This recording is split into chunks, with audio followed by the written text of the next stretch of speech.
Others may be reborn as individuals. Yet I, Song Yun, have been reincarnated as a Zerg mother nest. After an hour of cursing and venting my frustrations, I must apologize for my earlier outbursts. Zerg are indeed fascinating and playful beings. Bring me those prodigious female, celestial beings from esteemed sects, the alluring sect leaders, and the Empress herself, and transform them into Zerg. They shall become the Zerg holy maidens and empresses. The Zerg army shall inevitably crush the entirety of this foreign continent. Chapter 1.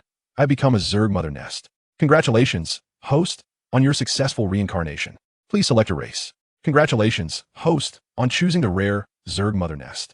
As this is your first selection, a special gift package has been bestowed upon you. Song Yun was utterly bewildered. Had I just spoken? This is outrageous.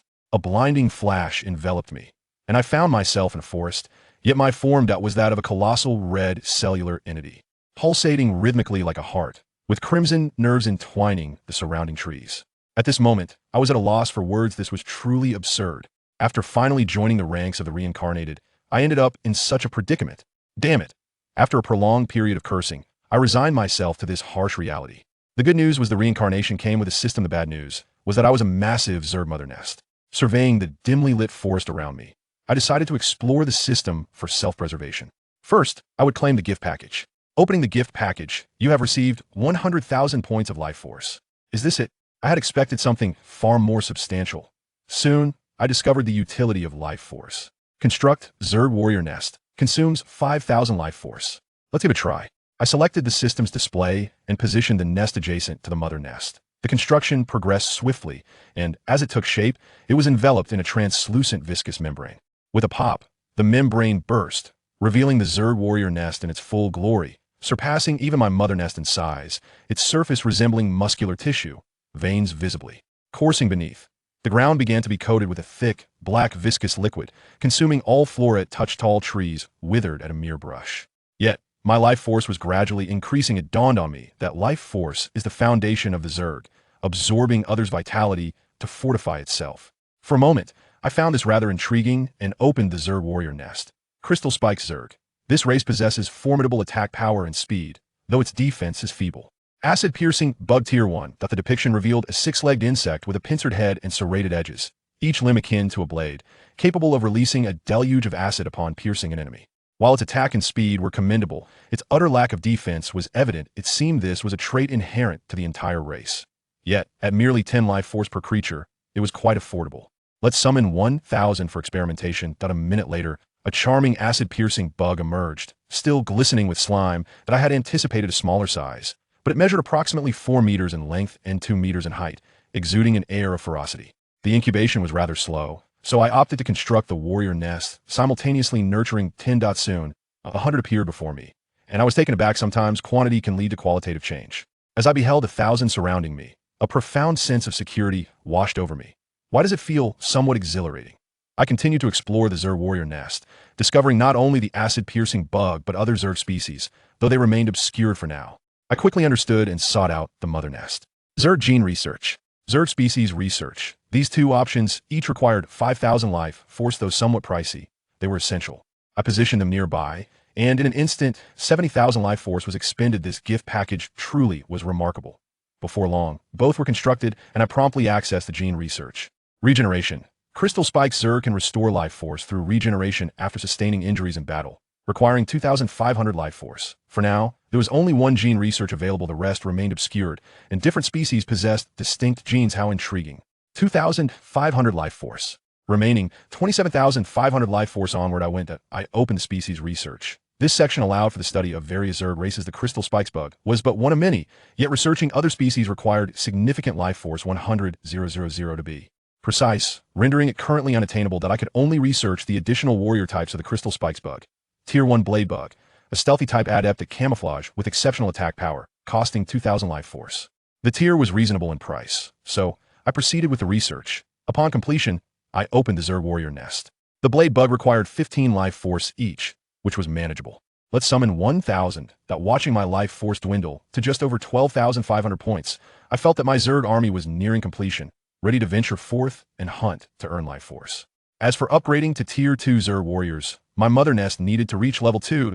The mother nest also possessed the ability to cultivate Zerg leaders, necessitating a level 6 mother nest, alongside a transformation capability I had yet to comprehend. Upgrading would demand 100,000 life for see no small sum. I must be prudent with my expenditure. Upon witnessing the emergence of the blade bugs, I once again lamented the frailty of the crystal spikes. Zerg's defenses. The blade bugs were quite slender, yet they possessed chameleon-like abilities, allowing them to merge seamlessly with their surroundings as assassin-type insects. Impressive. The Zerg experience was rather engaging. Who else could boast such a multitude of subordinates upon their reincarnation? I had invested sufficiently.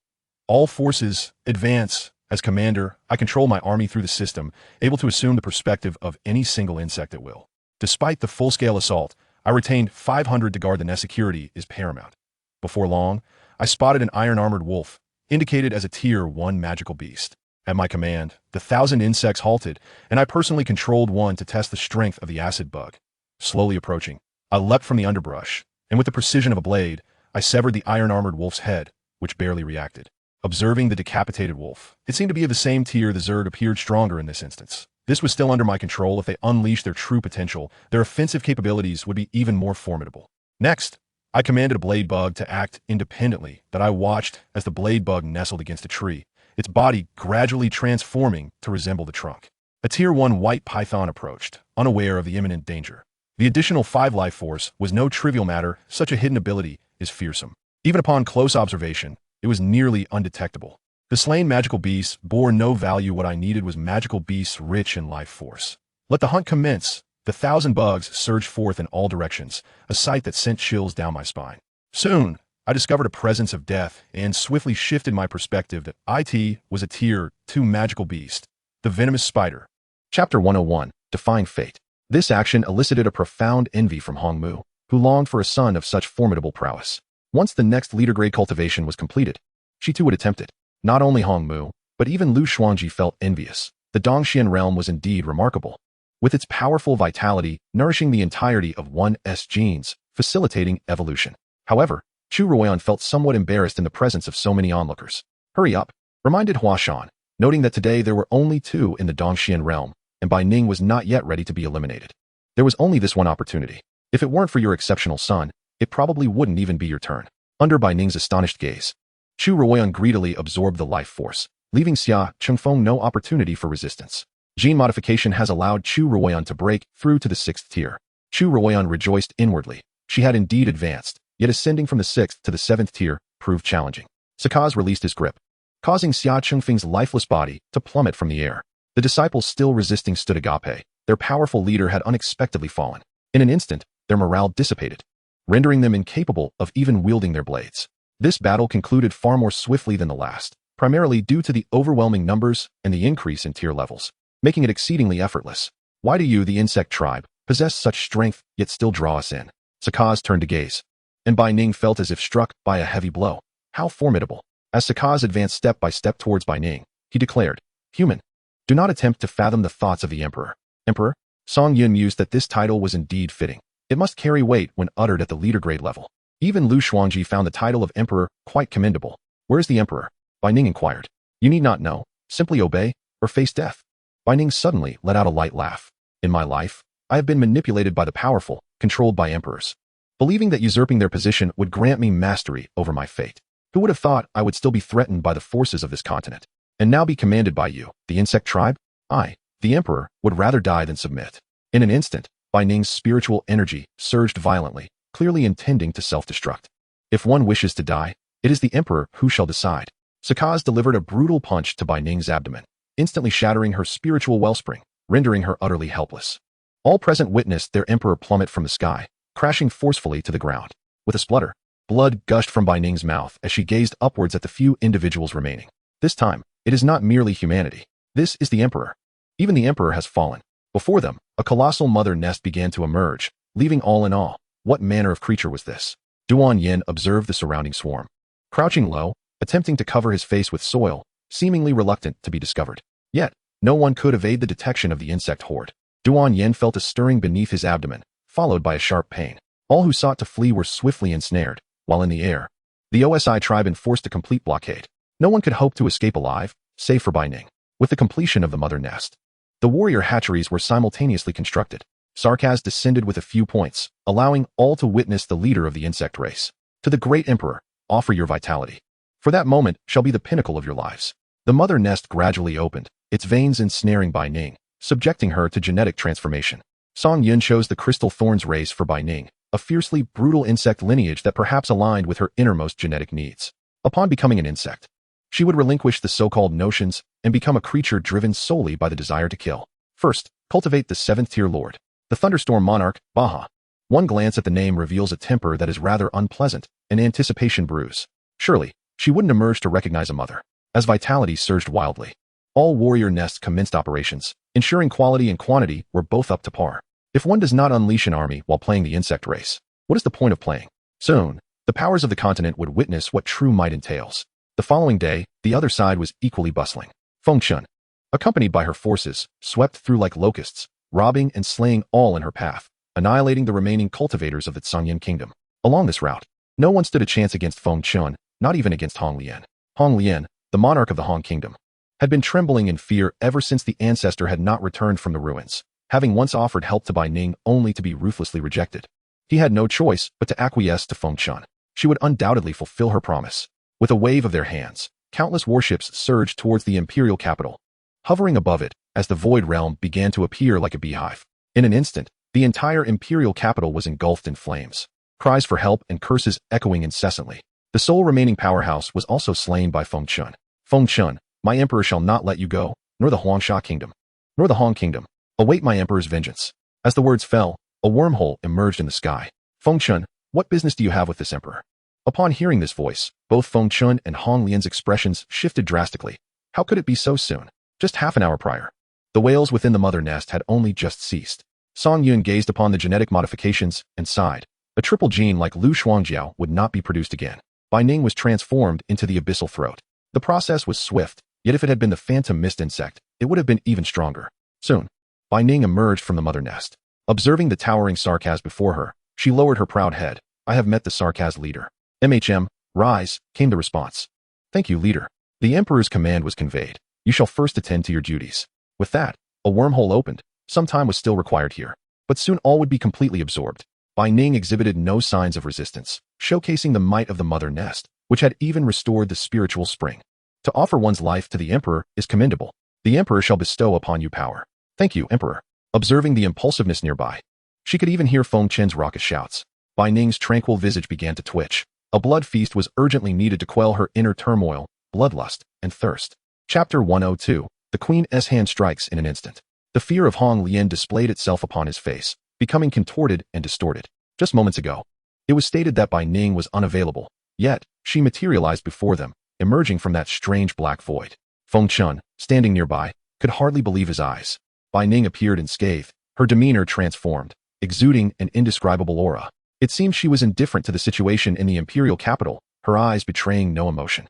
But had she truly resolved the issue with the Dansha kingdom? Was Chu Tianxiong truly so inept?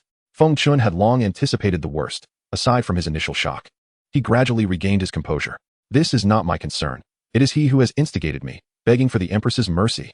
Hong Lian was unconcerned about maintaining dignity, for life took precedence. Surrounding practitioners from Hong Kingdom, witnessing their king kneeling, felt their faces flush with embarrassment. Feng Chun scoffed with disdain. No wonder Hong Zhu did not pass down the throne to you. There is reason behind it. It is all your fault for insisting on coming here. Hong Lian, trembling in fear and drenched in sweat, pointed an accusatory finger at Feng Chun, cursing vehemently. I will send you to meet Hong Zhu, and let him personally teach you a lesson. Hong Lian was alarmed. Feng Chun, do you dare? The empress intends to kill me. Silence. Feng Chun's fingers danced with urgency, ancient runes cascading from his fingertips, igniting in the void. With a thunderous roar that seemed to cleave the heavens, he declared, burn the sky. Suddenly, the entire expanse of the sky appeared to be gripped by an invisible giant hand, contorting and then violently tearing apart. The first blazing sun of molten gold burst through the firmament, hovering behind him, not a gentle dawn, but the very embodiment of pure destruction. A torrent of light and heat surged forth, the air moaning as it boiled, and the once turbulent sea of clouds beneath transformed into a frenzy of white vapor.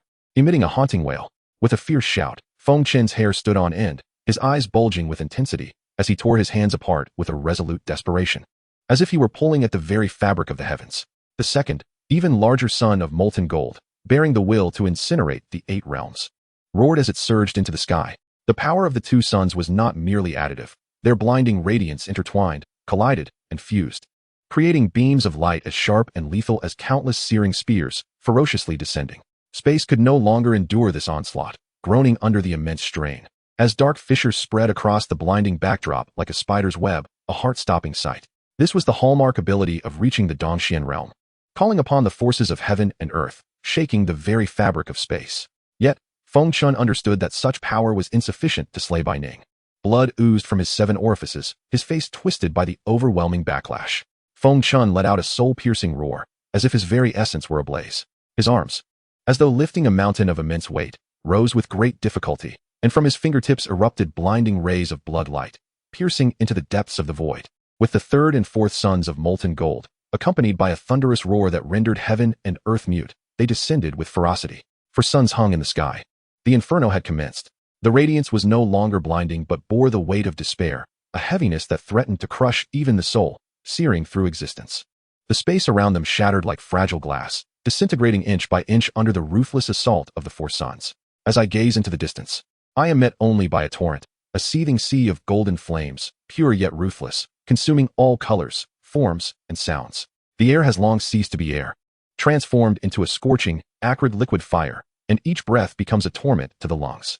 Feng Chun stands at the source of this devastation, his figure obscured in the blinding light capable of melting stars. Yet the mark of the day of annihilation, like a divine punishment, is indelibly etched upon the molten heavens.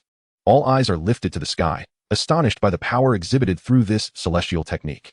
The denizens of the Canyan kingdom feel a deep sense of despair, while the practitioners from the Huangsha and Han kingdoms cheer in exuberance. "Empress, save me!" Hong Lian exclaims in disbelief, as she witnesses Feng Chun unleash his celestial technique, plunging her deeper into despair. She cannot save you. With a single gesture, Hong Lian's soul is nearly incinerated, her final gaze pleading toward the Empress. Observing this, those nearby hastily pledge their loyalty to Feng Chun, recognizing the cataclysmic might of his celestial technique. "Bai Ning, cease your pretense and come forth," Feng Chun commands, seeking to cleanse the humiliation of that day, even at the cost of his own life. The remaining practitioners unleash their most formidable techniques. Today, if Bai Ning survives, all shall perish. Slowly, Bai Ning raises her hand, a sword of gold and white materializing, unmistakably of extraordinary origin. As it is drawn, it sings with a resonant chime. This monarch can eliminate you all with but a mere gesture. With that, she points her sword at Feng Chun. Instantly, countless sword marks are etched into the void. As the silvery brilliance seeks to imprint itself upon the air, the surrounding practitioners stare wide-eyed, watching in horror as their bodies are neatly severed. They gaze in terror at that exquisite figure, who had not even summoned her spiritual energy. Was it not a technique? In bewilderment, all those in the sky fall. Save for Feng Chun. The transformation occurs too swiftly, leaving the spectators below in a daze. The people from the Huangsha and Han kingdoms can hardly believe their eyes. How could she possess such overwhelming strength? Meanwhile, the Canyan kingdom's citizens chant in reverence for their empress, who stands alone against 2 nations. Feng Chen's handprint across his chest begins to tremble. He had anticipated Bai Ning's strength, but never to this extent. How could she annihilate so many without employing her spiritual energy? This can only suggest that the genetic modification of the annihilation throat is formidable indeed. As the swiftest of the crystal thorn tribe, Bai Ning, now at the 5th layer of the Dongxian realm, emerges from the mother nest as a 6th tier, not far from the 7th. In this case, the 6th tier paired with the annihilation throat gene renders all techniques trivial. One mere gesture can yield instant death. Song Yun, witnessing this scene, realizes he has underestimated the genetic modification of the annihilation throat. There remains potential for further development. Outside the imperial city, a colossal wormhole begins to take form. A terrifying swarm of insects surges forth from the wormhole, charging toward the imperial city. At the city gates, 2 practitioners stand stupefied, gazing skyward. The Canyan kingdom's cultivators laugh heartily. "Ha! Our empress is the unrivaled sovereign. You shall surely perish today." The Huangsha kingdom's practitioners, their expressions stiffening, retort angrily. "Nonsense. Feng Chen's celestial technique will certainly slay the empress. Then I shall be the one to slay you. Come forth." The 2 individuals exchanged glances, suddenly sensing the ground beneath their feet trembling. They slowly turned their heads to behold a myriad of monstrous creatures, both on the ground and in the sky. Astonishingly, the murderous intent that had previously permeated the air had dissipated, leaving only panic in its wake. What manner of beings are these? They knew not. The 2 cultivators gradually directed their weapons toward the swarm of insects. Chapter 103, Upgrading to Level 8 Nest. Such audacity. Yet, faced with such a tide of creatures, even 500,000 cultivators would be powerless to resist, let alone 2. Without even a scream, they were swiftly engulfed by the swarm. The city walls were instantly overrun, and the inhabitants above gazed skyward, witnessing the clash between realms of power until they were pierced through the chest, and only then realized their peril. There was no defense. As the relentless tide of insects surged into the imperial capital, both battling factions were momentarily stunned, their conflict forgotten as they united against the insect horde. The sounds of agony began to resonate throughout the capital, and Fengchen looked down, her pupils constricting in horror. What are these creatures? She glanced outside the city. The enormous insect portal continued to spew forth monstrosities, reminiscent of the very darkness from which Bai Ning had emerged. Fengchen realized that the Bai Ning before her was allied with these abominations. The battle against the Danxia kingdom had illuminated for the emperor that striving in solitary cultivation paled in comparison to joining a great race. A great race. Fengchen could not comprehend how these grotesque, bloodthirsty beings could be described as great. As a member of the human race, you cannot fathom this honor. I have found a sense of belonging, Bai Ning asserted. Belonging. Fengchen felt Bai Ning had lost her sanity. We are human. What are they? The sudden appearance of such creatures in Danxia kingdom was inconceivable. Had Bai Ning tamed them? That seemed implausible. If she had, she would not have summoned so many to assault Danxia. You have been defeated, Fengchen asked incredulously. To be vanquished by the insect emperor is not a disgrace. The emperor, overlooking past grievances, has taken me in, and I shall offer my unwavering loyalty. Anything that stands before the emperor, I shall crush without hesitation. The mention of the insect emperor raised further questions. What kind of entity is this? The leader of these creatures? Capable of besting Bai Ning, and even Xia Qingfeng, along with so many other cultivators? Suddenly, a portal opened beside Bai Ning, and a figure stepped forth, a sarcas, followed closely by Chu Rian, exemplifying the adage that a mother's status rises with her son's. Once of the lowest rank, Bai Ning had risen in stature after acquiring a son, leaving Chu Rian almost embarrassed by the sudden elevation, primarily due to her son's overwhelming enthusiasm. One by one, others emerged, and in Fengchen's eyes, apart from the insect emperor, they all appeared as ethereal beings. Bai Ning slowly turned, respectfully addressing, I pay my respects to the sarcas leader. The sarcas acknowledged her with a grunt, then fixed his gaze upon Fengchen. You are not the insect emperor, Fengchen exclaimed in astonishment. He was merely a leader. The deference Bai Ning showed him was perplexing. Where was the insect emperor? Had Bai Ning been defeated without even encountering the emperor? The imperial identity is exceedingly noble. And I, the commander, cannot compare in the slightest. Yet you dare to regard me as an emperor, which is not only an affront to the dignity of sovereignty, but also a grave questioning of my loyalty. In the blink of an eye, I appeared directly before Fengchen, who was caught off guard. By the time he reacted, he hastily summoned his spiritual power to unleash the burning heaven technique. However, his hands, which were forming seals, were brutally torn apart, and his head was gripped by a colossal hand, causing a cacophony in his mind. The pressure within his skull rendered Fengchen in excruciating pain. Blood began to seep from his 7 orifices. The cultivators of the Huangsha kingdom watched in stunned silence. The air filled with the sound of Fengchen's agonized screams. Here stood a formidable Dongxian realm powerhouse, invoking a celestial-grade technique, yet so easily vanquished. Reduced to the pitiful cries of a weakling. How could this be? All present pondered the absurdity of the situation. They had come to attack the Canyan kingdom and had seemingly succeeded, yet it had devolved into this. Was it retribution? Mother, please utilize it. Sakaz thrust Fengchen before Chu Rian. Chu Rian displayed a charmingly apologetic expression, genuinely remorseful that the commander's son was so courteous, presenting her with such a valuable prize. Oh, how enviable, Hongmu remarked, wishing for a son of such stature. You can only envy, Huashan replied with a light-hearted laugh. Hongmu pouted, harboring a sense of trepidation towards Huashan, who had subdued her through sheer force. Mother, this will greatly aid your elevation in rank, Sakaz stated solemnly, noting Chu Rian's hesitation. Fengchen, held captive, fixed his gaze upon her. You shall surely face retribution, discovered by the continent's mightiest, and meet your demise without doubt. Initially, Chu Rian was somewhat indifferent, but Fengchen's words piqued her interest. Her beautiful visage transformed. Fengchen was taken aback by the scene. It was merely a human body, akin to the beastly transformations within them, akin to the insectoid species. Realizing that they craved life force, Fengchen understood too late. He would perish before he could alert the continent as champions to come and obliterate them. Observing the capital's state, he sensed an impending upheaval across the entire continent. As consciousness faded and breaths grew labored, the world around him lost its vibrancy, and the scenes of his life flickered before his eyes. Chu Rian licked the blood from her lips and smiled apologetically at the onlookers. Sakaz effortlessly crushed Fengchen, while Song Yun prompted everyone to absorb the life force. The commander's rank was intrinsically linked to the maternal nest, requiring no life force absorption for Sakaz. But Lu Shuangji and her companions were different, undergoing genetic modification. Such a vast amount of life force was sufficient to elevate them to the 7th tier. The earlier border conflict had indeed yielded a bountiful harvest. Once all was absorbed, The total life force now reached 63, 482, 312, with utilization rates tripling from before. As the swarm continued to proliferate, this number would only rise. Song Yun initially believed this would conclude splendidly, only to find 2 additional offerings arriving. By such calculations, it amounted to a buy 1, get 2 free scenario. It is no exaggeration to say that the total life force this time would surpass 100 million. Do you comprehend what this signifies? We shall be invincible. Reflecting on the events of a few months past, one realizes it was a time of utmost caution, akin to walking on thin ice. In retrospect, had Lu Shuangji and her companions been a touch more ruthless and resolute that day, the maternal nest would undoubtedly have been compromised, significantly hindering their developmental progress. Had they summoned the water-severing monarch, with his formidable prowess in the Dongxian realm, it is likely he would have proven insufficient to halt their advance. Yet now, the Dongxian realm is but a mere insect, easily obliterated. Even beings of the Nirvana realm would be compelled to kneel and proclaim the supremacy of the insect clan. Advancement, an imperative for all. 8 million. The initiation of an 8th-level maternal nest, and this sum evokes no remorse whatsoever. The 7th-tier leader, the Thunderstorm Monarch, has yet to emerge. While the 8th-tier leader can soon be cultivated, it seems the system itself did not anticipate such rapid development. Hence, a meticulous plan is essential. Sweeping through one by one is too laborious. A collective approach is far more effective. Thus, this strategy must be adhered to. Small-scale engagements are to be avoided to prevent exposure, and only large-scale operations shall be undertaken, even if it risks exposure, as the rewards justify the risk.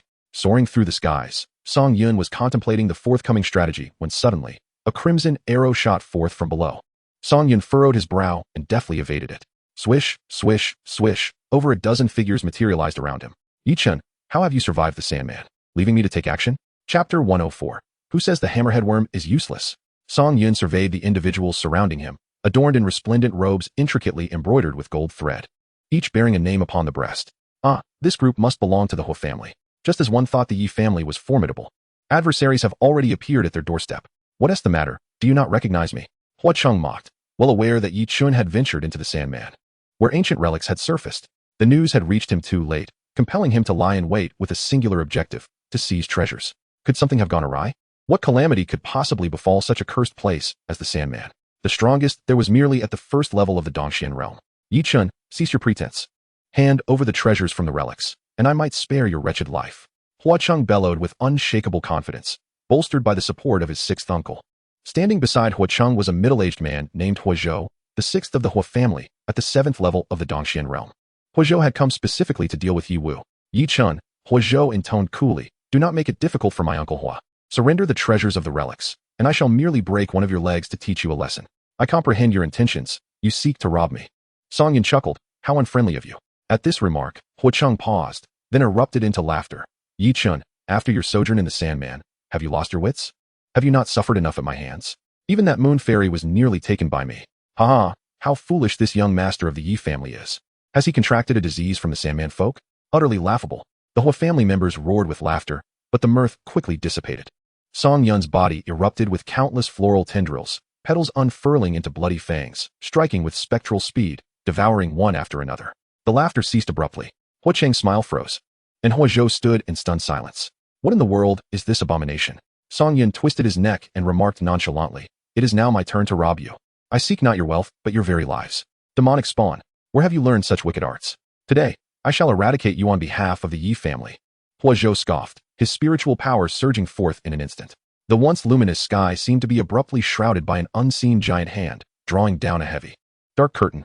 Thick, ink-like clouds rushed in from all directions, converging and pressing down upon the earth. They were not the usual grayish rain clouds, but rather a leaden black. Oppressive and foreboding, as if forged from countless tons of celestial iron, tightly binding the world beneath. A deep, resonant sound echoed, akin to a celestial chant emanating from the depths of the abyss, cutting through the stillness of the dim atmosphere. The chant surged, transforming into a grand proclamation that could shatter stone and pierce the heavens. Great Brahman's sacred palm. Hua Zhou bellowed fiercely. Those who dared to slay members of the Hua family had forfeited their right to exist. Each day, countless lives are lost upon this continent. Who can truly know the names of the departed? In an instant, the center of the roiling leaden clouds collapsed violently, swirling to form a terrifying vortex of despair. A hand, a golden palm of such immense magnitude it defied description, slowly emerged from the depths of that abyss. The lines upon it were as distinct as mountain ridges, each groove flowing with ancient, chilling Brahmin scripts. This hand was no illusion. It possessed a substance that lay between the immortality of bronze and the solidity of amber, yet its edges radiated an infernal heat capable of melting diamonds, warping the very space around it into bizarre, wave-like distortions. The colossal palm descended slowly, yet it exuded an irresistible sense of fate, one that crushed all beneath it. As it approached, the leaden cloud vortex spun more rapidly, with countless golden Brahmin chains entwining the palm like living entities. The sound of space being forcibly compressed and torn apart echoing ominously. Even before the hand made contact, its force was already overwhelming. The mountains below silently shrank beneath the sheer pressure, their stones crumbling into the finest dust, held down by an invisible force that formed a massive palm-shaped indentation in the earth. Hua City gasped under this immense pressure. Had it not been for Hua Zhou's protection, it might have succumbed to the very shockwaves. It had been a long time since anyone had witnessed the fury of the sixth uncle, who had resorted to utilizing a heavenly level technique, Great Brahmin Sacred Palm. This was one of the most formidable techniques within the clan, only accessible to those who had reached the cave profound realm, as it required the summoning of celestial power, demanding immense mental fortitude. To confront this Yi Chun with such a grand display felt somewhat excessive, yet the annihilation of so many masters of the myriad realms was no trivial matter. Yi Chun was indeed peculiar. What were those roots of his? Observe closely. This will be the only demonstration from sixth uncle, Hua Zhou cautioned. Yes, thank you, sixth uncle. Hua City replied with uncontainable joy, turning to the doomed Yi Chun and calling out, young Master Yi, to perish beneath a heavenly level technique. Your life holds value indeed. Yet Hua Zhou felt a sense of unease. Yi Chun appeared strangely unfazed by such a formidable technique. He remained utterly composed, not uttering a single threat, nor invoking the name of the Yi family elders. It was truly peculiar. This was Song Yun's first encounter with a heavenly level technique. Under the weight of such formidable power, the initial level 5 mother nest could offer no resistance. How astonishing. It seems the swarm still requires ample development. Once the situation in the Tsangyan kingdom is resolved, Huashan and her companions will need to come to the continent to elevate their ranks. Song Yun's contemplative demeanor, however, was perceived differently by Huacheng. Yi Xiao, are you daft? Acting tough will only lead to your demise. A mocking laugh escaped Song Yun, and then he abruptly thrust his head forward. The gene of the hammerhead worm was activated. His descending palm came to a halt. A faint yet piercing crack resonated, sending chills down one's spine. A delicate, serpentine fissure, akin to a spider's web, materialized upon that seemingly invulnerable palm. What? Hua Zhou gasped, his eyes wide as saucers. He actually used his head. Huacheng rubbed his eyes, questioning whether his uncle had restrained his power. Crack. The fissure, as if imbued with life, rapidly spread under Hua Zhou's gaze. In an instant, it expanded from that singular point to encompass the entire palm, traversing the landscape of its rugged grooves and even entwining the flowing Sanskrit inscriptions. The originally sacred and imposing golden light flickered uncertainly, resembling a candle flickering in the wind. Impossible. How could the great Brahmin sacred palm? Hua Zhou's voice trembled with an unrecognized fear. Instinctively, he attempted to summon spiritual energy to stabilize the crumbling giant palm. His hands forming rapid seals, and the surrounding Buddhist light surged violently, striving to reconstitute the disintegrating Sanskrit chains. But it was too late. Song Yun's forehead, akin to a searing iron, sank deeply into the palm's heart. This was not a physical embedding, but rather the imprint of the insectoid will. The hammerhead worm's genes roared, unleashing tremendous power. This was the evolved hammerhead worm. Boom. A cataclysmic crash echoed. The colossal golden palm, emblematic of the Buddha's wrathful judgment, could no longer maintain its form, as if simultaneously detonated by a million thunders from within. With a splatter, the violent backlash caused Hua Zhou to spew forth blood, gazing at Song Yun in shock. You are not Yi Chun. Who are you? Chapter 105. So you truly intend to leave. Who am I? A low, eerie laugh escaped Song Yun. In the blink of an eye, he appeared before Hua Zhou, his slender arm extending to grasp Hua Zhou's neck. Hua Zhou exhibited no reaction, while Huacheng merely stared at the fading shadow in the distance. Who are you really? Hua Zhou's voice quivered, realizing that this figure, resembling Yi Chun, was at least in the nirvana realm. Huacheng, standing nearby, was momentarily entranced, wishing to raise his hand, but finding himself utterly paralyzed, overwhelmed by Song Yun's imposing presence. His back erupted, the spine akin to a cord being forcibly stretched, producing a disconcerting crack beneath the flesh. In an instant, the true form was laid bare before Hua Zhou and Huacheng. The two gazed upon Yi Chun, their eyes reflecting an amplification of terror. He resembled no beast, yet exuded a pressure even greater than one. In Hua Zhou's vision, the creature opened its maw, revealing a row of fangs, poised to devour him whole. Even a formidable figure of the Dongxian realm was reduced to a shriek, akin to that of a maiden in fright. Meanwhile, Huacheng trembled uncontrollably, watching as the monster consumed his Uncle Lu. At this moment, the sky above Hua City seemed to collapse, causing an involuntary reaction of sheer terror. What did you just say to me? Song Yun asked, placing a hand on Huacheng's shoulder. Overwhelmed by fear, Huacheng found himself kneeling in the void. His mind consumed by a singular thought: survival, regardless of the cost. I was wrong. Please don't kill me. I ask you again, what did you just say? The weight of Song Yun's voice left Huacheng utterly helpless, his panic resembling that of a frightened child. I truly understand my mistake. I was blind to my own folly. You mentioned breaking my legs. The mere recollection of those words seemed to summon the specter of his ancestors, and Huacheng, unable to bear the pressure, burst into tears. Look how terrified the child is. All right, let us go. In that fleeting moment, emerging from the depths of despair, Huacheng glimpsed a ray of hope. He vowed to diligently cultivate in seclusion for a century, vowing to renounce his misdeeds and strive to be a better person, championing the weak against the strong. Is that truly the case? Huacheng asked, trembling with anticipation. Song Yun nodded with a smile. Huacheng cast a furtive glance and slowly rose, drenched in sweat, each step feeling as if his heart might leap from his chest. Why are you moving so slowly? Do you not wish to part from me? Upon hearing this, Huacheng activated his escape mode, recklessly fleeing towards the Hua family estate. Witnessing Huacheng's frantic flight, Song Yun could not help but chuckle softly. Raising his arm, he concentrated the molten core at his fingertips. The cultivators of this continent are indeed quite naive. The molten core shot forth, engulfing the fleeing Huacheng before he could utter a single cry, reducing him to mere ashes, although he had intended to devour his quarry.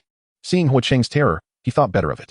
Opening the map given by Zhong Shui, he noted that he was nearing the territory of the Yi family. It was no wonder the Hua family had stationed themselves here. This was the quickest route from Sandman. However, the vastness of the continent was undeniable, teeming with abundant resources and rich spiritual energy, seemingly prepared for the insectoid race. He pondered how to gather all members of the Yi family in one fell swoop. To eliminate them one by one would be dreadfully inefficient. Although the Sarkaz had wormholes for transportation, the current range of 7th-tier teleportation only extended to the capital of Danxia and the royal capital of Canyan. Once he elevated the mother nest to level 10, the teleportation range would likely surpass Sandman, aiming directly at the continent, ready to mobilize the entire bug army at will. Assuming the guise of Yi Chun, Song Yun tore his robe slightly, adding a touch of disarray. 1,000 miles away lay the first city of the Yi family, named Yi City. The characters for Yi City were crafted from bronze, adorned with gold and silver. The golden Yi City was the main stronghold of the Yi family, while the bronze Yi City ranked lower, as Zhong Shui had informed him. This underscores the importance of intelligence. Soon, Song Yun arrived at Bronze Yi City, expecting a modest settlement, only to find that this small city was comparable in size to the royal capital of Canyan, with walls twice as high, seemingly etched with intricate patterns. Are they preparing defenses against me? Such foresight. He wondered whether these patterned walls could withstand the onslaught of the molten armor insects. However, it must be said that the cities on the mainland are indeed of a much higher caliber, with commendable defenses. Song Yun did not hesitate and soared directly towards the city, for with Yi Chen's temperament, he would care little for retreating. His nature was one of arrogance and defiance. It was quite contrary to his own disposition, as he considered himself rather introverted. Indeed, before Song Yun could approach Yi City, more than 10 figures surged forth, all at the pinnacle of the vast realm. Such is the mainland. Even a small city boasts 10 figures of such caliber, while the Danxia kingdom has only 3, and the Canyan kingdom a mere 6. Yet, this also illustrates a crucial point. Even on the mainland, breaking through to the cave profound realm from the pinnacle of the vast realm is no simple feat, or else they would not be so stagnated. The 10 formidable individuals, initially perceiving him as an outsider, prepared to take action. Upon glimpsing Song Yun's appearance, they paused momentarily, then knelt on one knee. We greet the 8th young master. Yi Chun ranked 8th among the younger generation of the Yi family. Although his position was somewhat lowly, his exceptional talent had garnered him significant attention and cultivation. The entire Yi family was aware of this. Thus, as long as Yi Chun did not overstep his bounds, the family would always support him. Song Yun shouted angrily. Those bastards from the holy sect ambushed me in the ruins. The others are dead. Hurry and inform my father. What are you all standing around for? 8th young master. The 8th master has passed away many years ago. Are you perhaps confused? What? Song Yun exclaimed. The holy sect dares to kill a member of the Yi family. Finally, someone reacted, incredulous. What are you all still doing? Call for help. Yes, 8th young master. As he watched everyone take flight, a peculiar smile crept across Song Yun's face. The genes of the thousand-faced insect were indeed remarkably useful. As the news spread, it soon became a frenzy within Yi City, claiming that the 8th young master had been attacked by the holy sect, and that Yi Wu had actually been killed in action by them. The head of the Yi family, upon receiving this news, would surely seek an explanation. Meanwhile, at the holy sect's branch, Zhong Shui conveyed the news. Qian Dusher had perished in battle, and Ing Han had been slain by Yi Chun. Such revelations sent shockwaves throughout the holy sect branch, and upon learning of this, the sect master vowed that the Yi family would pay the price. Song Yun had inquired of Zhong Shui regarding the strength comparison between the Yi family and the Holy Sect. Zhong Shui believed that the Holy Sect held the upper hand, as it had existed for a far longer duration, naturally possessing a more profound foundation. Chapter 106, A Twist in Events. Now, the pressing issue was how to once again absorb life force on a grand scale. This gathering and absorption was simply too enticing. Observing his life force nearing 100 million, he felt invigorated, indeed, filled with genuine zeal. When it comes to the forces on the mainland, one must tread cautiously. The upgrade of the mother nest cannot be halted, and individual strength remains vital. The scale of the swarm must also meet standards, otherwise, they would not even be able to secure the borders of the three barbarians, and for now, they could only seal off the borders of the Tsangyan kingdom, ensuring that no magical beasts could enter, let alone escape. Unless one were to teleport directly inside. As Zhong Shui mentioned, there exist such teleportation altars on the mainland. However, these teleportation altars require the crafting of powerful nirvana experts and must be established at both ends of the teleportation. Furthermore, they require annual maintenance of the teleportation patterns, with the spirit stones needed being exorbitantly priced. Of course, there are also distance limitations. It is merely a matter of creating more of them. Upon hearing the news, there was little cause for concern. To establish a connection for teleportation, both ends must be crafted, and within the three barbarians, no such teleportation altar exists. The ancestral city of the Yi family stands apart from other cities, devoid of towering walls. It hovers majestically amidst the swirling clouds atop the mountains. This is the illustrious Yi ancestral city, renowned across the continent. Yi Xian stood at the white jade railing outside the family's council hall, gazing down at the sprawling expanse of family territory stretching for hundreds of miles. The morning light pierced through the clouds, bestowing a golden halo upon this ancient city of 1,000 years. In the distance, 9 spiritual peaks pierced the heavens like swords, their ancient structures shrouded in mist, resembling celestial palaces. One day, he would become a paragon among the continent's youth. Yi Xian clenched his fists, his eyes ablaze with fervor. This time, the Moon Fairy had come to the Yi family for selection, and the sole available spot was his. No one could usurp this opportunity from him. Yi Chun, should you dare to challenge me, do not blame your cousin for being ruthless. Brother Xian, a cheerful voice broke through. Yi Xian turned with a smile to see his cousin, Yi Chong, whose booming voice was hardly contained, especially with their elders discussing matters inside. He gestured for Yi Chong to lower his voice. How is the allocation of the spot? Yi Chong inquired with curiosity. Among the entire Yi family, only 3 individuals could claim this coveted position: himself, his cousin Yi Xian, and his younger cousin Yi Chun. Though Yi Chun possessed considerable talent, he paled in comparison to Yi Xian, especially when pitted against his older cousin. I do not know yet, Yi Xian replied softly, his gaze drifting towards the council hall, uncertain of the outcome. Yi Chong huffed in discontent. If the spot goes to Yi Chun, I shall be the first to object. Yi Xian nodded. Yi Chen's father had perished valiantly for the Yi family, upholding its dignity, which granted Yi Chen special favoritism. Whenever ancient relics appeared in the 3 barbarians, they were always bestowed upon him, even allowing Yi Wu to accompany him. What blatant partiality! Yi Chong complained. Lower your voice. If those words reach the elders' ears, you might find yourself confined for months. Yi Chong scoffed, having faced confinement before. If it were just the 2 of us, how delightful it would be. Yi Xian chuckled as he patted Yi Chong's shoulder. If Yi Chun fails to break through to the Dongxian realm, the elders will surely lose patience. Just then, a guard from the Yi family rushed in, flustered. Halt! The elders are in session, Yi Xian admonished, his tone grave, for such a breach of decorum was unacceptable. The guard trembled, clasping his hands in respect. An incident has occurred. I must report. The 2 cousins exchanged concerned glances. What has happened? Yi Chong asked urgently. Just now, someone from Copper City reported that the 8th young master has clashed with the holy sect at the ruins. Aside from the 8th young master, everyone else has perished. What? Both were taken aback, their expressions filled with shock. The holy sect. They watched as the guard entered the hall. Yi Chong's astonished visage suddenly broke into a grin. Cousin, Yi Chun has truly landed himself in trouble this time, provoking the holy sect. What a nuisance for the family. Soon, the hall echoed with stern voices. Provoking the holy sect was no trivial matter and would surely lead to accountability. Song Yun was escorted to the city lord's mansion, where city lord Yi Xiong bowed and scraped, fawning over him despite being at the 3rd level of the Dongxian realm. For he felt compelled to curry favor with Yi Chun due to his family lineage. Rest assured, young master, the news has been conveyed to the main city, and I still possess some 6th grade elixirs. With a clap of his hands, Yi Xiong summoned a row of enchanting young maidens, their steps graceful and their skirts deliberately slit to reveal their fair, long legs. Song Yun immediately comprehended the city lord's intentions. It was indeed a calculated appeal to his tastes. However, these women could not compare to their unique allure. Having been accustomed to the finest culinary delights, they had become somewhat discerning.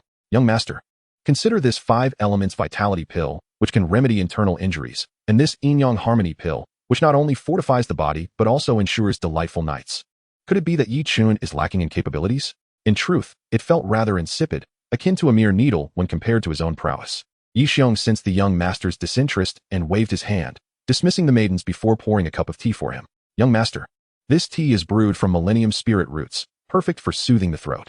Indeed, it was fitting for the Yi family to utilize such rare roots for a mere throat-soothing tea. Song Yun accepted it without hesitation, taking a delicate sip, only to find it exceedingly bitter.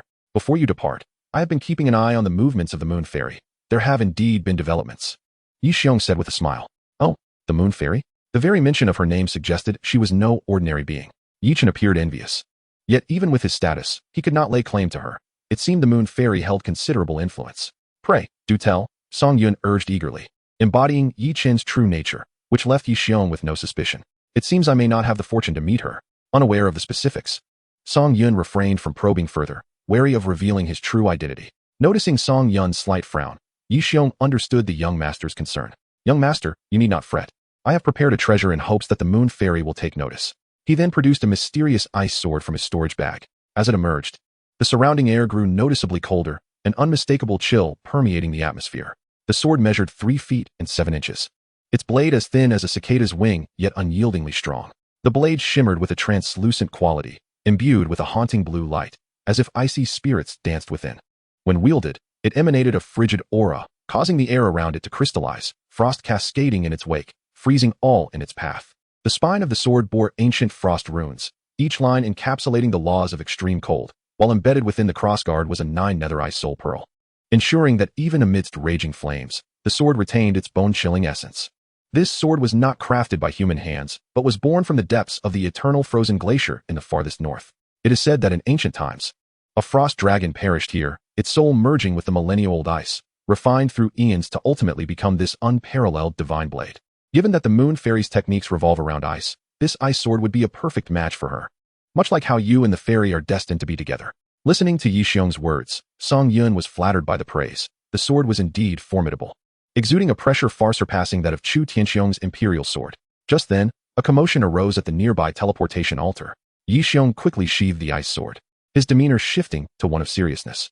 Suddenly, over a dozen figures materialized, and upon recognizing one of them, Yi Xiong was taken aback. Elder Qi, seize Yi Chun. The proclamation left everyone in stunned silence, and even Yi Xiong found it hard to believe. Chapter 107, The Moon Fairy. Do not speak of Yi Xiong. Even Song Yun is somewhat perplexed. Shouldn't they be targeting the sacred sect at this moment? Why direct their efforts towards me? I am but a victim. Song Yun remains unaware of Yi Chen's standing within the clan's traditional perceptions. Benefiting from patronage and possessing considerable talent, he is regarded as arrogant, even boasting that he would capture the Moon Fairy. The relationship between the Yi family and the Hua family has plummeted, with Yi Chun being the primary instigator. The elders of the clan, with a mere flicker of intuition, could deduce the entire sequence of events.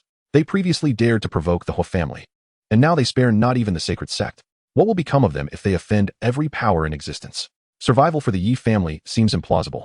Hence, they shall not be lenient this time. As Song Yun gazes at the unfamiliar man before him, 2 options arise in his mind. The first is to launch an immediate attack, yet that choice contradicts his prior plans. In a fleeting moment, Song Yun reaches a conclusion. Apologies, young Master Yi.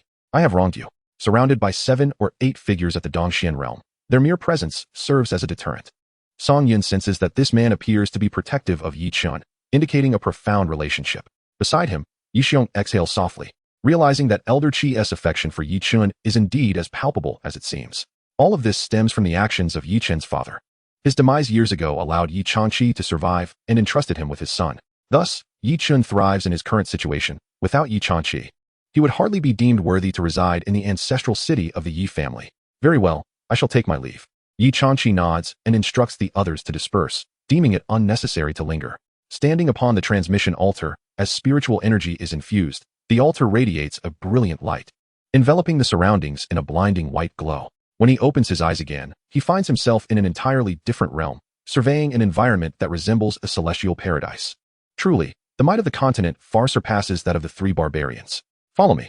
Song Yun remains silent, trailing in Yi Changqi's footsteps as the Yi family disciples regard Yi Chun with disdain, illustrating his unpopularity. You should no longer contend for this quota, Yi Changqi advises. Song Yun, disinterested in such quotas, is solely focused on achieving his desired outcome and departing. Yet, he cannot suppress his dissatisfaction. Why? Yi Changqi, without an ounce of doubt. Size and response. While the specifics are unclear, should you genuinely provoke the sacred sect, it will not be as before. I cannot guarantee your safety. It turns out that your Yi family is timid after all. In truth, it is not cowardice, but rather Yi Chen's unpopularity.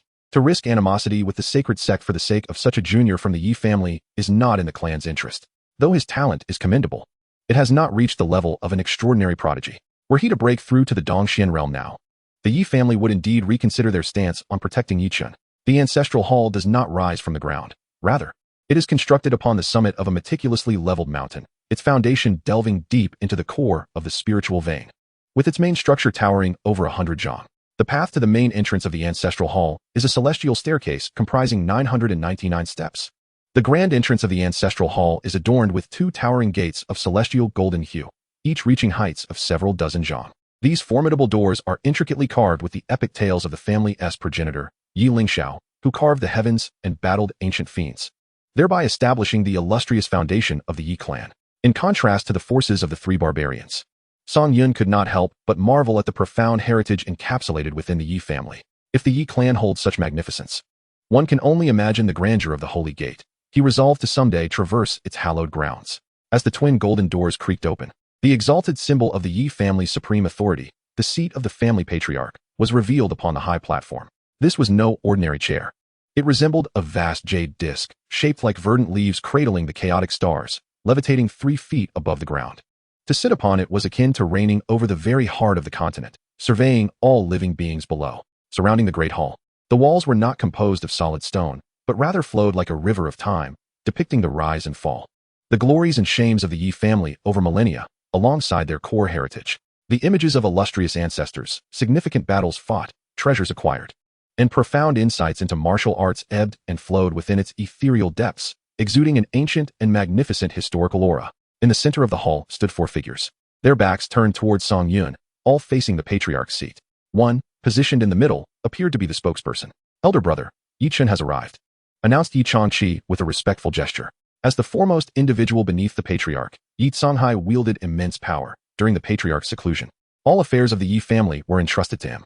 The gravity of recent events had ignited his fury, and he would not let this transgression go unpunished. Speak, Yi Songhai commanded coldly. Yi Changqi replied calmly. Yi Chen, recount the events. The clan shall address this matter with fairness. After all, had it not been for your father, we would not be standing here. His words served to remind the assembly that while Yi Chen had erred, his life was not forfeit. To act otherwise would tarnish the Yi family's reputation. Beside them, Yi Jiming held a teapot, remarking nonchalantly, in the competition for relics and treasures, casualties are to be expected. I believe you are being somewhat excessive, elder brother. What losses did the Holy Gate incur? He inquired with a smile at Yi Chen, confident that with Yi Wu present, there would be no reckless behavior, though it was unfortunate for Yi Wu. Song Yun slammed his thigh in anger, exclaiming, the Holy Gate has seized treasures belonging to the Yi family, and Yi Wu perished protecting me. Taking that supervisor, Qian down with him. Yi Songhai turned in surprise to Yi Chen. Ah, so a supervisor has perished, and within the relics no less. I doubt the Holy Gate will take any serious action. Yi Jiming chuckled.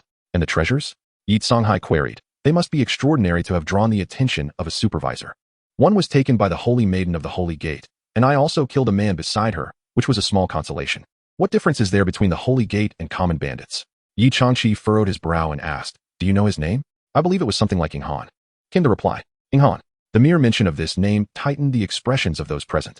Yi Songhai spoke with a cold edge. Yi Chen, you have made quite the name for yourself. You have slain the Holy Son of the Holy Gate. If it were an ordinary Holy Son, it would be one thing. But Inghan is the sole heir of the Shadow Seed under the Holy Lord. You truly know how to stir trouble. Yi Songhai's words cast a pall over the assembly. It was only a matter of time before the Holy Gate would come seeking retribution, and their patriarch remained in seclusion. How to navigate this perilous situation without inciting further calamity?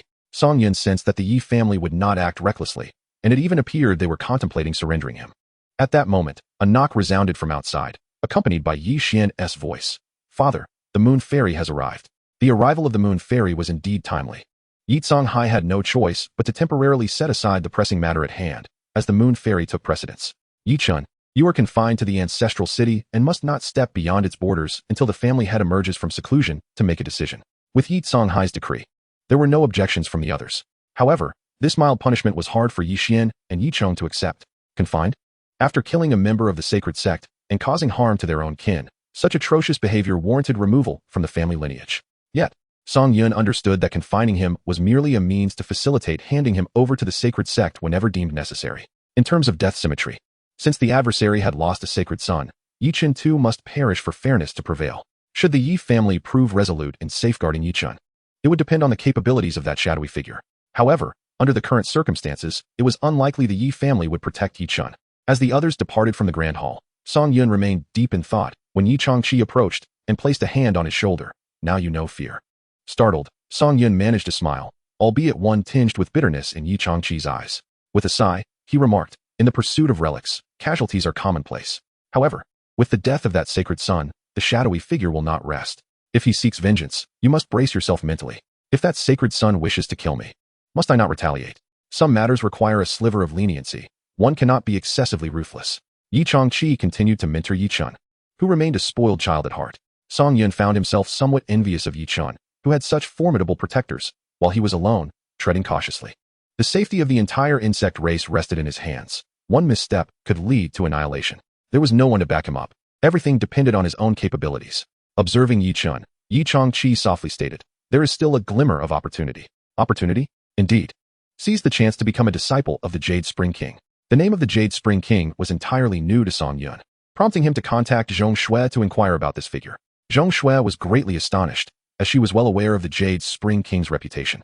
Unlike other major forces, the Jade Spring King did not affiliate with any faction. He was a power unto himself, primarily taking on disciples. His students were formidable individuals across the continent, and once one became a disciple of the Jade Spring King, even the sacred sect would have to turn a blind eye to this incident, and no matter how obstinate the shadowy figure was, he would have to swallow his pride. I hope this will help you grow, said Yi Changqi before departing.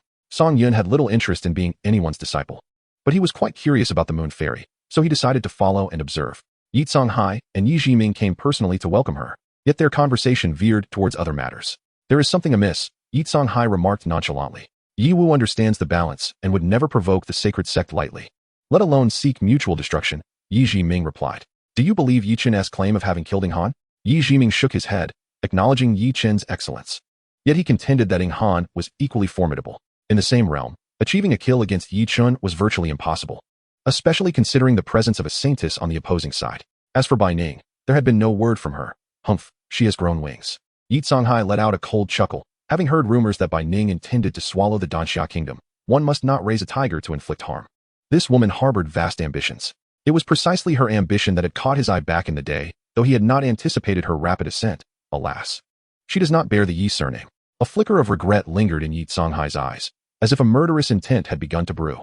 Yi Jiming smiled, but remained silent. The three barbarians were of little concern to the Yi family. A mere breath from the Yi family could cause the three barbarians to tremble for years. While the two conversed, a beautifully crafted crescent-shaped ship hovered in the air. To have navigated a vessel above the ancestral city required immense strength. Everyone knew to whom this crescent ship belonged, the Moon Fairy. She was a direct disciple of the Jade Spring King. For the younger generation of the Yi family, obtaining a qualification could catapult them to greatness. Yi Xian and Yi Chong watched intently, their gazes ablaze with fervor. In that moment, Yi Chong yearned for the sole available spot. But defeating his cousin with his current prowess seemed a daunting task. Perhaps it would be wiser to offer a favor by stepping back voluntarily. This might one day save his life. Standing not far away, Song Yun also observed the fervent gazes of the surrounding disciples fixated above. Such rarity. Three figures stood aboard the crescent ship, with the Moon Fairy at the forefront, flanked by two younger disciples. The Yi family's strength was modest, yet this ancestral city was indeed remarkable. One of the golden-haired disciples jested lightly. The Moon Fairy gently admonished, "Disciple, mind your words." "My apologies, senior sister." The golden-haired disciple immediately bowed his head in contrition. Despite his esteemed background, he knew that provoking the Moon Fairy equated to offending a powerful figure at the Nirvana realm. Do you understand what the Nirvana realm signifies? It represents a breakthrough from the peak of the Dongxian realm. Some individuals remain stuck at the pinnacle of the Wanxiang realm their entire lives, never ascending to Dongxian, while breaking through from the peak of Dongxian is tenfold more challenging. Thus, it is termed the Nirvana realm. The silver-haired disciple beside him appeared composed, standing still and exuding a remarkable spiritual energy. At such a young age, he had already transcended the Wanxiang realm to reach the Dongxian realm, an extraordinary prodigy. As the three vanished and reappeared before the Yi family, they exhibited no fear despite being only at the Dongxian realm, even in the presence of a peak Dongxian practitioner. The disciples of the Yi family turned their collective gaze towards the enigmatic Moon Fairy, a figure that existed in the dreams of countless cultivators across the continent. To behold her true form was indeed breathtaking. Such beauty felt unattainable.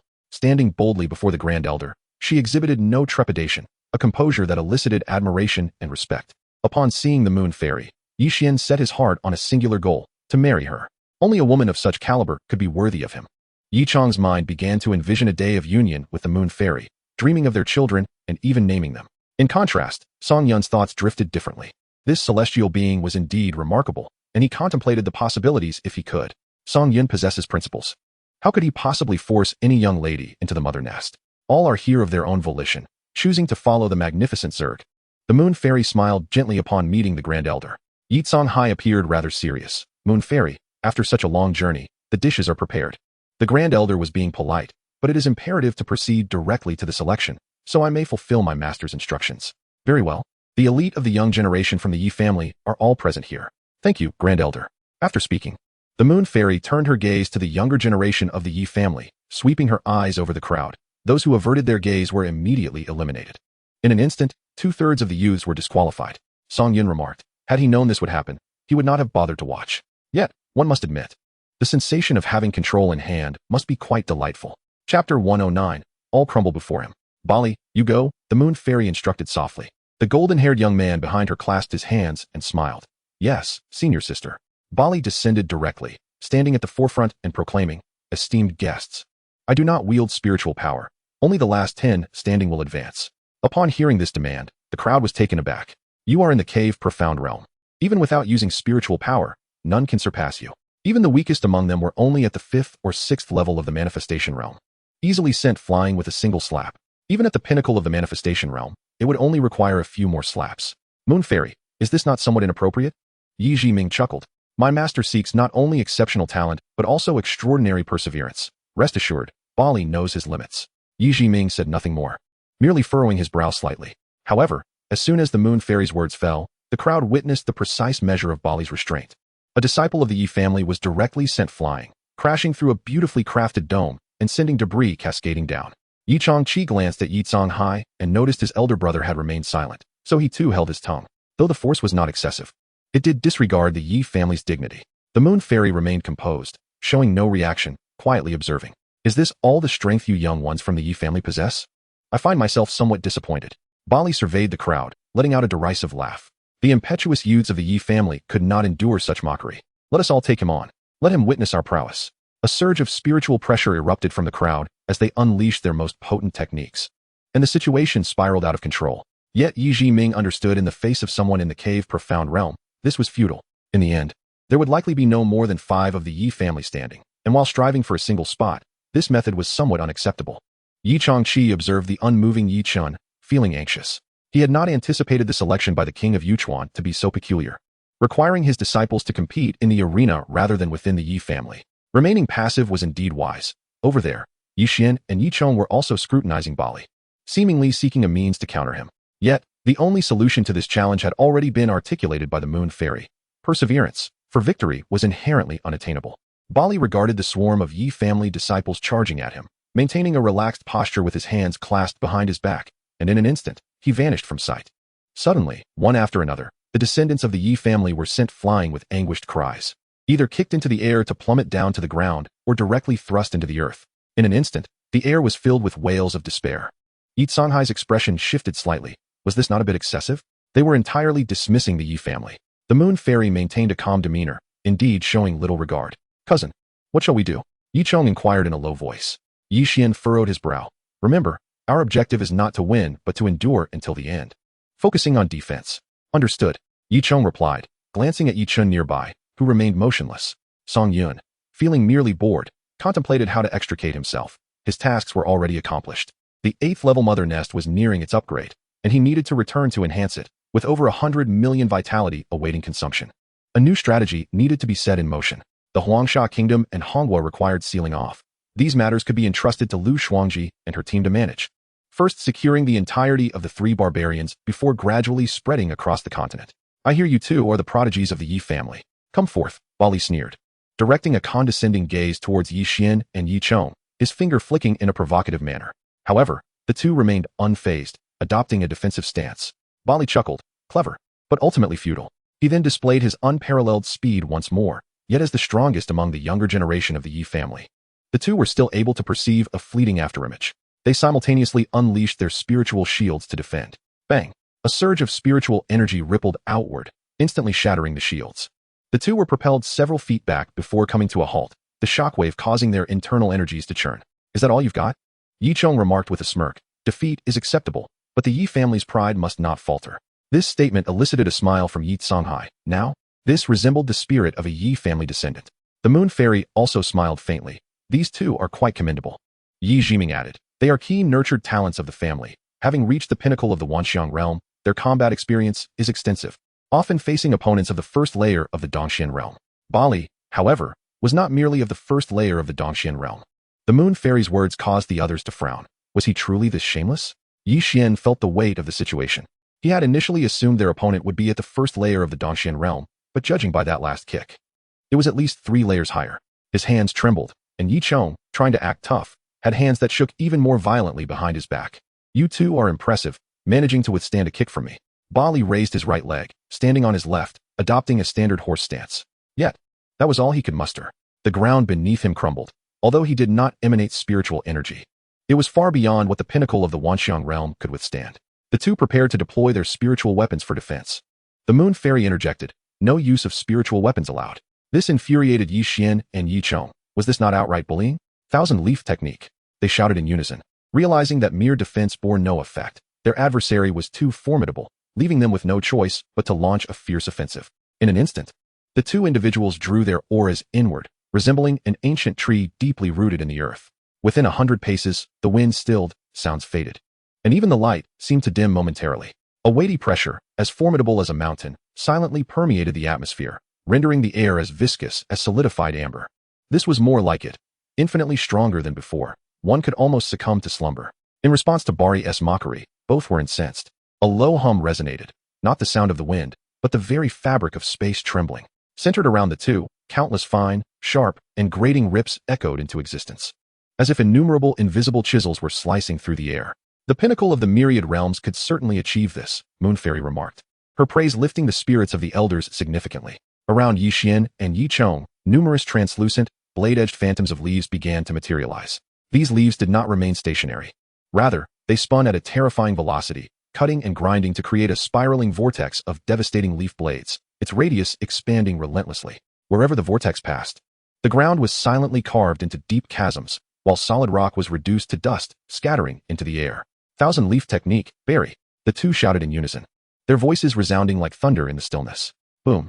The terrifying vortex of leaf blades erupted instantaneously. No longer a mere illusion, it transformed into a tangible mass, gleaming with an eerie azure glow or metallic sheen. Thousands of leaf blades.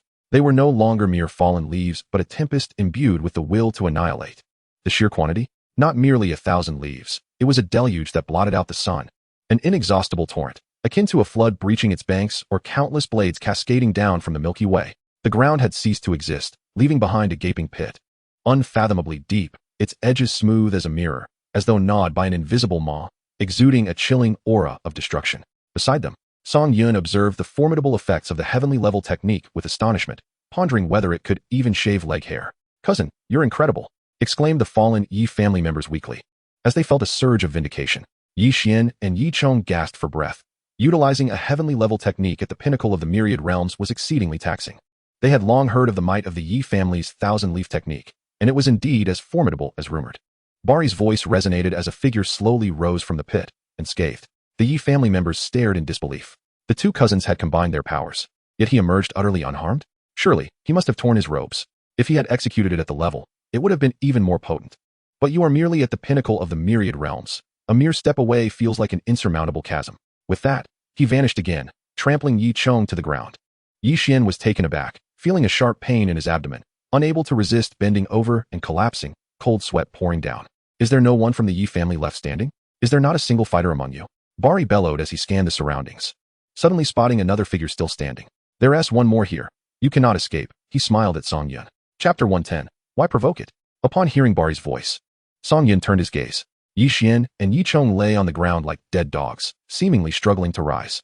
The precision of Ba Li's strikes was indeed remarkable, delivering blows until one could no longer stand, with no indication of when it might cease. Thus, only upon the command of the Moon Fairy could one expect a halt. Only she could select those worthy of the singular opportunity. The elders of the Yi family wore expressions of discontent. Had it not been agreed that one slot would be reserved for them? What did this mean? Was it all for naught? Yi Songhai questioned with a solemn tone. The king of Yuchuan had promised a spot for the Yi family. Indeed, my master did make such a promise. But the opportunity was merely that, an opportunity contingent upon your family's ability to seize it. Is there not still one standing? The Moon Fairy replied with a gentle smile. Captivating yet formidable. Her courteous demeanor belied a glint of severity in her eyes, reminiscent of the king of Yuchuan's own presence. At that moment, the Moon Fairy regarded Yi Chun, well aware of his reputation, having conducted her inquiries prior to her arrival. There was undeniable talent among the younger generation of the Yi family, yet they lacked the extraordinary prowess required. Only those who could break through to the Dongxian realm at this age would capture my master's attention. True strength lies in the fearless. Those who dare to challenge fate, not in those who remain sheltered within their clans, indulging in the resources provided until a moment of perfect readiness arrives. Such breakthroughs, even if they reached the Dongxian realm, would never produce true power, thus tarnishing my master's esteemed reputation. Hence, from the outset, the Moon Fairy had no intention of accepting anyone. Yi Songhai and the others sensed this reality, yet they felt a deep reluctance. Having fought hard for the opportunity, now seemingly slipping away. Observing the Yi family members sprawled in defeat, Yi Songhai could not help but close his eyes. It was evident that future training for the younger generation must be intensified. When compared to the disciples of the king of Yuchuan, the Yi family's youth fell woefully short. Yi Changqi had once believed that Yi Chen still had a chance, but judging by Ba Li's displayed strength, which was at least at the third level of the Dongxian realm, hope was all but extinguished. Not a single descendant of the Yi family had secured a slot. Even if the Holy Gate were to come calling, there would be no trepidation. Alas, such was Yi Chen's fate. At that moment, all eyes turned to Song Yun. Although the Yi family's youth harbored disdain for Yi Chen, they fervently wished for him to summon the spirit he often displayed in bullying others and deliver a sound thrashing to Bali. Despite knowing this was improbable, the desire was palpable. Yi Xian gritted his teeth, his fists pressed against the ground, striving to rise, yet each attempt saw him slipping back down. Cousin, do not persist any longer, Yi Chong urged, having resigned himself. Even if Yi Xian stood, he would merely be knocked down again. They are playing tricks, denying the opportunity. The younger generation of the Yi family cannot be allowed to lose like this. Yi Xian shouted in defiance, and astonishingly, he managed to rise to his feet, momentarily startling the Moon Fairy. With a single kick, bang, Yi Xian was sent flying, crashing against a distant stone tablet, shattering it, and he lay sprawled on the ground. Unable to lift himself again, Bali chuckled, glancing at Song Yun. You see, why not join him in falling? It might ease your suffering. As the sovereign of the insect race, this was far beyond mere theatrics. Song Yun lightly brushed away non-existent dust from his sleeve.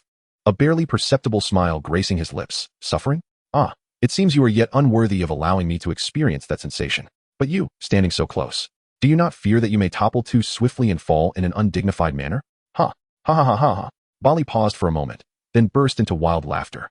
Yi Chong had previously harbored a deep disdain for Yi Chun, considering him overly pretentious. He had anticipated that Yi Chun would cower, yet he remained as audacious as ever. The other disciples shared this sentiment, suddenly finding Yi Chun somewhat more agreeable. If the holy sect arrives, we shall simply hand him over. Upon hearing this, Yu Xinzi chuckled softly, thinking that this lad, despite lacking in prowess, certainly had a flair for theatrics. Ba Li's exaggerated laughter abruptly ceased, and he gazed at Song Yun with a look of contemptuous pity, akin to one regarding refuse. Were it not for this place, you would already be a corpse. I am granting you the opportunity for a dignified exit. Since you refuse it, I shall let you experience the taste of unbearable suffering. Wait, Yi Changqi suddenly shouted. Yu Xinzi turned her gaze in confusion, asking, what is it? I see no necessity for this, Yi Changqi replied, fully aware of Yi Chen's verbal dexterity. Yet recognizing that Ba Li had already been provoked beyond reason, and the ensuing confrontation would not bode well. However, Yu Xinzi unexpectedly grew resolute, declaring, it is not over yet. It has already ended. Yi Songhai retorted with displeasure. I say it has not. Yu Xinzi's gaze did not waver as she directed it towards Yi Songhai, her intent unmistakable. The disciples of King Yuchuan are not to be insulted. To speak ill of them carries a price.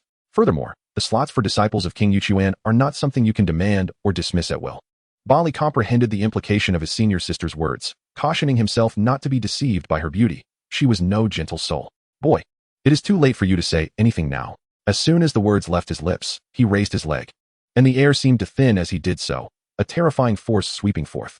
Song Yun appeared to have made a decision, his fists clenched and raised behind him. The ground beneath his feet shattered with a resounding crash, and the resulting vacuum caused Ba Li's fierce countenance to contort in confusion.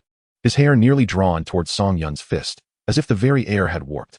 How can this be possible? With a thunderous bang, Bali was transformed into a streak, hurtling backward. The sound of collapsing structures echoed throughout the ancestral city, culminating in a crash into the mountains beyond, causing the entire range to tremble. In that moment, silence enveloped the scene. Chapter 111, A War of Attrition? Yi Chang's eyes widened as he gazed at Song Yun.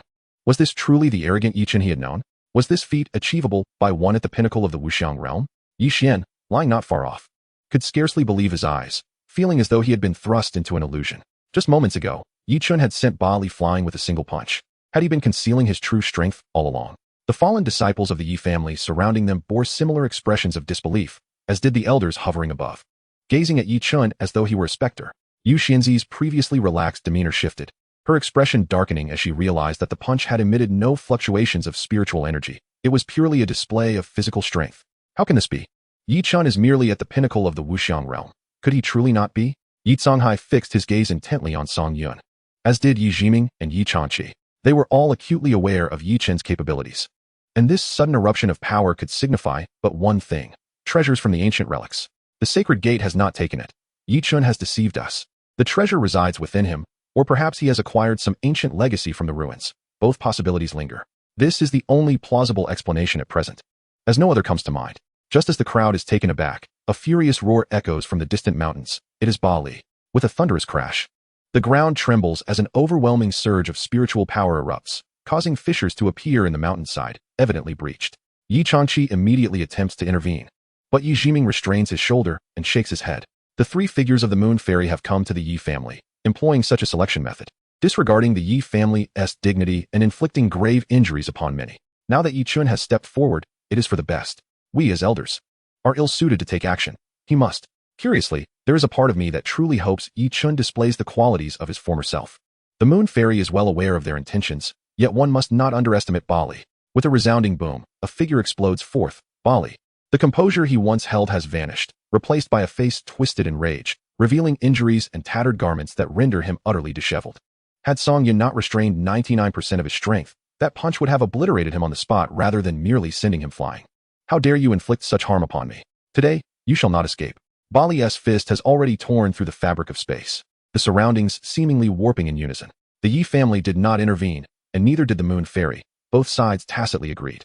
Song Yun, aware of this, focused intently as his robes billowed wildly. To Bali, it appeared as if a terrifying phantom had manifested behind Yi Chen. What is this? An ordinary punch unleashed. Yet it seemed to encapsulate the laws of heaven and earth, producing no ripples, appearing effortless to onlookers. However, in Bali's eyes, that fearsome demon seemed poised to consume him. When their fists collided, a crack resounded. Bali's fingers shattered instantaneously, the damage extending to his entire arm, his dark robe disintegrating into dust. The ferocious spiritual power dissipated in an instant, plunging the scene into profound silence. The surrounding disciples dared not even breathe. Bali's gaze grew vacant, his body seemingly beyond his control. He had yet to unleash many of his ultimate techniques, and had already suffered defeat? How could this man be so monstrous? Was it not said he was merely at the peak of the Wanxiang realm? Truly, he must be deceiving us. With the last vestiges of his consciousness, Bali slowly succumbed, and as his knees buckled towards the ground, a figure appeared beside him, supporting him and offering a pill. It was the silver-haired man beside the Moon Fairy, known as Tai Sha, a fourth-layer Dongxian realm practitioner, a paragon among the disciples of the Yuchuan prince. Which is why he accompanied the Moon Fairy. Compared to Bali, Tai Sha is even stronger. Has the Moon Fairy changed her companion? Yi Jiming inquired with a smile. The Moon Fairy chuckled softly. The Yi family harbors hidden talents. I was blind to this. Moon Fairy, it may be best to draw this to a close, lest we damage the cordiality, Yi Songhai said mildly, ensuring that courteous words were spoken beforehand to prevent future accusations of the Yi family being unprincipled. But how could the Moon Fairy possibly concede? Yi Chen had already passed the first trial. Now, he faced the second. Several elders exchanged knowing smiles. For the second trial was merely a matter of pride. Yi Songhai gazed at Yi Chen, pondering what treasures this young man had unearthed within the ruins. As his cultivation had soared impressively, it was no wonder he had slain the Holy Sun. In the arena, Tai Sha assisted Ba Li to the side. Brother, there is something peculiar about this lad, Ba Li remarked, glancing at Song Yun from a distance. Rest well, no one is more peculiar than I, Tai Sha replied, turning towards Song Yun while retrieving the spirit weapon from his back. It was an unremarkable blade, its scabbard wooden and the hilt devoid of embellishment, bearing only the signs of prolonged use. As Tai Sha stood before Song Yun, his stern visage left the Yi family disciples breathless. sensing he was of a considerably higher caliber than Bali. Is it a will battle? Song Yun scoffed, then directed his gaze towards the moon fairy in the void. Why not all come at once? Let us not waste time. Yi Xian and Yi Chong gaped, astonished at Yi Chen's audacity, as if he alone were the sovereign among them. In times past, such arrogance would have drawn disdain, yet now it inspired a different sentiment. This aura elicited admiration from Yi Tsong Hai and the others. There was no other disciple of the Yi family quite like him. No wonder the standards for discipleship set by King Yuquan were so elevated. With a resonant clang, a sound that was not overly loud yet brimmed with terrifying power reverberated, potent enough to shatter souls. It was as if the sound did not merely reach the eardrums, but erupted from the very marrow, deep within the heart. With a single stroke, the blade gleamed with a chilling light. This speed surpassed that of the fourth layer of the Dongxian realm. It was a fracture in time itself, a rift in space, a collapse of fundamental rules. Yet, in Song Yun's eyes, this velocity was still insufficient, failing to match the speed of Bai Ning's blade. As he beheld the slender arc of light approaching, Song Yun clenched his palm and summoned a fallen, ordinary longsword into his grasp. One strike is hardly impressive. You are too weak, swap out. With a flick of his thumb, the sword's blade extended, emanating a boundless intent to kill that made Tai Sha feel the weight of impending doom. In an instant, the blade's light came to an abrupt halt, as if cleaved in twain. Tai Sha was taken aback. The blade's trajectory shifted like a shadow. His pupils constricted, sensing the sword's aura threatening to rend him asunder. Impudent! The moon fairy exclaimed, her delicate fingers forming a seal. A surge of icy power materialized before Tai Sha, granting him a brief moment to evade. With a resounding crash, the icy force was severed, and Tai Sha, in a desperate retreat, still lost a substantial portion of flesh, leaving him bloodied and mangled. The mountains behind him were cleaved as neatly as tofu. Bali, observing the vanquished Tai Sha, was momentarily bewildered. This fellow had indeed triumphed over Tai Sha using the same technique. Song Yun turned his attention back to the moon fairy in the void. Impudent? Do you believe I will not eliminate you shortly? Chapter 112. I shall fulfill you. The atmosphere became distinctly surreal. Had the eighth young master just declared his intent to eliminate the moon fairy? A bewildered Yi family disciple murmured. Indeed, I too wish to, but my strength does not permit it. It seemed exhilarating. They are all impetuous young men, and how could they not harbor some thoughts towards the moon fairy? Yet, it was Song Yun who voiced them. The ethereal moon fairy in the void was aflame with inner fury. Ever since she became her master's direct disciple, she had never been subjected to such indignity. This was no longer about mere qualifications. It was imperative to make Yi Chun understand the consequences of reckless words. Yi Jiming chuckled, Fairy, do not take offense. Yi Chun speaks without a filter. Do not let it trouble your heart. Though he spoke lightly, his smile spoke volumes. With a single battle, Yi Chun had risen to prominence, and the Yi family had produced a prodigious talent. In that moment, the elders felt their previous investments were worthwhile, all the while pondering what treasures Yi Chun had uncovered in the ruins to grow so formidable in such a brief span. The moon fairy no longer wore a smile, her demeanor turning frosty as she declared, there is one last challenge. With that, her graceful figure descended, halting 3 paces from Song Yun. As she landed, a cold mist began to dissipate. Yi Chun, you have truly impressed me, but this is where it ends. Be cautious, senior sister. This person is peculiar. Bali warned loudly. The moon fairy was certainly aware of Yi Chun's strangeness, yet peculiar individuals were abundant on the continent. Meanwhile, Song Yun found great pleasure in the unfolding drama. Such moments of relaxation were rare. Moon fairy, come, Song Yun beckoned, extending 2 fingers and gesturing. This provocative action elicited gasps from the onlookers. To dare to disrespect the moon fairy was a boldness rarely seen across the continent. Yi Chun, you shall pay a grievous price for this. The moon fairy raised her jade arm, and in an instant, the heavens fell silent, as if an invisible force had gripped the throat of the world, inducing a suffocating sensation. The heavens collapse. Her icy voice, devoid of emotion, resonated like the crackling of glaciers, etching itself into the souls of all witnesses. Above, a layer of dark clouds engulfed the sky, plunging the bright ancestral city into darkness. With a resounding crash, the entire expanse appeared as though a fragile glass dome had been struck by an unseen hammer, descending with visible speed, carrying the might of annihilation towards the earth. This was the true collapse of heaven. But this was merely the prelude. Beyond the crumbling, shattered black canopy, an endless azure cold light erupted. Whoosh, whoosh, whoosh. It seemed as though something was falling from the sky, not raindrops, nor hail, but stars. Stars engulfed in blue flames. Celestial starfall. The moon fairy's delicate hand pressed downward. The meteor shower of azure flames tore through the darkened firmament, weaving a deathly net that enveloped the world with destructive grace and ferocity. Upon impact, they instantly froze into azure ice rings, layered upon one another like deathly ice lotuses blooming upon the black earth. Yi Songhai's expression darkened. Are you intent on raising the ancestral city of the Yi family? Observing Yi Songhai cease his movements, The moon fairy commanded, "Merge." The descending flames began to coalesce, the spectacle breathtaking. It was no wonder she had become the direct disciple of the Jade Spring King. Within the realm of Dongxian, she was surely invincible. Could Yi Chun withstand this final onslaught? Yi Changqi glanced at Yi Songhai. The power exhibited by Yi Chun was now beyond comparison with the past, and it must be preserved. Yi Songhai was certainly aware of this, yet seeing Yi Chun standing there with an air of confidence suggested he had some countermeasures in place. It was better to wait and observe. Everyone disperse. Yi Chun shouted, prompting the Yi family disciples to hastily retreat, fearful of being caught in the fray. Yi Chun also carried Yi Xian far away. Yi Xian still couldn't believe it. Was that truly Yi Chun? This fellow must have obtained some inheritance within the ruins. Yi Chun was envious. If Yi Chun were to defeat the moon fairy, his name would echo throughout the continent. Yi Xian felt a deep sense of resentment. How could someone like Yi Chun possess such fortune? It should have been him standing there instead. Meanwhile, Taisha had also taken Bali far away. Senior sister has grown even stronger. Yet, Bali looked at Song Yun with a rising sense of foreboding. Senior sister is going to lose. As everyone anticipated what kind of technique Song Yun would deploy, a terrifying icy flame consumed her in an instant. A dreadful ring of ice waves, intertwined with substantial ethereal blue chill, surged forth like a frozen tsunami, spreading at a speed surpassing sound. Wherever it passed, rocks, soil, vegetation, and even the very air transformed into crystalline clarity, becoming eternal ice sculptures. In the wake of the ice waves, all life was extinguished, vitality obliterated. Yi Changqi waved his hand, immediately isolating the ice waves. Otherwise, the ancestral city of the Yi family would be encased in ice. The moon fairy truly was formidable. In that moment, Yi Xian felt an unexpected sense of relief. However, Yi Songhai and the others were utterly astounded. How could Yi Chun exhibit such power? Had he lost his mind? Ba Li's gaze remained locked on the icy flames, as if wishing to see the figure within dissipate. All eyes were fixed on the scene. Even the moon fairy, aware that celestial techniques vary in strength. The heavenly falling star cold burial passed down from her master was classified as superior among celestial techniques, unlike the inferior ones previously showcased by Yi Xian and Yi Chun.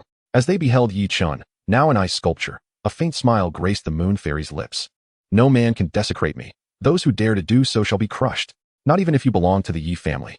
The crowd, witnessing Yi Chun encased in ice, seemed unable to accept this sudden turn of events. Just moments ago, he had been strong, and now he had fallen before the moon fairy. Victory was achieved. Taisha sighed in relief. Had they all lost, it would have been untenable. Yet Ba Li remained uncertain. Crack! A crisp sound echoed in the stillness, piercing through the atmosphere. The moon fairy smile faltered as she observed a minute crack. Another sound followed, and the fissure spread across the ice sculpture like a spider's web, rapidly engulfing the entire figure. Boom! The ice sculpture shattered. The moon fairy's beautiful eyes filled with disbelief. Not only she, but everyone else was astounded. How could Yi Chun withstand such force with his body and remain unscathed? Was he even human? With a flourish, Song Yun vanished from sight. The moon fairy was taken aback, sensing no fluctuation of spiritual energy. Where had she gone? Suddenly, a sharp pain pierced her abdomen. With a resounding thud, the scene shifted dramatically. A powerful strike landed on the moon fairy's flat abdomen. The impact so forceful that it left an imprint on her back. With a gasp, she spewed forth a mouthful of blood. Yet, the onslaught was far from over. Song Yun launched himself into the air, delivering another kick from above. The consecutive blows left onlookers agape. After all, this was the moon fairy, the cherished disciple of the Jade Spring King. Was such brutality truly acceptable? However, Yi Songhai wore a smile, genuinely surprised by Yi Chen's unexpected display of prowess. Yi Changqi sighed with a wry smile. This lad possessed such strength, and yet he had worried for nothing. With a resounding crash, the moon fairy crashed to the fractured ground. Ba Li and Taisha were utterly stunned. Never had they witnessed their senior sister in such a pitiful state. In fact, she was even subjected to the indignity of having her hair grasped and yanked upward. If you have the ability, kill me. The moon fairy weakly gazed at Song Yun, utterly humiliated before the crowd, feeling unworthy to face her master again. In the past, Song Yun might have felt a pang of sympathy, lamenting the waste of killing such beauty, but now he felt none of that. Only a ravenous thirst for blood. He even raised his right hand, his fingertips beginning to coalesce molten energy. I shall grant you this. Such audacity sent shivers down the spines of the elders of the Yi family. The Holy Sun dared to kill, and now he even threatened the prized disciple of the Jade Spring King. In an instant, 5 figures, led by Yi Songhai, appeared. Yi Chun, do not kill her, Yi Changqi shouted.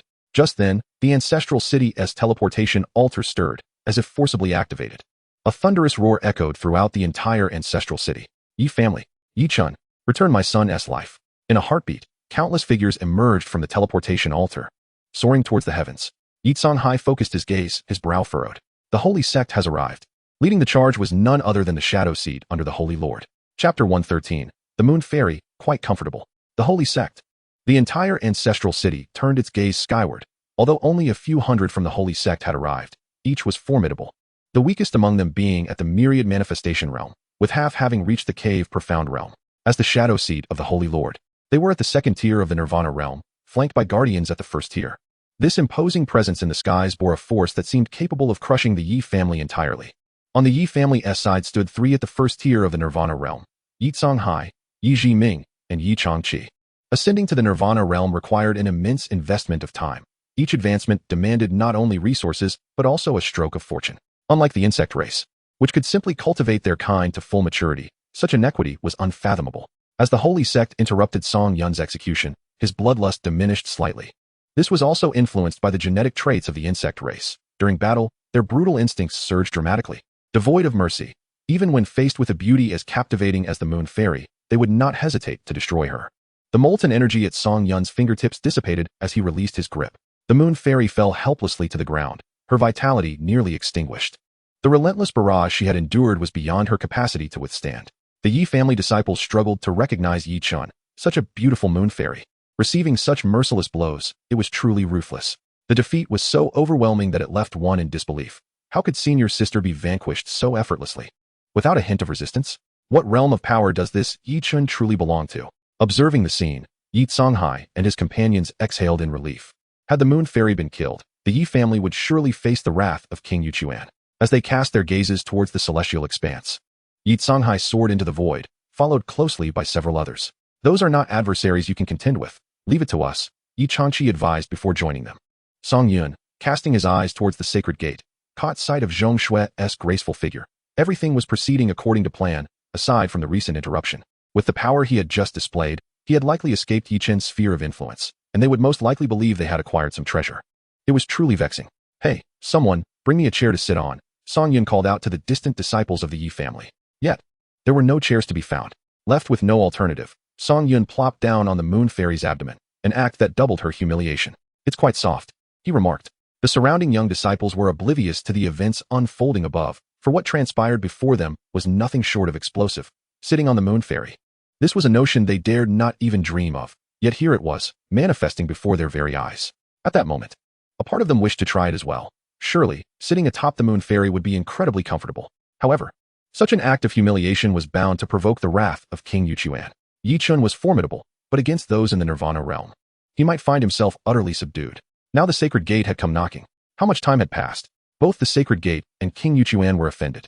The crowd gazed at Yi Chun, and envy began to brew within them again. He had defeated a formidable foe and sat upon a fairy. Yet now with the arrival of the sacred gate, his fortune appeared to be waning. Damn it, release the Moon Fairy. Let me handle this. One exclaimed. Cousin, do not be agitated. The sacred gate's people have arrived. Yi Chun will not fare well. Yi Chun consoled his companion, Yi Xian, stressing that such provocations would not go unpunished by their elders. Yi Xian remained silent, his gaze fixed on Yi Chun in the distance, a sense of dread creeping in. How could he desecrate the Moon Fairy like this? When King Yuchuan's ire descended, the Yi family might very well face annihilation.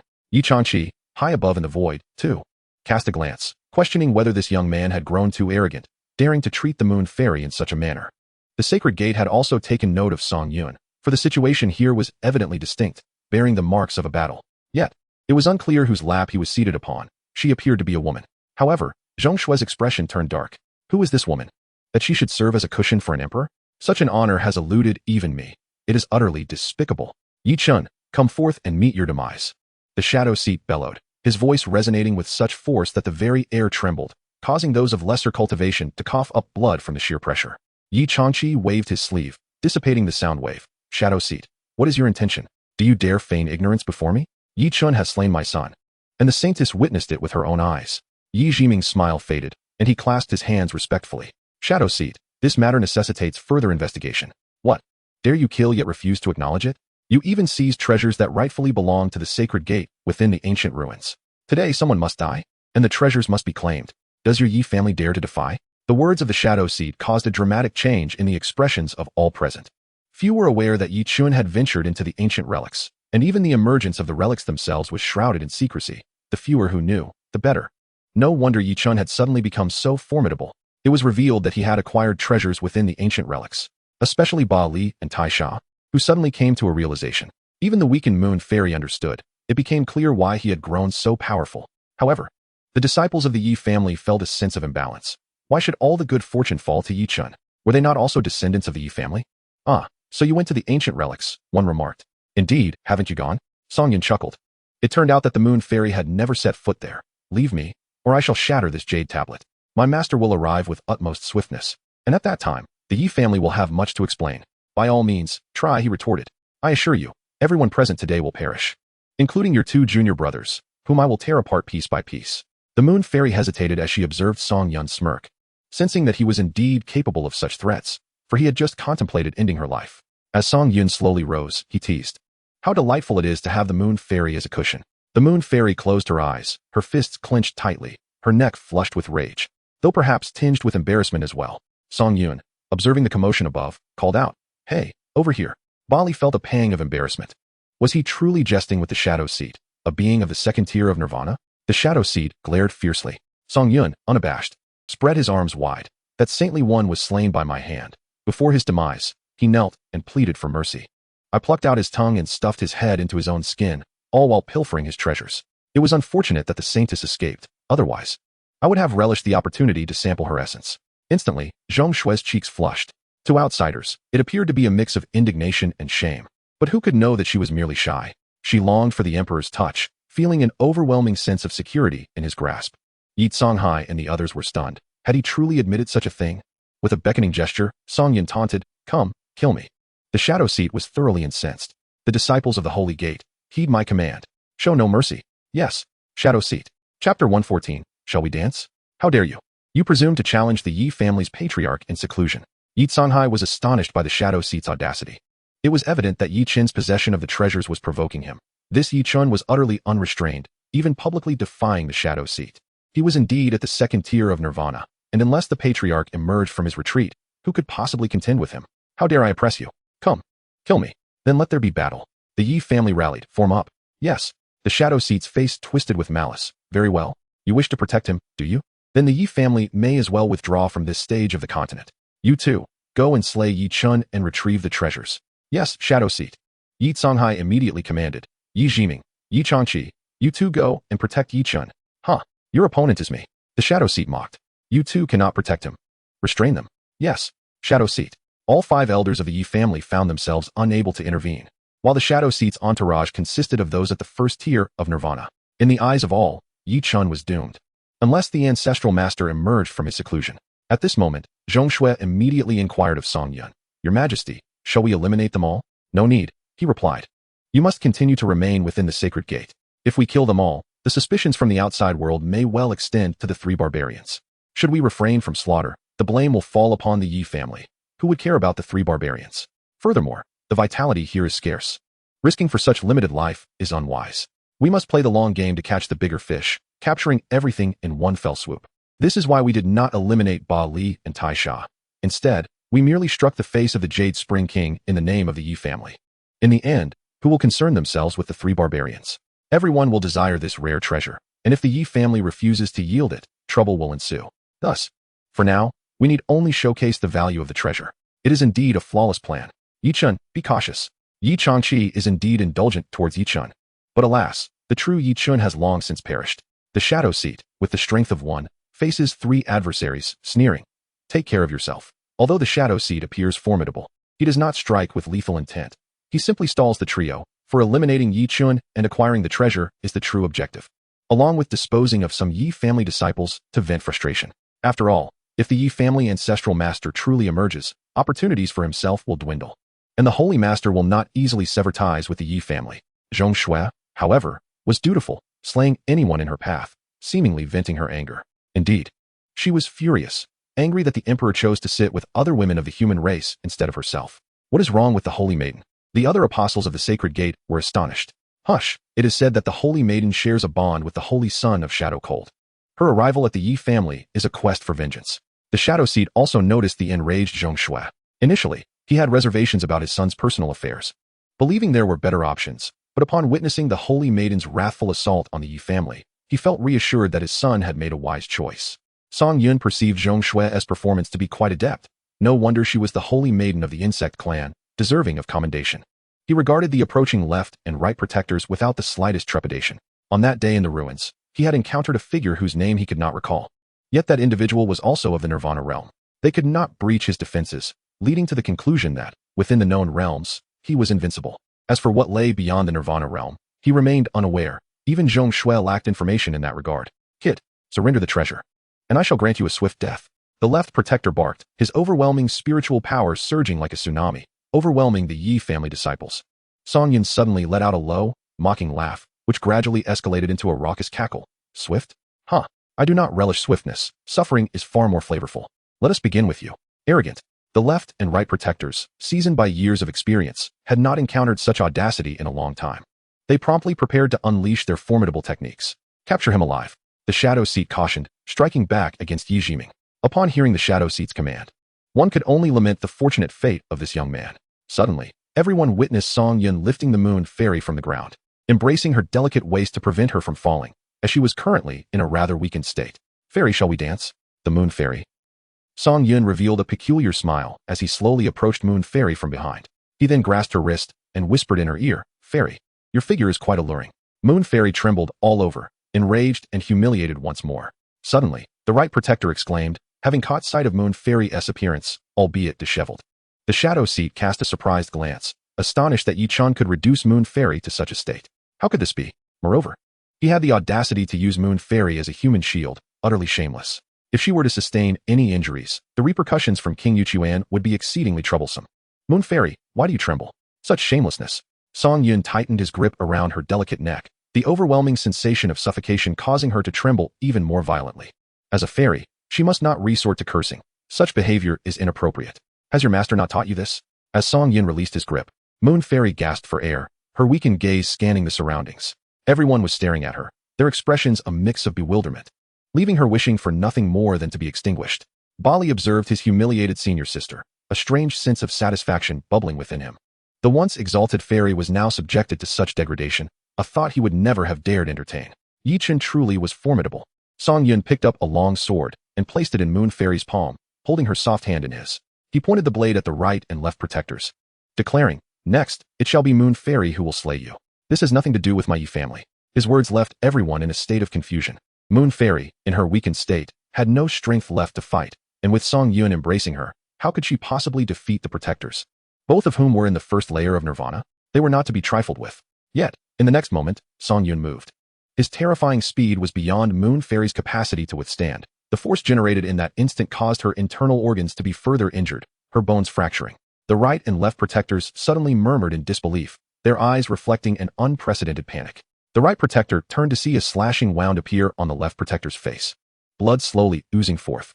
Half of his head tilted and slid away, leaving the right protector frozen in shock as he watched his companion fall. Not only was the right protector stunned, but the entire Shadow Seat ceased their fighting, turning to gaze at the fallen left protector, as well as at Song Yun, who held the painfully distressed Moon Fairy in his arms. The ordinary long sword in Moon Fairy's grip gleamed with a sinister chill, and with that very blade, she had just felled a being of Nirvana. Just one strike. Chapter 115. It turns out, they are all the same. At that moment, all combat ceased, as everyone looked up at the celestial pair in the sky. The sudden fall of a Nirvana-level corpse was so unexpected that none could fathom it. After all, it was Nirvana, not some mere level of void or myriad realms. How could a being of Nirvana perish so abruptly? Who could endure such a shock? Who would dare to continue their cultivation after witnessing such a display, regardless of one's level of cultivation? To be felled by just one sword strike was chilling enough to draw in a sharp breath. That strike, it was even more ferocious than the last. The Nirvana realm was caught off guard, and even the senior sister could not withstand the overwhelming speed, letting out a piercing scream. Yi Chun, Yi Songhai exclaimed sharply. Although he harbored grievances against the sacred sect, they merely eliminated ordinary disciples. Yet you have gone so far as to kill the left protector of the Shadow Seat. This cannot end well. Thoughts surged within Yi Songhai, though he too was at the first layer of the Nirvana realm. He could not achieve such a clean and decisive strike within the same realm. The Shadow Seat furrowed his brow. What treasure could this be? Yi Chun, surrender the treasure. The Shadow Seat could no longer concern himself with anything else. Such a treasure must be obtained at all costs. Yi Songhai and his companions immediately obstructed the way, declaring that the treasure must remain within the Yi family. If that is the case, do not blame me for being merciless, he proclaimed, void of silence. The Shadow Seat did not employ a grandiose initiation. He merely raised his hand slowly, fingers splayed, palm facing downward, pressing down upon the ground. At that moment, sound was stripped away. The entire ancestral city of the Yi family was engulfed in silence. The howling wind, the chirping of insects, the distant flow of water, even the beats of their hearts and breaths vanished. In the next instant, the radiance enveloping the ancestral city was extinguished. The space beneath the shadow seat's palm twisted violently, crumpling inward as if a massive stone had been cast into a tranquil pond. Light was frantically tugged and devoured by this invisible force, rapidly forming an absolute singularity of darkness at the center of their vision. Yi Songhai and the others would not sit idly by. The three of them formed seals simultaneously, channeling powerful spiritual energy to resist. Thousand Leaves technique. They shouted in unison. The effects unleashed by the Nirvana realm were not to be compared with those demonstrated by Yi Xian and Yi Chong.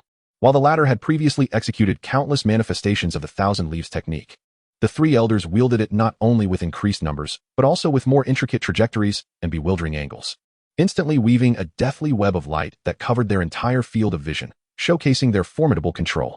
Having long desired to test the Yi family's Thousand Leaves technique, today they would settle the score. The shadow seat lowered his voice. Abyss descends. The instant the great abyss appeared, an irresistible and terrifying pull emerged. Anything drawn into the core of the abyss, be it matter, energy, or even the luminous strikes of offensive spells, disintegrated and dissipated silently upon contact with that pure void. This clash of celestial-level techniques inflicted tremendous damage upon the ancestral city. Countless houses were shattered, and what was once an ethereal paradise now resembled a land of ruin. Thousand Leaves burial. The three of them cried out fiercely. New energy leaves continuously coalesced in the void, replenishing the torrent of death. It was as if an inexhaustible source of leaves existed. As long as the spiritual energy persisted, this lethal foliage would never cease. Such a grand spectacle could even allow those in the cave profound realm to grasp the ultimate truths. As it was rare for Nirvana realm experts to engage in such a life and death struggle, neither side showed any intention of retreating. However, as time wore on, the three from the Yi family were the first to spit out blood. Yet the shadow seat was not without his own burdens, despite being of a higher realm. Attempting to slay the trio would undoubtedly cost him dearly, especially with the ever-watchful Yi Chun lurking nearby. Thousand Leaves technique. Descent into the Yellow Springs. As the shadow seat fixed his gaze, it became apparent that these three lunatics were determined to protect Yi Chun, even at the cost of their own vitality. All the members of the Yi family turned their attention towards the three elders, who emanated a crimson glow. It was indeed the manifestation of falling to the Yellow Springs. How formidable father truly was. Yet, Yi Chong could not bear to witness it. Was it truly worth it to sacrifice so much for Yi Chen? Yi Xian was consumed with jealousy. Their father had never shown him such favoritism, yet he lavished Yi Chun with such affection. Was it merely because of a treasured possession that such preferential treatment was bestowed? In that moment, the heavens seemed to shift ominously, as if preparing to descend upon them. Upon hearing the shadow seat's words, Yi Songhai and the others understood that their objective had been achieved, relieving the shadow seat of further concern. Both parties simultaneously withdrew their powers. To their astonishment, Yi Chun had managed to slay half of the Holy Gate's apostles alongside the Moon Fairy. The shadow seat intended to depart, but was tempted to linger for a meal. Song Yun, grasping the Moon Fairy's hand, slowly severed an apostle's neck, blood gushing forth. The shadow seat inhaled deeply, recognizing the boy's ruthless nature. Very well, I shall await our next encounter. Although momentarily taken aback, the shadow seat chose caution and resolved to leave first. The teleportation altar had been destroyed, leaving them no choice but to take flight. Moon Fairy, your cries are truly melodious. I long to hear you express yourself in a different manner. Suddenly, Song Yun led the Moon Fairy into a nearby room. She emitted a peculiar sound that drove all the men wild with desire. How scandalous. He had actually brought the Moon Fairy to such a state. Yet, within the room, Song Yun wielded a wooden board, prodding the soles of her feet. Moon Fairy, your cries are delightfully enticing. In her weakened state, the Moon Fairy could not muster her spiritual power for defense. She was like an ordinary person, enduring a torment of pain and itchiness that could drive anyone to madness. What are you all standing there for? Go stop him. Yi Songhai wiped the blood from the corner of his mouth, having already offended the Holy Gate. With Yi Chun now gaining the favor of the direct disciple of the Jade Spring King, the Yi family was on the brink of ruin. At that moment, the door swung open. Song Yun emerged, looking refreshed, even adjusting his collar. Yi Xian, infuriated, spat blood. Cousin, don't be angry. Even though Yi Chun is powerful, he is also swift. With a splutter, Yi Xian coughed up more blood and fainted. Yi Chong thought to himself that had he been in Yi Xian's position, he would have likely succumbed even faster. Stretching languidly, Song Yun felt his task was complete. Yi Chen's identity had become expendable. Yi Chun. Yi Songhai suddenly called out, hand over the treasure. He commanded with authority. Song Yun regarded the three shadowy figures in the void and chuckled. Chapter 116, Sealing Song Yun. The young disciples now looked towards Song Yun. Who wouldn't he desire such a powerful treasure? A treasure capable of empowering a peak figure in the myriad realms to the extent of slaying those in the nirvana realm was unheard of. What if such a treasure were to be placed in the hands of someone already possessing nirvana? It would likely lead to domination, and the Yi family would no longer fear anyone. Such an immense temptation was enough to sway anyone's heart. Its power was so profound that even the shadow seat dared not confront it directly, opting instead to retreat. It could not remain in Yi Chen's possession. Such a treasure must be safeguarded within the Yi family, not left to an individual. Cousin, don't faint. Our father has made his move.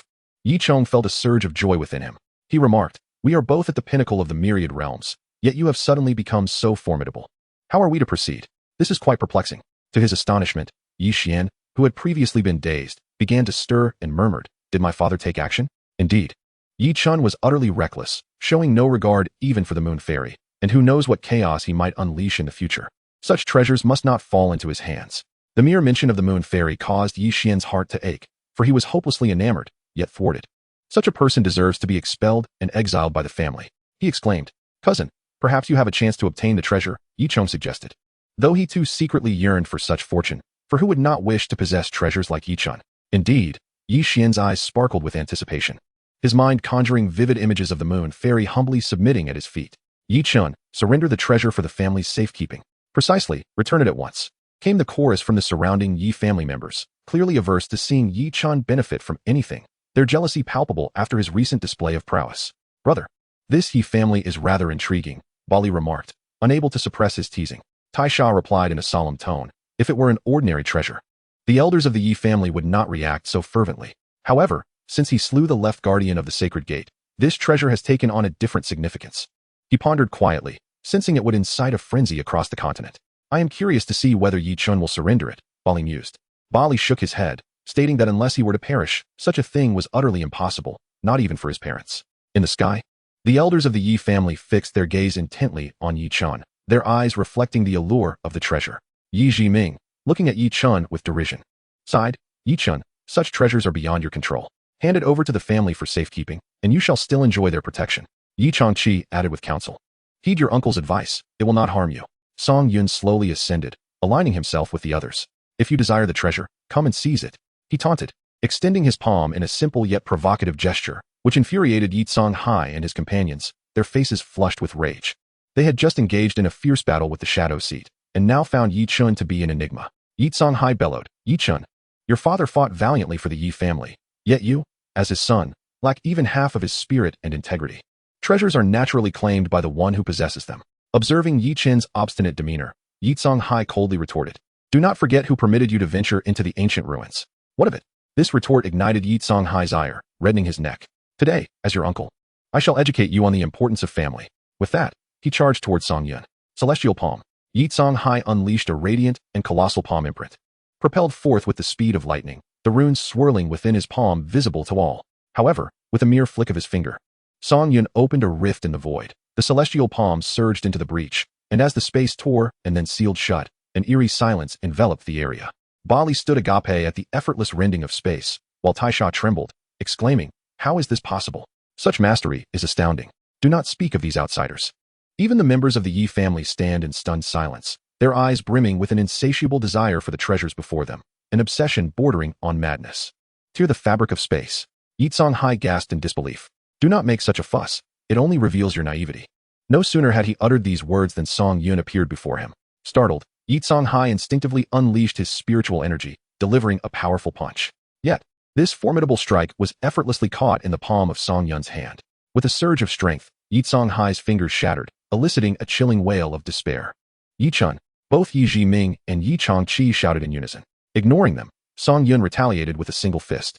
Yi Tsong Hai, akin to a shooting star, plummeted into the ancestral city, stirring up a cloud of dust. Father, Yi Xian could hardly believe his eyes. His once mighty father had been vanquished by none other than Yi Chun. This blow had stripped Yi Tsong Hai of his combat ability, while Song Yun had gained a profound understanding of his current powers.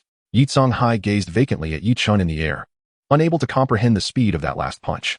To be defeated by a junior, was this a tragedy or a fortune for the Yi family? Yi Chun, you have shown great disrespect, roared Yi Chongqi. Yet, in his heart, Yi Jiming mused, is it truly I who is lacking in decorum? Or is it you who are unreasonable? Could this enhancement of strength be permanent? There were no signs of weakness. I advise you not to provoke me.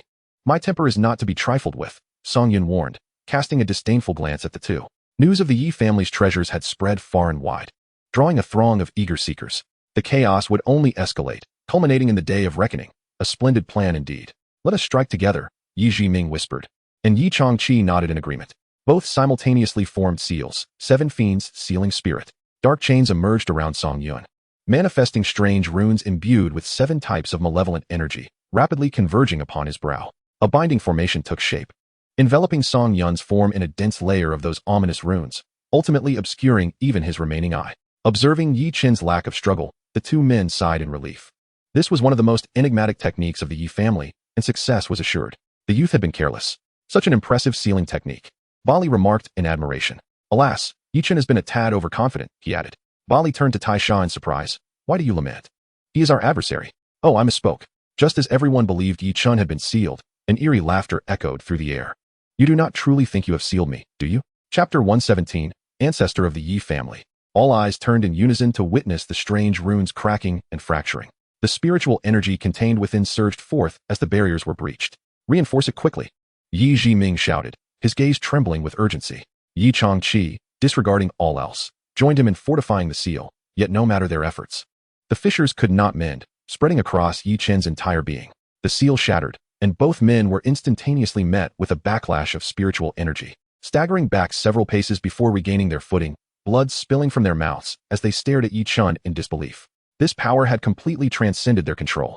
What shall we do now? The descendants of the Yi family below dared not utter a sound, sensing that Yi Qin had completely lost his sanity. Even sparing no consideration for the elders of the Yi clan, exhibiting an unparalleled brutality. Who could possibly restrain him now? No one. In this moment of overwhelming inevitability, a resonant voice reverberated through the air. Yi Qin. Song Yun raised an eyebrow, recognizing the presence of a formidable expert. The once silent atmosphere seemed to be gripped by an invisible hand, constricting its throat. The air thickened, and time appeared to momentarily stand still. Suddenly, a distant, profound bell tolled, as if it had traversed the endless expanse of time, echoing throughout the heavens and the earth. This sound was not jarring, rather, it penetrated the very depths of one's soul, cleansing every stray thought. The towering ancient tree, emblematic of the Yi family's venerable lineage and requiring 10 individuals to encircle it, swayed without wind, its leaves glistening like jade, now rustling violently, not in fear, but as if bowing in reverent pilgrimage towards the source of the sound. Above the grand hall, the space distorted and folded without warning, akin to a stone cast into still waters, creating visible ripples that spread outward. A figure descended from the sky.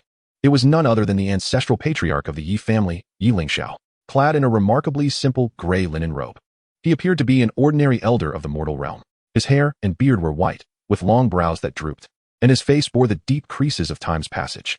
Yet, this seemingly unremarkable figure, when his eyes, profound as if harboring infinite stars and seemingly capable of seeing through all worldly illusions, slowly opened, unleashed a palpable force. The entire ancestral city, along with the surrounding mountains and drifting clouds, seemed to be violently pressed down by an unseen might. In an instant, everyone felt as if they bore the weight of an ancient divine mountain upon their shoulders, their internal spiritual energy suddenly sluggish, and breathing became a laborious endeavor. A wave of absolute pressure, emanating from the very essence of their bloodline, akin to a tangible tsunami, descended with overwhelming force. Yi Lingxiao's gaze was not sharp, yet it instilled a deeper fear than the keenest blade. Wherever his eyes roamed, no one dared to meet his gaze, bowing their heads involuntarily, as if the weight of his stare had bent their spines. Yi Jiming and Yi Changqi wiped the blood from the corners of their mouths. We welcome our ancestor. The entire Yi family in the ancestral city knelt on the ground, shouting in unison. We welcome our ancestor. The thunderous echoes of their reverence, laced with uncontrollable tremors, surged into the heavens. However, upon reaching the invisible force field surrounding the ancestor, the sound was instantaneously suppressed and dissipated, as if even the voices trembled before his majesty. Yi Lingxiao stood silently, exuding no deliberate pressure, yet the entire world seemed to revolve around him. Yi Jiming could perceive the ancestor's imposing aura, distinctly different from before. The ancestor had transcended. He had reached the 3rd tier of the Nirvana realm. Song Yun also sensed the intensity of the presence. It had indeed escalated. Yet it was reminiscent of what he had encountered in the ruins. Initially expecting a formidable expert, he was taken aback to find merely a minor figure. The Yi family shall rise. Yi Lingxiao's voice, though not loud, resonated with the clarity of the primordial sound of the universe, deeply imprinting itself upon the souls of every member of the Yi family. Just 4 words, akin to a divine proclamation. ignited the flames within the bloodlines of all Yi descendants, and unequivocally announced the arrival of the Yi family's steadfast pillar. This epitomized the essence of true strength.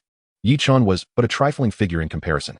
Eldest ancestor, eliminate him and restore the family regulations. At that moment, Taisha exhaled, realizing that the Yi family ancestor had indeed broken through to a new realm. He would not be a match for my master. Yi Lingxiao gazed serenely at the ravaged ancestral city before finally fixing his gaze upon Yi Chun. Follow me. Everyone looked at the ancestor in disbelief. What could this possibly mean? Was he refusing to uphold the family rules? Even Yi Changqi was perplexed. Song Yun pondered for a moment, deciding to observe the ancestor's intentions. Perhaps the ancestor was coveting this treasure for himself, after all. As Yi Lingxiao departed with Song Yun, the atmosphere finally calmed. Yi Jiming commanded everyone to repair the damaged ancestral city. Meanwhile, Song Yun followed Yi Lingxiao to an unremarkable house at the back of the main hall, which had sustained considerable damage from the recent upheaval. This demeanor took Song Yun by surprise. It was not typical of an elder addressing a junior. It seemed that experience indeed triumphs over youth. Song Yun took a seat on a nearby stone bench, while Yi Lingxiao slowly settled down, brushing off the dust from his robe. You must be a formidable presence left behind in the ruins, he remarked, feigning benevolence while harboring hidden intentions. Uncertain of Song Yun's true strength, he mused that if he were to ascertain it, he might find not a guardian, but rather a refugee within the ruins. Yet, Yi Lingxiao speculated that Song Yun was likely at the second level of the Nirvana realm, perhaps even at the third, akin to himself. However, as of now, it remained mere conjecture. Song Yun, with utmost seriousness, declared, I am Yi Chun, not some relic of the ruins. The old man was attempting to extract information from him, aiming to absolve the Yi family of any wrongdoing. Would his efforts today be in vain?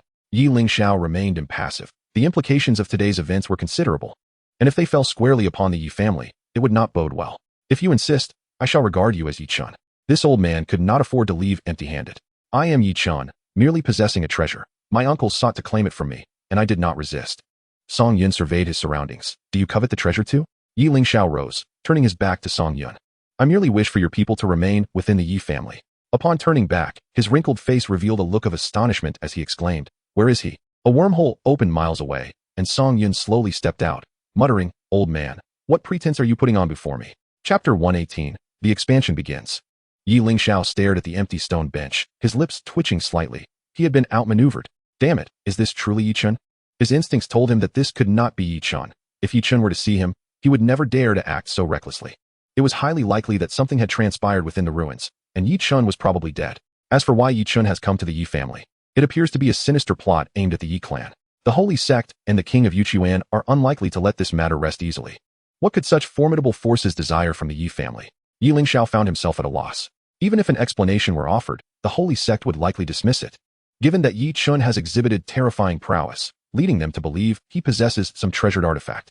The crux of the matter lies in the fact that he had just summoned Yi Chun, only for him to vanish without a trace. Yi Lingxiao let out a cold laugh. What riddle is being played here? At this moment, many within the Yi family were injured and had been tended to one by one. Among the most grievously wounded was undoubtedly Yi Songhai, who received special care from Song Yun. The moon fairy had departed from Yi Jiming and entered the room, speaking in a low voice. Yi Changqi sighed. Realizing he had no choice but to let the matter go, was he to resort to murder to silence witnesses when the holy sect had already seen everything? How could Yi Chun have transformed in such a manner? Yi Changqi murmured to himself. Have you not considered that Yi Chun is no longer the Yi Chun of old? What do you mean? Yi Jiming nodded, lifting the teapot to take a sip. The ancient relics are shrouded in mystery, filled with ancient bloodlines, heroic spirits, and ferocious beasts, as well as powerful beings trapped within these ancient sites, countless in number. Yi Chun remains Yi Chun, yet his soul may no longer be the same. What Jiming has said bears merit. A deep voice resonated from outside, and Yi Lingxiao approached. The two quickly clasped their hands in respect. Greeting, ancestor. Yi Jiming immediately inquired. Ancestor, have you discerned anything? The person has vanished. What? The two exclaimed in unison. Could it be that he has truly disappeared? Not even the ancestor could manage it. He simply vanished without a trace. After speaking, Yi Lingxiao approached the bed, gazing at the injured Yi Songhai. Yi Changqi exchanged glances with Yi Jiming, uncertain whether he had genuinely vanished or had already been slain by the ancestor. Indeed, Yi Changqi cautiously asked, What of Yi Chun? Regardless of whether Yi Chun is truly Yi Chun, preparations must be made. Send word to the holy sect to clarify the situation. Will the holy sect believe it? Yi Lingxiao replied solemnly. Regardless of their belief, we must proceed with our duties. By the way, we must also relay news to the king of Yuchuan. Understood. Yi Lingxiao glanced outside. They likely would not believe it either. Does this Yi Chun harbor a grudge against me, seeking to use others as instruments of his vengeance? If he aimed to strike from the shadows, why not eliminate the disciples of the king of Yuchuan directly and allow the holy sect's people to escape? What then? Is his true intention? Yi Lingxiao found himself in a quandary. This is also what Song Yun desires. However, it must not be made too conspicuous. With Zhong Shui fanning the flames, the moon fairy has become tainted in the eyes of the world. If the king of Yuchuan can swallow this indignity, he is indeed formidable. As long as suspicion does not fall upon the three barbarians, the goal will have been achieved. There is much to address at present. The countries of Huangsha and Hong must be swiftly assimilated, especially since their emissaries have been lost. News must be tightly sealed, and the borders with the three barbarians must be comprehensively secured. It seems we must unleash a frenzied onslaught of insects, casting forth several wormholes for transportation. Song Yun reached the imperial capital of Tsungyan Kingdom, promptly gathering everyone to allocate tasks. The royal palace remained as resplendent as ever, yet it emanated an aura of darkness. The throne has been replaced with one capable of accommodating Song Yun's physical form, crafted by the Sarkaz. The throne itself is composed of countless layers of chitinous shells, intricately fused and regenerated. Its hue absorbs all light, resembling an almost pure void black, yet under specific angles, it refracts a haunting violet or deep crimson sheen. Akin to solidified venomous blood, these shells are not smooth. Rather, they are adorned with sharp barbs, twisted bone spurs, and pulsating veins that exude a viscous bioluminescence. They coil and intertwine, forming a base that is asymmetrical yet imbued with primal strength, as if torn directly from the spine of a colossal beast from the abyss and melded together. Within the depths of the throne's base and backrest extend numerous robust purple nerve cords. They resemble living serpents, with one portion deeply embedded below, while another languidly drapes and coils around the seat. The Sarkaz have named it the Abyssal Throne, a definitive symbol of the Zerg Emperor's absolute power and unending ruthlessness.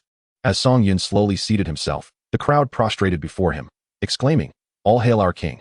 The bloodthirsty hordes outside the grand hall bowed their heads, while the Ashants in the sky descended and offered their utmost subservience. Only when Song Yun raised his hand did the entire Zerg feel emboldened to lift their gazes, a testament to the Emperor's unwavering command. Intriguingly, within the hall stood a solitary Sarkaz to the left, while a stunning line of enchanting women graced the right, arranged in order of precedence. The first was Huashan, followed by Han Yue, Churian, Lu Shuangjiao, Hongmu, Lu Shuangji, and Bai Ning. Each one, upon closer inspection, exuded an extraordinary allure. Witnessing the Sarkaz firsthand, Song Yun felt a surge of satisfaction from their imposing presence, though he was puzzled by how he came to recognize Chu Riyin as a maternal figure. In addition to Zhong Shui, there was also the absence of the 7th-tier leader Baha, nurtured within the mother nest, who likely needed further cultivation to reach the impending 8th tier. At that point, the Zerg, alongside himself, would possess 3 8th-tier entities, surpassing the known realm of Nirvana. As for the 9th-tier mother nest, Song Yun intended to proceed with caution. The 8th tier sufficed for now, though the quantity of Zerg remained a pressing concern. With 139, 487, 361 vitality points remaining, he would devote himself to cultivating the Zerg numbers. Soon, there would also be 8th tier Zerg warriors, which had yet to be factored in. However, logically, 6th tier would suffice, and 7th tier would not require excessive numbers, merely a few to complement the ranks. Next, it was time to act against the Huangsha Kingdom and the Han Kingdom. Huashan, Hanyue, and Chu Ruyan, you three are responsible for the Han Kingdom. Eliminate all opposing forces. The trio stepped forward in unison, affirming, yes. Hongmu, Lu Shuangjiao, and Lu Shuangji, you are tasked with the Huangsha Kingdom. We serve our king. Suddenly, Bai Ning stepped forth, kneeling respectfully and stating, my king, I fear I must journey to the ancestral city of the Yi family. Song Yun was already aware of this, as Bai Ning had been nurtured by the Yi family, who had sent emissaries to seek her out. Bai Ning needed to visit the Yi family ancestral city, and he himself required real-time intelligence from them. Approved. Thank you. My king.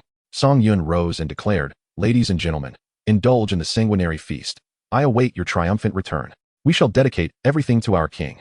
Chapter 119, finally reaching a million swarm. At present, my insect army still falls short of the desired scale. The total number has not yet reached 500,000, which is considered sparse for the insect race. The Crystal Spire clan constitutes half of this total, while the OS clan boasts approximately 200,000, with the Bitterfall clan being the least numerous. To effectively seal off the 3 barbarians, the most crucial element is the core watcher insects. Currently, their numbers barely exceed 10,000, a truly insufficient figure. I will first summon 100,000 core watcher insects, expending 10 million life force in the process. These core watchers will be strategically deployed along the borders of the 3 barbarians to ensure that no one enters or exits. This time, I will not deploy the 5th tier blood surge. Encountering the Nirvana realm would be quite taxing. Instead, I will employ 6th tier nightmares, which are not daunted by the Cave Profound realm and can even contend with the Nirvana realm. It is imperative that the defense system is meticulously constructed, and I shall invest accordingly. I will summon 10,000 6th-tier nightmares, ensuring the borders are secure. 50 million life force will be needed. Spending it feels like water flowing away. A single giant infant insect requires 10,000 life force, and 7th-tier creatures are indeed exorbitantly priced. After pondering, Song Yun decides to distribute evenly 500 7th-tier giant infants, 500 7th-tier faceless insects, and 500 7th-tier weeping blood insects. A total of 1,500 7th-tier creatures. Should anyone breach the border, I, Song Yun, will retaliate. 15 million life force has been allocated for the defense line, consuming approximately half of the total life force for its construction. Ensuring the safety of the stronghold is absolutely essential. Next, I must cultivate offensive combat power. From recent battles, it has become evident that the most cost-effective tiers are the first to third. The primary source of life force does not stem from the formidable, but rather from those mediocre practitioners. Hence, there is no need to deploy high-tier insects against them. High-tier insects are meant to confront the strong. While their numbers may be few, low-tier insects must be abundant. I shall summon 2 million corrosive insects, which are remarkably cost-effective. Song Yun is eager to witness the spectacle of 1 million corrosive insects charging forward. The impact is truly irresistible. The crimson flower insect, designed for subterranean warfare, will leave the enemies lamenting their fate. I will summon 200,000 of them. The third-tier rending insects will serve as the backbone of the offensive, particularly since the celestial void realm is airborne, leaving only the soul flame realm on the ground, perfectly suited for the third tier. I shall summon 100,000, which is more than sufficient. A modest number of 4th and 5th tier insects will also be required, though not in excess. The 6th and 7th tiers must primarily confront the enemy's cave profound and nirvana realms, so their numbers cannot be scant. Moreover, individual combat strength and command capabilities are crucial. Certainly, the 6th tier Asia insects remain exceptionally appealing. I shall summon 2,000, equivalent to 6,666 water-severing lords. Regarding the Bitterfall clan, Song Yun believes the core Watcher insects offer the best value, as they can endure considerable damage at the 3rd tier and should be allocated for the insect swarm's charge. I will summon 100,000, coordinating with the Crystal Spire clan for the assault.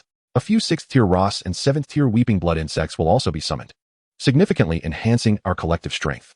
The OS need not be elaborated upon. I desire to witness an expanse of 2 million 1st tier Razor insects darkening the skies. A single swoop serving as a harbinger of devastation. 100,000 spore insects would suffice. However, the focal point remains the colossal infant insects, monstrous and terrifying. Their strength resting at the 7th tier, they arrive with an innate ability to instill fear. When unleashed upon the battlefield, they evoke dread in the hearts of adversaries. Yet, gazing at the current vitality points, I find myself slightly perturbed. They are depleted. Approximately 150 million vitality points, and a few taps have rendered them non-existent. It is imperative to swiftly level the two nations, for I am bereft of vitality. At this moment, all warrior nests have entered a frenzied cultivation mode, naturally. The Crystalline Thorn tribe is not idle either, engaging in coupling is necessary. Though their pace may be sluggish, at least the offspring require no vitality. As long as the numbers are ample, the reproduction rate can keep pace, perhaps rendering the cultivation of crystalline thorns unnecessary, relying solely on mere survival. Preparations to undergo bodily transformation are underway. Mother, please ensure your safety. Sakaz, upon entering the mother nest, repeatedly admonished Chu Ruyan, fearing for the well-being of his beautiful mother. Initially, she felt a twinge of embarrassment, but gradually she has grown accustomed to it. I understand. You must go now and take care of the Emperor. Rest assured, Mother. As long as I am here, no one can harm even a single hair on the Emperor. You are truly remarkable. Upon receiving praise from his mother, a rare smile graced the otherwise fearsome visage of Sakaz, who then turned to stride towards the mother nest. With only two capable of opening wormholes departing, the swarm must rely on the colossal insect nest for transport. The bloody feast of the Sandman goes unnoticed, with no one paying heed to the happenings there. Of course, some have heard whispers of the demise of the Hongzu of the Han Kingdom, seeking to gain something from the nation. While the thought is enticing, once one sets foot in Sandman, there is no turning back. Sandman has already become the territory of the insect tribe. At this very moment on the continent, none can fathom the events transpiring in Sandman. A brutal tribe has matured, resembling a vast maw of blood, poised to devour the entire land. In the city of Huaji, the populace serves the holy gate, singing praises to the Lord. Anyone daring to speak ill of the Lord faces execution.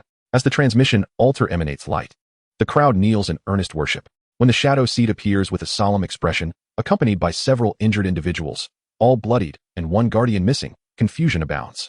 How could the mere Yi family render the shadow seed so beleaguered? You first attend to your injuries. I shall meet with the Lord. The Saintess, follow me. Zhongshui nodded. The others retreated from the transmission altar as the shadow seed activated the altar once more. With a whoosh, they vanished. In the holy city, The entire edifice seems to descend from the heavens, embodying an awe-inspiring grandeur that transcends mortal imagination, reigning supreme upon the earth. The Holy Gate is clearly visible, standing resolutely at the absolute center of the holy city, not embedded within the city walls, but rather an independent, towering marvel. The Lord does not reside within mundane palaces. Instead, his domain lies beyond the Holy Gate, in the core of eternal radiance, or perhaps suspended within the realm of pure light atop the Holy Gate. A domain unapproachable by mortal eyes. No one can vividly depict the visage of the Holy Lord, for his true form is eternally shrouded behind a veil of light that is purer and more magnificent than the radiance of the sacred gate. The populace, adorned with radiant smiles, hymns in praise of the Holy Lord, bowing in reverence. Zhong Shui, visiting the holy city for the second time, gazes upon the luminous splendor before her, yet her mind conjures a different tableau, one filled with severed limbs and dismembered bodies. The sacred bell tower is overrun by swarms of insects, their wails drowning out the holy chimes. Saintess, the shadow seat calls out. Zhong Shui acknowledges with a soft and follows. Soon, this place will transform into a hellish nightmare. Chapter 120, Parasites. The surrounding populace, upon seeing the two, prostrates themselves in worship. Salutations to the shadow seat. Salutations to the saintess. Despite the shadow seat's disheveled return, his influence within the sacred gate remains formidable. Had he faced another adversary instead of Song Yuan, he would have been utterly vanquished. In response to the kneeling crowd, the shadow seat's gaze carries a hint of pride, akin to a triumphant return from battle. Zhong Shui, however, presents a visage imbued with divine serenity, as if she intends to enlighten those around her. The two swiftly approach the sacred gate, evoking memories of Zhong Shui's initial visit, when the oppressive atmosphere instilled a sense of dread, causing her palms to sweat. This time, however, such feelings have dissipated, replaced by an aversion to the divine radiance, as her inner turmoil seems to be stirred. Do not be anxious. When we meet the Holy Lord, merely state the facts. Yes, shadow seat. The shadow seat cast aside towards Zhong Shui, reflecting on how, had he agreed earlier, he might already have grandchildren. Rest assured, my child, your father will not allow your demise to be in vain. The Yi family shall pay a grievous price. Passing through the sacred gate, they enter a realm of holy light, where a silhouette stands resolutely, exuding an overwhelming aura. Long live the Holy Lord, the shadow seat intones. Bowing slightly, Zhong Shui echoes, long live the Holy Lord. What is it? A resounding voice reverberates through the space, revealing the extraordinary strength of the Holy Lord. Song Yuan, through Zhong Shui's eyes, scrutinizes the Holy Lord, acknowledging his considerable power, certainly superior to that of the Yi family's ancestor, albeit not by much. It remains uncertain how many from the sacred gate will be dispatched to the Yi family to seek resolution. It better not be too few, for my appetite is vast. Should they fail to satisfy me, there will be dire consequences. The Yi family, having vanquished members of the sacred gate and seized treasures within the ancient relics, sent subordinates to confront them. However, the Yi family, in their arrogance, slaughtered several from the sacred gate, completely disregarding its luminescence. After speaking, the shadow seat bows his head in silence, beads of sweat trickling down his forehead, revealing the immense pressure he now bears. What treasure? Instantly, the shadow seat appears relieved. The specifics are unclear, but the one in possession of this treasure has attained the pinnacle of the Wanxiang realm and can slay those in the first tier of the Nirvana realm with a single strike.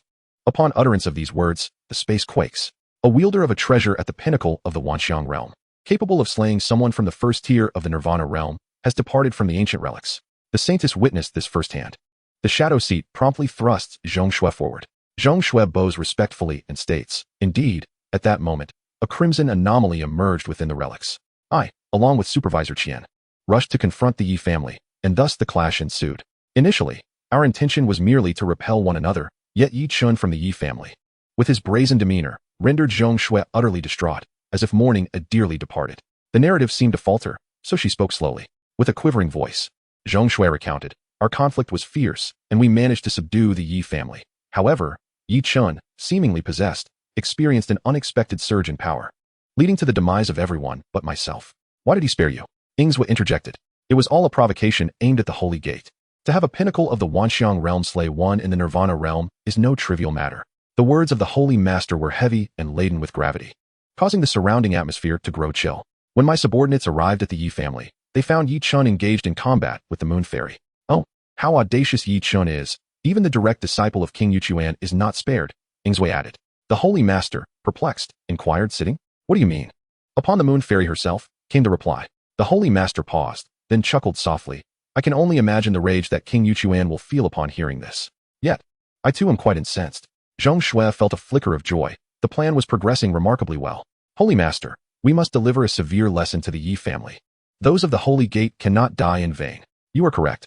Return to the Yi family once more, and demand Yi Chun along with the treasures. Otherwise, the Holy Master shall descend, leaving a trail of corpses in his wake. Zhong Shui found this suggestion unsatisfactory. Had it been an emperor, he would have dispatched an army to annihilate them. The Holy Master's reluctance to engage in war struck her as cowardly. Even Song Yun, who had been eavesdropping, silently cursed the cowardice, pondering how the Holy Gate could tolerate so many deaths. Had she known, she would have eliminated Ingzwo as well, surely. That would have compelled the Holy Master to take action. Go now, the saintess shall remain. Ingzwo cast a questioning glance at Zhong Shui before bowing and departing. Zhong Shui stood tense, acutely aware that as a sixth-tier practitioner, eliminating a formidable figure like the Holy Master would be no easy feat. Song Yun worried for Zhong Shui, fearing she might have been seen through. Curiosity piqued within Song Yun. What could the Holy Master possibly want with Chu Ruyan? Was he hoping to recruit her as a saintess? An unexpected incident had occurred. The Emperor of Danxia Kingdom had concealed his strength. This mere insect of the Dongxian realm was merely clinging to life for a few more days. Regrettably, the overseer was initially dispatched to assist in completing the task. Zhong Shui felt an unsettling realization. The Holy Master appeared unwilling to relent. Has there been any movement from the Zhongyan Kingdom? He inquired. The Holy Master responded affirmatively. Although I am unaware of the precise circumstances there, it seems that Zhongyan Kingdom may be in turmoil. Song Yun had already deduced this, as she had demolished the Holy Gate's teleportation altar in Zhongyan Kingdom, leaving them unable to make their escape, undoubtedly raising suspicions. It matters not. The Sandman conflict is trivial. Chu Ruyan will not evade capture. You are a witness to the ruins, and your presence will be essential. Do not leave the holy city for the time being. Understood. Zhong Shui replied as she turned to depart, feeling dissatisfied with the outcome, as it did not meet the Emperor's expectations. However, Song Yun had conceived a new plan. Wasn't Bai Ning en route to the Yi family? At the same time, she instructed Zhong Shui to disseminate the news that Yi Chun had obtained an ancient treasure. This strategy would undoubtedly attract a multitude of practitioners, and when the time came, they could ensnare them all, resulting in a vast harvest of vitality. No. The formidable beings on the continent generally possess profound cultivation levels, amounting to several 100 million in vitality. They must hasten to flatten the Huangsha Kingdom and the Han Kingdom. Ordinary individuals should not concern themselves, as their vitality is not worth the expenditure of time. The focus should primarily be on those sects and powers. Naturally, it is also essential to disseminate news about the Moon Fairy. You cannot conceal it even if you wish to. It is imperative to bring disgrace upon the Yuchuan Wang and compel him to confront the Yi family. After all, the disciples of the Yuchuan Wang are numerous, with several being the leaders of sections. If the hatred is cultivated effectively, there is no fear of lacking vitality. As Song Yun observed the vitality beginning to rise, she understood that they had commenced their eradication efforts. Next, the focus would shift to the study of a novel species, the parasite. Chapter 121, Terrifyingly Horrific. The parasite is unlike other insect races, devoid of any class distinctions, presenting only a singular option. It requires merely 1 point of vitality, making it the most economical among all insect species. Song Yun endeavored to cultivate a parasite and was unexpectedly surprised to find that it did not emerge from a warrior's nest. It merely required a mycelial mat on the ground for placement, manifesting as a black egg. Upon successful cultivation, this black egg unfurled like a flower, revealing the form of the parasite. A normal person would undoubtedly experience physiological discomfort upon seeing it. It bore no resemblance to any known insect race, but rather appeared as a grotesque embodiment of decay and nightmare. A viscous, semi-transparent flesh tube, as thick as an infant's arm, yet unnaturally soft and boneless, exhibited irregular folds and swellings that provoked nausea as it wriggled. The front end lacked a distinct head, instead featuring an irregularly shaped mouth, its edges covered in minute fleshy protuberances. This mouth was not still. The protuberances twitched incessantly like countless tiny maggots, contracting and expanding, secreting a slippery, stringy, transparent mucus imbued with a foul, fishy sweetness. Its movement was not crawling, but rather undulating through the wave-like contractions and expansions of the flesh tube, akin to an excessively corpulent slug gliding upon its slime, leaving behind a gleaming, viscous trail sullied with tissue fluid and its own secretions. Contemplating the notion of this creature burrowing into one's mouth and invading the body, even Song Yun, the sovereign of the insect race, felt a shiver of horror. After reviewing the information, she understood. The parasite could only survive in a specialized environment. If it hatched without a host, it would swiftly perish, just as it was now. With a slight frown, Song Yun accessed the genetic research of the insect race to examine the parasite. Upon viewing its genes, she appeared to have uncovered the key. Neural assimilation. The parasite infiltrates the host's nervous system, thereby exerting control over the host. The nervous system is enhanced, requiring 2,500 vitality points. Puppet. The parasitic entity fully commandeers the host's nervous system, rendering the host an unconscious living puppet, with the host consciousness imprisoned deep within, requiring 2,500 vitality points. New. Gene sampling. By consuming a portion of the host's somatic cells, it analyzes useful gene chains, reinforcing its own structure, requiring 2,500 vitality points. New. Bone lock. The parasite manipulates the host's skeletal structure into grotesque growths, with ribs piercing the lungs and the spine twisting into a spiral, transforming the victim into a puppet of slaughter in agonizing torment, requiring the consumption of 2,500 life force. New. Assimilation. The forced fusion of two hosts' advantageous organs generates a hybrid mutant, albeit provoking a brief genetic collapse phase, necessitating the expenditure of 2,500 life force. New. Puzzle. The enforced suturing of multiple host torsos forms a grotesque conglomerate with numerous eyes and mouths. The fusion process requires continuous feeding on living beings, otherwise, the components will devour each other until they disintegrate, consuming 2,500 life. New. Reproduction. The parasite alters the genes, compelling the host to breed, requiring the expenditure of 2,500 life. Gazing upon these parasitic genetic sequences, it is evident that they diverge significantly from those encountered previously. The prior insectoid genes were birthed for combat. Yet these parasites seem solely designed to inflict torment upon humanity. To be infested by such a creature is akin to experiencing a living hell. However, the silver lining lies in the ability to exert some control over this suffering. This is starkly different from genetic modification, which transforms one into an insectoid, instilling the thoughts of the swarm and merging them into its ranks. Here, consciousness remains unaltered, even imprisoned within, forced to endure its own anguish and helplessness, yet unable to voice its despair. Such hopelessness is unfathomable, especially as the process of assimilation commences, distorting the very fabric of reality. These parasites are undeniably terrifying, yet one cannot dismiss their formidable strength. In encounters with formidable foes, where direct confrontation was once the only recourse, new options now arise. Post-infestation, one's capabilities may even heighten, akin to gaining an additional hand in battle. One wonders if the puzzle gene might yield cumulative effects, merging torsos and sutured bodies, truly a hallmark of the insectoid race. A species that elicits profound dread. Who wishes to encounter a parasite? From the mountains, this is the dwelling of King Yuchuan. The towering peaks rise like the spine of a colossal deity, silently guarding this forsaken summit. In the depths of the valley, light is voraciously consumed by the lofty mountains, rendering the area particularly enigmatic. The mountain stream is not a crystal-clear spring but a murky flow, imbued with the scent of sulfur, wailing through the unfathomable chasms. Its sound heavy and oppressive, akin to the earth sighing in a profound slumber. No one could fathom that King Yuchuan resides in such a desolate mountain range. At this moment, three figures tread along a stony path. Although their wounds remain unhealed, they can at least manage to walk. Bali and Taisha lead the way, both enveloped in silence, while the heavy footsteps of their senior sister echo behind them. Throughout this journey, she has remained mute, her demeanor resembling that of a lost soul. Bali yearns to inquire about her condition, but is restrained by Taisha, who shakes his head. Perhaps only their master can remedy the situation, considering that their senior sister has been sullied by that beast, and everyone heard the strange sounds she emitted. Bali laments internally. The illustrious moon fairy, renowned far and wide, has been dishonored by a mere scion of the Yi family. He fears that she might succumb to despair and take her own life. At this moment, the moon fairy walked slowly, her mind a void, oblivious to her surroundings and purpose. Soon, the trio reached a perilous spot on the mountainside, where the peak appeared as though it had been cleaved by a colossal axe. The ledge was not a sheer cliff, but rather a vast platform that seemed to be gently cradled by the mountain's embrace. Upon this platform, against the steep rock face, lay a modest cluster of buildings. This was the residence of the Jade Spring King. There were no grand gates, merely two dilapidated wooden doors. Taisha pushed them open, the creaking sound echoing in the stillness. "Sister, we have arrived." The moon fairy walked in, her demeanor vacant. Inside, four disciples were meditating, and upon hearing the noise, they turned their gazes toward the entrance. Yet, the elder sister passed by with an expressionless face, her beauty undiminished, though her eyes lacked their former spark. What could have transpired? Chapter 122, The Sister Defiled. What has happened to our elder sister? One brother inquired, concern etched upon his features. You all seem altered. Bali, growing impatient, retorted, enough with the inquiries.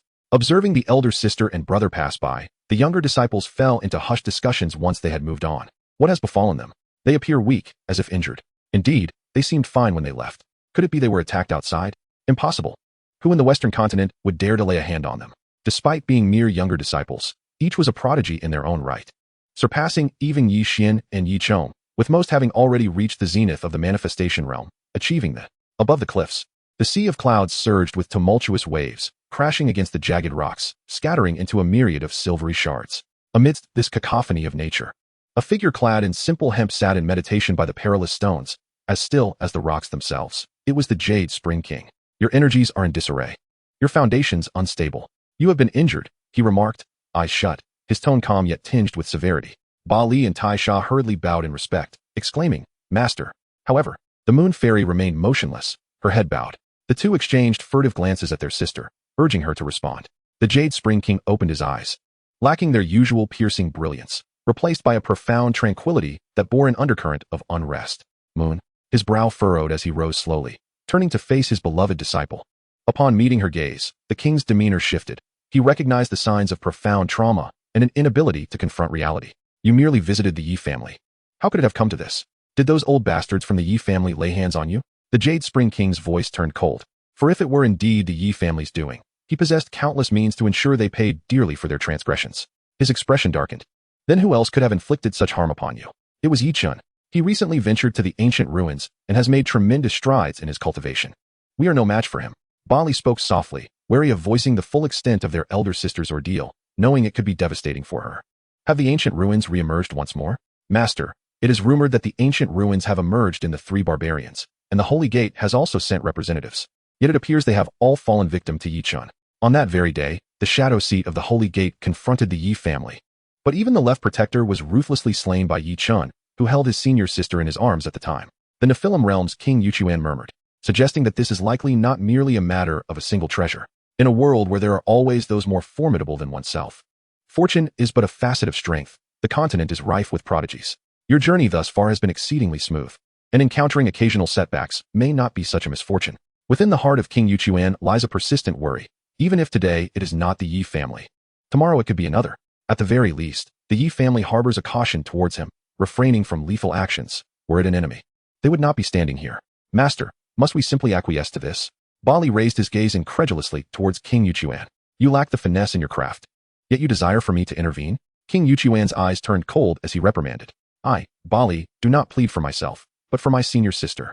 Taisha hastily interjected. Master, Bali did not mean it that way. Taisha, your demeanor is usually composed. Why this sudden fervor? Bali suddenly stiffened, speaking solemnly. Master, we do not seek your intervention for ourselves, but we must stand up for our senior sister. King Yuchuan's gaze sharpened as it flicked towards the Moon Fairy. Bali understood that if he did not voice his concerns, the master would remain passive, viewing this as merely a rivalry among peers. He cast a glance at Taisha. This matter pertained to the honor of his senior sister. Even if he remained silent now, the Yi family would inevitably learn of it later. That Yi Chun boy is indeed formidable, having triumphed over his senior sister, yet he has also humiliated her. As if the very air around them compressed with the weight of his words, King Yuchuan's serene expression tightened. The winds in the valley howled like demons. Moon, is this true? Yet the Moon Fairy remained unresponsive. Speak, King Yuchuan commanded, causing the surrounding stone walls to shatter, debris cascading down. The other disciples, hearing their master's fury, instinctively scurried to the walls to eavesdrop. To their astonishment, the master was reprimanding the senior sister, who he usually treated with utmost kindness. How could this be? Yet, even with King Yuchuan's fury, the Moon Fairy showed no sign of reaction. King Yuchuan turned his gaze to Bali, who resolved to speak out. After Yi Chun defeated our senior sister, he brazenly flaunted his victory while seated upon her in front of all. The eavesdropping disciples gasped in disbelief. Their senior sister had been so demeaned? It was unfathomable to imagine the icy demeanor of their senior sister being subjected to such indignity. Upon hearing this, King Yuchuan appeared incredulous. Did none of the elders of the Yi family intervene to halt this? Continue. Bali hesitated to proceed. You must speak, Taisha urged, feeling the weight of the moment. At that time, our senior sister had no strength left to retaliate. Yi Chun took advantage of her vulnerability, embracing her as he struck down members of the Holy Gate, exacerbating her injuries. In the end, he even took her into a chamber, where he violated her. The disciples were left in shock. Their senior sister had been sullied? What madness had overtaken the Yi family? In the ancestral city of the Yi family, Wang Shuang's eyes were cold and haunting as he whispered softly before vanishing from sight. Observing the departure of their master, Ba Li and Tai Sha rose to their feet, offering words of comfort. Sister, master will surely deliver justice on your behalf. However, this time, Yu Xinzi turned away in silence. Meanwhile, the restoration of the ancestral city was progressing swiftly. The damaged areas were being meticulously repaired, gradually breathing life back into the once vibrant surroundings. Beside the teleportation altar, several disciples of the Yi family were busily transporting pristine jade stones, embedding them into the ground. Damn it, this is all caused by Yi Chun, and we are the ones bearing the brunt of it. One lamented. Indeed, he reaps all the benefits while we toil like dogs. He has treasures, defeated the 3 disciples of Wang Yuchuan, and even seduced Yu Xianzi. Truly, he deserves to perish. The mere mention of Yu Xianzi piqued their interest further. One thing was clear. Yi Chun was undeniably formidable, a fact acknowledged by all. Yet, just as laughter erupted among them, a powerful surge of spiritual energy emanated from the teleportation altar, causing the previously restored areas to fracture once more. Disperse. With a thunderous roar, the teleportation altar was forcibly activated, unleashing a figure that soared toward the heavens. Yi family, you possess great audacity. A low growl reverberated, shaking the very foundations of the ancestral city. Panic once again enveloped the Yi family ancestral city. This time, the visitor was not merely a shadowy figure, but the far more formidable Wang Yuchuan. Within their hearts, they cursed Yi Chun 1,000 times. Had it not been for him, how could they have attracted such a powerful adversary? In an instant, Yi Lingxiao appeared in the void above, followed closely by Yi Changqi and Yi Jiming. Upon recognizing Wang Yuchuan, their hearts sank. The fact that Wang Yuchuan could grant quotas to the Yi family indicated a significant connection, yet the Yi family had shown blatant disregard. Defeating his disciples was one thing, but they had gone so far as to humiliate his personal disciple, and the elders of the Yi family had not intervened, demonstrating a complete lack of respect for Wang Yuchuan. Regarding Yi Chun, I am already aware of the situation. Rest assured, the Yi family will provide you with a satisfactory response, Yi Lingxiao proclaimed, his own frustration boiling over. It was not merely Wang Yuchuan who desired Yi Chun's demise. Yi Lingxiao harbored similar sentiments. Surrender Yi Chun, Wang Yuchuan commanded, his tone brooking no dissent. In all honesty, Yi Chun was not within the confines of the Yi family. Wang Yuchuan pressed down with his fingers. No. Yi Changqi cried out in alarm, but it was too late. With a resounding crash, the entire ancestral city trembled violently. At a glance, a colossal imprint of 5 fingers appeared upon the city, leading to countless casualties and the anguished cries of Yi family disciples. Yi Lingxiao's aged visage tightened, desperately suppressing his inner turmoil. Even as a 3rd-level Nirvana realm cultivator, he was no match for Wang Yuchuan. Surrender Yi Chun, Wang Yuchuan reiterated, a terrifying force of spiritual energy pressing down upon the entire ancestral city. Wang Yuchuan, this is a conspiracy against the Yi family. Yi Chun is no longer the Yi Chun of the Yi family. Wang Yuchuan's hand bore down once more. The ancestral city, once a paradise, now bore the brunt of 2 colossal strikes, as if the Yi family had received 2 tremendous slaps, a testament to the power of a 5th-level Nirvana realm cultivator. Wang Yuchuan, truly you show no regard for past affections. Yi Lingxiao bellowed in outrage. King Yuchuan extended his hand, and a terrifying force surged forth, rendering Yi Jiming unable to control his body, swiftly drawing him in, with a fragile neck ensnared. I am merely nostalgic, wishing to elevate your Yi family. Yet you show no gratitude and humiliate my disciples. How can you claim to be elders? A muffled bang resonated. Yi Jiming's head exploded, his lifeless body plummeting from the sky. The abruptness of it all left Yi Lingxiao momentarily stunned. He had not anticipated that King Yuchuan would dare to kill, greatly underestimating his fury. The deaths of so many disciples, along with Yi Jiming, was a loss the Yi family could scarcely endure. Yi Lingxiao, if you do not surrender Yi Chun, I will annihilate your entire lineage. Yi Lingxiao fixed a cold gaze upon King Yuchuan, suddenly drawing forth a token. Though crafted from wood, it emanated a peculiar spiritual energy, inscribed with a single character, horizontal. King Yuchuan's expression shifted at the sight of the token, a clear indication of its significance. Yi Lingxiao was compelled to reveal it. King Yuchuan's unreasonable demeanor threatened the very existence of the Yi family. And this token was their last hope, a relic of ancestral connections. The horizontal king, a formidable figure on par with King Yuchuan, was renowned throughout the Western continent. King Yuchuan was taken aback that the Yi family had established ties with the horizontal king, even possessing a token personally bestowed by him. With a sharp crack, Yi Lingxiao shattered the token. Even if you summon the horizontal king, I shall not relent. If you do not yield Yi Chun, I will pursue you relentlessly until you do. I have already stated, Yi Chun is not here. He has fled. Yi Lingxiao seethed inwardly, incredulous that one would go to such lengths for a single disciple. Observing Yi Lingxiao's reaction, King Yuchuan was partially convinced, yet remained skeptical. He reached down with a hand, seizing a Yi family disciple. Where has Yi Chun gone? I do not know. I truly do not know. Ancestor, save me. The disciple trembled in fear, bewildered as to why he was singled out among so many. King Yuchuan's gaze intensified, gradually calming the agitated Yi family disciple. Where is Yi Chun? On that day, Yi Chun was taken by the ancestor and has not been seen since. King Yuchuan's gaze sharpened as he turned to Yi Lingxiao. You are quite the deceiver. Yi Chun was taken by me, but he has escaped. Do you think I will believe that? At this moment, Yi Lingxiao felt a wave of despair. Having consumed Yi Chun's heart, it was no wonder he willingly followed him. Had he foreseen it all? Just then, a figure appeared in the distance, swiftly approaching. King Yuchuan initially assumed it to be the horizontal king, yet sensed no aura. Soon, the figure arrived. The onlookers beheld a woman, perplexed by her presence. Who was this enchanting beauty? It was Bai Ning. She had intended to teleport, but found it impossible, resorting to flying instead. Upon witnessing the scene, she was momentarily taken aback, observing the two elders in confrontation and the ancestral city in disarray, with numerous casualties. I am Bai Ning. Upon hearing her name, Yi Lingxiao instantly recognized her as the Empress of Tsunyan Kingdom. He had assumed she had come to assert her independence, yet with her current prowess, such aspirations were unattainable. Step aside, he commanded. Yi Lingxiao spoke in a deep voice, indicating that he had no time to deal with the emperor of this small nation. Bai Ning temporarily accommodated the situation while conveying the message to the emperor. Upon Bai Ning's arrival at the Yi family, Song Yun shifted his perspective. To his surprise, the Yi family had undergone such a transformation in just a few days. In the sky were two figures. One was Yi Lingxiao, and the other was presumably the king of Yuchuan. Had the king of Yuchuan gone mad, intending to uproot the entire Yi family? The sacred sect had never been this extreme. As Song Yun pondered this, a figure suddenly appeared above the ancestral city, silencing the heavens and the earth. This was not a deliberate act of restraint, but rather an overwhelming presence that descended like an invisible ancient divine mountain, pressing down on the space with an unbearable weight. Clad in what seemed to be an ordinary dark robe, its hue was as profound as an abyss that devoured all. The edges of the robe fluttered without wind, each subtle movement creating ripples in the space, revealing hints of coiling, dragon-like forms beneath, harboring the power to annihilate worlds. The king of Hung Tian stood barefoot, his feet seemingly treading upon solid ground, yet they were suspended in the void. Golden pathways, resembling a spider's web, silently spread beneath him, imprinted upon the barriers of space. Enduring and unyielding. I have met the king of Hung Tian, Yi Lingxiao respectfully declared. Song Yun exclaimed in surprise, initially believing the Yi family to be on the brink of collapse, but it appeared they still held a trump card, which relieved him. Yi Lingxiao recounted the events, summarizing that Yi Chun had indeed perished in the ruins, and the Yi Chun that had previously appeared was a falsehood. However, would the king of Yuchuan acquiesce?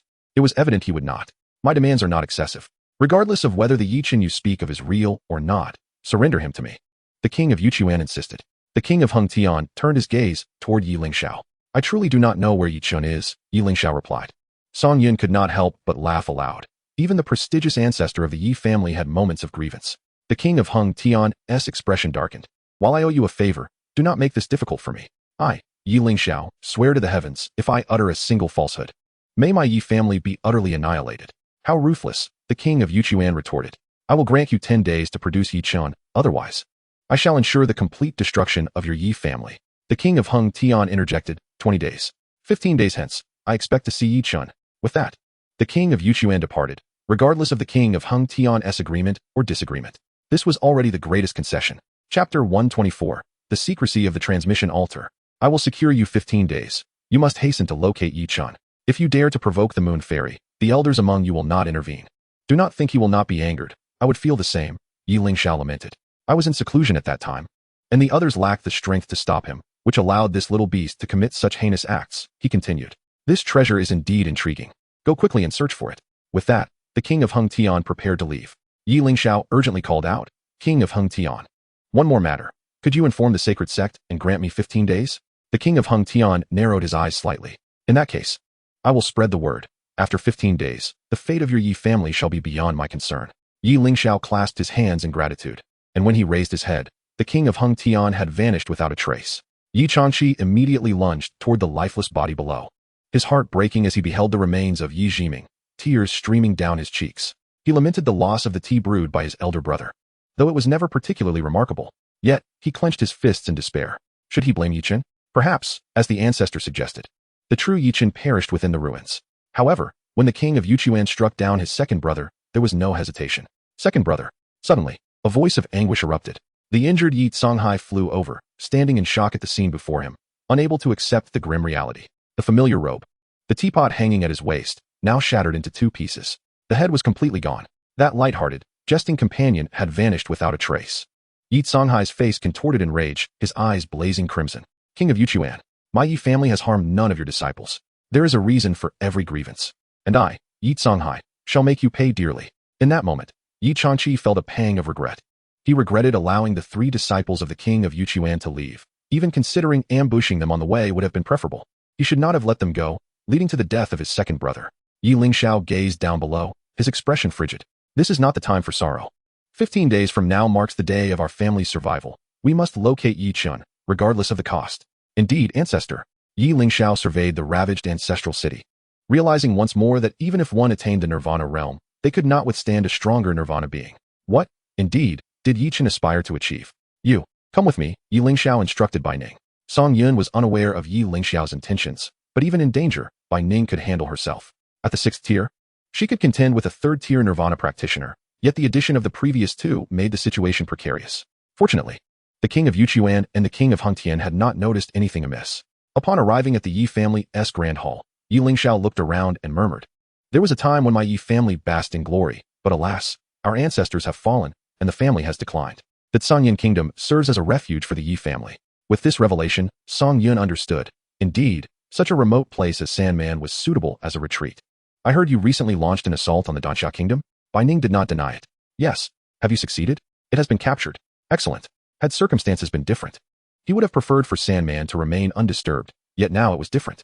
The Danxia kingdom was a fitting abode for the Yi family, albeit the worst-case scenario. In the coming days, I will select a group of Yi family members to relocate to the Tsungyan kingdom. Understood. I will do my utmost to ensure everything is arranged properly. Rest assured, the Yi family shall not neglect you. You will remain the emperor of Tsungyan. Thank you, ancestor. Now, you may leave. Once Bai Ning departed, Yi Lingxiao summoned Yi Songhai and Yi Changqi into the hall. Songhai, you must take your people and leave. Given Yi Songhai's injuries, it was wisest for him to protect the Yi family members. A 1st-tier nirvana practitioner was a formidable force in Sandman. I refuse. I wish to stand with the Yi family until the end. Yi Songhai retorted fiercely. Ancestor, I am filled with resentment. He trembled, his hands shaking. Just days ago, the Yi family was thriving, and now, in less than half a month, their demise loomed. The continent has always been this way. This day has merely arrived earlier than anticipated, Yi Lingxiao remarked with a hint of detachment. Yi Changqi murmured softly, "It is all my fault. I have indulged Yi Chun too much." Yi Chun lacks the audacity. Yi Lingxiao snorted coldly.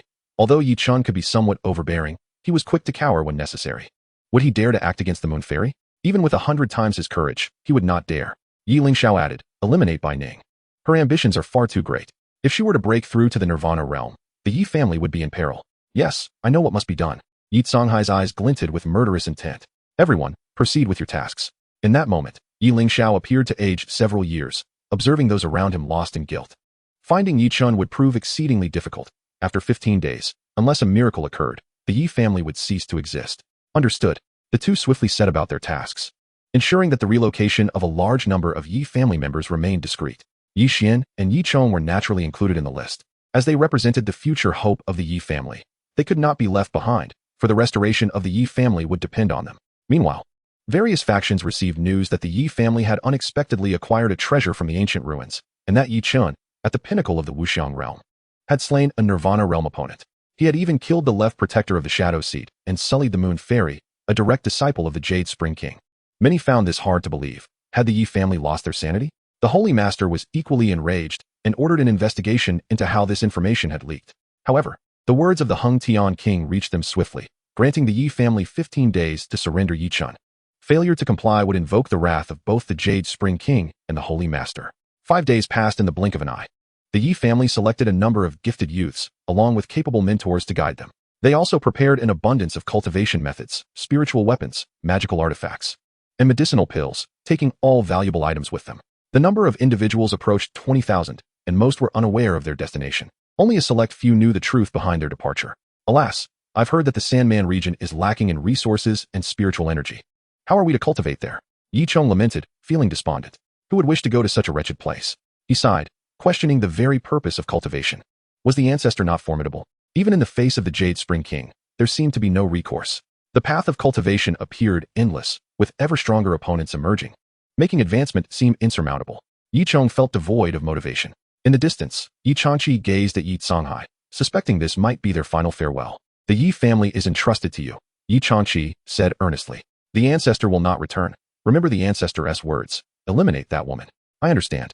Bai Ning stood afar, observing the 2, though unaware of their conversation. Yet, she sensed that these individuals were marching towards their doom. Song Yun had little regard for such fleeting vitality. At that moment, as Yi Songhai and Yi Changqi approached, Yi Changqi remained quite courteous. "I entrust the Yi family to your care. It is my duty." Yi Songhai replied calmly. "Shall we set forth? With so many people, I believe entering the Sandman region in batches would be more prudent. No need. Yi Songhai replied coolly. There is a means of teleportation. Teleportation? Bai Ning questioned, her brow furrowed in confusion. Yi Songhai spoke softly. Everything has been arranged. There is no need for concern. Once we arrive in the Tsangyan kingdom, your sole responsibility will be the Yi family residence.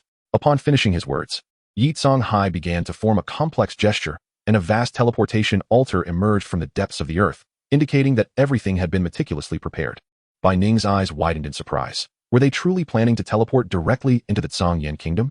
At that moment, beneath the palace of the Tsangyan kingdom, a teleportation altar was constructed with remarkable concealment, virtually undetectable.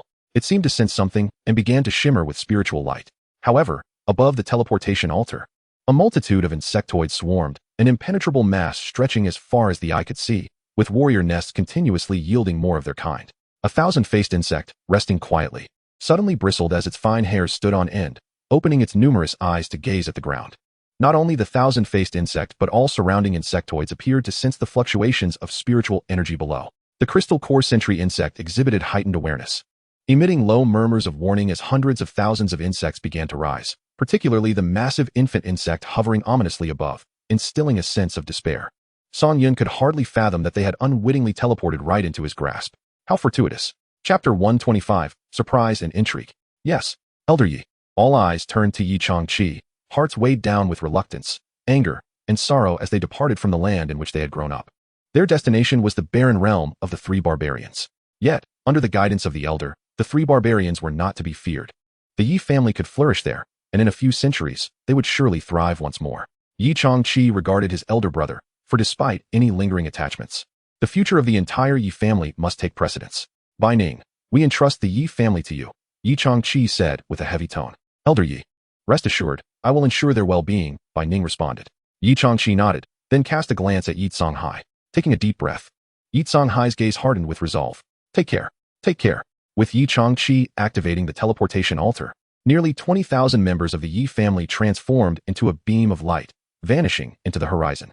What had once been a bustling throng now left the scene eerily empty, mirroring the void in Yi Changqi's heart. He gazed skyward, hoping his elder brother would lead the Yi family to safety. Meanwhile, above the palace of the Tsangyan kingdom, a beam of spiritual light descended, and in an instant, the ground was filled with members of the Yi family, their eyes reflecting both anticipation for the future and readiness to make their mark. Yi Songhai had already devised a century-long plan in his mind, the foremost of which was to eliminate Bai Ning. For the Tsangyan kingdom belonged to the Yi family. However, upon arrival, the reality was starkly different from what he had envisioned. There was no radiant sunlight, nor were there grand edifices. Instead, a dim sky loomed overhead, and the air was thick with a foul odor, as grotesque creatures circled above, viscous saliva dripping from their sinister maws. Surrounding them were enormous nests pulsating ominously, and nearby lay an organ-like structure resembling a massive, fleshy interior. Thick, throbbing vascular conduits snaked beneath the walls and ground, delivering unknown nutrients, emitting a low, gurgling sound. In the fleeting moment when the transmission of light dissipated, time appeared to freeze. Thousands upon thousands of icy, inhuman eyes flickered to life, akin to stars in the darkness, instantly converging as if they were observing their prey. The disciples of the Yi family, standing on the outer circle, were momentarily bewildered. Where were they? Had they arrived at the wrong place? They found themselves in the heart of an unknown beast-infested mountain range. Yi Chong was dumbfounded. Was this truly the capital of the Tsangyan kingdom? The three barbarians? Cousin, what exactly are these creatures? Are they magical beasts or something else? I've never seen anything like them, Yi Chong exclaimed, his gaze filled with panic. He had come here to lay low, not to serve as sustenance. Yi Xian was equally speechless. These monsters were utterly non-existent on the continent, his mind devoid of any information about them. Elder, we have arrived, Bai Ning revealed a bloodthirsty smile. Meanwhile, the elder had yet to recover from his shock. The oppressive presence of the gigantic larva above his head instilled a sense of dread within him. How could they have been transported to such a place? Glancing at Bai Ning, especially at the smile upon her face, Yi Songhai felt an impulse to seize her, yet she effortlessly evaded his grasp.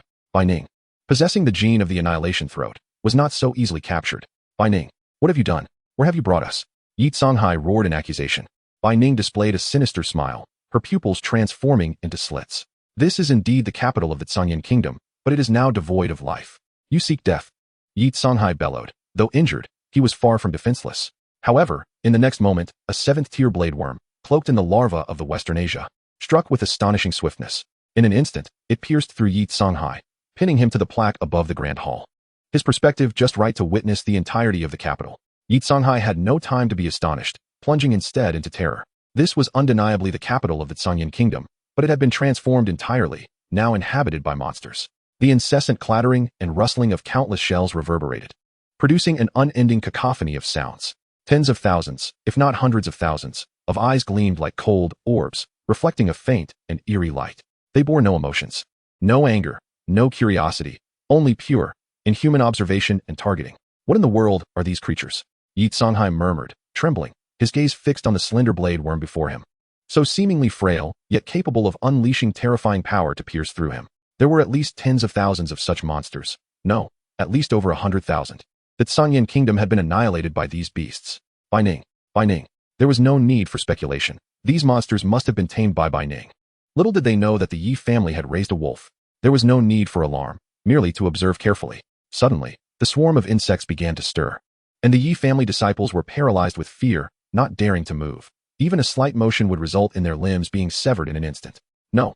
Yi Songhai screamed, watching as the disciples of the Yi family were dragged one by one to the enormous nest nearby. Sharp appendages extended, violently plunging into the heads of the Yi family disciples, voraciously siphoning their life force. This scene rendered everyone speechless, their eyes filled with sheer terror, fear, and dread.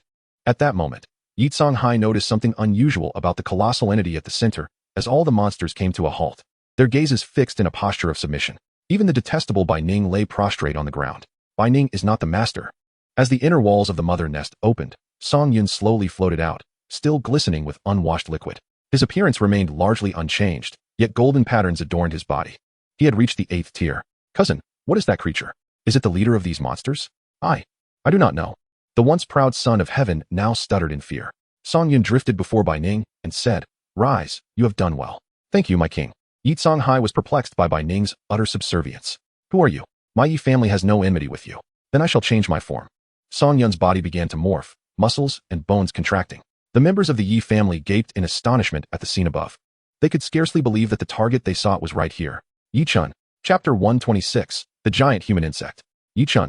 The Yi family members could hardly believe their eyes. The fearsome monster was indeed Yi Chun, and all the surrounding creatures obeyed his command. In Yi Xian's heart, the Yi Chun before him had grown 100-fold stronger, leaving him feeling inadequate. Despite his dedicated training, could it be that luck had favored Yi Chun instead?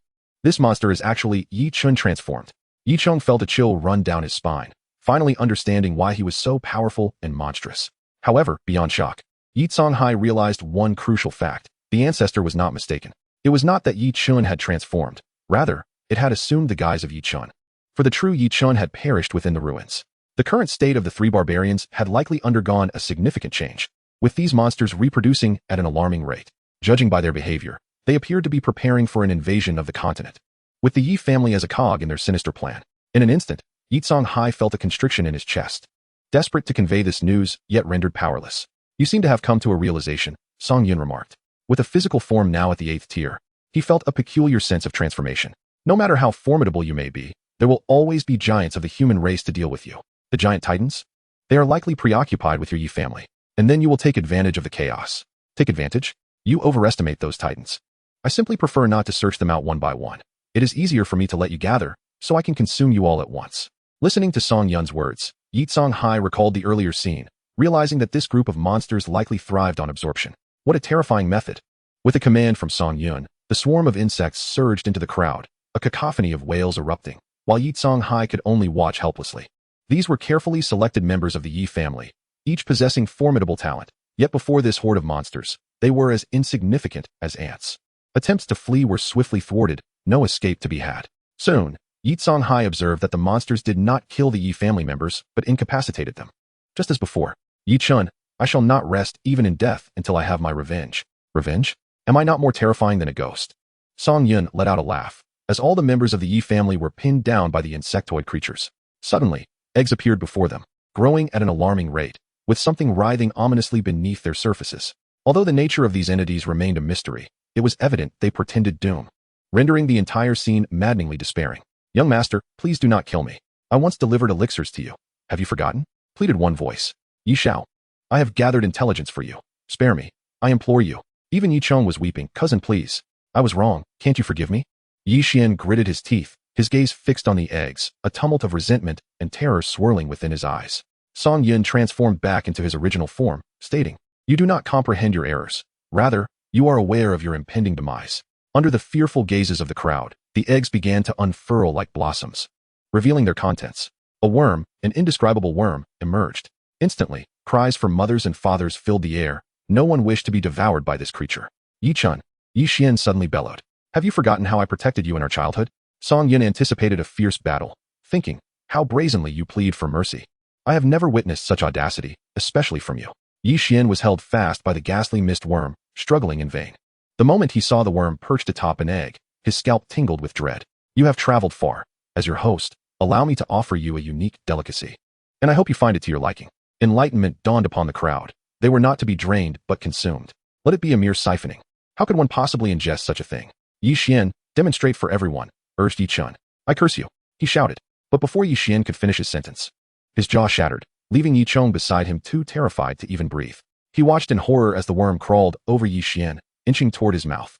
The bulbous body gradually penetrated, and Yi Xian's eyes widened as he felt the worm invade his very being. In an instant, his consciousness seemed to detach, leaving him powerless over his own body, yet he remained acutely aware, even experiencing pain. To the onlookers, Yi Xian appeared to lapse into a stupor, motionless. After a moment, he slowly rose, his gait peculiar, as if he were a soulless husk. Song Yun attempted to have the parasite mimic Yi Xian, but it seemed incapable, its speech resembling that of an infant, indicating it required significant practice to adapt. "Let us see it transform."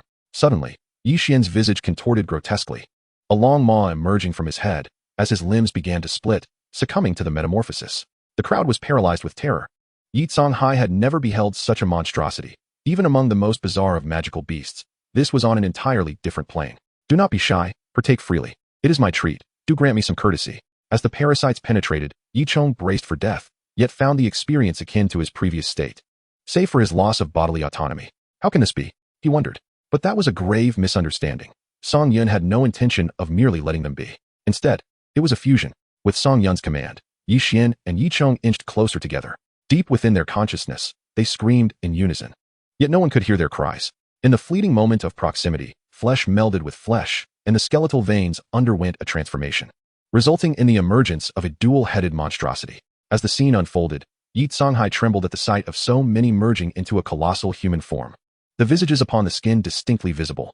Song Yun sensed that there were myriad possibilities awaiting his exploration. The parasitic entity was indeed terrifying. Just look at Yi Songhai. Even this being in the Nirvana realm was rendered aghast.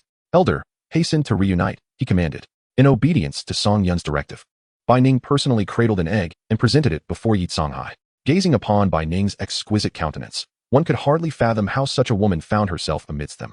A juxtaposition of beast and beauty, perhaps? As the egg began to open, Yi Songhai fixated intensely on Song Yun, as if striving to etch his likeness into memory. "You need not gaze so intently. You shall not perish," Song Yun reassured. Taken aback, Yi Songhai comprehended Song Yun's words as the parasite infiltrated his being. It seemed as though his consciousness had been supplanted. Was this diminutive creature truly so formidable? After all, he was in the Nirvana realm. It appeared that once parasitized, regardless of one's level, the outcome was invariably the same. Such horror indeed. The gargantuan human insect entity grasped Yi Songhai, merging between his dual eyes, though no sound was uttered. An unspoken cry resonated within the subconscious of all present. One could only wonder how Yi Lingxiao would react should this abomination materialize in the ancestral city of the Yi clan. Chapter 127, A Change of Plans. Just as Song Yun marveled at the insectoid marvels, the system heralded good news. Gene modification Weijin has ascended to the 7th tier. Gene modification Homu has also reached the 7th tier. Observing the advancement of these two, it was reasonable to surmise that others would soon follow suit. As for the 8th tier mother nest, all research had been previously conducted. Merely studying a single species required an expenditure of 640,000 life points. Researching a 9th tier insect race demanded over 1,000,000, with the strength correlating to the cost. Cultivating an 8th tier specimen necessitated 20,000 life points. To say that it was insignificant would be a misnomer. Indeed, it was not trivial. Yet, to cultivate in mass quantities remained a formidable challenge. This time, the new species of the Crystal Thorn clan was still classified as rare. Unlike its predecessors that were primarily offensive, this one belonged to the auxiliary category. 8th tier Star Depth, a rare collective of the Crystal Thorn clan, undergoing the baptism of Star Depth, enabling swift evolution. Furthermore, the genetics were intricately linked to the evolution process. Gene, super evolution, The Crystal Thorn clan enters super evolution based on their evolution. One must admit, this was indeed remarkable, soaring to great heights. In contrast to the substantial enhancement of the Crystal Thorn clan, the Kuyn clan and the Os clan appeared somewhat diminished this time. 8th tier burrowing armor, capable of creating subterranean passages or habitats for the swarm, resistant to immense damage. Gene, shield. All members of the Kuyn clan possess a protective layer. It could only be said that the Kuyn clan was becoming increasingly indomitable. The Os clan continued to maintain its aggressive stance. 8th tier blade mandibles, a diminutive Os clan, yet bestowed with the title of Sky Dancer. Gene, pain. When injured by the Os clan, the enemy's pain receptors will be heightened. The skies were now impervious, reflecting on past encounters, witnessing foes soaring above without recourse. One could only ponder who would dare to ascend now, for death awaited those who dared to expose themselves, while the parasitic entity remained singular. The enhancements to genetics this time proved exceedingly potent.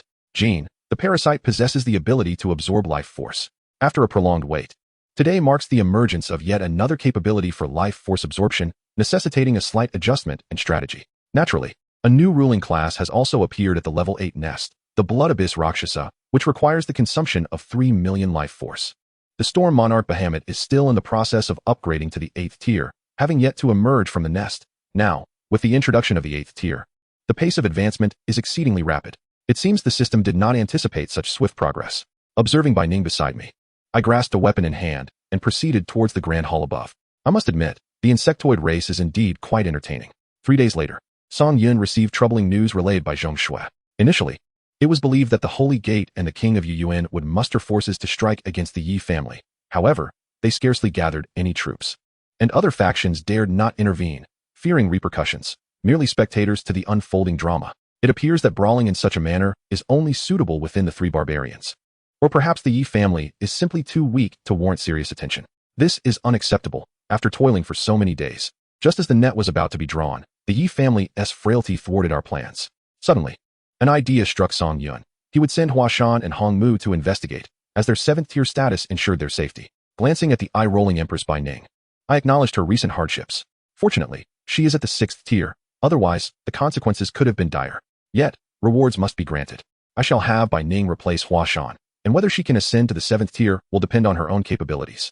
In the ancestral city of the Yi family, Yi Lingxiao summoned all capable members to the ancestral stronghold, adopting a stance of unwavering defense. However, morale was dismally low, as everyone was acutely aware of the adversaries they faced. Both the Holy Gate and the King of Yuyuan, regardless of which faction, posed an insurmountable challenge for the current Yi family, especially when combined. In the main hall, Yi Lingxiao occupied the patriarch's seat, displaying little reaction upon hearing the news. This was the stark reality. Who would dare aid the Yi family, risking enmity with the Holy Gate and the King of Yuyuan? Recently, some distant branches had discreetly departed, and even the direct line of the family had fled the ancestral city in fear. They shall be killed. Yi Lingxiao's gaze turned icy. Those who dared to flee in the face of impending war were destined for doom. Patriarch, the morale of the Yi family is at an all-time low. These worthless cowards retreat at the sight of a formidable enemy. They exhibit none of the spirit of a Yi family member. Yi Changqi remained silent. The enemies this time were overwhelmingly powerful, beyond the realm of resistance. Moreover, only 7 days remained. Is there truly no other course of action? Yi Lingxiao did not respond. The only viable option had already been enacted, extending the life of the Yi family for 15 days and facilitating an evacuation. Changqi, are you afraid? Yi Changqi was taken aback, then replied solemnly, I stand with the Yi family through thick and thin. If every member of the Yi family shared your resolve, there would still be hope for us. Perhaps the patriarch had sheltered them too well, causing them to lose their original fighting spirit. Yi Lingxiao chuckled softly. In truth, you should have departed with Songhai. Remaining here serves no purpose. If I were to leave, it would be too conspicuous. They would search far and wide and would inevitably discover the 3 barbarians. Yi Lingxiao sighed deeply. Unless a miracle occurred, the Yi family was destined for demise. Suddenly, a disciple rushed in and respectfully stated, Elder, 2 individuals clad in black robes have arrived, claiming to seek you. Yi Lingxiao and Yi Changqi exchanged glances, both surprised at the audacity of these 2 black-robed figures to approach the Yi family. Yi Changqi promptly responded, Please, allow them to enter. Yes, Elder. Elder. There may still be a chance. Yi Changqi exclaimed with a hint of excitement. Although Yi Lingxiao remained silent, a glimmer of hope flickered in his eyes. Soon, the 2 black-robed figures entered the grand hall. From their physique, it was evident they were women, which sparked a flicker of disappointment in Yi Lingxiao, as he had heard little of any formidable women in the entire Western continent. However, he could detect no fluctuations of spiritual energy from them. They were either at a higher realm than himself or were mere mortals. Yet, how could they dare to stand before him if they were ordinary? What brings you both to the Yi family at this time? Yi Changqi inquired with a respectful bow, displaying a demeanor of humility. To assist you. Upon hearing these words, excitement surged in Yi Changqi's eyes. Yi Lingxiao rose, a smile gracing his features. Do you know who my enemies are? In an instant, one of the black-robed women appeared before Yi Lingxiao, gripping his fragile neck. Are you doubting my abilities? Yi Changqi, in disbelief, quickly bowed again. My apologies. We have been remiss. As she released her grip, Yi Lingxiao fell back to the ground, his aged face flushed with embarrassment. Though humiliated, this was also their sole glimmer of hope. Yi Lingxiao clasped his hands together. I shall never forget the great kindness you have bestowed upon me. We merely cannot abide the holy sect, Yi Lingxiao realized, understanding that they were enemies of his enemies, thus allies. May I inquire how many of you there are? Yi Changqi asked cautiously. None, Yi Lingxiao lamented. You are unaware of our circumstances. The Yi family has suffered significant losses. While 2 of you may be sufficient to fend off the likes of King Yuqian and the Holy Master, the remaining members of the Yi family may struggle to withstand the onslaught. I have heard about your plight, which is why we have brought you a treasure. With a wave of her hand, one of the black-robed figures produced a peculiar egg that appeared on the ground. Chapter 128, Ancient Inheritance. Gazing at the strange egg, Yi Lingxiao was filled with curiosity. Throughout his long life, he had encountered various beast eggs, yet this one evoked an inexplicable dread, with fleshy protrusions adorning its top. What is this? Yi Changqi inquired, perplexed. One of the black-robed figures explained. This is a mysterious ancient beast that can significantly enhance one's strength in a remarkably short period. Yi Lingxiao, usually well-versed, was taken aback. Yi Changqi cautiously asked, to what extent can it enhance? Approximately 5 to 6 levels. 5 to 6 levels. Yi Lingxiao gasped in astonishment. Yi Changqi turned to the elder. Heaven does not wish for the Yi family to perish. There is hope. However, Yi Lingxiao quickly regained his composure, realizing that these 2 women likely hailed not from the Western continent, but from the Central continent, or perhaps an even grander Eastern continent. Heaven does not bestow gifts without a price. Such assistance naturally demands a return. What is it that both of you desire? Yi Lingxiao spoke directly. Aware that the Yi family could offer little of value at present, the figure in the black robe replied with an indifferent tone, in the West continent. We have no one. We hope you can fulfill that role. Should you agree, I guarantee that the Yi family shall rise to prominence as the foremost in the West. Hearing the words of Hongmu, Song Yun could hardly contain his laughter. The cunning of Hongmu was truly remarkable, painting such a tempting picture. Who could resist the allure of becoming the foremost in the West? Rather than exposing their own insect tribe, it would be wiser to let the parasites take the lead, for they would be perceived merely as ancient ferocious beasts. In this day and age, the parasites could still absorb vitality, allowing them to enjoy the fruits of others' labor, amassing their forces flawlessly. Should this old fellow agree, the Yi family could bask in glory for a few days. However, if they declined, their glory would exist only in the recesses of their subconscious. Esteemed elders, allow us a moment to deliberate, Yi Changqi suggested with a smile. Yi Lingxiao also displayed a cordial grin. Having traveled such a distance, why not share a cup of tea first? In an instant, Hongmu's tone turned noticeably colder. It seems the Yi family has indeed reached its limits. We need not rely solely on you. The Hua family is also a commendable alternative. With that, Hongmu turned to leave, stowing the egg away, leaving Huashan momentarily stunned, compelled to follow suit. The emperor sent us to seek out the Yi family. Would this not defy orders? In terms of experience, Hongmu remained formidable. Before Hongmu could take 3 steps, Yi Changqi called out urgently, Elder, please wait. What? Do you wish for death? Yi Lingxiao forced a smile. I apologize, it was my folly. Your assistance to the Yi family is deeply appreciated. We, the Yi family, shall spare no effort to overcome our tribulations.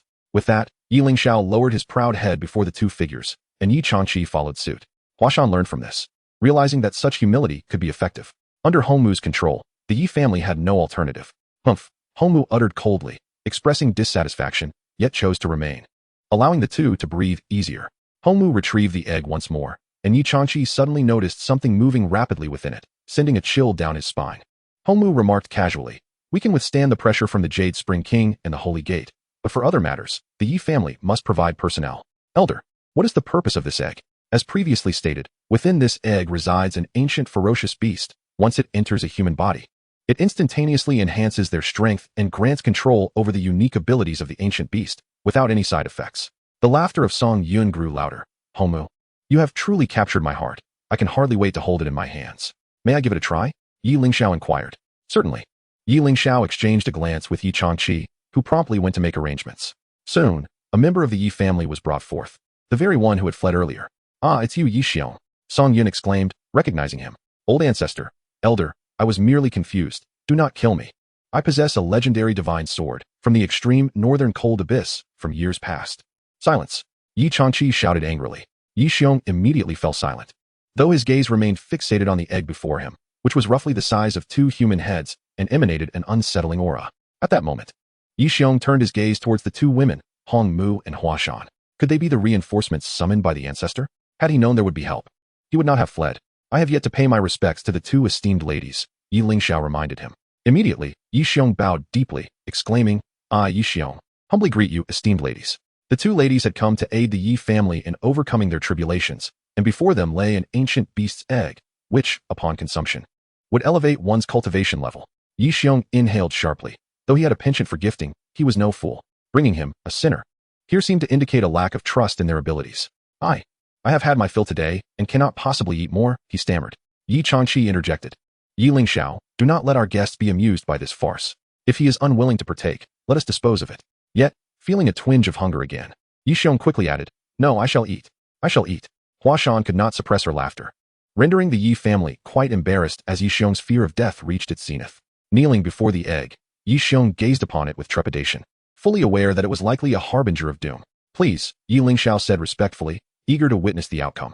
It will open on its own, we need only wait. Just as Hong Mu finished speaking, the egg began to crack open, releasing a nauseating stench that nearly made Yi Xiong retch. As parasitic creatures spilled forth, Yi Xiong was left aghast. Eat this. Yi Lingxiao and Yi Changqi shared his astonishment. The appearance of the ancient beast was unsettling, and the notion of consuming it was instinctively repulsive. Hurry, Hua Shan commanded sharply, or the parasites will perish swiftly. Yi Xiong shook his head vehemently. I would rather die than consume this. Yi Lingxiao exchanged glances with Yi Changqi. A surge of spiritual power suddenly enveloped Yi Xiong, compelling his mouth to open and guiding him toward the egg. Overwhelmed with terror, Yi Xiong watched as the grotesque parasite slithered into his mouth, the foul odor assaulting his senses. Even Yi Lingxiao felt a wave of discomfort as he saw Yi Xiong's throat bulge, the creature gradually entering his body. Under Song Yun's directive, there was no need for the parasite to exert control just yet. Releasing the spiritual pressure on Yi Xiong, he could not suppress his dry heaves. Ugh! Yet, aside from the retching, he felt no true discomfort. In fact, he sensed his sinews strengthening and his mind sharpened. Suddenly, Yi Changqi delivered a punch. Yi Xiong instinctively retaliated with a strike of his own. With a resounding thud, a shockwave rippled outward. Yi Changqi was incredulous. Indeed, Yi Xiong had experienced a transformation. Previously at the 3rd level of the cave profound realm, he was now at least at the 8th or 9th level. Staring blankly at his hands, Yi Xiong marveled at his sudden advancement after years of stagnation. Had consuming that egg truly elevated him by 5 or 6 levels. Dropping to his knees, he cried out, Thank you for the ancestors' benevolence. Only then did Yi Lingxiao come to his senses, glancing at Hua Shan and Hong Mu. His excitement palpable as he nearly prostrated himself in gratitude. Go summon Yi and the others. Yes, ancestor. Hong Mu observed as Yi Lingxiao called forth all capable members of the Yi family, all willingly kneeling before the parasitic egg, each one consuming it without hesitation. In an instant, 3 individuals broke through to the cave profound realm, achieving at least the 2nd or 3rd level of the Nirvana realm, a feat they had never imagined could be so effortlessly accomplished. It was almost too miraculous to be true. All members of the Yi family, prepare to receive the ancient inheritance. Yi Lingxiao commanded. Yes. Instantly, Yi Air, and Yi San soared into the air, their Nirvana realm power unfurling, leaving the previously demoralized Yi family members utterly astounded. How could this be possible? The ancient blessings will aid us in breaking through our boundaries. All descendants of the Yi family shall partake in the ancient legacy. Upon hearing these words, the entire Yi family erupted in fervor. Hong Mu cast a fleeting glance at Hua Shan, who could scarcely believe that it had been resolved so effortlessly. They had all transformed into the ancient blessings. The ancient inheritance. Chapter 129, all infected by parasites. Hong Mu marveled at the Emperor's strategy, realizing that there was no need for a swarm. The desired outcome could be achieved solely through these parasites. The Yi family harbored no doubts, perceiving the parasites as ancient ferocious beasts. Only ancient ferocious beasts could possess such extraordinary capabilities. Had he been his former self, he would have thought the same. Who would have known that this was merely a branch of the great insect race? By the time they realized the truth, it was already too late. Fortunately, they had brought along a considerable number of parasitic eggs, totaling 300,000, sufficient to transform the entire ancestral city of the Yi family into a haven for parasites. Though the enhancement provided by the parasites was only half that of other races, their advantages were already evident. When embedded within a human host, they could instantly morph into insectoids when needed, requiring merely a modicum of life force. An exceedingly advantageous exchange, far more economical than nurturing any other race. Notably, the enhancement from parasitism remained fixed, unaffected by the elevation of realms. The Burning Soul realm could enhance 5 levels, and the Nirvana realm could similarly elevate 5 levels, an astonishing prospect. Song Yun directly initiated 1 million parasitic eggs, his mind swirling with thoughts. Matters were becoming increasingly intriguing. However, neither Yi Lingxiao nor Yi Changqi opted for parasitism. Song Yun remained unperturbed. Their current caution was merely prudent. Who could refuse the elevation of their realm? His suspicions were indeed correct. Yi Lingxiao maintained his wariness, harboring doubts in his heart. He pondered whether consuming the egg would result in his being controlled. As the Yi family members began to gather one by one, Hongmu stood amidst the void and waved his hand. Thousands upon thousands of parasitic eggs materialized, all fully hatched. Upon witnessing such a sight, the Yi family members exhibited signs of panic. Yi Changqi sensed the unease among them and declared, "Do not worry, everyone. Accept the grace of the ancients. Our Yi family shall rise. Each egg is designated for one individual. Do not resist. Consume the ancient ferocious beasts within the eggs, and your realms shall be elevated." Yi Lingxiao said nothing, yet he too was astonished at the sheer number of eggs Hongmu had produced. After all, the enhancement was truly monumental. Utilizing such treasures on ordinary disciples felt somewhat wasteful. He sensed that the forces behind them were substantial, perhaps even beyond the reach of figures like King Yuqian and King Hengtian. Yet, why were they secretly assisting him? Why the need for subterfuge? Such questions left Yi Lingxiao perplexed. However, with the impending crisis of annihilation looming, there was no time to ponder these matters. The only imperative was to grow stronger, even if it meant descending into hell. The first batch of disciples began to accept the ancient blessings, approximately 10,000 in total. All knelt before the parasitic egg, anxiously observing the slowly opening flesh petals. As a terrifying worm emerged, a collective gasp of shock swept through the crowd. "Consume it within 10 breaths, the red-eyed one warned. The parasite could not survive long in the air and must swiftly enter the human body. Yet, some with hearty appetites eagerly seized the creature and swallowed it, leaving onlookers in stunned disbelief. "Brother, how does it taste?" "It's quite smooth." "Goodness, you're truly bold." The crowd marveled, suddenly feeling the surge of his newfound strength. "Haha, I have broken through to the manifestation realm, the first layer of the hidden, profound realm. How astonishing. Thank you, ancient blessings." Those acquainted with him were left breathless. He had only been at the 5th layer of the manifestation realm, yet after consuming it, he had ascended to the hidden, profound realm without any visible signs. Everyone gazed at the charming parasite before them, thinking, what is consuming an ancient fierce beast for the sake of power? They opened their mouths wide, allowing the parasite to burrow into their bodies. Excitement began to ripple through the Yi family, the waves of rising auras dispelling their previous anxieties, leaving only ecstatic jubilation. Those still in line among the Yi clan were envious, wondering why it was taking so long for them. Hua Shan observed the greedy humans with a disdainful curve of her lips. "Ancient blessings?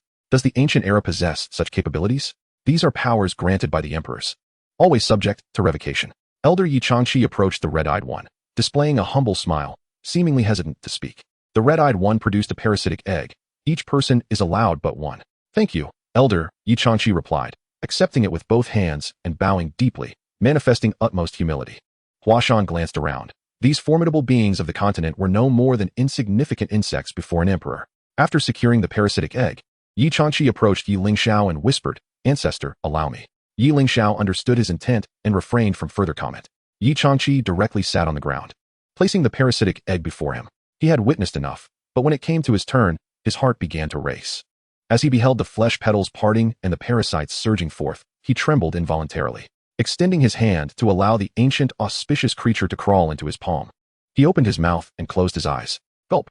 As he felt the ancient, auspicious creature enter his body, he gasped for breath, sensing no unusual sensations, as if it were dissolving within him. Instantly, an inexpressible power surged forth, enhancing his strength at an astonishing rate. His meridians and bones were rapidly elevated. "Ah!" Yi Changqi roared, unleashing a tremendous pressure that caused the ancestral city to tremble. Yi Lingxiao felt this force, incredulous.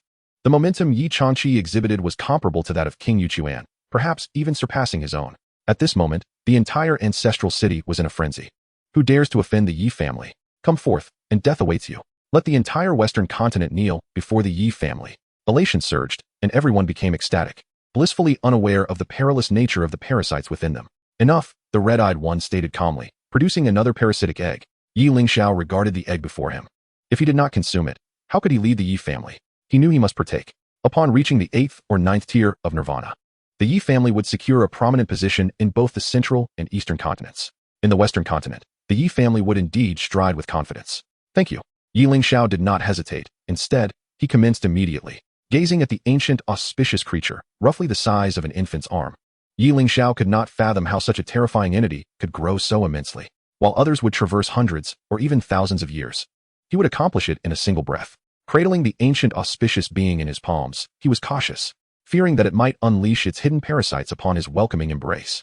Song Yun was already laughing uproariously, while Bai Ning, who had yet to depart, found herself in an unfortunate situation. Although there was a slight discomfort psychologically, the surge of power made it all worthwhile. Yi Lingxiao refrained from showcasing his strength hastily. Instead, he observed the jubilant members of the Yi family with composure, directing his gaze towards Hua Shan and Hong Mu.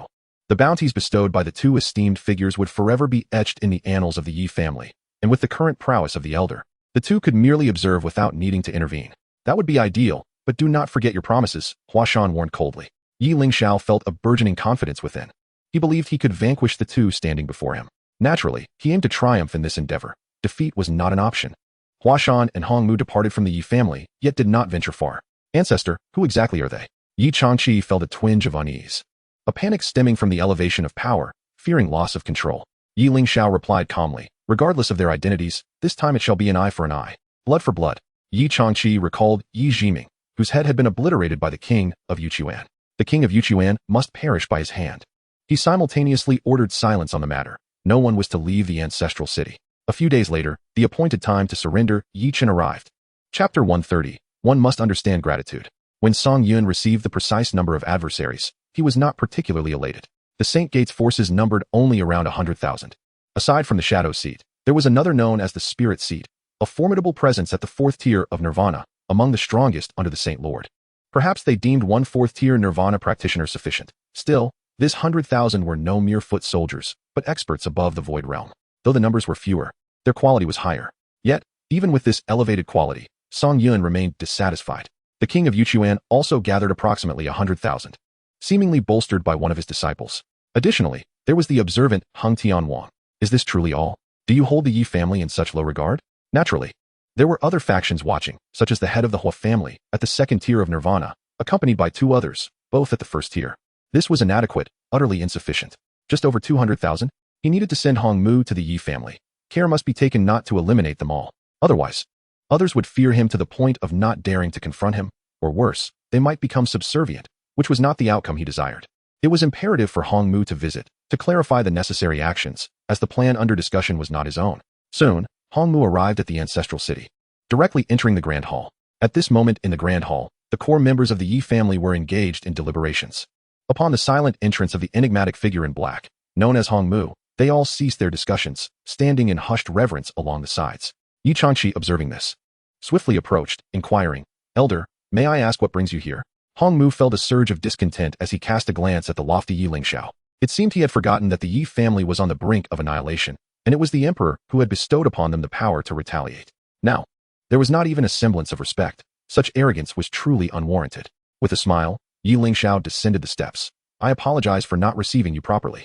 The situation has changed. Today, you must conceal your true strength and merely manage to repel them. Those they have brought can be eliminated." This statement ignited a flurry of murmurs within the hall. Wasn't this akin to releasing a tiger back into the mountains? Such a notion was imprudent. Should they let them go, the next encounter would see a far greater number. They needed to crush them to restore the former glory of the Yi family, ensuring that none would dare to tread upon them again. Hong Mu's expression darkened slightly. Where did their unwarranted confidence stem from? Did they not understand from whom their strength was derived? Yi Changqi was perplexed by such a request, which was utterly illogical. Silence. Yi Lingxiao's sharp command brought an immediate stillness to the surroundings. The entire Yi family felt invigorated, eagerly anticipating the impending battle, yearning for a decisive victory. Now, to suddenly declare that they could not strike with full force and must instead hold back was in direct conflict with the interests of the Yi family. Rest assured. Yi Lingxiao replied with a reassuring nod. Seeing that the patriarch had consented, the others felt resigned. Hong Mu regarded Yi Lingxiao. "You possess discernment. Teach these individuals the virtue of gratitude." With that, he turned and departed. Song Yun observed this exchange, feeling a twinge of hypocrisy emanating from the elder Yi Lingxiao. With his ascension in power, arrogance seemed a plausible affliction. It appeared prudent to prepare for contingencies. Should the Yi family fail to comply, they would risk becoming mere puppets of parasites. Once Hong Mu had left, silence enveloped the hall. "Patriarch, must we truly conceal our strength today?" Someone ventured. "Indeed. If we attract stronger foes, it is my family that will suffer the consequences." Yi Changqi remained silent. Had it not been for their arrival, Today would have been the day of the Yi family's demise, rather than a discussion of future victories. But patriarch, should we not elevate ourselves to the 10th stage of nirvana? Such power is formidable. Yi Lingxiao replied solemnly. The Yi family's ability to retaliate today is due to the blessings of ancient auspicious omens. However, if our adversaries are too weak and we inadvertently slay them, it would be within the realm of reason. Upon hearing this, Song Yin chuckled. In moments of silence, laughter often escapes. You old rascal, do you truly not understand the concept of reciprocity? Are you unaware that your every thought and sinew has been ensnared by parasites? Far above, in the sky, numerous warships appeared, their sails indicating two distinct factions. The Holy Gate was unmistakable. The other, renowned in the Western continent, was the Tianyin Xiangong. As a rising star, Tianyin Xiangong had achieved remarkable success in a mere decade, a feat indeed commendable. Certainly, the influence of the name Yuqing Wang is quite substantial. As a disciple of Yuqing Wang, Yun Xiao has been sailing smoothly. This time, it was not a request from Yuqing Wang, but rather an initiative taken by Yun Xiao himself, having heard of the disgrace inflicted upon his junior sister by the Yi family, which incited his master's fury. As both a senior brother and a disciple, it was his duty to stand up and honor his master's investment in him. Yun Xiao possessed an exceptional exterior, with a tall and graceful stature, akin to a solitary pine on a lofty peak, or a resilient bamboo swaying in the breeze. His garments flowing without a trace of worldly burden. Master, is my junior sister well? Yun Xiao inquired with concern, standing behind Yuqing Wang. Yuqing Wang sighed. She has not eaten for over 10 days. If she cannot overcome this hurdle, her cultivation will suffer. He continued, my junior sister is exceptionally intelligent. She will surely prevail and soar like a phoenix. A flicker of a smile finally graced Yuqing Wang's face, among his many disciples. Yun Xiao's words were indeed delightful to hear. Thus, he had chosen to accompany him to elevate the reputation of the Tianyin Xuangu Palace. After all, annihilating the Yi family was no trivial matter. Any faction requires accomplishments to attract aspiring disciples. This was Yun Xiao's intention. Yet such subtle designs could hardly escape Yuqing Wang's perception. He merely chose to acquiesce. At that moment, two figures descended nearby. These were the spirit seat and shadow seat from the holy sect. The shadow seat appeared somewhat displeased. He had anticipated the arrival of the holy master, only to find that he had merely sent the spirit seat, which felt like a demotion in the presence of Yuqing Wang. This would put them at a disadvantage when it came time to seize treasures. The shadow seat pondered the holy master's intentions. Upon meeting Yuqing Wang, the spirit seat slightly clasped his hands in greeting, displaying proper etiquette, and the shadow seat followed suit. Yuqing Wang replied with a nonchalant hum, stating, once we arrive, if Yi Chun is not surrendered, I will take charge of the Yi family's elder. You can deal with the other elders. Very well. And if we capture Yi Chun, how about sharing the treasures? The spirit seat smiled, declaring that the slaughter of the Yi family was merely a pretense, while acquiring the treasures was the true goal. Agreed. Thank you, Yuqing Wang. Ha ha ha, and what about me? A voice interjected, revealing the arrival of Hung Tian Wang. Yuqing Wang snorted coldly, unwilling to engage. Are you still sulking? I was looking out for you that day. Although Yi Chun was in the wrong, exterminating the entire Yi family will not reflect well on your reputation. You must allow some time for this. Huh, what you truly care about is your own reputation. Yuqing Wang retorted coldly. Hung Tian Wang sighed. Consider it a favor from years past. Do as you wish later, but let me have a glance at the treasures.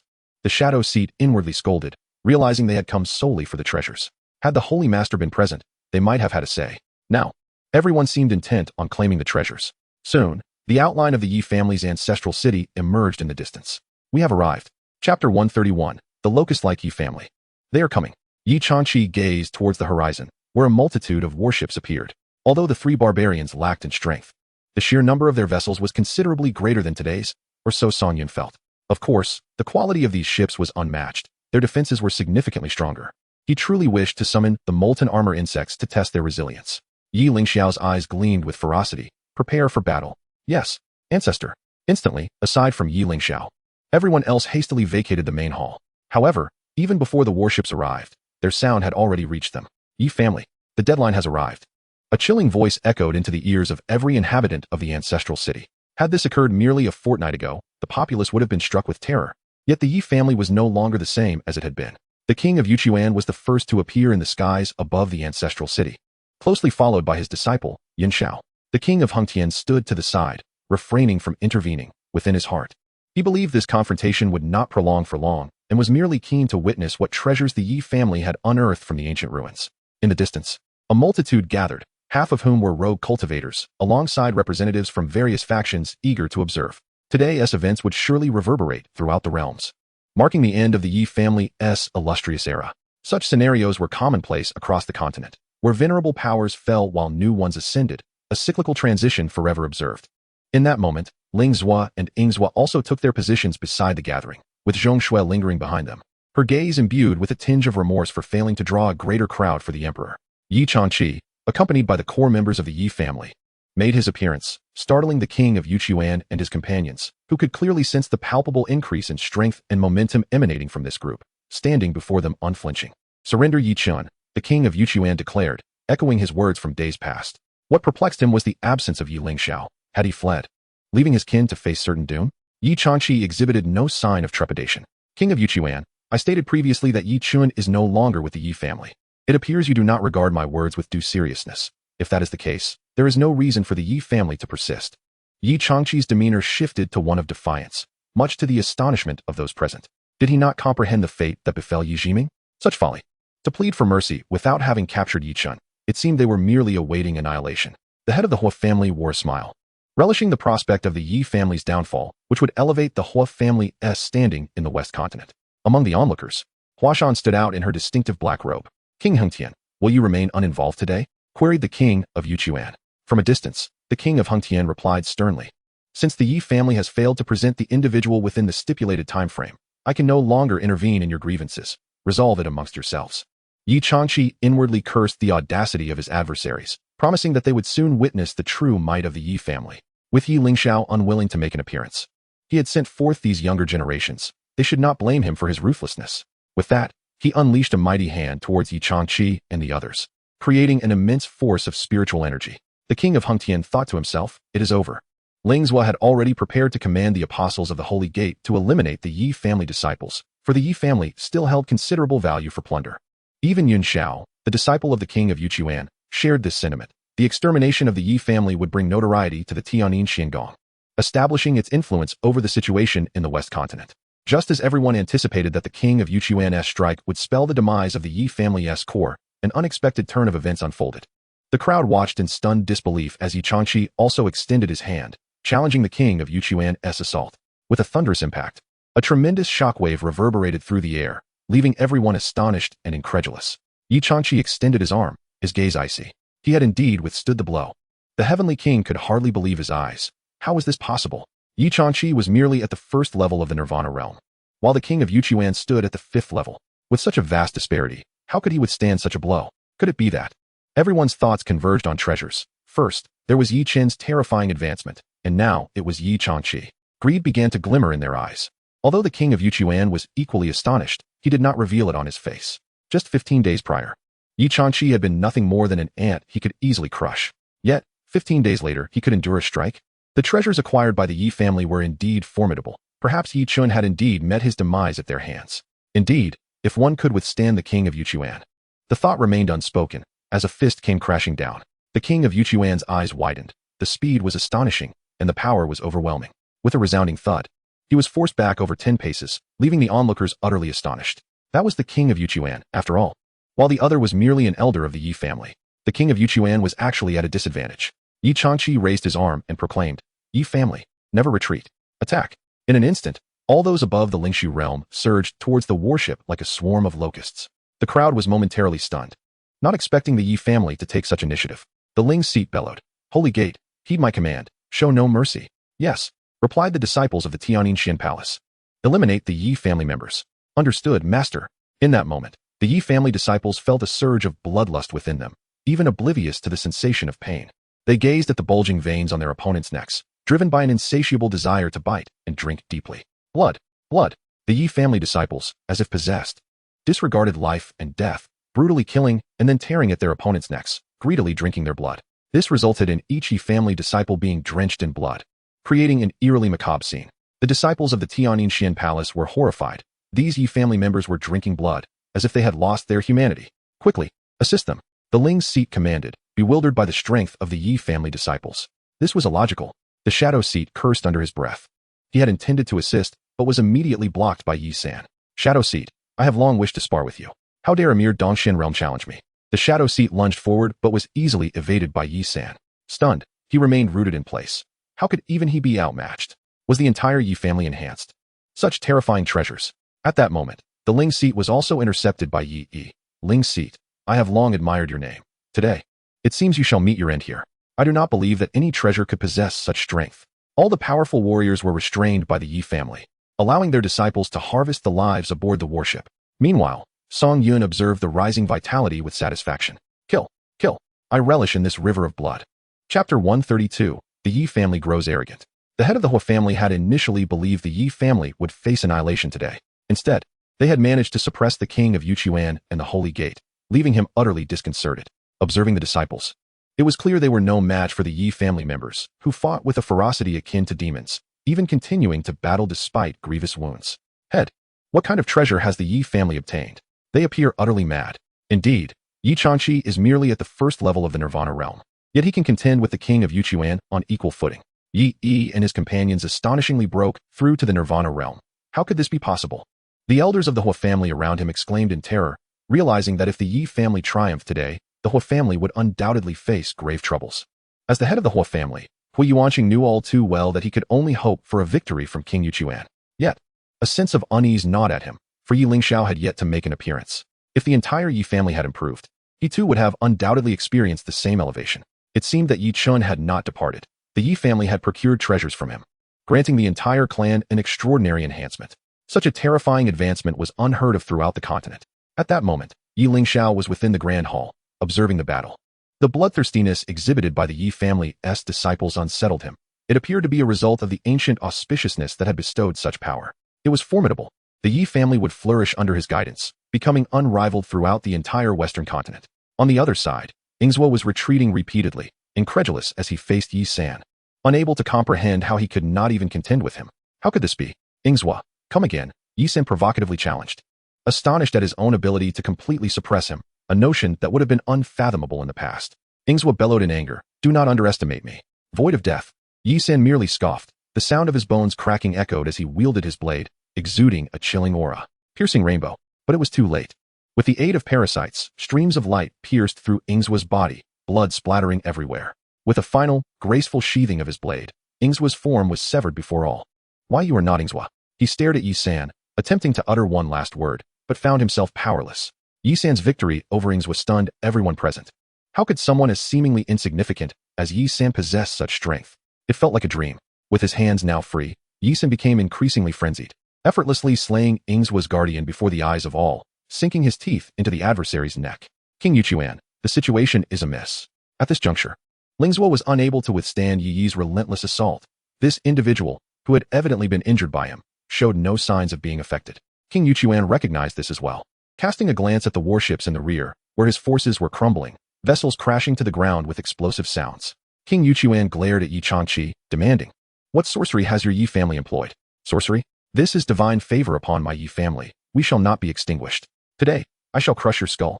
Yi Changqi recalled the demise of Yi Jiming, his spiritual energy surging with even greater ferocity. King Yuchuan retorted coldly, such sorcery will surely bring calamity. I shall eradicate your Yi family. Sorcery? If it were to fall upon you, it would likely be a supreme treasure. As soon as Yi Changqi finished speaking, he formed seals with his hands, invoking the thousand-leaf technique. King Yuchuan's heart trembled. He could not afford to underestimate the current manifestation of the thousand-leaf technique. True solution of the azure wood. King Yuchuan dared not take it lightly, and immediately unleashed his most powerful technique. A deep, rumbling sound reverberated through the heavens and earth, akin to the pulsing of the earth itself, as an overwhelming, heavy, and undeniable life force surged forth like a tangible tsunami, sweeping in all directions. King Yuchuan transformed into a towering, celestial tree, piercing through the universe. The ethereal shadow was not emerald green, but a profound, ink-like hue, flowing with the ancient and weathered essence that transcends endless ages. A resounding crash. The heavens were torn asunder. Countless massive root systems, sturdy as mountains and cloaked in thick, scaly bark, erupted from the void, surging forth from the depths of the abyss. Yi Changqi was equally unyielding. The thousand-leaf technique was unleashed. In an instant, the sky darkened, and two tempestuous forces clashed violently against one another. Both sides suffered immediate injuries. It was likely that the Jade Spring King had not faced such disarray in a century, his simple robe tattered and stained red with blood. Although Yi Changqi was similarly affected, the parasites within him had fortified his sinews and meridians, allowing him to continue fighting despite his right arm being a bloody mess. The Jade Spring King began to gasp, his eyes dimming, clearly weakened. In contrast, Yi Changqi maintained his original momentum, leaving the Jade Spring King perplexed. Luo Huangquan. Yi Changqi's eyes turned cold, and he descended into madness. The Jade Spring King shouted towards the Horizontal Sky King. How long will you stand idle? Hesitant to intervene. The Horizontal Sky King, witnessing the Jade Spring King struggle against Yi Changqi, had no choice but to join the fray. The might of the Yi family far exceeded expectations. If they did not eradicate them today, the heavens of the Western continent would surely change. Jade Spring King, I come to aid you. Very well. Let us strike him down together. Sky Transmutation. 9 Calamities Annihilation. In that moment, the heavens appeared to descend into chaos. The 2 heavenly grade techniques were unleashed in a bid to annihilate, and even with the aid of the parasites, Yi Changqi found himself unable to cope. Of course, there was another option, to shed his human form and become a puppet of slaughter for the parasites. Yet, Song Yun was reluctant to resort to such measures at this juncture, for the time was not yet ripe. Moreover, Yi Lingxiao had yet to make his move. That old fellow relished the grand finale. As the 2 terrifying forces surged forth, Yi Changqi was unable to withstand them, but a figure stepped protectively in front of him. Ancestor! Yi Changqi called out in despair. Leave the rest to me. With that, Yi Lingxiao slowly extended his hand, and an indescribable force blossomed from his palm. The Jade Spring King and the Horizontal Sky King were left speechless, astonished that this old man could block with a single hand. How could this be possible? In that moment, all were struck with awe at Yi Lingxiao's prowess. How did he manage that? The spirit seat, witnessing the scene, dared not linger. The strength of the Yi family was utterly absurd. He must report to the Holy Master. The esteemed spirit seat turned to flee in full view of the crowd. Yet, as he turned, a figure materialized before him. My Yi family does not permit entry at will and departure at whim.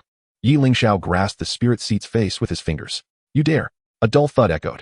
The spirit seat fell instantly, leaving everyone in stunned silence. The remaining members of the holy sect, witnessing this, lost all morale, being mercilessly cut down by the Yi family's disciples. At this moment, the head of the Hua family chose to flee, realizing the tumult was far from favorable. However, it was too late. Yi and his companions appeared around them, encircling everyone. Hua family head, the ancestor has yet to speak. You cannot leave, Yi stated coolly. Nearby, someone grumbled, what? Does your Yi family intend to make enemies of all? I'm leaving. The words were uttered, but the man was soon silenced. Yi Er coldly remarked, so what? Who dares to leave? No one dared to budge, astonished by the audacity of the Yi family. Everyone turned their gaze toward the ancestral figure of the Yi clan. Bewildered by the unfolding scene, Yi Lingxiao looked at King Yuchuan and said lightly, you slaughtered many of my kin on that day. Today, I shall take the life of your beloved disciple. Is that unreasonable? You, Yin Xiao, standing nearby, panicked, Master. Before he could finish his words, his body was instantly shattered. King Yuchuan's eyes widened in disbelief, his entire being trembling uncontrollably, while the imposing King Hengtian wore a grave expression. You dare to kill my disciple. And what of it? Furthermore, I extend my gratitude to King Hengtian for securing an additional 15 days for the Yi family. King Yuchuan was taken aback, seething with anger. Had he been more ruthless that day, this calamity might have been averted. King Hengtian too felt a twinge of regret. Yi Lingxiao, let this matter conclude here, King Hengtian insisted, unwilling to prolong the conflict, especially considering the numerous lives already lost. The Yi family had undeniably gained an advantage.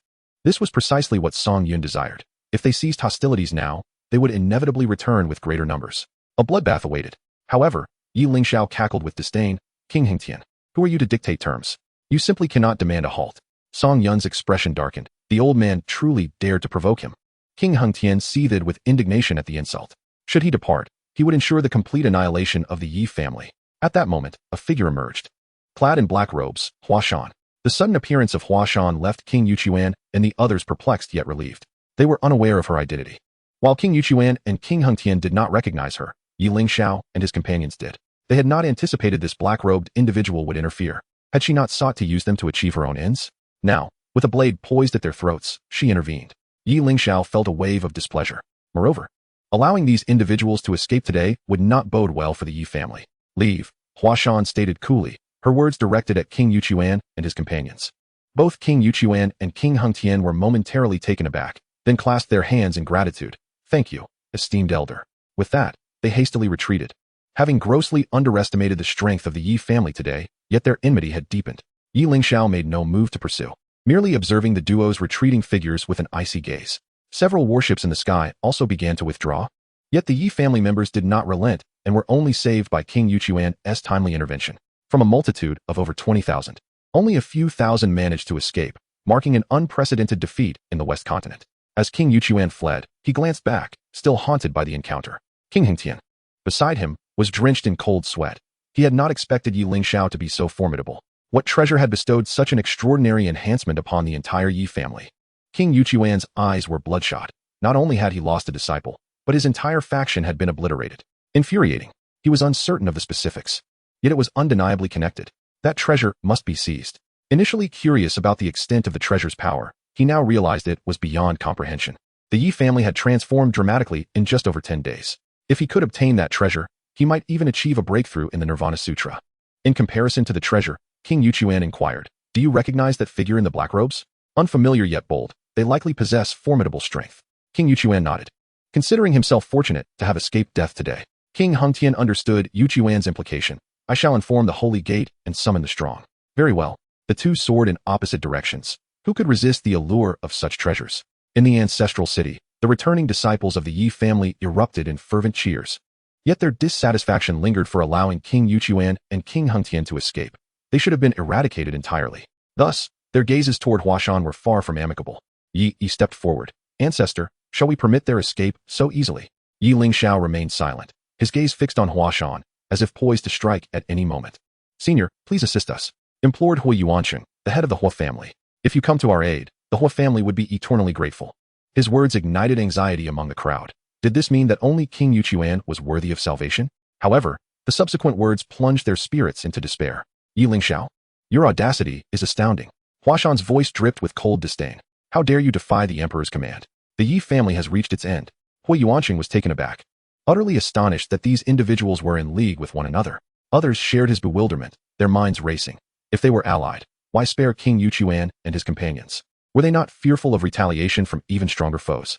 Suppressing his inner fury, Yi Lingxiao forced a smile.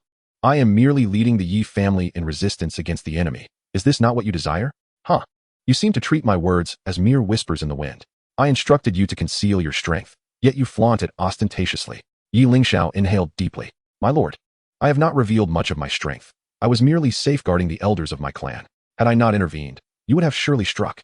Such words incensed Huashan to the point of laughter. This old man truly knew how to spin tales. Yi Lingxiao's trust in his own words was wavering. Yet Hui Yuanqing, upon hearing this, was astonished. It seemed the power of the Yi family had been granted by this cloaked figure. But now it appeared that the Yi family had defied the commands of the black-robed individual. Concealment of strength? Why take such measures? Would it not be better to eliminate all? Yi San's remarks cast a heavy pall over the atmosphere, while Yi Lingxiao's lack of reproach suggested tacit approval of his subordinate sentiments. Huashan chuckled silently in disbelief. For disobedient hounds, the only solution is to strike them down. In the next instant, Huashan appeared before Yi San, piercing through his chest with 5 fingers, extracting his heart before the eyes of all. Hui Yuanqing and the others were horrified. This black-robed figure was formidable, and their strike was lethal. Third brother, Yi and Yi Er were struck with alarm. They were brothers, having lived together for centuries. Witnessing the murder of their kin sent them into a furious frenzy, encircling Huashan. This encirclement was no trivial matter. The core of the Yi family joined in, surrounding Huashan. Meanwhile, Yi Lingxiao observed silently, allowing this reckless act to unfold. "Ancestor, is this truly wise?" Yi Changqi, still possessing a measure of rationality, whispered from the side. Yi Lingxiao remained silent, having long harbored such intentions. His ascension had reached heights that rendered the figure in the black robe inconsequential. The Yi family would never serve as mere hounds for anyone. They would solely heed the commands of their venerable ancestor, rather than those of 2 women who had suddenly appeared. "Are you planning to bite the hand that feeds you, Yi family?" Huashan inquired, casting a questioning glance at Yi Lingxiao. Yi Lingxiao revealed an odd smile, stating, "If you perceive the Yi family as a docile dog, you are gravely mistaken. From the inception of our lineage, we have never served anyone as such, nor will we ever."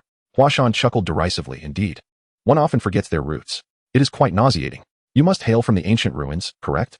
Yi Lingxiao, astute as he was, deduced that possessing such an abundance of ancient auspices was beyond the capabilities of mere continental powerhouses. Had they existed, they would have surfaced long ago. Huashan fell silent. Yi Lingxiao continued, "Yi Chun must have similarly ascended within the ruins, and that saintess from the Holy Gate must surely be one of your pawns." Huashan's eyebrows arched in response. At that moment, a black void materialized, and applause echoed from within it. "Indeed, the old ancestor of the Yi family has deduced this correctly. Thus, I shall bestow upon you the reward of death." Chapter 134. I am the Insectoid Emperor. Hui Yuanqing and his companions stared in astonishment at the black vortex. What is this? Who is speaking? Panic ensued among the onlookers. Having overheard far more than they should have, escape became an impossibility. Had they known better, they would have refrained from witnessing this spectacle, for it was perilous. While Hui Yuanqing could not discern the voice, Yi Lingxiao and Yi Changqi recognized it immediately. When Yi Chun emerged from the wormhole, Gasps of astonishment erupted from the Yi family. Those who had just witnessed the scene would soon lie lifeless upon the ground. Hui Yuansheng, bewildered, could not comprehend how Yi Chun could appear here after Yi Lingxiao had seized his treasures. The situation was utterly confounding. In truth, Yi Lingxiao also found himself perplexed. When the black vortex appeared, he surmised it signified the arrival of the opposing leader. This leader could be anyone, yet he never fathomed it would be Yi Chun. Impossible. Utterly impossible. Yi Chun was merely a trivial pawn. Yi Heir's visage twisted in grotesque fury, emanating an overwhelming presence, his explosive power surpassing all previous displays. Ripples emanating outward in all directions. Dai Huashan, standing nearby, remained motionless, which puzzled Yi Lingxiao. Even Yi Chun exhibited no defensive posture. Yet, just as everyone anticipated Yi Chun's demise, Yi Heir abruptly halted, his aura dissipating entirely, arms falling limply, head drooping, knees bending, resembling an infant incapable of walking, yet also appearing as a soulless shell. In that moment, Yi Heir could see Yi Chun before him, frantically shouting, yet his body was unresponsive, completely under the control of an external force. How could this happen? Ancestor, be cautious, we have fallen into a trap. Before everyone's gaze, Yi Heir unsteadily approached Yi Chun, standing motionlessly behind him. This was the very scenario Yi Lingxiao dreaded the most, being rendered powerless. Yi Chun, the furious Yi Lingxiao struggled to suppress his wrath, more accurately, the terror brewing within. Every onlooker could perceive the ancestor's fury. Eliminate Yi Chun, destroy him. The entire Yi clan surged forward like a frenzy of madmen, charging towards Yi Chun. From a distance, a throng of people gathered at Yi Chun's feet, resembling a swarm of ants rushing forth. Song Yun raised his arm and spoke calmly, "You cannot harm me." With a snap of his fingers, everyone froze in place as if bound by an invisible force. Ancestor, I cannot move. Yi exclaimed in shock. Yi Chun, what have you done? Yi Lingxiao bellowed, utterly bewildered. Song Yun remained silent. Suddenly, cries of agony erupted. Ancestor, my hand. Yi stammered. All eyes turned towards him, where a deep, dark fissure appeared at the center of his nail, as if something beneath was eager to breach this fragile barrier. A dim, oily sheen of deep brown began to spread coldly from his fingertips, replacing the original nail. Creeping upward with a chilling intensity, a sharp pain radiated from his fingertips, followed by an unbearable itch, as if countless tiny ants were ravenously gnawing through the gaps in his bones. In an instant, his left wrist twisted inward at an angle that defied human anatomy, a horrifying crack echoing like a dull knife scraping rusted metal, drilling deep into his very marrow. Next, his elbow bent backward in violation of all physiological norms, the bones groaning under the strain. Beneath the skin, it felt as if innumerable tiny barbed claws were frantically excavating from within his skull, tearing and rending. The skin on his forehead tightened abruptly, as if inflated to its limit, then burst open with a wet, sticky sound. The skin tore apart. It was not only Yi. The entire Yi clan suffered the same fate, save for Yi Lingxiao. Ancestor Yi Changqi, he murmured. Yi Lingxiao turned to see Yi Changqi, who seemed to possess only the remnants of consciousness. For a moment, Yi Lingxiao was rendered speechless, watching as Yi Changqi gradually transformed into a monster. Amidst the crowd, Yi Xiong cried out frantically, "Do not kill me. I possess formidable spirit weapons from the frigid abyss of the extreme north." Hui Yuansheng observed the scene before him, swallowing hard, only to find that he could not manage to swallow at all, his throat trembling in fear, emitting a feeble groan. The others were no better. They had never witnessed anything like this. Was this a form of beastification? Yet, beastification had never appeared so terrifying. Yi Lingxiao watched helplessly as everyone morphed into monsters, his body trembling, tears pooling in his eyes. This was not an ancient omen of prosperity. This was an ancient curse. The entire Yi clan had transformed into primeval monstrosities. Yi Chun, Yi Lingxiao howled in madness. Song Yun replied nonchalantly, "I am not Yi Chun. I am the emperor of the insectoid clan." As the words fell, his body tore apart, flesh and bone morphing to reveal his true form. Long live the emperor. Huashan was the first to prostrate himself. The entire Yi family's parasite crawled forth, proclaiming, "Long live the emperor." Yet, the utterance lacked clarity. Yi Lingxiao and Hui Yuansheng stared blankly at Song Yun. This was no creature of the continent. It was a living disaster, an ultimate form of evolution that fed on stars and was built upon the foundation of races. Before it, the stars were mere specks of dust, and the fear of mortals was unworthy even of becoming a speck upon its armor. It was the tyrant of the insectoid race. Chapter 135, Long Live the Emperor. Insectoid? Such unfamiliar terms. The continent boasted beast clans and demon tribes, yet had never mentioned the existence of insectoids. However, the situation lay bare before their eyes, and belief was unavoidable, even as terror enveloped their minds. Whether they were told it was an insectoid or a deity mattered little, especially for those mere spectators, given another chance. They would not dare to witness the tumult of others again. The entire Yi family had transformed. Moments ago, they brimmed with vigor, yet now, words could scarcely describe their state. Suddenly, Hui Yuanqing recalled something. The members of the Yi family had not always appeared in this ghastly manner. If they had succumbed to such a fate, it could only mean they had become stronger. Good heavens! The West Continent was doomed. Who could possibly thwart them? Yi Lingxiao remained stunned for a considerable time before gradually regaining composure, observing the entirety of the Yi family ensnared, undoubtedly by the larvae within the eggs. This was all part of its meticulous plan, to drive the Yi family to desperation, only to offer a timely assist. Even knowing it was a trap, they would still accept it. I have one question that remains unclear. Yi Lingxiao seemed disinclined to resist, a smile gracing his lips as if he sought clarity in death. Song Yun, naturally generous, replied, "Please, speak. Why release them? If they carry the news, do you not expose yourselves even more? Precisely why I advise discretion. If they are instilled with fear, they will not dare rally forces against us." Yi Lingxiao fell into contemplation. Suddenly his eyes brightened. "You wish to ensnare them all at once. Truly, one cannot underestimate the mind of an elder," he mused. "Rather than seek them out one by one, it is far more efficient to let them come to us for retribution, allowing me to eliminate them all in one fell swoop." Upon hearing Song Yun's words, the crowd's breaths quickened, a chill creeping down their necks. The beast clans and demon tribes sought merely a place to dwell, hence their opposition to humanity. Yet the insectoids? They desired not a sanctuary, they craved death. Hui Yuansheng could already envision the entire continent overrun by such monstrosities. It could only be said that he had underestimated the unique capabilities of the parasites. However, as for the formal forces of the insectoids, they had yet to appear. When the insectoid army truly manifested, it would undoubtedly shock the entire continent, forcing all to taste the essence of primal fear. Yi Lingxiao raked a hand through his hair, his hairpin falling away, resembling a weary elder cloaked in despair. Gazing skyward, he was relieved to have sent others away. At least the Yi family still possessed a flicker of legacy. "Are you thinking of Yi Songhai?" In an instant, Yi Lingxiao's eyes turned crimson, lips trembling as he fixed an intense gaze upon Song Yun, as if to inquire, "How do you know? By Ning? Could it be by Ning? How is that possible? Is it not derived from ancient ruins?" For a moment, Yi Lingxiao's mind was in disarray, his hands clutching his head in agony, veins bulging ominously. "Fear not, I did not slay them. Did you not? Of course not.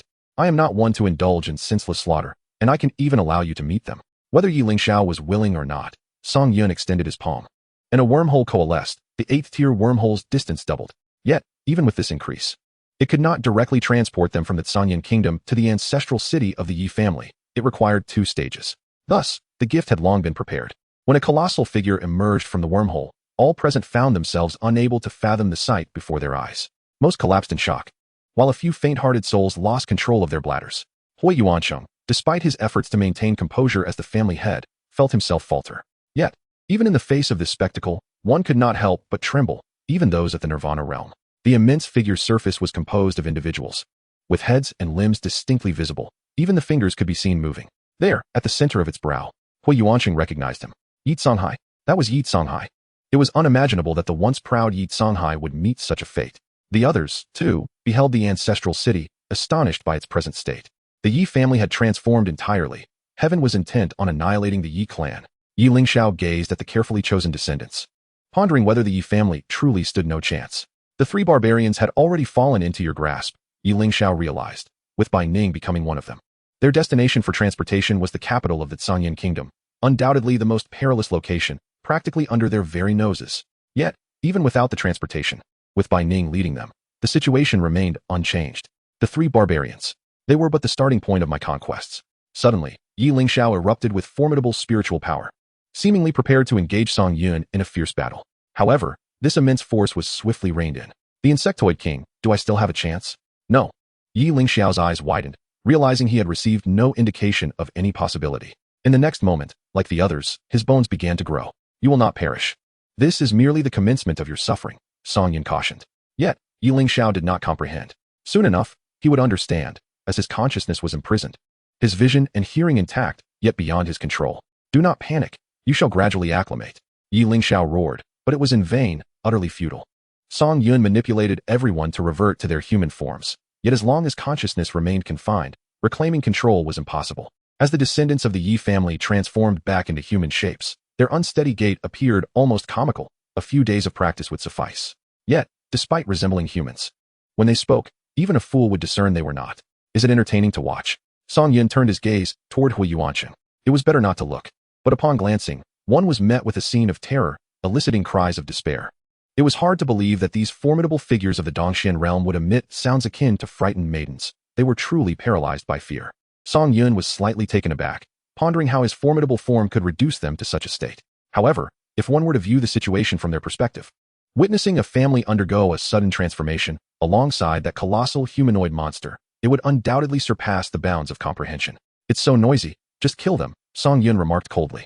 Indeed, the members of the Yi family surged forward like madmen, blood splattering everywhere. Before they could flee, their faces were brutally forced apart, revealing a small mouth that pierced through the skull to absorb life force. Hui Yuanqing stood frozen in place, suppressing his inner terror, clenching his teeth so tightly that he even drew blood, resolutely stifling any sound. Head of the family, save me. He cursed internally, immediately feigning ignorance. Yet, a spray of warm blood splattered across his cheek, and the elder behind him had fallen silent.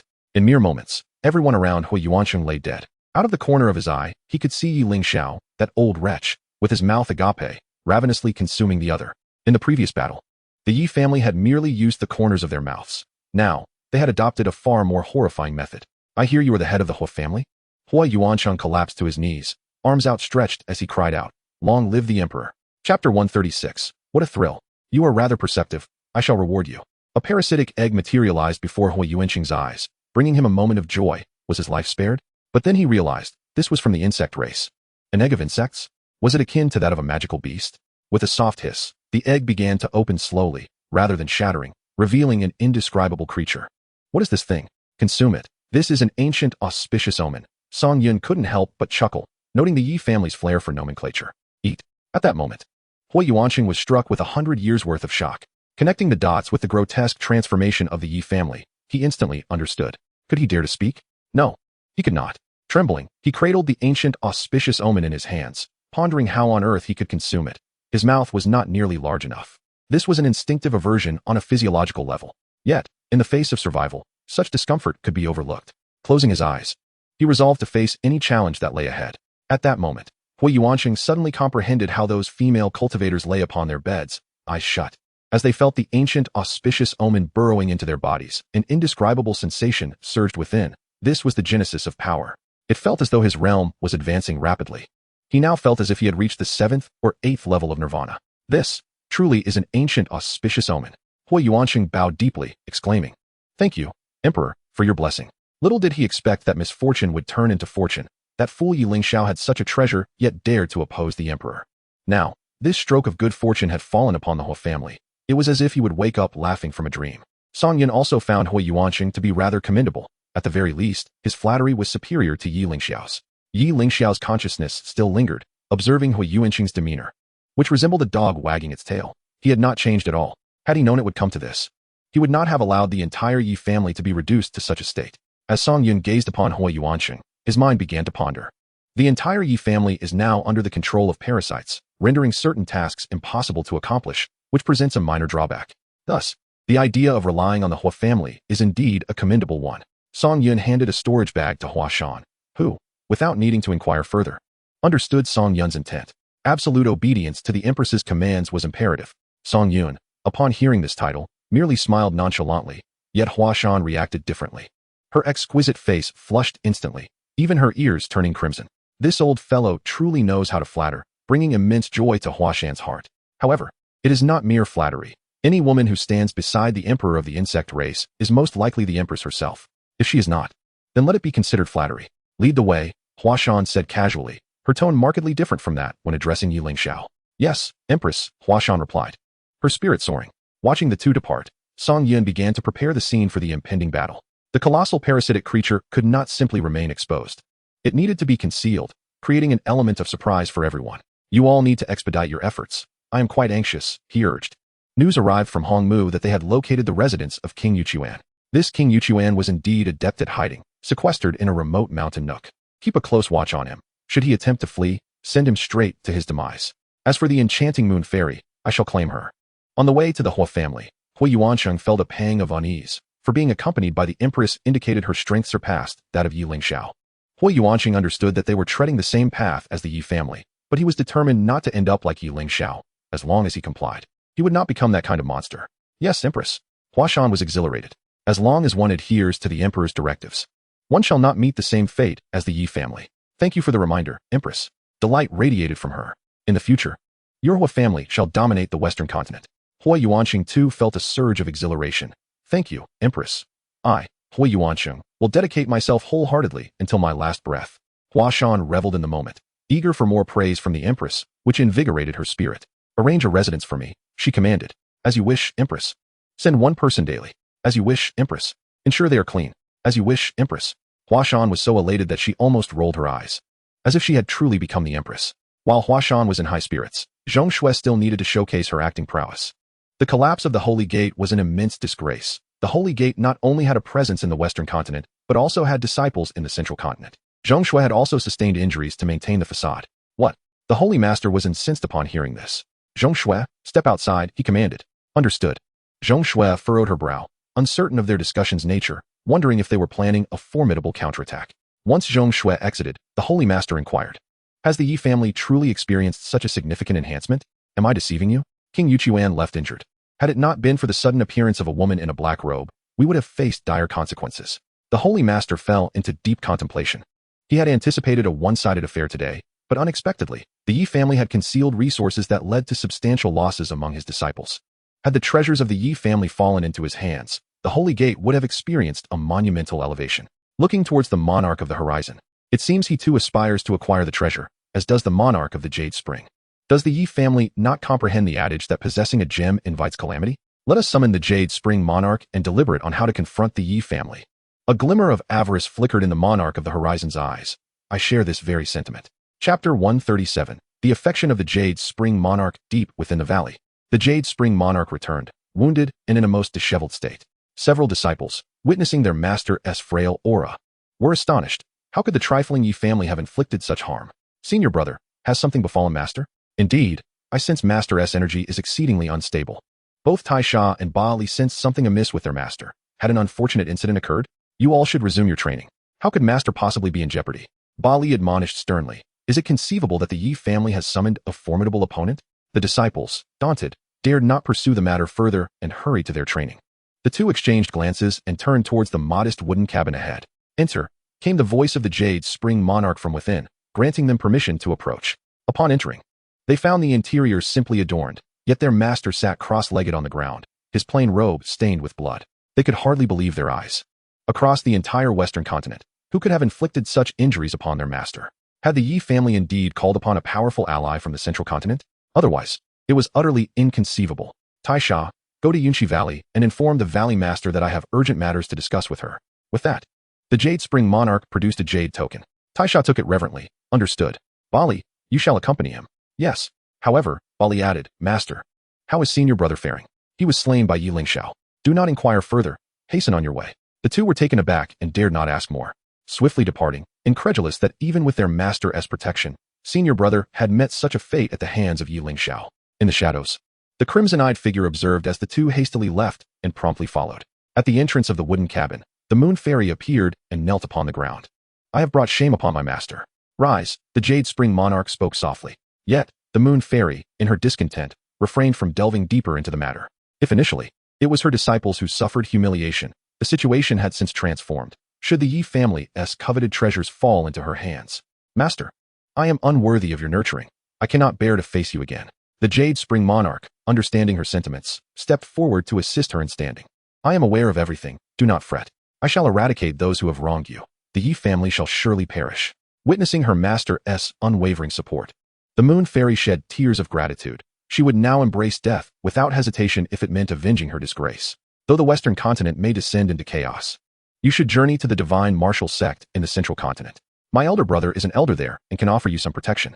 The Jade Spring monarch sensed that the treasures of the Yi family would soon be fiercely contested, with the Holy Gate and the monarch of the horizon also in play. He would need allies. It was prudent not to leave any vulnerabilities exposed. Sending her to the Central continent was the best course, where a change of environment might allow her to escape the shadows of her past. Master, this calamity was wrought by my own actions. Allow me to bear the consequences. The moon fairy felt as though all her strength had been drained, contemplating the Central continent, a realm so unfamiliar. At this moment, both sides were rallying their forces, leaving nothing to chance. Yunshi Valley, while not the most powerful force in the Western continent, holds a respectable third place and should not be underestimated. However, it has ultimately diverged from its original path. The beautiful woman speaking is Bai Kuei, whose discerning eye is commendable. She retains her charm, particularly with her notably ample figure. Tai Sha respectfully replied, Indeed. Bai Kuei grasped the familiar token in her hand, a creation of her own, indicating that the old man must be yearning for past connections. Yet, for him to set aside his pride, it must mean that trouble has arisen. Humph. He remains indifferent in times of peace and only sends his disciples when calamity strikes. Does he truly believe that Bai Kuei is without admirers? I am rather curious to witness this old fellow's desperate pleas for my assistance. Then lead the way, she commanded. Bali initially thought it would be a challenging endeavor, but to his surprise, it unfolded rather smoothly.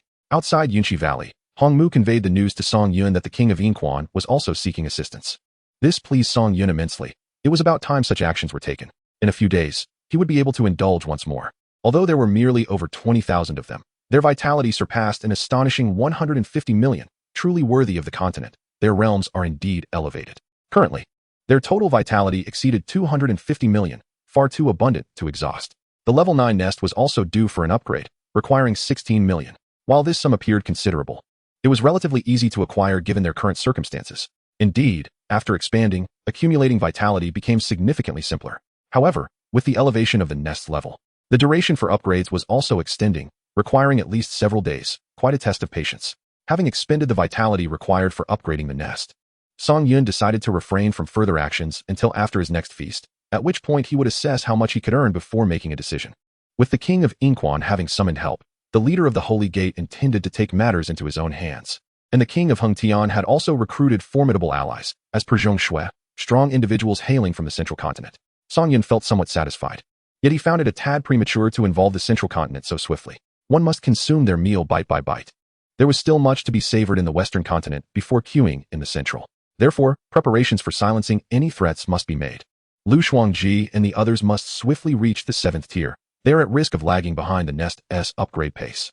Days later, Tai Sha and Ba Li guided the newcomers into the valley. Bai Kuei surveyed her surroundings, internally cursing the false benevolence of their master, whose heart is as dark and venomous as one could imagine. After delivering the group, Tai Sha and Ba Li exhaled in relief, only to be taken aback upon seeing their senior sister approach. Has she recovered? They wondered. Do you have any essential items to bring? Asked Yuxianzi.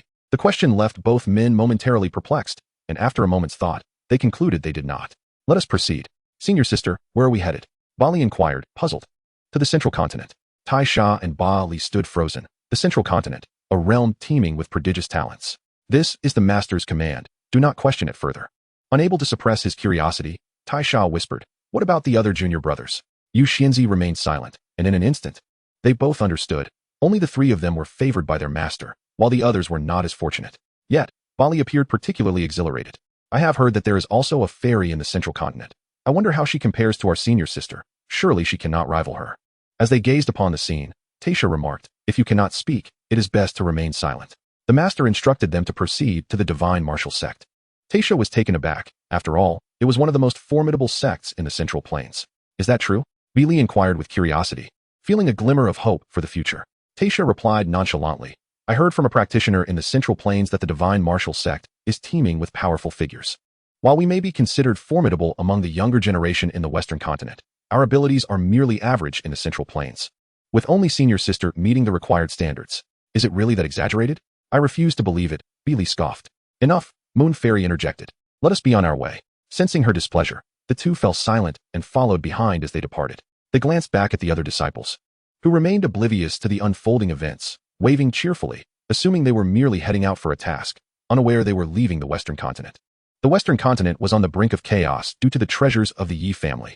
Inside a modest cabin, Biku observed the meditating King Wai Chu En.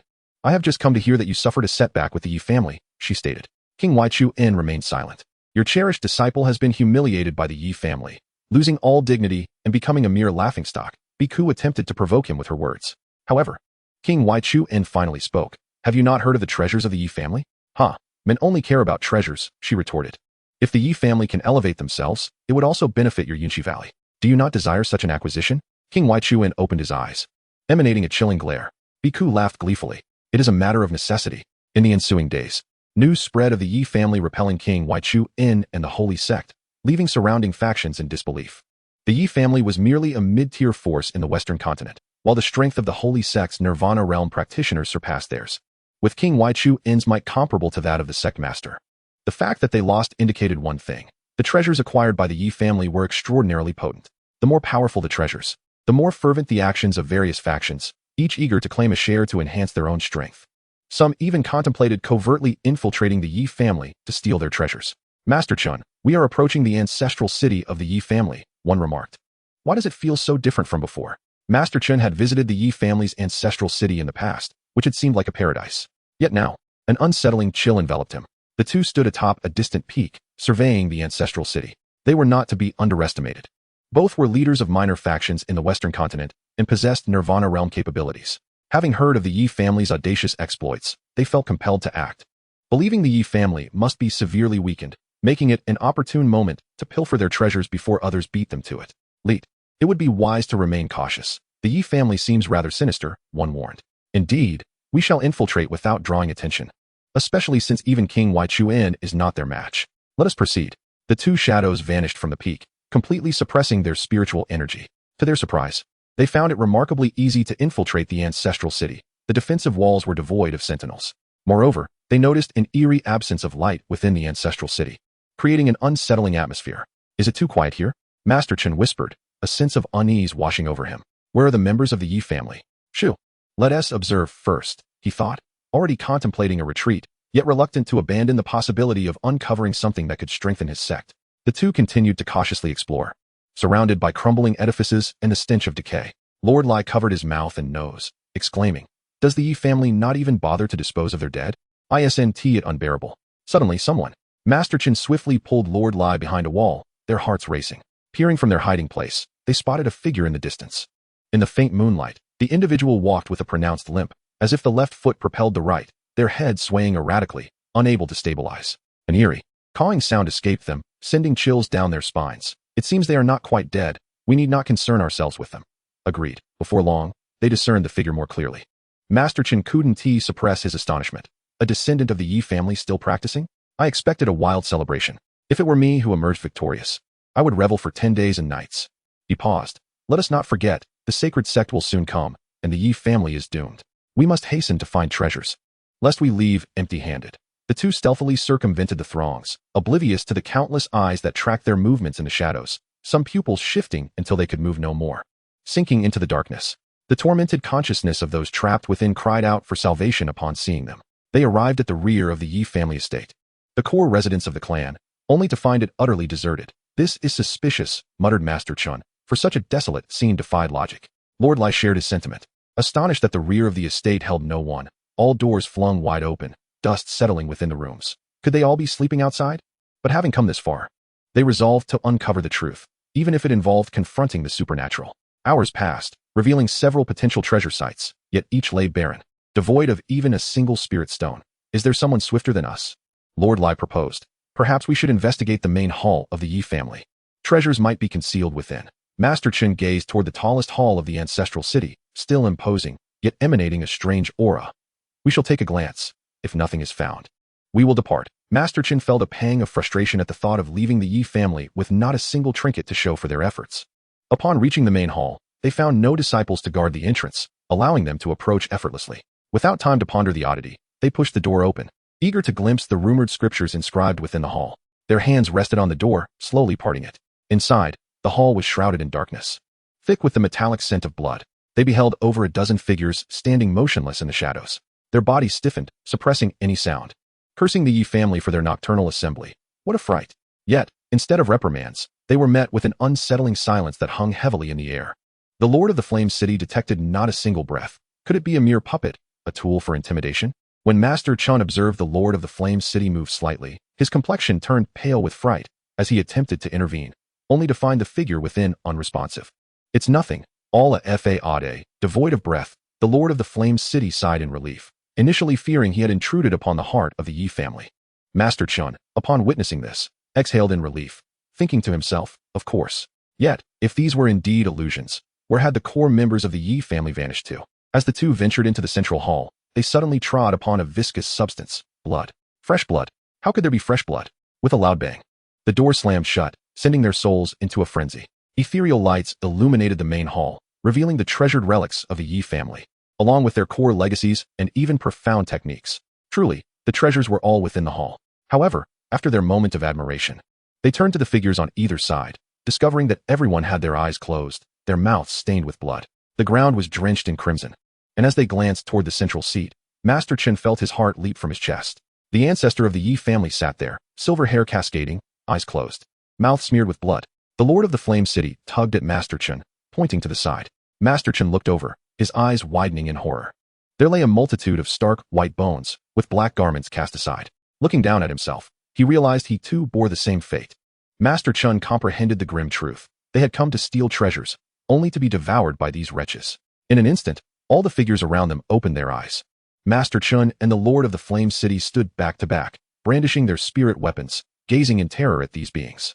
Yet, they noticed that the pupils of these figures were devoid of humanity. We were merely passing through. Esteemed seniors, please do not hold it against us, Master Chen stammered, watching as Yi Lingxiao descended the steps. Yet, his descent was marked by an overwhelming dread, reminiscent of their encounter upon entering the ancestral city. Simultaneously, they heard Yi Lingxiao emit a low sound, difficult to discern, as if caught in his throat. Good, good, good, Yi Lingxiao murmured, halting his descent. Suddenly, the faces of all around him contorted grotesquely. A chilling scream echoed through the main hall, only to swiftly dissipate, leaving behind an eerie silence filled with faint, focused sounds. Within the hall, even more bones appeared. Song Yun had long been prepared, having deployed crystalline core sentinel insects beneath the ground, capable of detecting even the slightest disturbance. In recent days, numerous individuals had arrived, and Song Yun could not afford to let any escape, lest they jeopardize his grand plans. Fortunately, these intruders did not disappoint him. Consistently finding their way to the main hall, none were exceptions. Truly, they were greedy little mice. Chapter 139, The Holy City. Days later, in the Holy City. Today, devout believers knelt in the sacrificial square.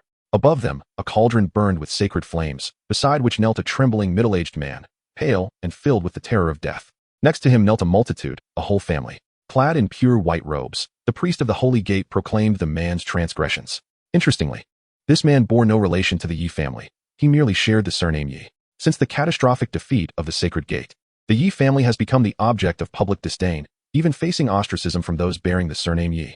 With the eternal holy flame, the all-seeing eye of heaven, and the name of the Sacred Gate that purifies all filth, the sinful clan, the Yi family, has strayed from the righteous path. Their hearts have succumbed to corruption, and their souls are shrouded in inescapable darkness. The Sacred Gate observes, and the evidence is irrefutable.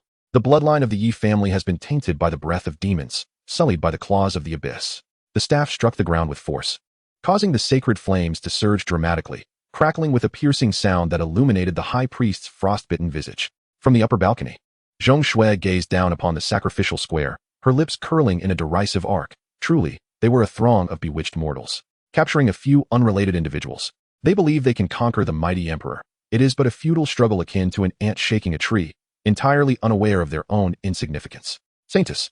A voice resonated, and a remarkably handsome man approached, clad in robes similar to Zhong Shui's. He was none other than the foremost holy son of the Sacred Gate, Tianguan. With the spiritual and shadow seats now fallen, this holy son was destined to ascend to the heavenly seat. Greetings, holy son, Zhong Shui murmured, recognizing the man before her as the most gifted individual within the entire Sacred Gate, even in the Central Plains. He would be the object of contention among the great powers. At his age, he had attained the first level of the Nirvana realm, a feat that could only be described as terrifyingly remarkable. Tianguan nodded, his gaze drifting towards the sacrificial square, and he remarked with a hint of melancholy. The Yi family once basked in the grace of the sacred, serving as a pillar of strength. Who would have thought they would descend into ruin? How tragic. Zhong Shui, upon hearing this, could not suppress a laugh. Truly, the strongest holy son possessed a tone unlike any other. With the great powers gathering, this time, the Yi family shall surely be obliterated. Tianguan turned his piercing gaze upon Zhong Shui. Saintus, be mindful of your words. It is not a matter of should, but rather must. My sincerest apologies. Tianguan then averted his gaze. The Saintus, having been graced by the sacred, has survived numerous brushes with death, and should kneel in gratitude for 7 days and nights. Zhong Shui yearned to retort, feeling that the pretense was sufficient. Yet he continued to push further. Once the Yi family is eradicated, I shall express my gratitude for the sacred grace. May you succeed in that endeavor. The Sacred Gate hereby proclaims, the Yi clan has been utterly corrupted by demons. Their name shall be inscribed upon the pillar of shame, eternally scorched by the sacred flames. As long as the holy fire burns, justice shall endure. The minions of darkness will ultimately be reduced to ashes by the light of the sacred.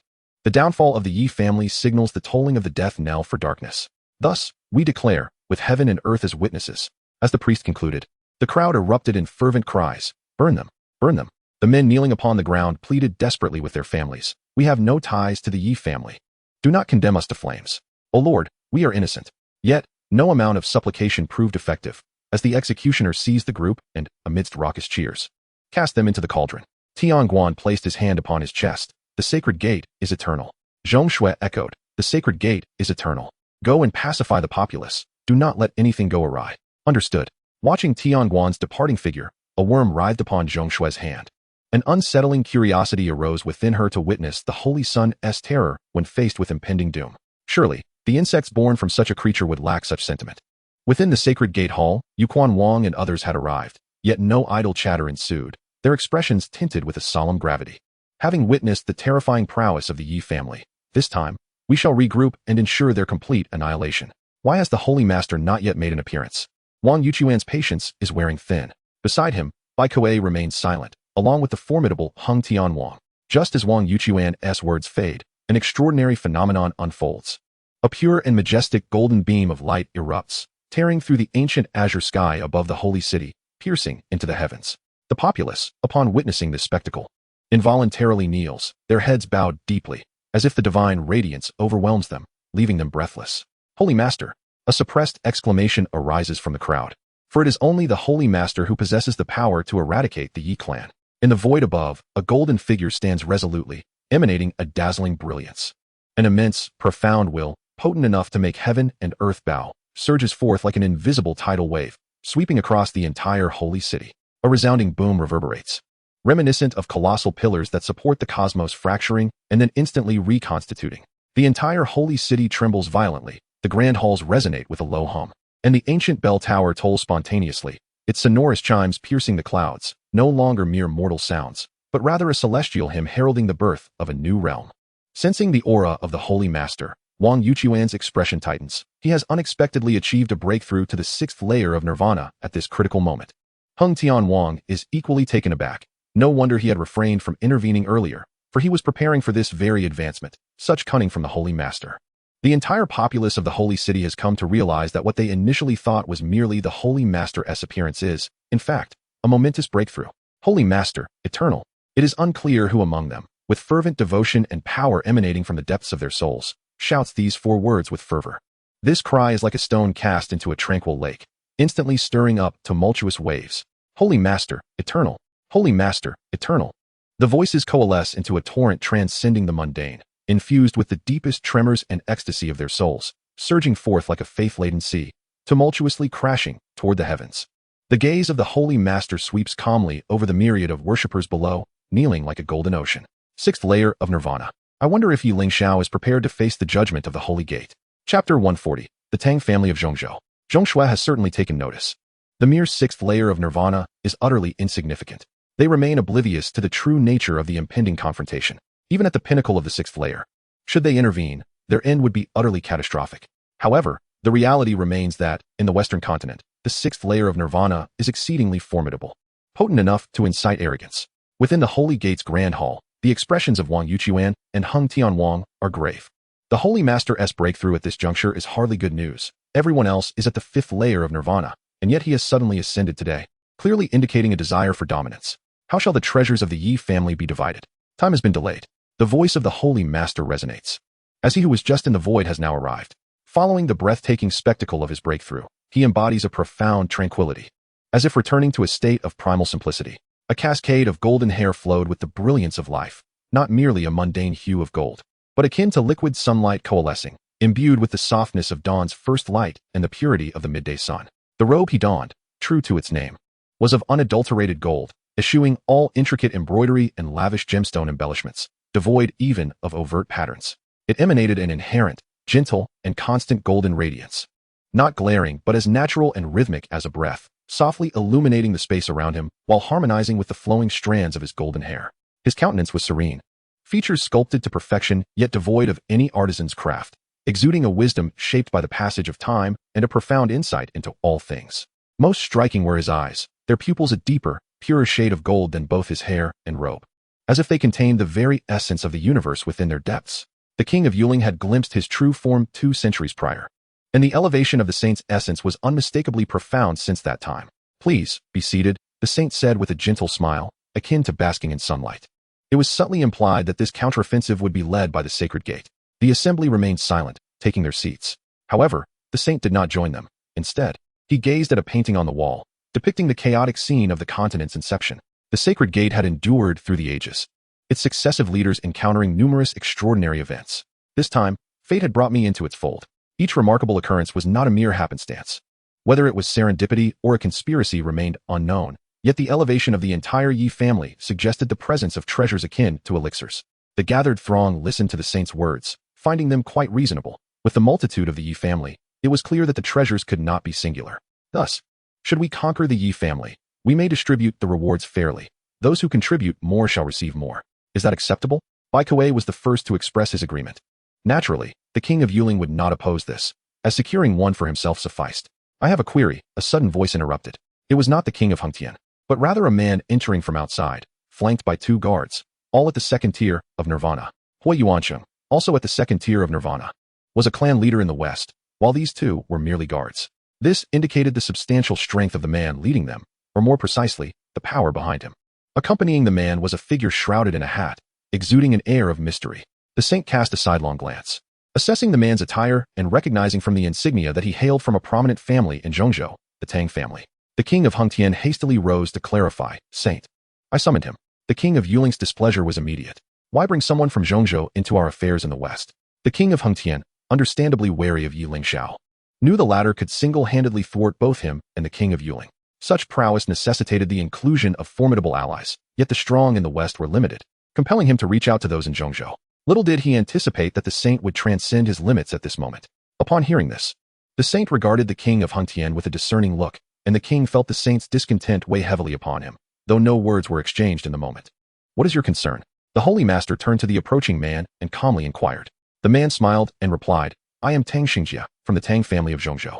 I heard that King Hengtian mentioned some troubles in the west continent, so I traveled a great distance to investigate." The holy master reiterated, "What is your issue?" Offering no grace whatsoever. This caused Tang Xingjia's smiling visage to darken somewhat, for when members of the Tang family arrive in the west continent, they are revered like deities. Although the person before him was the holy master of the sacred sect, he was merely a tyrant in the west, unable to exert the same influence in Zhongzhou. King Hengtian sensed the precariousness of the situation but dared not intervene, as both sides were too formidable to offend. King Yuchuan had no desire to engage, believing that regardless of their origins, all family scions exhibited the same disposition. This Tang Xingjia bore a striking resemblance to Yi Chun. One wondered how long he would survive. Tang Xingjia regarded the holy master, seemingly subdued by his imposing aura, his face betraying a hint of reluctance. When had he ever been humiliated in public? If this was indeed a treasure, then the one with the greatest power should receive the lion's share. He stated this plainly, offering no respect. The Tang family's principle was that its members need not show deference to anyone outside. Tang Xingjia was merely upholding this tenet. However, his words encroached upon the interests of both King Yuchuan and King Hengtian. King Yuchuan cast a glance at King Hengtian, questioning the presence of such a fool. King Hengtian had not anticipated this. The Tang family had sent a youth. Surely, they could not be jesting. Yet, the Tang family truly believed so. Thinking a small family from the west continent posed little threat, allowing their juniors to gain experience. At this moment, the holy master calmly stated, "Then I must be the most powerful here. Do you have any objections?" Bai Kuei was taken aback, astonished that the esteemed holy master would so boldly contend with the Tang family of Zhongzhou. Tang Xingjia immediately grew stern, warning, "Holy master, you ought to temper your words, lest you invite calamity. This is the west continent. Show me what disaster you can bring." The holy master exhibited no signs of retreat. This infuriated Tang Xingjia, prompting a man in a conical hat to assertively declare, "Holy master, I have long admired your name, but if you speak thus, I will be compelled to take action." In an instant, the man in the conical hat charged at the holy master. King Yuchuan was astonished. A mere youth was daring to attack a formidable figure at the 6th level of Nirvana. Suddenly, a beam of holy light descended, forcefully pinning the man in the conical hat to the ground, nearly causing him to kneel. King Hengtian could hardly believe it. The holy master had just broken through. How could he possess such strength? Tang Xingjia was equally shocked. Uncle Bai was at the 6th level of Nirvana, and the elders of their clan had stated that the strongest in the west continent was merely at the 5th level. With Uncle Bai present, they should have faced no obstacles. Yet, this holy master could suppress Uncle Bai? How is this possible? Bai Jifeng strained against the holy light, desperately keeping his hands from touching the ground, his gaze fixed upon the holy master, who merely extended a finger, appearing remarkably composed. How could he be so powerful? "You people from Zhongzhou had best not intervene," the holy master warned, as he pressed down with his finger, the holy light intensifying. Bai Jifeng's hands finally met the ground, causing the floor to crack. Tang Xingjie, not one to act foolishly, quickly declared, "We shall take our leave." As soon as he spoke, the holy light dissipated, leaving Bai Jifeng somewhat disheveled. Tang Xingjie remained silent, swiftly leading Bai Jifeng and the guards away. Yet, the intensity of his gaze revealed that this matter would not be easily forgotten. 3 days later, as the Tang family departed, a palpable tension enveloped the atmosphere. Curiosity mingled with unease. Despite being of the same realm, the breakthrough of the Saint Lord rendered him seemingly superior, exuding an overwhelming presence. King Hengtian sighed with a bitter smile. "I, too, am considering everyone's interests. The treasures of the Western continent cannot be relinquished, even to the mightiest of Eastern continent warriors." The Saint Lord's tone brooked no dissent, embodying the essence of a true powerhouse. King Yuqian suddenly felt a surge of confidence. The Saint Lord never jested, and his demeanor suggested that he concealed significant power. Moreover, he seemed assured of subduing the Yi family, likely biding his time for this very breakthrough. "Will you merely stand by? This is a matter of paramount importance for the entire Western continent. With the Yi family's treasures, the Tang family." "Huh." Listening to the Saint Lord, King Hengtian's tense features softened. Indeed, the enhancements from the Yi family were formidable. If applied to those present, they would not fear an invasion from the Eastern continent, let alone Central Continent forces.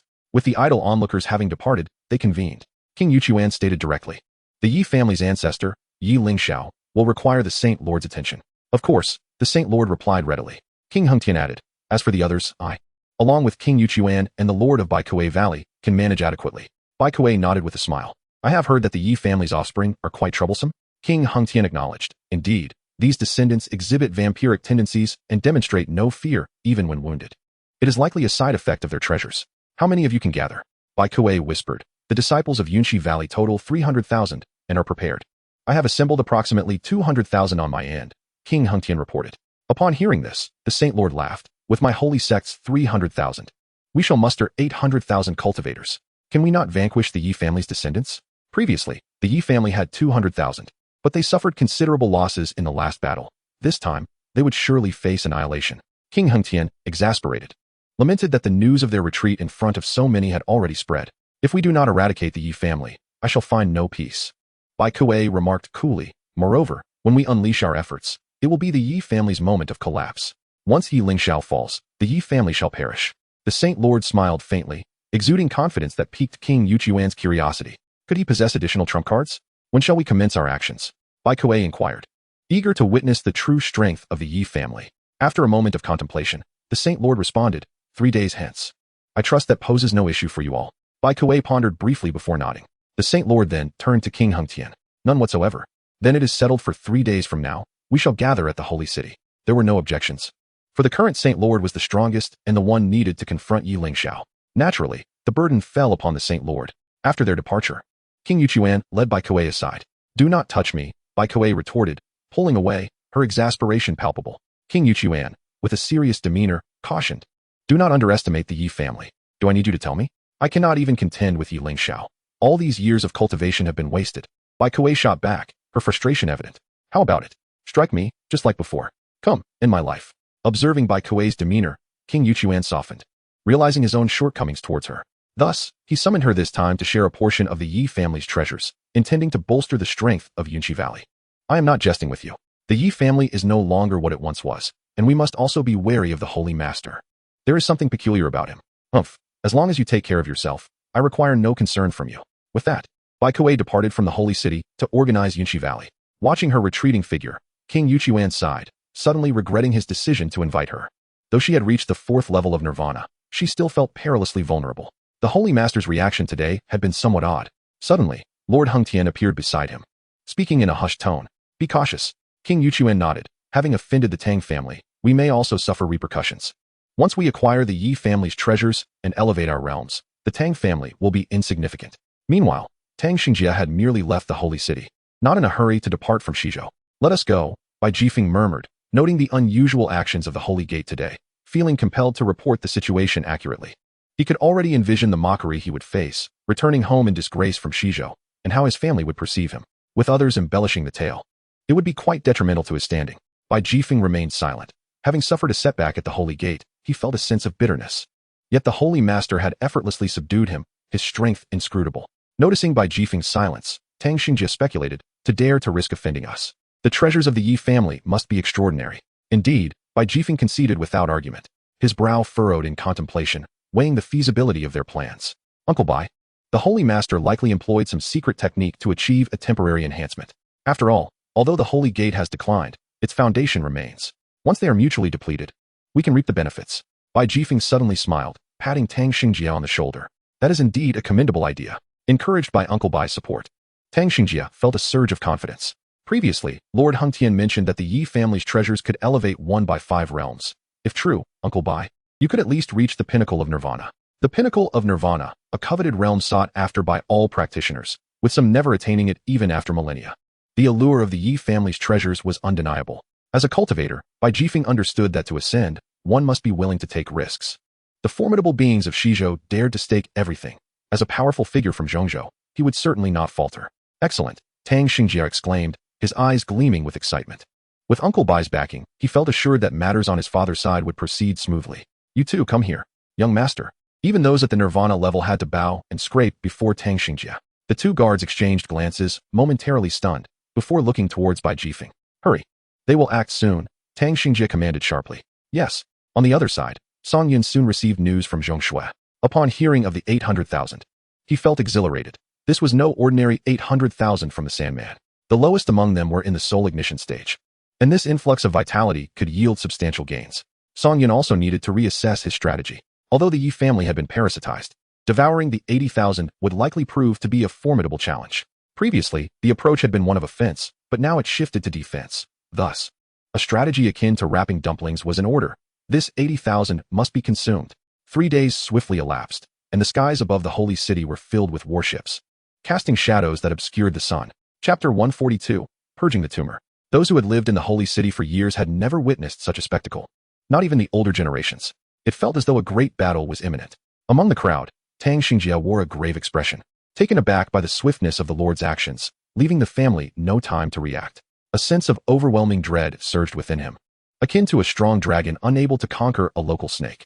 Let us follow these scattered cultivators to observe, Bai Jifeng suggested softly. Not far behind, numerous disparate factions lingered, either hoping to fish in troubled waters or simply to watch the unfolding drama. After all, such a grand scene was a rare occurrence in the Western continent. And even on the entire continent, it was an extraordinary sight. Yet, those who had previously come to spectate were now filled with regret. The warships of the Holy Gate led the procession, with the flagships standing out distinctly, emanating a solemn and reclusive divine pressure. Beneath the rough surface of the starry, glazed exterior, countless golden veins flowed visibly. At the very forefront of the ship stood not a fearsome beast's head, but a meticulously crafted, miniature statue of the Lord, composed entirely of flowing golden light and stardust glass, exuding an overwhelming sense of solemnity and pressure. On board stood the core figures of the Holy Gate, 14 holy sons and 15 holy maidens. Originally, there had been 15 holy sons, but one had perished. Among the holy maidens, Zhong Shui stood out remarkably, her beauty unparalleled, while the others, though attractive, could not rival her stunning allure. Before the holy sons and maidens stood the holy son Tianguan, the strongest among them, who could not afford any missteps. Upon returning, he would ascend to the heavenly seat. To the left lay the worship of Yunqi Valley, where alongside the valley master Bai Kuei were several elders, including King Yuqiuan. Observing the surrounding warships, King Yuqiuan had not anticipated such an evolution of events. Had the Hung Tianwang not appeared that day, he would have already breached the Yi family stronghold. Regret was futile now. Don't be foolish and charge to the front, King Yuqiuan quietly cautioned Bai Kuei. She shot him a cold glance. After all these years, is that all you can say? I will not heed your words. King Yuqiuan was rendered speechless. Despite the passage of time, her disposition remained unchanged. To the right, the Hung Tianwang led a coalition of various forces from the western continent, creating a somewhat chaotic assembly. The leaders of these factions were stunned upon arrival, overwhelmed by the sheer scale of the gathering. Though we heard the Yi family is formidable, did it necessitate such a multitude? One cautious sect leader inquired. Hung Tianwang himself was uncertain and had no idea what the treasures looked like, relying solely on speculation. Rest assured, there will be enough treasures for all of you, he reassured them. With the proclamation of Lord Hung Tian, the tension among the crowd eased, their taut expressions relaxing somewhat. Indeed, it was rumored that Lord Lai had already gone missing, and within the city, factions clashed fiercely over the lordship. Lord Hung Tian snorted disdainfully, dismissing those petty thieves. How dare they covet treasures when they were unworthy, like Yi Lingxiao? It was nothing short of courting death. Do not covet the treasures, lest you invite calamity upon yourselves. Lord Hung Tian cautioned, for the current holy master was not one to be trifled with. The crowd complied hastily, understanding the gravity of the situation. As they conversed, a radiant light descended. The Holy Master stood majestically at the bow of the imposing warship, clad in a simple golden robe that remained unruffled by the tempestuous winds, his flowing golden hair shimmering like liquid sunlight. Disciples of the Holy Sect, esteemed cultivators of the Western continent. His brief words fell like a stone cast into a tranquil lake, stirring solemn ripples of reverence, and all gazes instantly converged upon the figure at the ship's prow. Breath held in awe. Many had never beheld the Holy Master in person, and his strikingly handsome visage captivated even some female cultivators. The Holy Master slowly raised his right hand, not gesturing towards the horizon, but pressing it forward as if to command the very essence of the continent. The simplicity of the gesture belied its profound authority. Eradicating the Yi family is not for vengeance, nor for personal gain. This is the solemn duty of purification. This is the battle to uphold the path. Each word resonated like thunderous laws within the depths of the soul, stirring colossal waves in the ocean of faith. I, the Holy Master, hereby declare, this malignant tumor must be eradicated. Above the heavens, the clouds were rent asunder by an invisible might. A pure and radiant light imbued with the will of judgment cascading down, enveloping the entire holy army with divine precision. A vast and warm power surged through their limbs and bones, igniting their souls as never before, instilling an unparalleled fervor of combat and faith. Even those who were not disciples of the holy sect felt rejuvenated by the holy light, yearning to become its followers. The gaze of the Holy Master sharpened, seemingly piercing through the barriers of space to behold the foul lair of corruption. Today, I shall march alongside you all, in the name of the holy sect, in the light of faith, by the laws I embody. With a sudden flourish of his hand, he commanded, cleanse the universe, eradicate this malignant tumor. Boom. The last four words transformed from mere sounds into a tempestuous will that swept across the cosmos. Cleanse the universe. Eradicate this malignant tumor. The Holy Master is eternal. The crowd erupted in a thunderous roar that shattered the void, converging into a torrent capable of reshaping the very fabric of existence.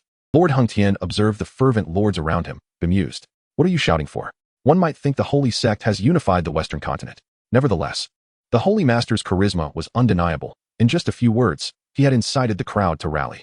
After this campaign, the influence of the Holy Sect would likely remain unchallenged. Among the scattered crowd in the rear, Bai Jifeng reflected, this Holy Master harbors considerable ambition, yet possesses the demeanor of a formidable leader. Tang Xingjie remained silent, resolved that one day he too would stand atop the pinnacle, earning the reverence of all. With the Holy Master's command, all warships set sail towards the direction of the Yi family. The Holy Master remained at the ship's bow, his golden robe undulating in the wind, radiant with inner light, his hair flowing gracefully. All eyes were fixed upon the divine silhouette, radiating fervent brilliance, even to the point of sacrificing their lives. Zhong Shui beheld this sight, which also mirrored the perception of Song Yun. At that moment, Song Yun sat upon the steps outside the grand hall of the Yi family, gazing towards the horizon. Behind her, Hua Shan and Hong Mu exuded a palpable aura of hostility, signaling a pivotal shift in the balance of power in the Western continent. The path of the insect clan's expedition had commenced, a day brimming with exhilaration. A sinister smile curled at the corners of Song Yun's lips. Chapter 143, A Delectable Day. Upon reaching the confines of the ancestral city of the Yi family, dusk had already fallen. The murky, dark red light of the setting sun cast upon the profound starry glass body of the warship, failing to stain it crimson. Instead, it was as if a clay cow had sunk into the sea, devoured by an almost absolute depth. All gazes turned towards the ancestral city of the Yi family, the very site where the sacred gate and the Yuchuan king had met their downfall. Once perhaps a grand fortress, it now bore only gaping, grotesque breaches and jagged remnants of walls. The rays of the setting sun slanted through these colossal wounds, casting elongated, distorted shadows within the city, akin to the skeletal remains of a colossal beast. Within the city stood several relatively intact towers, yet their surfaces were marred with cracks and charred markings, resembling silent tombstones or abandoned watchtowers, forlornly piercing the murky sky. The entire ancestral city was steeped in a deathly silence. This stillness, however, was not one of tranquility. Rather, it enveloped an overwhelming heaviness, suffused with an unsettling emotion. Approaching the outskirts of the ancestral city, numerous factions had already gathered, a dense throng of no fewer than 300,000 to 400,000.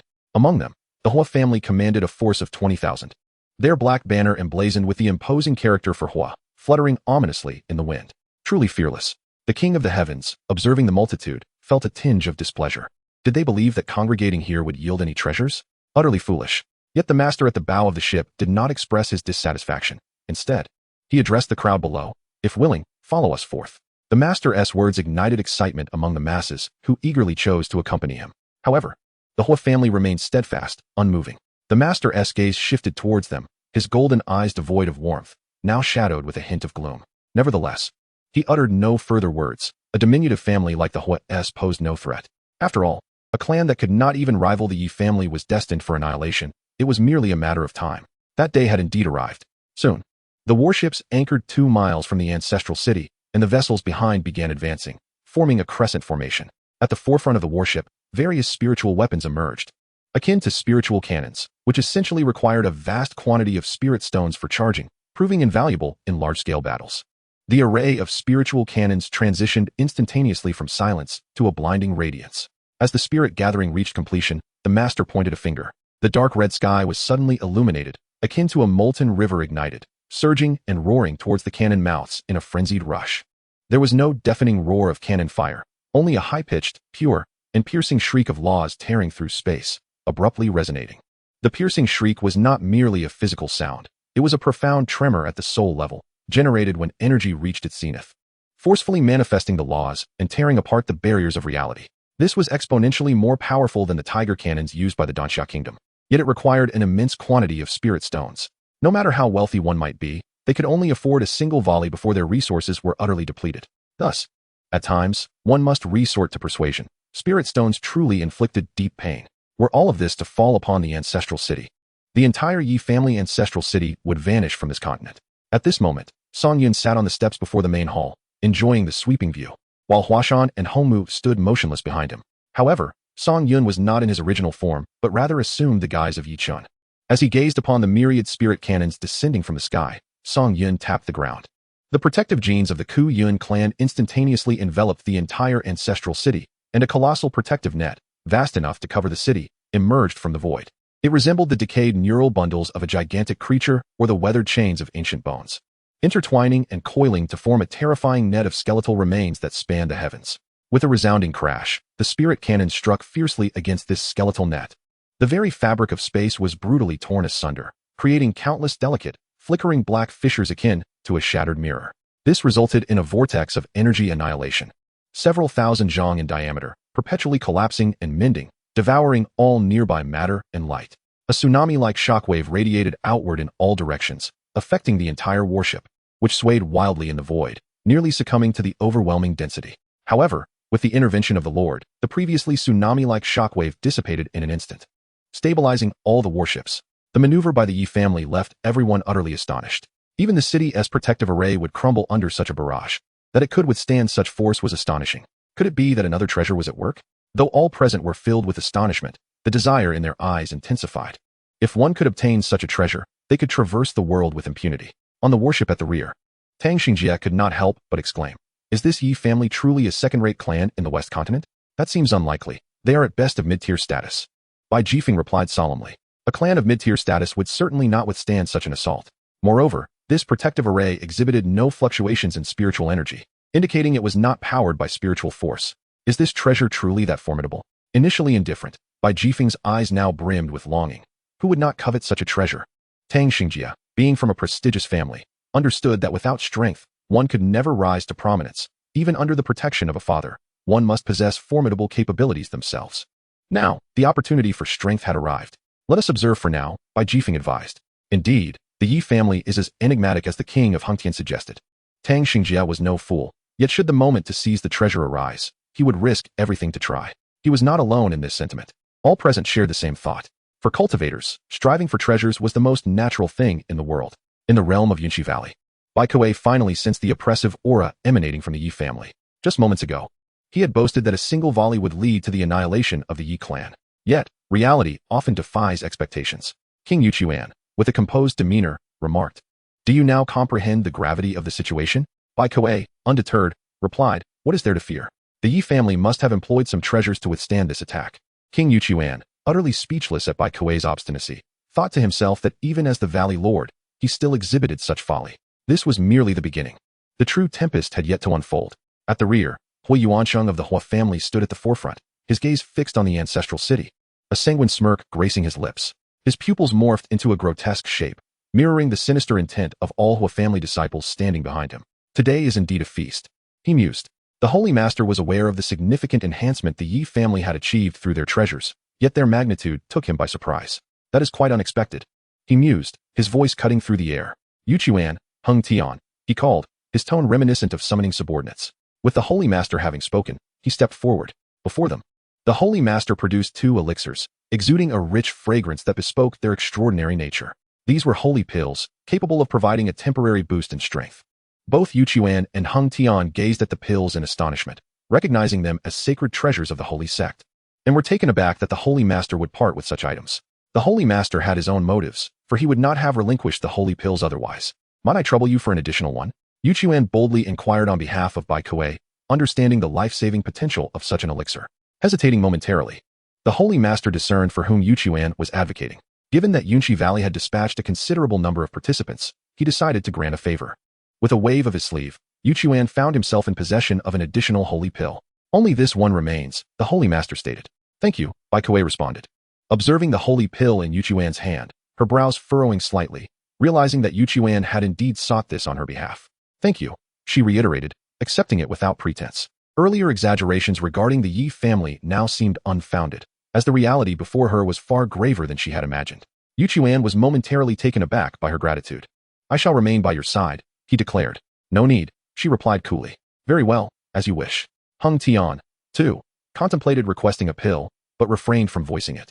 Sensing the subtle warning in the Holy Master's peripheral gaze, the previous summons of the Tang family had already displeased the Holy Master, and to request yet another pill would be perceived as presumptuous. Preparations were complete as the Holy Master ascended gracefully above the bow of the ship. He uttered no words, but raised his hand to point towards the ancestral city of the Yi family. Shadows of figures aboard the warship surged forth like a dark tide, their silhouettes cast over the entire ancestral city by the setting sun. Attack. At first glance, the city walls appeared deserted, raising a wave of confusion among the onlookers. However, upon closer inspection, they beheld the Yi family's descendants standing motionless within an immovable phalanx. Yet, the overwhelming horde advancing upon them resembled a sea of insects, an ominous tide that threatened to engulf all. Seated upon the steps, Song Yun observed silently, while Huashan and Hongmu behind him showed no inclination to engage. Yi family ancestor, come forth and meet your demise. The booming voice resonated through the air. From within the Yi family's main hall, over a dozen figures surged forth, darting past Song Yun and, in the blink of an eye, standing atop the dilapidated rooftop. The Holy Master cast a downward glance at Yi Lingxiao, who appeared vacant, devoid of any emotional expression. Yet, within his consciousness, Yi Lingxiao screamed, "You fools, you've all been deceived. It's all over." Despite the Holy Master's confusion, he solemnly proclaimed, "Yi Lingxiao, you still have a chance to repent." However, Yi Lingxiao demonstrated his defiance by leaping into the air, causing the very structure beneath him to crumble to dust, showcasing the tremendous force of his jump. The Holy Master focused intently, declaring, "In the name of the Holy Master, let the holy sword be unleashed." In an instant, a golden hue enveloped the sky, forming a swirling vortex of light, as divine radiance descended, granting all present a fleeting surge of power. Song Yun chuckled, truly worthy of the holy sect. Suddenly, the ground trembled ominously. The insect race was never short of genes, especially with their king harboring all the accumulated genetic traits. A strange sound reverberated, startling everyone as they noticed the Yi family descendants seemingly driven mad, forsaking their techniques and charging directly forward. Once ensnared by the parasites, only the purest form of melee combat remained. Yi Lingxiao was no exception. Bolstered by the ground's tremors, his strength surged anew. The Holy Master, wielding the holy sword, grimaced and swung it down at Yi Lingxiao, exclaiming, "Unappreciative wretch." Before the sword could descend, the holy light had already fallen, prompting Yi Lingxiao to raise his arm in defense. This scene astonished King Yuchuan. The old man was actually using his flesh to withstand the holy sword. In that moment, the flesh on Yi Lingxiao's arm disintegrated, leaving only stark white bones. Yet he somehow endured. This left even the Holy Master in disbelief. Was he even human? As the holy light descended, the holy sword followed, and regardless of one's humanity, all would be reduced to dust beneath its edge. Yet the true agony was not inflicted by the parasites, but rather by the consciousness of Yi Lingxiao, who felt a pain so profound that he yearned for death. Drink. The Holy Master's golden eyes sparkled, as divine energy surged within him, resonating with the holy sword. Yet, in the Holy Master's gaze, Yi Lingxiao underwent a grotesque transformation. His bones elongated, flesh contorted, and he instantaneously morphed into a monstrous form. Not only Yi Lingxiao, but Yi Chanqi, Yi Yi, and others simultaneously transformed into terrifying parasitic puppets. This grotesque spectacle left the entire battlefield in stunned silence, especially those engaged in combat with the Yi family descendants, who stood in shock. What manner of monster was this? In the midst of their astonishment, a gory maw emerged from the face of one, filled with fangs, piercing through skulls. What had once seemed an overwhelming advantage suddenly shifted. The red-eyed figure brandished a parasitic egg, shouting, "The Yi family treasure is here." With that, he hurled the egg into the air. These 6 words seemed to possess a paralyzing effect, as all gazed upwards at the dark speck in the sky. Was that truly the Yi family treasure? In that moment of distraction, the Yi family descendants pounced upon a group. King Yuchuan immediately shouted, "Do not be deceived. Annihilate the Yi family." Though he spoke thus, his peripheral vision tracked the arc of the object soaring toward the rear of the warship. The Holy Master, too, observed, yet found himself unable to extricate himself, as the 3 primary seats were also ensnared. He turned his gaze to the heavenly official. Tianguan understood and said to Zhong Shui, "Follow me." Meanwhile, at the rear of the warship, Tang Xingjie merely observed the situation without intervening. The Holy Master drew forth the sacred sword, a testament to the fierce intensity of the battle. "Uncle Bai, shall we take a look?" Tang Xingjie expressed his unease. "Do not rush. The situation remains unclear. Bai Jifeng is rather seasoned," he replied. At that moment, a voice echoed nearby. "The treasures of the Yi family are here." Tang Xingjie noticed something being cast out from the ancestral city, soaring directly towards him. "Uncle Bai." Bai Jifeng was unable to concern himself with anything else. Nor were those around them, as many from the battlefield rushed over. Bai Jifeng, possessing formidable strength, swiftly grasped the parasitic egg, his expression one of confusion. Is this truly a treasure? Before he could examine it further, a fierce surge of spiritual power approached. "Hand over the treasure." "Enough of this clamor," Bai Jifeng shouted, instantly stunning those nearby. "Let us go. You shall not escape." People surged from all directions. Bai Jifeng tossed the parasitic egg to Tang Xingjie, who rejoiced and secured it within his storage bag. "Now, we must find a way to depart from the West Continent. Quickly, I will hold them off," he urged. "Be cautious." With that, Tang Xingjie hastily fled. The approaching Tianguan's gaze darkened. "Follow me." Zhong Shui responded affirmatively. Song Yun could not suppress his laughter, proclaiming about righteousness while chaos erupted among those nearby. 2 battlefields had indeed been established. Yet, it must be said, the strength of the parasites was limited. Although they had shown a tendency to counterattack, they had also instilled fear. Now, however, the opponents had organized themselves and coordinated their techniques, resulting in the demise of many parasites. It was time for the Hua family to take action. Hui Yuansheng received the news, directing his sword towards the Yi family ancestral city. The 200,000 troops of the Hua family surged forward. "Look, the Hua family is on the move. What could the Hua family possibly intend? Who cares? Let us seize the treasure. Charge." Many observed the Hua family charging in, initially believing they came to assist. However, upon witnessing their blades aimed at the holy sect and Yunchi Valley, the truth dawned upon them. The Hua family and Yi family were 2 sides of the same coin. Song Yun, surveying the unfolding situation, could not help but laugh heartily. "This is intriguing, entertaining, and delightful. Should I summon my swarm? They would likely not withstand even a moment." At that moment, the Holy Master finally discerned Song Yun standing before the main hall. Song Yun, meeting his gaze, encouraged him. "You must persevere, live to converse with me." Chapter 145, Do Not Celebrate So Soon. Could that be Yi Chen? How did he end up there? A cascade of questions furrowed the Holy Master's brow. The transformation of the Yi family's ancestor into this state, could it be linked to Yi Chen?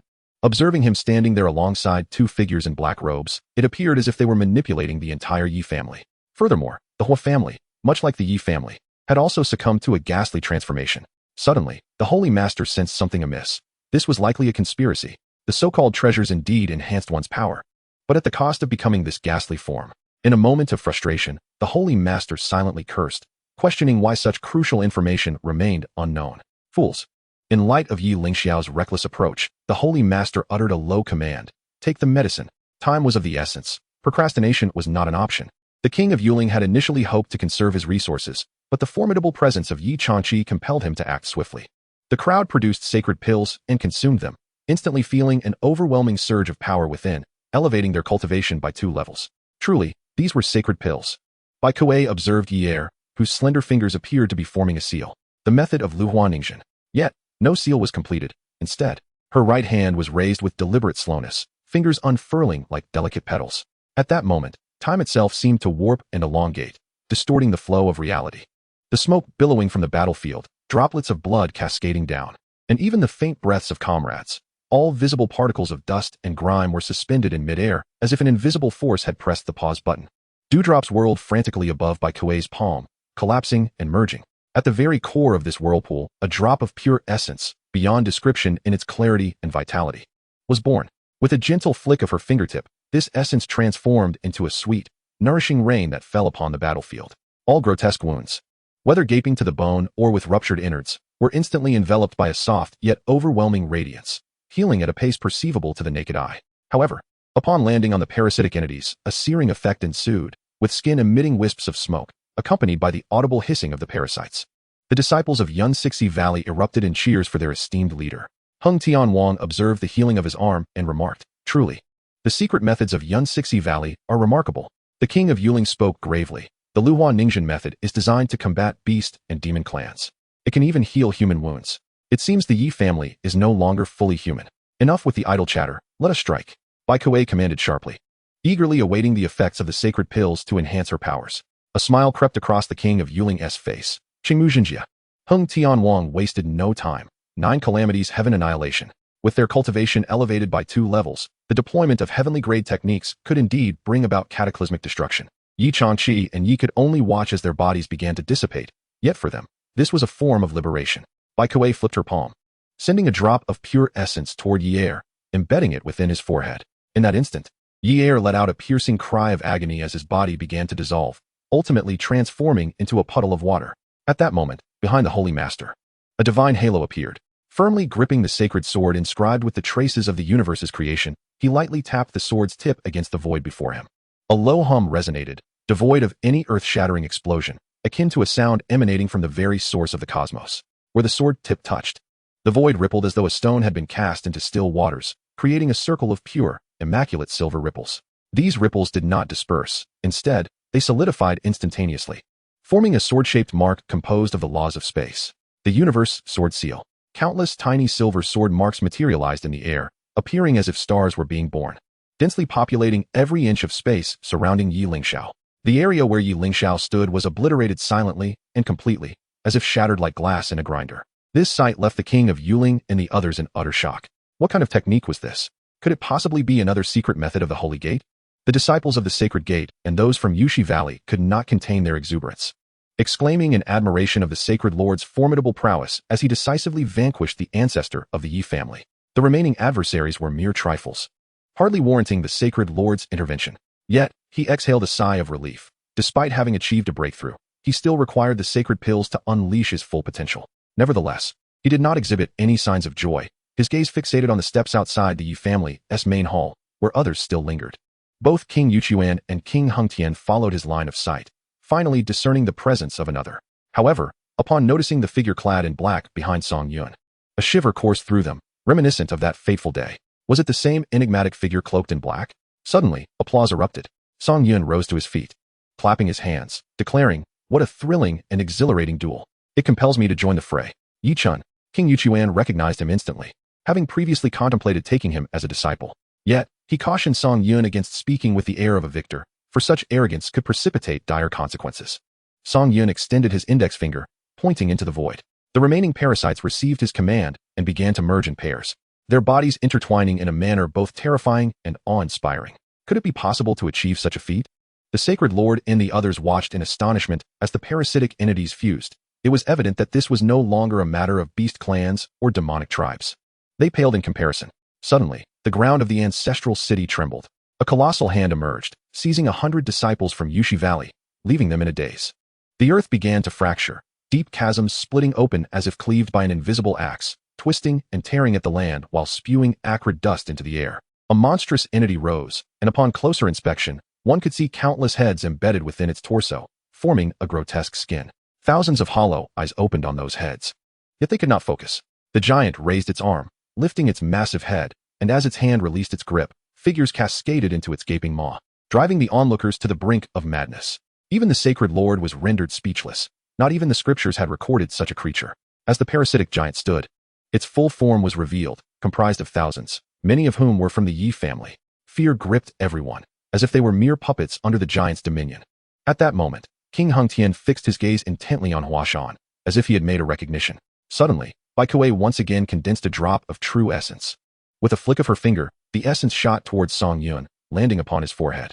Yet, the essence did not penetrate his skin. It appeared as if it were merely resting there. Song Yun, extending his index finger, brushed the essence and tasted it. Quite sweet, indeed. Bai Kuei gasped in disbelief. How could this be? Is he truly human? Finish this swiftly, the Sacred Lord commanded, seizing the moment while the medicinal effects lingered.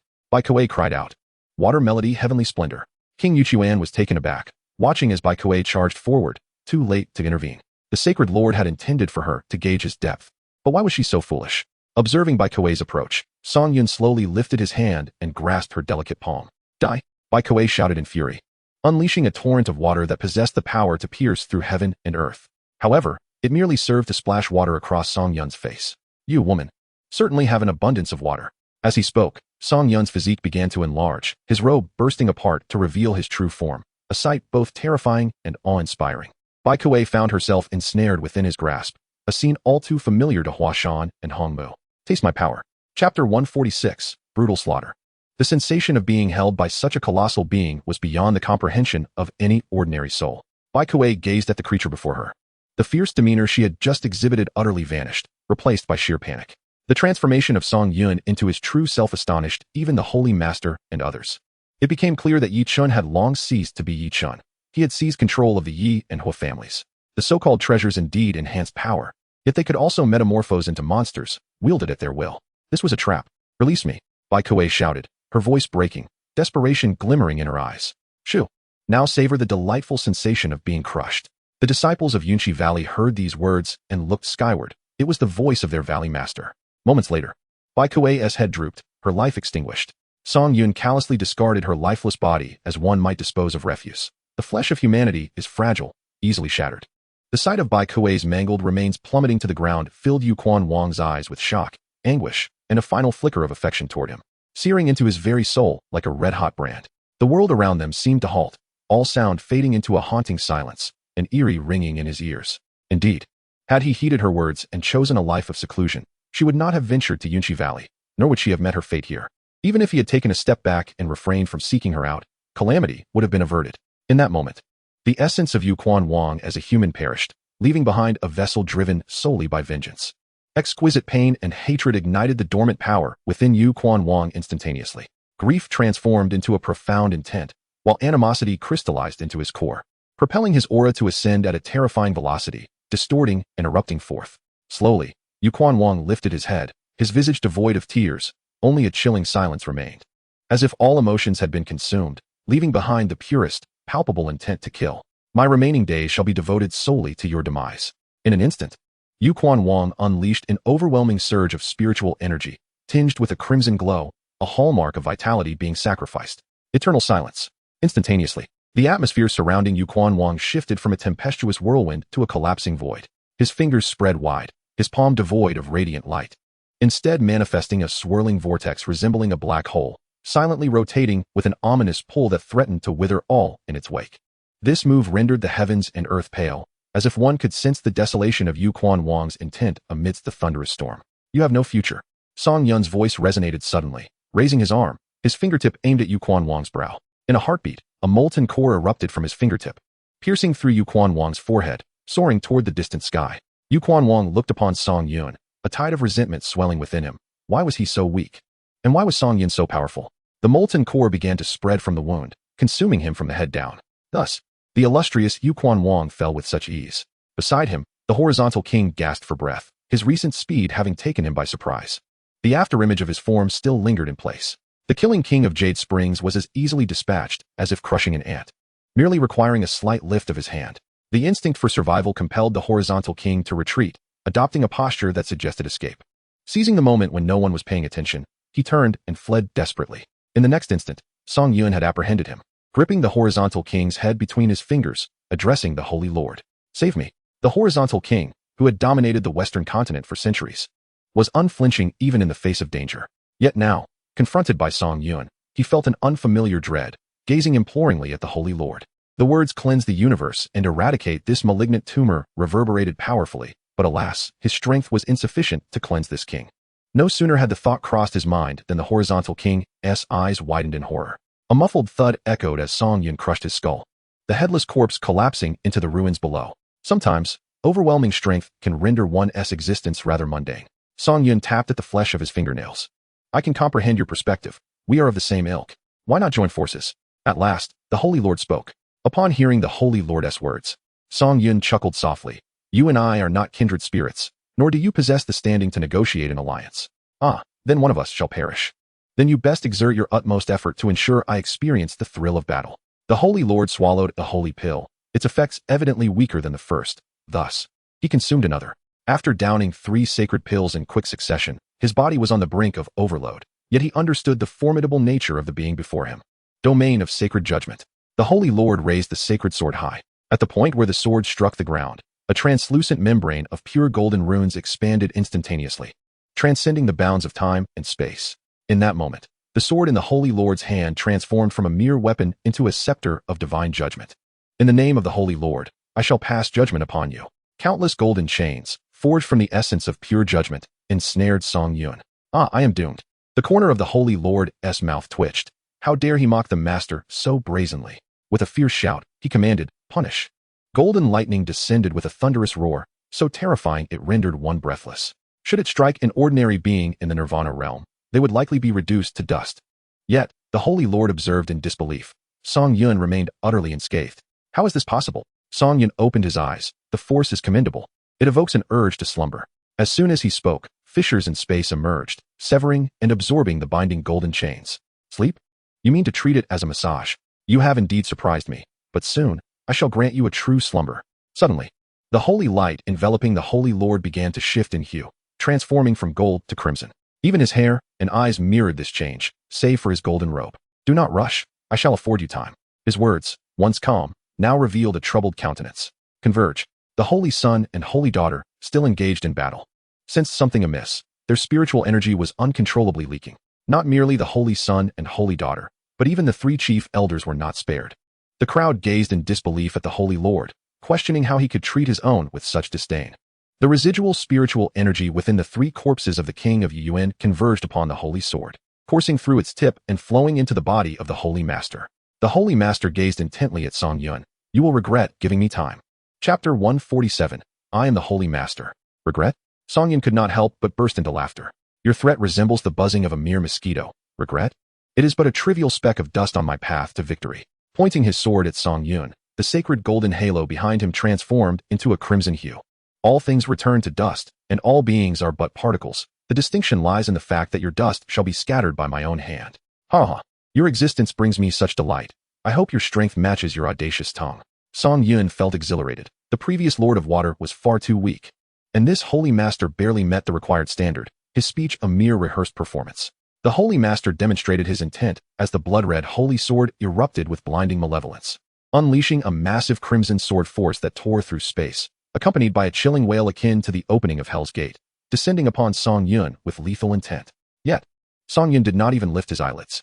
Just as the blood-red sword force was about to graze him, he moved, not to evade, nor to block, but with the simplest and most brutal of actions, a single punch. Time seemed to freeze in that moment.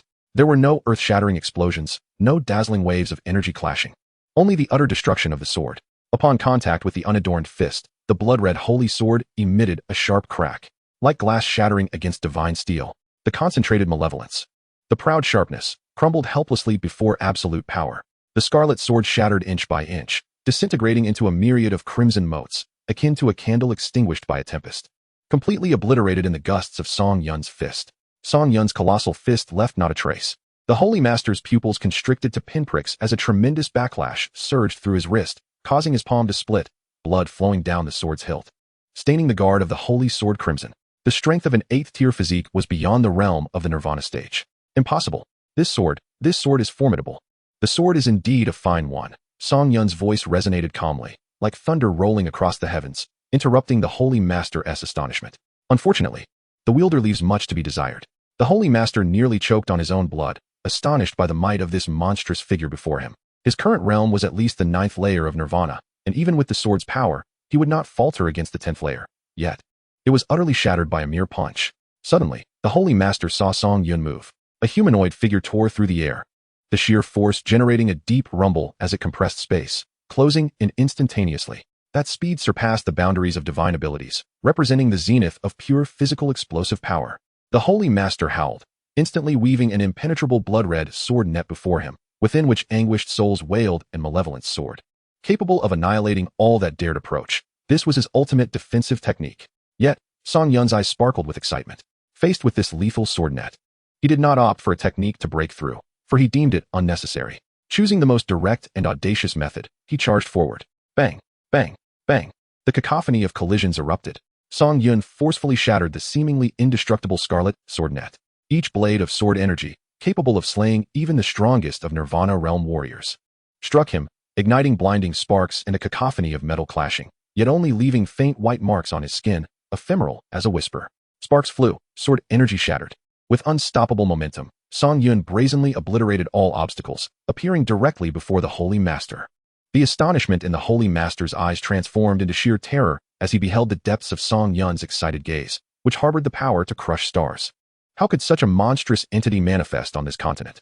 Song Yun did not strike with his fists. Instead, he extended the hand that had just shattered the sword barrier. His fingers spread wide, muscles taut, exuding a dominance that defied the heavens, utterly disregarding the Holy Master's frantic final thrust toward his heart. Clang! The broken holy sword pierced Song Yun's palm.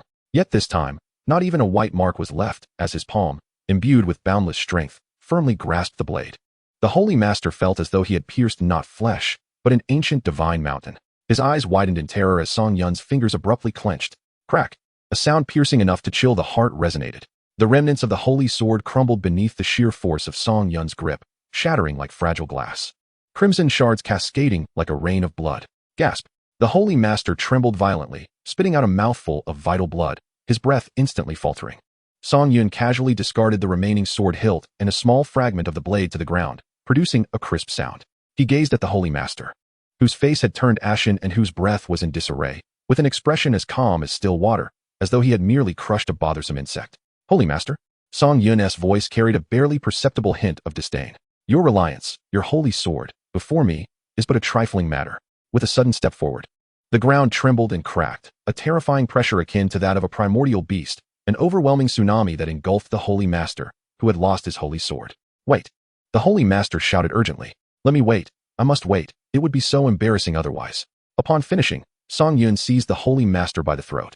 In that moment, the Holy Master comprehended the suffocating sensation that rendered thought impossible. Initially intending to execute the Holy Master, he reconsidered. It would be more beneficial to devour him.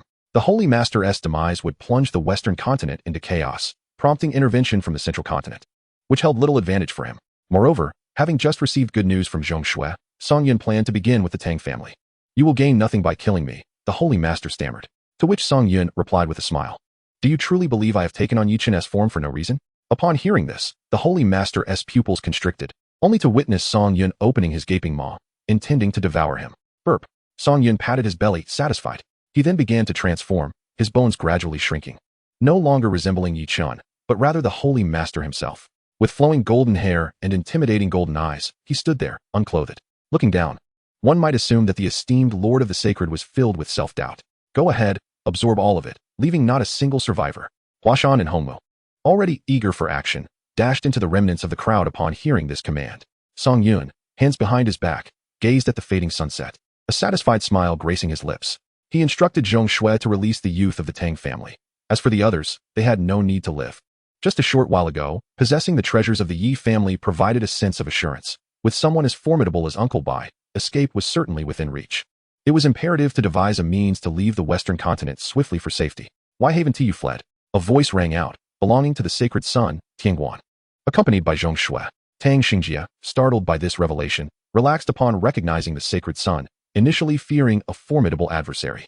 He had heard of this sacred son from the King of the Heavens, a prodigious talent of the sacred gate who had reached the first level of nirvana at a young age, akin to himself. Yet, in his eyes, the sacred son was still vastly inferior. Come to present your head, Tang Xingjie scoffed, believing that if the Lord of the Sacred could act with impunity, then this sacred son could easily be eliminated, and the sacred maiden beside him, though strikingly beautiful, could also serve as a pleasing slave. Chapter 148, The Sacred Son's Heart. So it is you. Your Tang family has not vacated the Western continent. Tianguan spoke coldly, asserting that this matter must be reported to the Lord of the Sacred. It was inconceivable that the Tang family had seized a treasure. Had Tianguan witnessed the Yi family transform into monsters, he would not regard it as a treasure any longer. Little sacred son, I advise you to step aside. Tang Xingjie was unwilling to be delayed. Should the experts of the sacred gate arrive, his situation would become precarious. Surrender the treasure, and I may grant you a swift death. Zhongshui, hearing this, swiftly relayed the information to Song Yun. Soon, Zhongshui received orders to allow the Tang family members to depart while ensuring the others met their demise. You of the Sacred Gate are truly arrogant. Prepare to face the wrath of the Tang family. With that, Tang Xingjie turned and fled, sensing that Tianguan was merely stalling for time. Tianguan chuckled softly. It is rather late to run now. In an instant, a golden cage ensnared Tang Xingjie. Does your Sacred Gate truly wish to oppose my Tang family? Tang Xingjie was incensed, feeling insulted by their audacity. As Tianguan tightened his grip, the golden cage constricted. Bah! Tang Xingjie drew a heavenly-grade spiritual weapon, emanating a brilliant blue light, and with a single slash, shattered the golden cage. Truly, the Tang family members were formidable, their younger generation wielding heavenly-grade spiritual weapons. Yet, no matter how powerful the weapon or the technique, they paled in comparison to innate talent. Tianguan produced a sacred pill and consumed it without hesitation. You! Tang Xingjie exclaimed in shock, realizing he was no match for someone so reliant on drugs. However, it must be acknowledged that such sacred pills were rare even in the Eastern continent. The weapon in your hand shall become mine, Tianguan declared, pointing his sword at Tang Xingjie, unleashing a torrent of surging spiritual energy from within. Universe Sword Seal. In that moment, Tang Xingjie was rendered incredulous. Zhong Shui, too, was slightly taken aback, realizing that the Lord of the Sacred had indeed imparted the Universe Sword Seal to him, indicating he was a focus of development. Tianguan's version of the technique was merely a miniature form, but even so, it was beyond Tang Xingjie's capacity to withstand. The silver-white sword seal enveloped Tang Xingjie, inducing a state of panic within him. You dare to kill me? My father has slaughtered your entire Sacred Gate. The debauched and the reckless can only invoke the names of their elders. I, the Celestial Officer, am unafraid. Observing the audacity of the Celestial Officer, Tang Xingjie found himself in a state of utter disarray. Wielding his celestial-grade spiritual weapon, he cried out, Uncle Bai, save me. Die. Tang Xingjie tightly shut his eyes. Feeling no pain, perhaps his demise came too swiftly? He opened his eyes to behold the reassuring silhouette of Uncle Bai. Are you all right? Despite his pallor and the beads of cold sweat forming, he replied, I'm fine, but this scoundrel dares to take my life. Rest assured, he will not leave here alive. You must depart first. I yearn to witness his end. Tang Xingjie glared fiercely at the Celestial Officer, declaring, I may have my elders to aid me. Do you have such support? The handsome visage of the Celestial Officer stiffened at the realization that it was Bai Jifeng. He knew he was no match and had to summon the Saint Lord. However, as the most gifted man of the Holy Sect, the strongest Saint Son, and the future leader of the sect, how could he perish in such a manner? Saint Maiden, shield me from them while I inform the Saint Lord. This was a command that could not be refused. To defy it would mean death. Yet to the onlookers, Zhong Shui remained a pinnacle of the manifestation realm. To have someone of that realm confront one of the Nirvana realm was nothing short of absurd. She could hardly withstand even a single breath. Nevertheless, for the Celestial Officer, gaining a moment's time was advantageous. Observing Zhong Shui standing motionless, the Celestial Officer abruptly retreated, delivering a forceful strike to her back, propelling her forward. However, the anticipated impact of being sent flying never materialized. The Celestial Officer felt his palm collide with something extraordinarily solid, pain radiating from his wrist. Gazing at Zhong Shui's silhouette, disbelief washed over him. How could this be? She was merely at the pinnacle of the manifestation realm. Even if he had moderated his strength, she could not remain so composed. Tang Xingjie, without a second thought, mocked. Ha ha ha, Saint Son, you are merely a hypocrite. Yet Bai Jifeng suddenly grew wary, his attention shifting from the Celestial Officer to the Saint Maiden Zhong Shui. Having been ambushed by someone of the Nirvana realm and remaining unfazed, the Celestial Officer's expression changed. Saint Son, you truly sicken me. How dare you insult me? The Celestial Officer's visage contorted with rage. Were it not for the Tang family's presence, I would make you pay dearly today. Just as he prepared to flee, an overwhelming stiffness seized his entire body. No matter how he struggled, it was futile, and his internal spiritual energy refused to respond. Suddenly, he felt a tingling sensation in his palms. Upon inspection, he discovered his palms had turned black, rotting, and the affliction began to spread. How could this happen? He recalled the strike he had just delivered and wondered how he could be injured. The Celestial Officer found himself unable to break free, helplessly watching the wound expand. A joke. The Saint Lord is invincible, yet you dare betray the Holy Sect. Prepare to receive the baptism of sacred fire, which shall incinerate the filth within your heart. Let me first see if your heart is not tainted. As Zhong Shui reached out towards him, the Celestial Officer felt a surge of panic. Zhong Shui, what are you doing? She began to inspect his body, her palm making contact with his chest, her fingers gradually piercing through his skin, blood oozing forth. Yet, due to the numbness, the Celestial Officer felt no pain at all. Yet within her body, she could feel her heart gripped by an unseen hand. The powerful throbbing of her heartbeat was indeed delightful. Upon uttering these words, Zhong Shui abruptly tore it free, and the Celestial Officer gazed upon his own heart, his visage paling to an extraordinary degree. The ensuing spectacle was likely one to unsettle any observer.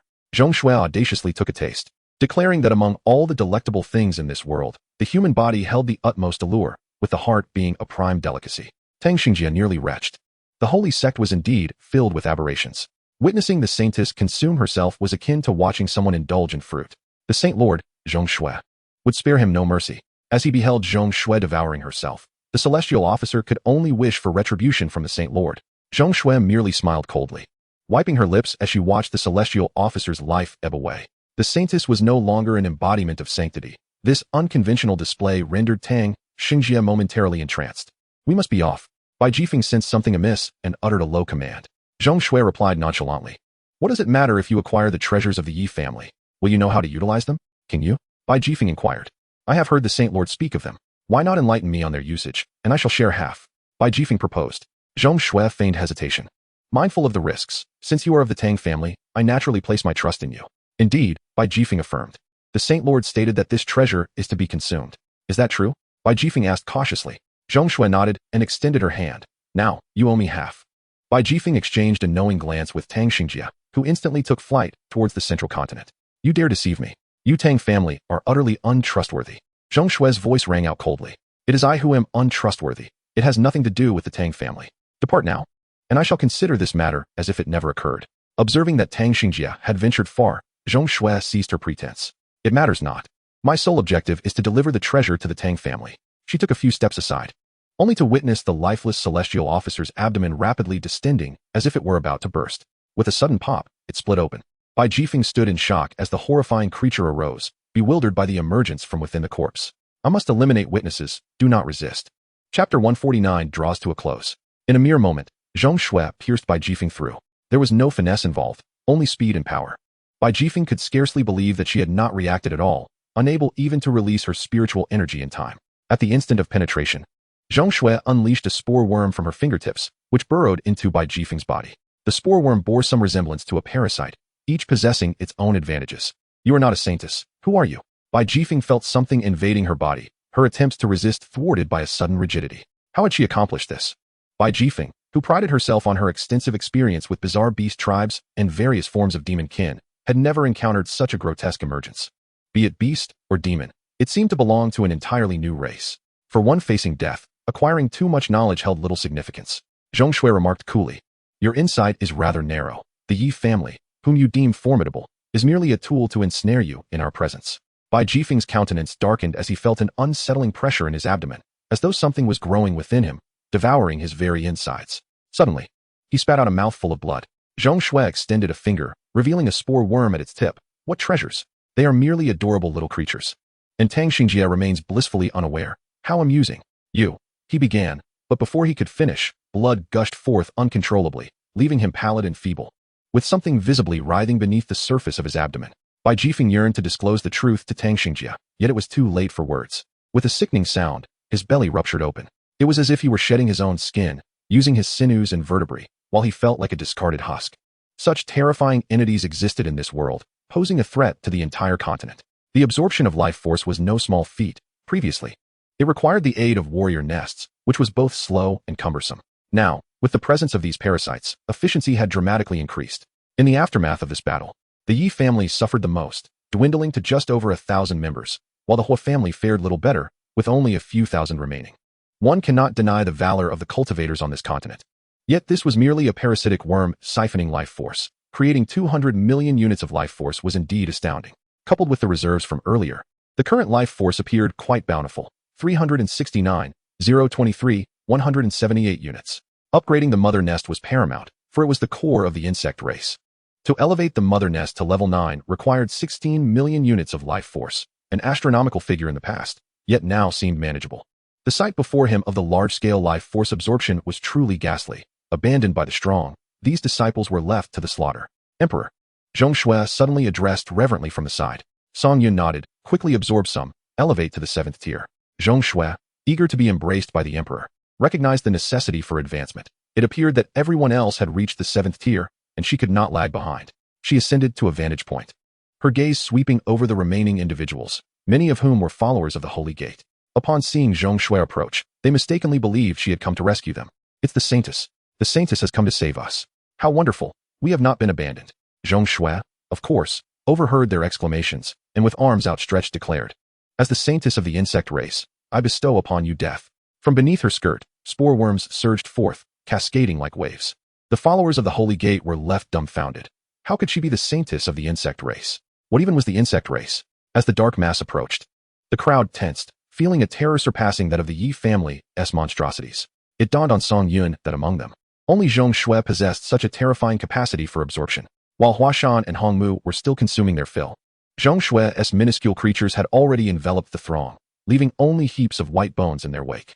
"Saintess, at least leave me a morsel," Hongmu jested. "Discarding a corpse? No way," Zhong Shui retorted. "You stingy one," Hongmu replied with a smirk, knowing she was merely teasing. Zhong Shui, entrenched within the Holy Gate, had no time to venture out for her own advancement. "So much, where do you hide it all?" Hongmu inquired, half serious, half amused. Zhong Shui cast a sidelong glance at Hongmu, remarking, "Could you not maintain a semblance of silence like Huashan beside you? Long live the emperor."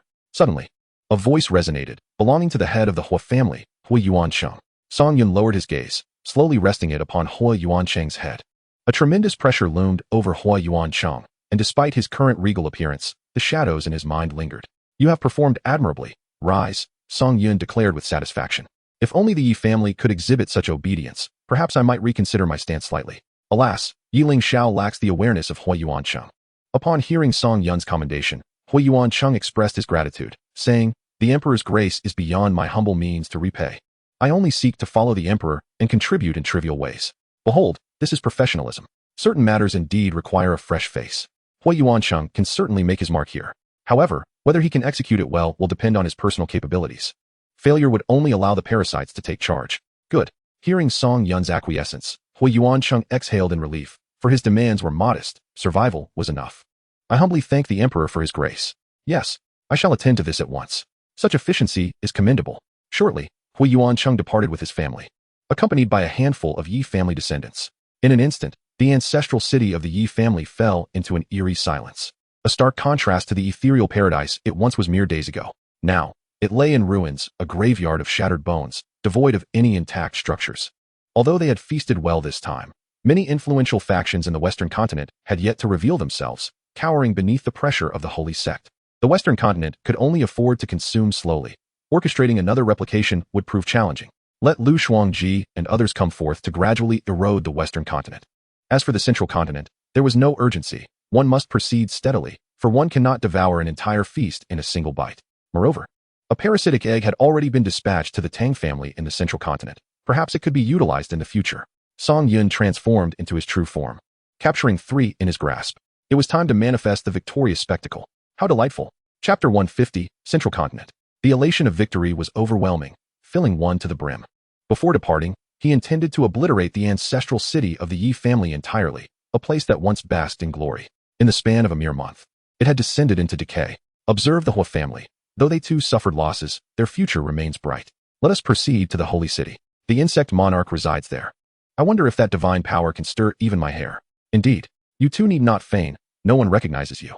Huashan and Hongmu nodded, caressing their bellies, reminiscent of pregnancy, uncertain if conception would succeed. Song Yun was equally curious. Could it be a matter of species that hindered hybridization? Yet, they had all been infused with insectoid genes. Logically, interspecies reproduction should not be an issue, as they were all akin to one another. It was indeed perplexing. The holy city was ablaze with lights that night. It seemed all the saints were preparing to welcome the victorious return of the holy monarch. Until the holy monarch appeared in the skies above the holy city, radiating holy light that illuminated the entire expanse. "Emperor, do not move. Be careful not to reveal yourself," Hongmu urged, pulling Song Yun into position, though it was Zhong Shui who emanated the golden light. Song Yun smiled and said, "It will not happen. Just look at them." Before her lay a scene of all individuals kneeling on the ground, their eyes averted from the sacred figure. "The Yi family shall be punished." These 4 words plunged the entire holy city into silence. Moments later, an earth-shattering cheer erupted, observing the tidal wave of applause from the human race. Song Yun's lips curled into an enigmatic smile. "But our army has perished." These few words abruptly halted the jubilant cheers, transforming expressions of exhilaration into astonishment. How could one remain so joyous amidst such tragedy? Despite the victory, there was a heavy toll to pay. In that instant, joy and sorrow coexisted. Naturally, Song Yun was escorted into the holy temple. Having been here for quite some time, she had never rested upon a proper bed, nor had she truly savored the local cultural essence. The temple exuded a pleasant ambience. When solitude enveloped her, Song Yun preferred to revert to her true form, for it appeared magnificent and imposing, much to the admiration of those around her. After being fulfilled, Zhong Shui seemed to exude a gentler demeanor. This is the most sacred place of the Holy Gate. I relish indulging in the most depraved actions within the most hallowed of spaces. Her words immediately stirred the emotions of Huashan and the others, infused with a breathy allure.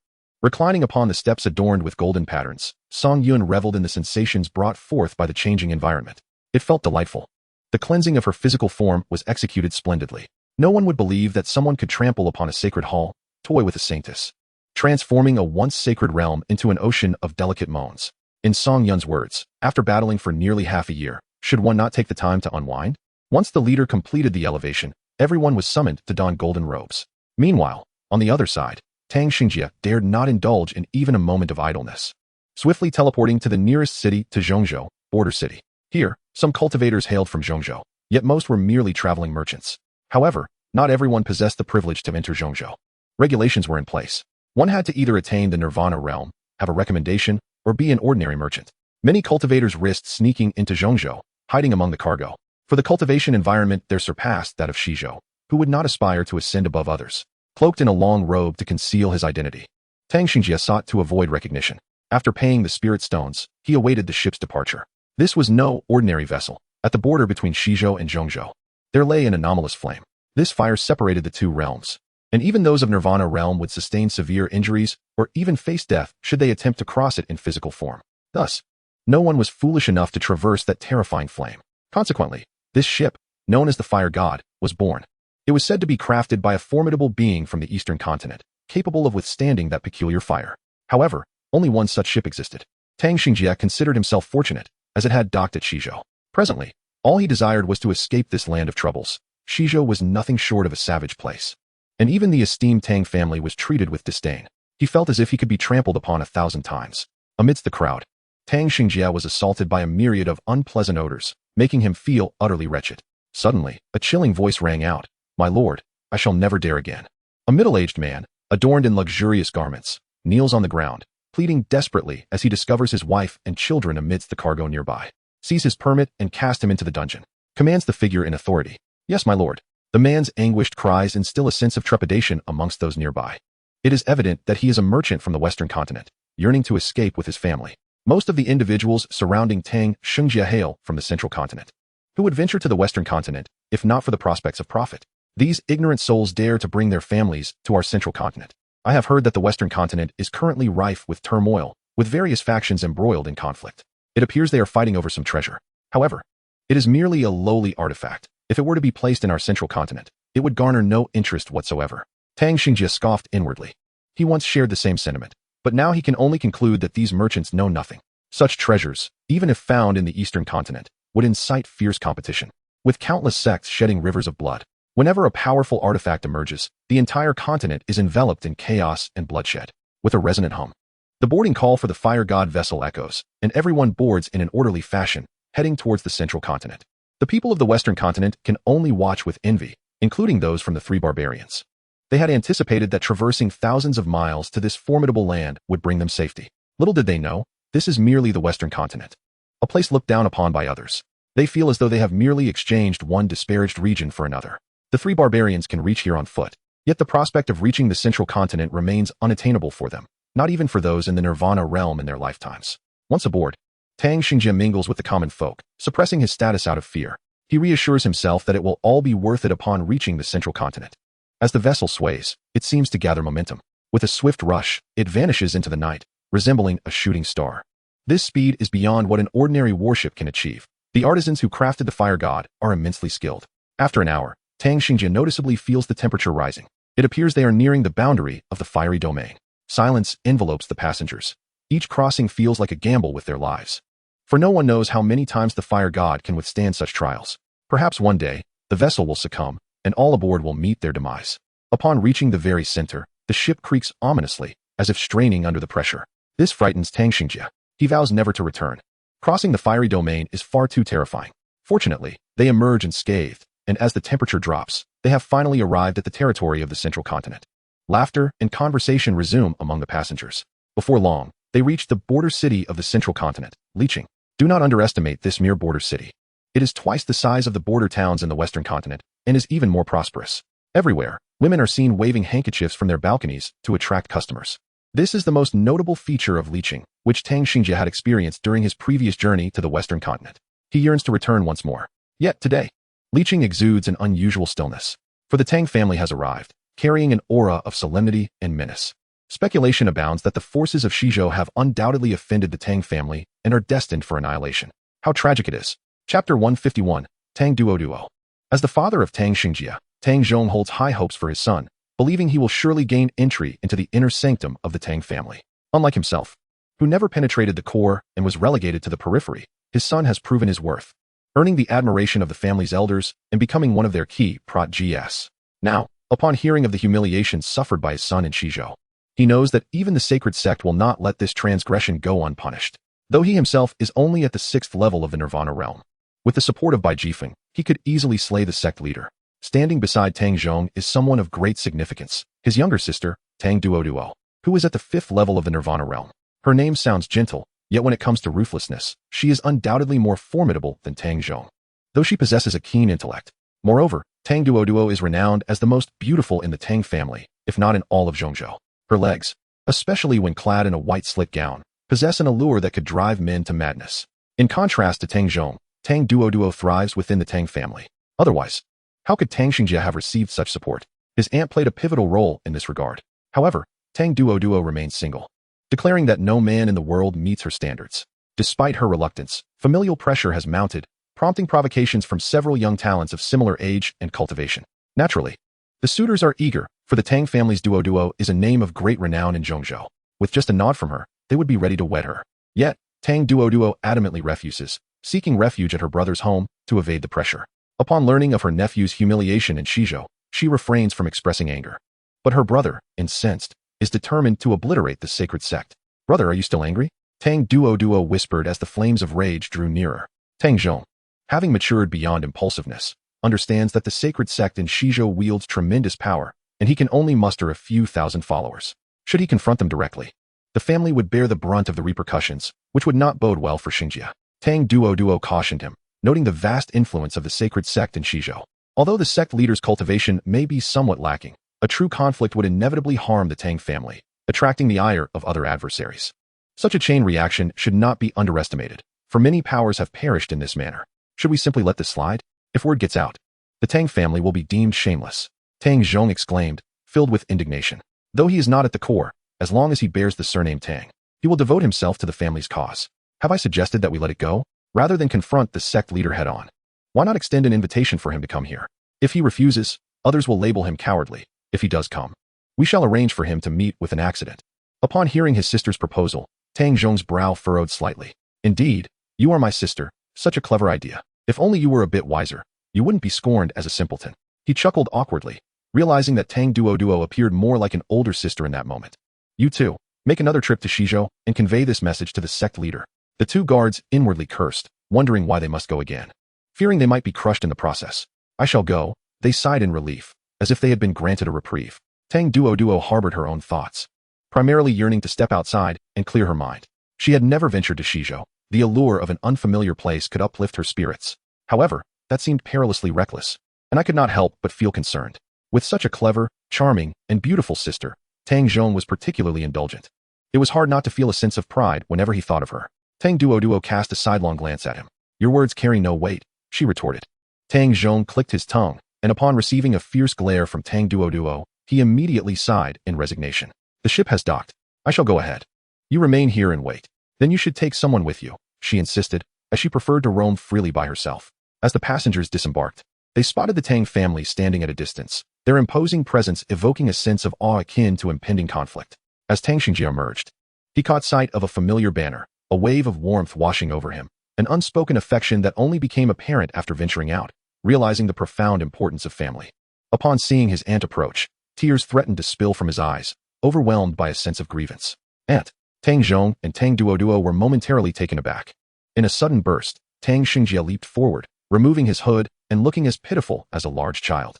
Tang Zhong rushed over to assess his son's condition. Are you all right? Did you sustain any injuries? Tang Duo playfully tapped Tang Xingjie on the head. How disgraceful, crying like this. I am not, he protested. nuzzling against his father's shoulder, prompting a bemused smile from Tang Zhong.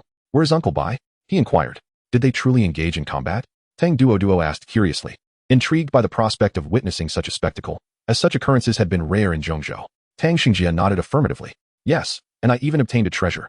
Tang Zhong swiftly covered Tang Xingjie's mouth, wary of the crowd's ears. If this information leaked, it would spell trouble. "Well done, you rascal." Tang Duo patted his back, pleased that he had at least accomplished his task.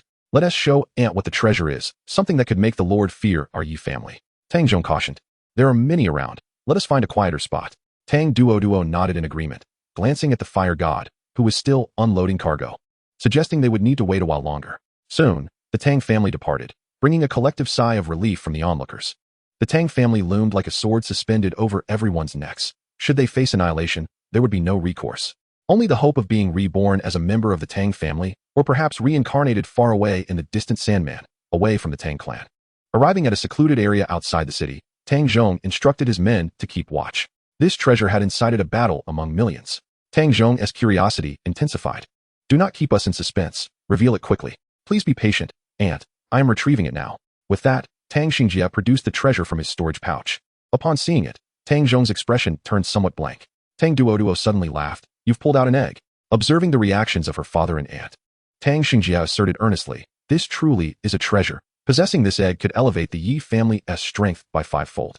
Tang Duo turned to Tang Zhong and inquired, "However, when that Wang Hengtian arrives, I find it hard to believe. It feels more like a conspiracy." "I share your skepticism.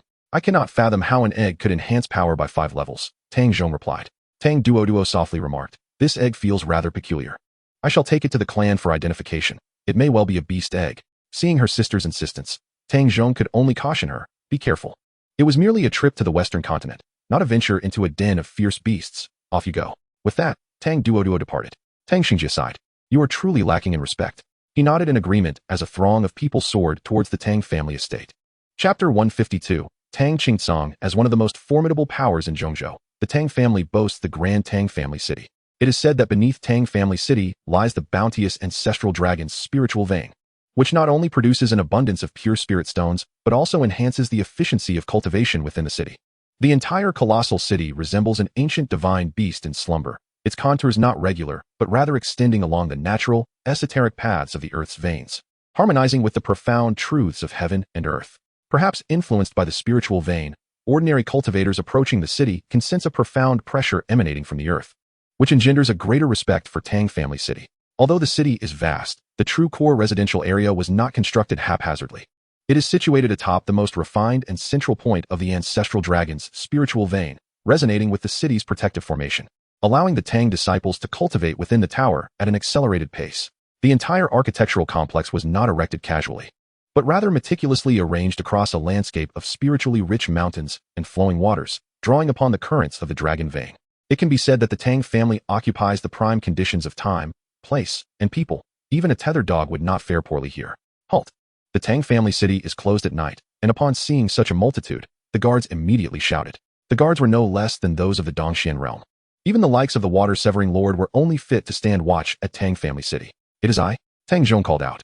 "How dare you obstruct a direct descendant of the Tang family?" Upon closer inspection, the guards clasped their hands in respect and exclaimed, "We greet Third Master." Among the Tang brothers, Tang Zhong held the position of the third, and the townsfolk referred to him as Third Master, though he was not particularly ambitious. Tang Xingjie suddenly spoke in a hushed tone. "Father, I have something to discuss with you." Noticing his son's cautious demeanor, Tang Zhong paused momentarily. "Come closer." The two retreated to a secluded spot, where Tang Zhong even conjured a small barrier to prevent eavesdropping. "What is it you wish to say, father? If this egg truly possesses value, will it be for my use?" Upon speaking, Tang Xingjie fixed his gaze intently on his father. "Of course," Tang Zhong replied. Tang Xingjie declared earnestly, "If it is not meant for me, I would rather destroy it. You are my son, the grandson of the old master. Moreover, it is rightfully yours, both in sentiment and reason." Tang Xingjie nodded, "Very well. Although your old man may lack strength, I can still shield you." Tang Zhong chuckled. "Should that old fellow harbor any ill intentions, I would kneel and plead for mercy." Fortunately, Tang Xingjie was unaware, or he would have sought the use of treasures at that moment. The father and son pair entered the city, passing through without obstruction, and arrived at the heart of Tang Family City. Upon entering the family estate, they were met with informants. The two stood in the main hall, awaiting news, their expressions tense, revealing their inner anxiety. Tang Xingjie glanced at his father, Sensing that his father appeared even more anxious than himself, beads of sweat forming on his brow. Shortly thereafter, the faint sound of footsteps echoed, prompting the two to face the doorway and slightly bow. Two middle-aged men appeared at the entrance, one of whom was the family patriarch, Tang Qingsong. His deep-set eyes, laden with the weight of experience and profound understanding of the world, seemed to transcend the passage of eons. Though his hair bore a hint of frost, it was not a sign of aging, but rather a natural manifestation of wisdom and strength, akin to the weathered patterns of ancient stones enduring the ravages of time, thus adding to his gravitas. He stood tall and well-proportioned, akin to a primordial pine deeply rooted in the dragon veins, his steps measured and steady, each footfall resonating in harmony with the pulse of the earth, silent yet imbued with a rhythm that could shake mountains. His seemingly simple dark robe, far from ordinary, was woven from ethereal threads spun by the heart of the earth, blended with the essence of the ancestral dragon. A plain ancient jade belt adorned his waist, its warm luster concealing a divine aura, possibly a relic or spiritual artifact left by a distant ancestor. On his fingers rested a rustic black iron ring, a symbol of authority for controlling the Tang family's core restrictions or communicating with the ancestral lineage. Having reached the Nirvana realm, he possessed complete control over his physical age, and Tang Qingsong preferred his middle-aged appearance, as it was more appealing to women. Despite his imposing presence and solitude, he wielded immense power over the city, aware of every newcomer, a widow still retaining her charm, an exceptional young lady waiting in her boudoir, or a wife whose marriage was merely a fade. Once, when his identity was inadvertently uncovered, the embarrassment was so profound that even Tang Zhong felt utterly humiliated. Yet the patriarch merely remarked, "Madam, your discerning eye is commendable. It seems my worldly heart-refining technique requires further refinement." This left Tang Zhong astounded. Could it truly be approached in such a manner? No wonder he could assume the role of patriarch. Accompanying the patriarch was Tang Zhenyue, the heir to the Tang family, whose resemblance to his father earned him the latter's affection. It was surprising that he lingered so late in his father's company. "What brings you here?" Tang Qingsong inquired of Tang Zhong, while Tang Zhenyue displayed a somewhat mischievous smile. As Tang Zhong was about to reply, Tang Qingsong continued, "Did I not instruct you to refrain from seeking me at night? Matters of great importance should be addressed during the day." Tang Zhong inhaled deeply, preparing to speak, his frustration mounting. "Am I made of clay? I endure. Patriarch, Shungjia has discovered a treasure in the western continent. This treasure." For a moment, Tang Zhong felt a sense of suffocation. "Yes, Patriarch," Tang Xingjia affirmed with unwavering determination. Tang Zhong exhaled, murmuring his agreement. Tang Zhenyue, holding a teapot, chuckled. "Isn't the treasure from the western continent rather inconsequential?" To which Tang Xingjia restrained his father, and Tang Zhong cast a fierce glance before turning to leave. In his heart, Tang Xingjia vowed to earn the respect of those around him, ensuring that no one would underestimate him or disregard his father any longer. Initially, he had anticipated envy, yet he found indifference instead. "Since you dismiss it, I shall keep the treasure to myself," exclusively Tang Xingjia. Upon returning to the estate, Tang Zhong resolved to offer some comfort to his son. As he gazed at his son's silhouette, Tang Zhong felt a pang of regret. If only he were stronger, his son would not suffer from disdain. He resolved to strive for improvement. Back in his chamber, Tang Xingjia closed the door firmly, dismissing the maid to avoid any disturbances. Ideally, there would be a commotion that would allow the entire Tang family to witness the spectacle of him unveiling a treasure, igniting envy and regret among them. He retrieved the parasitic egg and gently placed it on the ground, kneeling before it and offering several respectful bows. "Ancestors of the Tang family, I beseech you, let this be genuine and not a mere illusion. Otherwise, I shall become a laughingstock." After uttering these words, Tang Xingjia opened his eyes, curiosity bubbling within him. How does one even open this treasure? Must it be smashed open? Meanwhile, far away in the temple, Song Yun opened his fierce gaze, a weary beauty resting beside him, indicating the intensity of their exertions. Whether one could become a host was contingent upon one's fate. "Open." Tang Xingjia was taken aback as the egg spontaneously cracked open, its fleshy membrane still connected by a viscous substance, producing a nauseating sound. Suddenly, a worm surged forth, startling Tang Xingjia into retreat. What on earth is this creature? Chapter 153, The Wretched One. How could such a revolting entity exist in this world? Tang Xingjia felt a shiver run down his spine as he watched the worm wriggle, seemingly in search of something. This is a treasure? It hardly seems so. Recalling the words of the saintess, he pondered, should it be consumed raw? Could it be cooked? Perhaps fried would suffice. Suppressing his discomfort, Tang Xingjia cautiously approached. If the worm reacted violently, it might leap toward him. At that moment, Song Yun observed impatiently, urging him to act swiftly. The parasite was on the verge of death, and he needed to exhibit some masculinity. Tang Xingjia hesitated, his mind battling with uncertainty. After a while, he noticed the worm's vigor diminishing, no longer as lively as before. Could it be dying? This was inconceivable. The thought of his current predicament and their disdain for his treasure ignited a determination within him. He must prove himself. With rapid breaths, He suddenly seized the parasite and thrust it toward his mouth. In that moment, Song Yun witnessed the most audacious consumption of a parasite he had ever seen, though timing seemed fortuitous. As the parasite entered his mouth, Tang Xingjie felt it stir, burrowing eagerly into his body, despite the indescribable taste. Once fully ingested, he sensed the parasite dissolving within him. His entire being felt transformed, as if his very sinews and blood were reshaping. The sudden sensation was astonishing, and as he looked at his hands, he felt an unparalleled strength coursing through him, as though he had traversed centuries of development in an instant. Who could dare claim this was not a treasure? This was indeed the ultimate treasure. A fervent glow radiated from Tang Xingjie's eyes. They would soon witness his ascendance. Song Yun smiled, relieved to finally rest, remarking that his actions could indeed be considered altruistic. Suddenly sensing something amiss, he turned to see the saintess rising, her warmth alleviating his burdens. In the sacred temple, a faint sound of clattering echoed. That night, Tang Xingjie had not slept a wink. Brimming with excitement to proclaim to all, "You worthless beings, amongst my peers, I, Tang Xingjie, am invincible." As dawn approached, he stepped outside. In the distance, a maid noticed his awakening and approached with a bow. "Young master, what would you like for breakfast?" "What to eat?" Tang Xingjie mused, his gaze drawn to the maid's delicate neck, the visible veins causing him to swallow hard, startled by a sudden, inexplicable bloodthirst. Was this a consequence of the treasures he had acquired?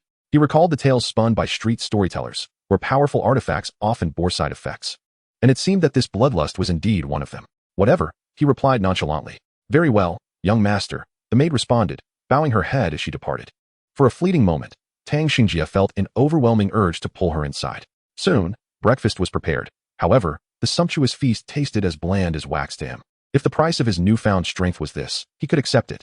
After dressing, he made his way to his father's quarters. Upon opening the door, a strong scent of alcohol assaulted his senses. His father lay sprawled in the center, cradling a jar of wine. Since his mother's passing, his father had succumbed to despair, neglecting his cultivation. Otherwise, he would not have fallen so low. It was clear that his father would not strive for improvement, leaving Tang Xingjie to rely on himself. He gently lifted his father onto the bed before departing the estate. Outside, the clan members of the Tang family greeted him with feigned respect, yet behind closed doors. They whispered disparagingly, claiming that without a fortunate aunt, he would have never ascended to the Nirvana realm. In the Tang family's training grounds, duels were a daily occurrence, with most participants evenly matched. Among the younger generation, Tang Gu was the strongest, his astonishing talent having already reached the second tier of Nirvana. Such prowess would make him a coveted figure in the Eastern continent. Yet, Tang Gu was not there to compete. He had come to watch his sister spar. In the arena, a graceful figure was engaged in combat, her ethereal presence drawing cheers and admiration from the surrounding youth of the Tang family. Indeed, Tang Meng was a rare beauty among the young women of the clan, her strength rivaling that of the moon fairy, blessed by youth. Tang Meng. Every disciple of the Tang family harbored a dream of marrying this celestial beauty. Observing his sister's progress brought Tang Gu great satisfaction, though he could not ignore the hungry, disdainful gazes surrounding him. "Big brother," a young man rushed over, as if bearing news of great import. This was Tang Gu's younger brother, Tang Feng. The three of them being close siblings, with Tang Meng being the youngest. "What is it?" Tang Gu inquired, his brow furrowed with seriousness. "Huh, they flaunted treasures from the Western continent to the clan leader. What a foolish endeavor." Tang Gu remarked indifferently, hardly concerned. "Indeed. By the way, big brother, I heard that a stunning beauty has arrived from the divine martial sect, known as the Moon Fairy from the Western continent." Tang Feng seemed particularly intrigued, his eyes sparkling at the mention of the Moon Fairy. However, Tang Gu was not swayed by such trivial matters. His mind was solely focused on cultivation. A woman from the Western continent was of little consequence to him. He preferred to devote his thoughts to his training. "Brother, you truly lack appreciation for the finer things in life," Tang Feng teased. Tang Gu shot a glance at his younger brother. "Next month is the Qingjun Conference, where the prodigies of all regions in Zhongzhou will gather. You must seize this opportunity. Look at Xiaoming. If you do not apply yourself, you will be surpassed in less than 10 years. Is it really that exaggerated?" Tang Feng replied with a bitter smile. "My sister's talent is indeed exceptional. But breaking through to the Nirvana realm is no easy feat." Suddenly, a gasp filled the arena as Tang Meng's opponent was defeated. "Thank you for your guidance," Tang Meng said politely. The fallen man rose and clasped his hands in gratitude. "Thank you." If Song Yun were to witness this, he would surely appreciate such a sunny disposition, warm and inviting. "Well done," Tang Gu said with a serious expression. Tang Meng pouted. "Just well done? He's already a level above me." For all these years, she had shown no pretense. Observing his sister's playful demeanor, Tang Gu felt compelled to correct her. After all, a strong person should embody the aura of strength, and his sister's demeanor made her appear easily bullied. Tang Meng huffed defiantly, unwilling to change. Suddenly, Tang Feng exclaimed, "Look who is coming." Tang Xingjie approached from a distance, and the surrounding disciples of the Tang family began to murmur. The events of the previous night had already spread. Now, Tang Xingjia bore the nickname King of Rags, who told him to take treasures from the Western continent. Why not go treasure hunting in the Three Barbarians? If you have the ability, snatch treasures in Zhongzhou. That would be a true life and death battle. Tang Xingjia could certainly hear the gossip. Had it been before, he would have been furious, perhaps even too ashamed to remain in the Tang family. However, after utilizing the treasures and experiencing their power, he regarded these people as mere jesters. Laugh as you will. Today's laughter will be matched by the shock on your faces in the future. Hey, Xingjia, how was the Western continent? Tang Feng taunted. While Tang Ming pulled at her brother's sleeve, urging him to stop bullying others, they were all family. Tang Xingjia coldly glanced at Tang Feng. Of course. He had initially considered sharing the news of the treasures with the clan, but now it seemed unnecessary. What does it matter to me if the family knows? If you love the Western continent so much, why not just move there? Tang Feng's words grew increasingly provocative, showing no regard for Tang Xingjia. Did you eat something foul this morning? You smell terrible. The mockery on Tang Feng's face faded, replaced by a palpable tension. Tang Ming quickly grabbed her second brother. Xingjia, you should leave. Xingjia, you better not attend the Qingjun conference, or I will make you a laughingstock in the clan. Tang Xingjia chuckled. I will attend the Qingjun conference and will wipe the floor with your reputation. Remember that, Tang Feng. Without wishing to engage further, Tang Xingjia turned to leave, and others hastily stepped aside, not daring to provoke him directly. What a piece of work. Thinking he can teach me a lesson at the Qingjun conference. Tang Feng spat, vowing revenge. Tang Gu observed Tang Xingjia's departing figure, calmly advising, be careful, after all. He possesses treasures from the Western continent. Tang Feng was taken aback, then burst into laughter. Brother, I never knew you could tell jokes. Tang Ming playfully tapped Tang Feng's arm, exclaiming, you are truly incorrigible. Such remarks are unbecoming. Sister, if you wish to laugh, then laugh. Your face is turning crimson. Not at all. You are insufferable, she retorted, delivering a playful kick to Tang Gu before departing. Only this adorable sister would dare to kick Tang Gu in such a manner. With a look of fondness, Tang Gu watched his sister's retreating figure. But as his gaze shifted, it turned piercingly sharp. During the Qingjun conference, do not hold back. Since elder brother has spoken, I shall certainly not restrain myself. Tang Feng replied gravely. From the heights of the clan's residence, Tang Qing Song gazed into the distance, his expression calm, yet imbued with a unique aura of authority. Today, Widow Su has donned a red belly band. Quite tasteful, he mused. Little sister Pang seems to be in low spirits today, her brow furrowed. Lady Chun is once again entangled in amorous escapades, he noted with a TSK. As Tang Qing Song contemplated the splendor of Tang family city, footsteps approached. It was none other than Tang Xinyu. Head of the clan, I bring news, he announced. Speak. Aside from the Holy Sovereign, all others have perished in battle, and the Yi family has been razed to the ground. Tang Qing Song sighed upon hearing this. For the sake of a treasure, so much bloodshed, what a waste. Under the guise of seeking the treasure, many formidable warriors have been slain. The Holy Sovereign harbors ambitions of unifying the Western continent. Tang Jun, you stated solemnly. Disrupting the balance of the Western continent is no trivial matter. This issue warrants discussion with others.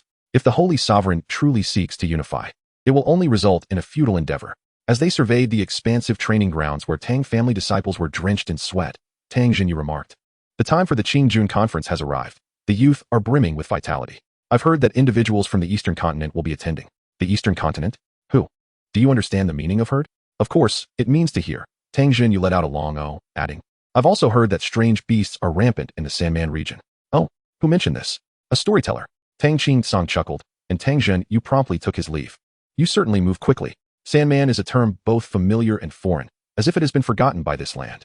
In the Holy City, Song Yun presided over the first Holy Assembly, seated upon the golden throne that symbolized the Holy Sovereign's authority, looking down upon the ineffectual members of the Holy Sect. After all, those who could fight had perished, leaving only these old geezers, muttering passages from the Holy Scriptures. He reflected on the heavy losses the Holy Sect had endured in this conflict, leading him to summon several holy sons and daughters. The high priest, with hands crossed over his chest, respectfully remarked, the spirits of the Holy Sect have yet to find rest. It is unwise for the Holy Sovereign to make an announcement. However, Song Yun dismissed such concerns with a wave of his hand. Come.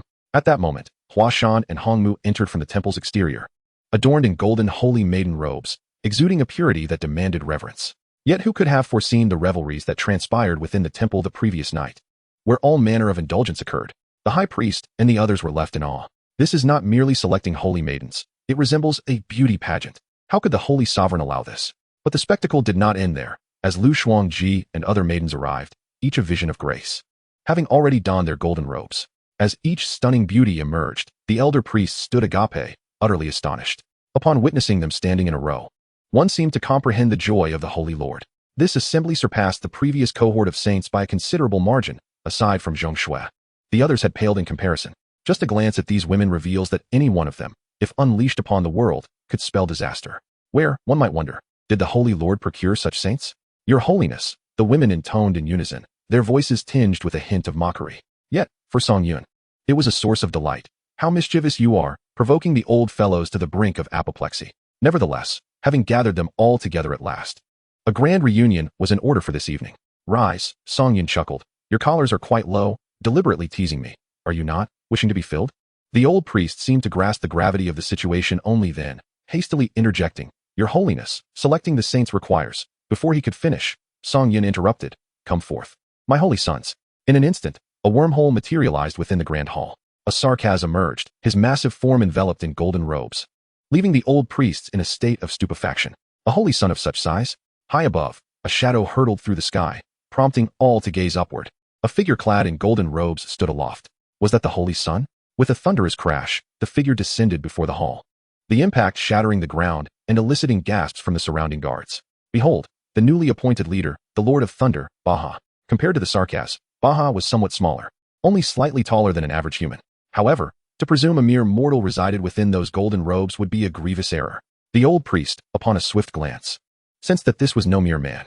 Suddenly, the atmosphere turned chill, as if cloaked in the crimson hue of sunset. A figure emerged from the clouds. A long staircase extending from the heavens to the entrance of the sanctuary, rendering all present speechless. Upon recognizing the golden robes that symbolized the Holy Sun, astonishment took hold. Is this year's Holy Sun truly so formidable? Song Yun chuckled softly, surprised by the flamboyant entrance of Garasha. However, you are a holy sun. Might you alter the hue to a more resplendent gold? Otherwise, others may misconstrue this as a cult. O great holy Lord, I sing your praises. I go mad for you. I slay your enemies. Garasha, upon entering, began to sing, an unforeseen turn of events that nearly exposed his intentions. I, Garasha, dedicate everything to you. I understand now, Song Yin replied with a grin. The old priest stood transfixed, gazing at the three holy sons, and hastily approached, exclaiming, Your Holiness. This is against protocol. Rising to his feet, Song Yun unleashed a potent aura that rendered the old priest uneasy. I am the protocol. Baha. Gripping the old priest's head, twisted it with a sharp snap, declaring, Do you hear? The Holy Lord is the very embodiment of protocol. The other priests stood in shock, witnessing the new holy sun sever the old priest's head. Lu Shuangji waved her hand, sealing the doors. Only then did several priests regain their senses, screaming in terror as they fled. Foolish human race, Garasha elegantly raised his hand, and a surge of blood energy poured forth from the golden robes, coiling around the fleeing figures like chains. This was not mere absorption. The blood energy manifested tangibly, slicing through them. In an instant, the hallowed sanctuary was stained with blood. No one felt discomfort. Rather, it seemed fitting. What a display, Your Majesty, Garasha humbly bowed. Well executed. Suddenly, a knock resounded from outside. Yet the ground was littered with dismembered limbs. Opening the door at such a moment would undoubtedly be shocking. As the door swung open, the guards were met with a gruesome sight within. The high priest and his companions lay lifeless. Speak, Lu Shuangjiao commanded coldly. The guard, looking at his sovereign, seemed to seek an explanation, yet found none. People from the Tang family of Zhongzhou have arrived. Zhongzhou's Tang family. It was not surprising. Given the sovereign's blatant disregard, how could the Tang family rest easy? Very well, bring them forth. Song Yun was curious to see who it was. The sacred gate had changed dramatically, and none present were truly alive. They were all part of the core of the insect race. Would they be frightened to the point of losing all composure? Yes. The guard trembled with fear. Had the high priest and his companions provoked the sovereign? Yet these maidens of the sacred gate were astonishingly beautiful, truly otherworldly. And those three holy sons, shrouded in mystery, had yet to reveal their countenances. If they were to show even a glimpse, the entire sacred city would surely face annihilation. Therefore, it would be catastrophic to lift the golden robes of the holy sons. Soft footfalls echoed from outside the hall, and a striking figure appeared upon the golden steps. It was Tang Duo, who had journeyed from Zhongzhou. Having just arrived from the teleportation altar, she had missed the grand entrance of Jelua. Nonetheless, Tang Duo marveled inwardly at the enduring majesty of the sacred gate in the western continent. Even in decline, the temple remained magnificent. Millennia ago, all powerful beings would have bowed before it. Regrettably, it had long since lost its former glory, reduced to ruling over such a place, lacking even the qualifications to stand in Zhongzhou. As she approached the grand hall's entrance, Tang Duo frowned slightly. Why was there a scent of blood? Glancing at the guards nearby, they appeared unperturbed. Please. Tang Duo paused. The sovereign truly had an imposing presence, not even coming forth to greet her. Upon entering the hall, The scent of blood intensified. Tang Duo was immediately struck by the sight of severed limbs and blood splattered upon the murals, a grotesque intertwining of the sacred and the sanguine. Soon, her attention was drawn to a row of stunningly beautiful maidens, who said women did not appreciate beauty, especially when standing in a line. The impact was undeniably powerful. However, Tang Duo discerned no aberrations, merely finding the sovereign's taste commendable, albeit somewhat pedestrian. Beside her, the holy sons exuded an air of mystery, with two of them being quite large, giants, perhaps? Yet they evoked an unsettling sensation. She gazed up at the exalted sovereign. Golden hair and eyes radiating elegance and an aura of immense confidence. Do not forget to pay your respects to the sovereign, Huashan reminded her indifferently, clearly lacking in etiquette. This remark elicited a chuckle from Tang Duo. Did she need to bow to the sovereign? It was rather remarkable that the sovereign had not yet paid her the courtesy of recognition. Not to worry, Songyin smiled. Such a charming woman would be well suited for some time in the mother nest. It has been a while since I have heard the anguished cries of transformation. I do find myself longing for it. I am Tang Duo, she declared, blissfully unaware of her precarious position within the most fearsome vortex of the insect race, where a mere flick of a finger could render her utterly helpless. Oh, the Tang family invites me to dine? Tang Duo was taken aback, then smiled lightly. You could interpret it that way. Song Yun gazed at Tang Duo, his mind racing with thoughts. He had not intended to head to the central continent so soon, as there remained considerable forces in the western continent. With Tang Xingjia as a pawn, he could gather a wealth of valuable information. He had heard whispers of a gathering called the Youth Conference, where the previously elusive Moon Fairy had also resurfaced in the central continent. After all, we share a bond of flesh and blood. How could you vanish without a word? Truly ungrateful. Since the Tang family has extended a sincere invitation, I shall grant you this courtesy. Tang Duo nearly burst into laughter. From where did this sense of superiority arise? Speaking of courtesy, then I must express my gratitude for your benevolence. The sarcasm replied coolly, you indeed ought to be grateful. For a lack of gratitude could very well lead to demise. Yet, the visage of Tang Duo, along with those legs, served as a talisman for survival. Song Yun was quite satisfied, wishing to pry her open with both hands. A heavy silence. Delightful. Tang Duo remained silent, but once they arrived at the Tang family, it would no longer be under your command. It was likely that many others would accompany them. Song Yun rose. Eliminate these decayed, old fools. Do not allow their tainted blood to soil the holy temple. The Kiaras crossed their arms over their chests and proclaimed with fervor, we shall adhere to the holy mandate. The decayed have no right to defile the sacred light. Your will is the purifying flame that cleanses the filth. I shall immediately, with pious hands, safeguard the temple's eternal purity and everlasting glory. The corners of everyone's mouths twitched. Such flattery was not easily expressed, requiring a wealth of vocabulary, far too challenging for a mere insect. Tang Duo felt exasperated. Flattering the Holy Lord was futile compared to flattering me. Perhaps then one might survive. Song Yun was equally astonished by the eloquence. You shall proceed with the plan while I dine at the Tang family. Tang Duo paused. Going alone? That takes some audacity. Let us go, woman. Tang Duo rolled her eyes, thinking, your strength is no different from mine, yet you act so arrogantly. Upon reaching the temple's entrance, all the guards knelt on one knee and shouted, we pay our respects to the Holy Lord. Song Yun surveyed the holy city and remarked coolly, the high priest deviates from the path, slandering the Holy Lord, and deserves execution. Let all remember the mission of the Holy Gate. The Holy Lord is wise. He had initially hoped for a grand reunion in the Holy Temple tonight, but it seemed that would have to be postponed. What is the mission of the Holy Gate? Tang Duo inquired curiously. Song Yun turned to her. Jesting. Should you marry me, you would surely know. Tang Duo was dumbfounded. She never anticipated the Holy Lord would utter such words. You lecher. Song Yun smiled without a word, thinking, in time, you will find yourself on your knees, pleading. Chapter 156, A Leader of Abstract Concepts. Do not take my words about marriage literally. As the emperor of the insect race, I shall not wed a woman. I shall only indulge. At this moment, Tang Duo mused inwardly about how to make this Holy Lord aware that the Tang family's reputation was beyond the reach of your Holy Gate. Once Song Yun departed, the Holy Temple fell into a deep silence, the corpses on the ground equally still. For the women, the departure of the emperor with other women brought an unsettling discontent. At long last, there is a moment of respite, a chance to propagate the next generation, a paramount duty for the Zerg. The responsibility of nurturing heirs for the emperor rests squarely upon our shoulders as women, yet this cursed belly proves to be most uncooperative.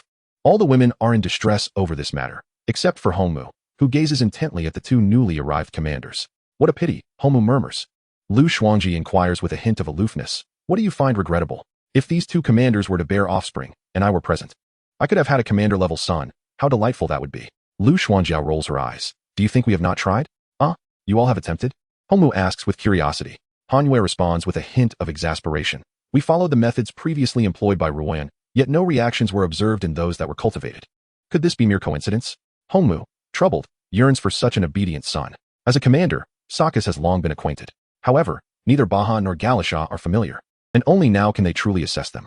Although they share the human form, they exude an unmistakable Zerg essence, and naturally, their high status is warranted as they are meant to bear the Emperor's progeny. Hence, they maintain a respectful demeanor. Dear ladies, should you encounter any troubles henceforth, do not hesitate to seek me, Galasha. I may not possess many skills, but I am quite adept at eliminating foes. With that, he strikes an exaggerated pose, embodying the very essence of abstraction.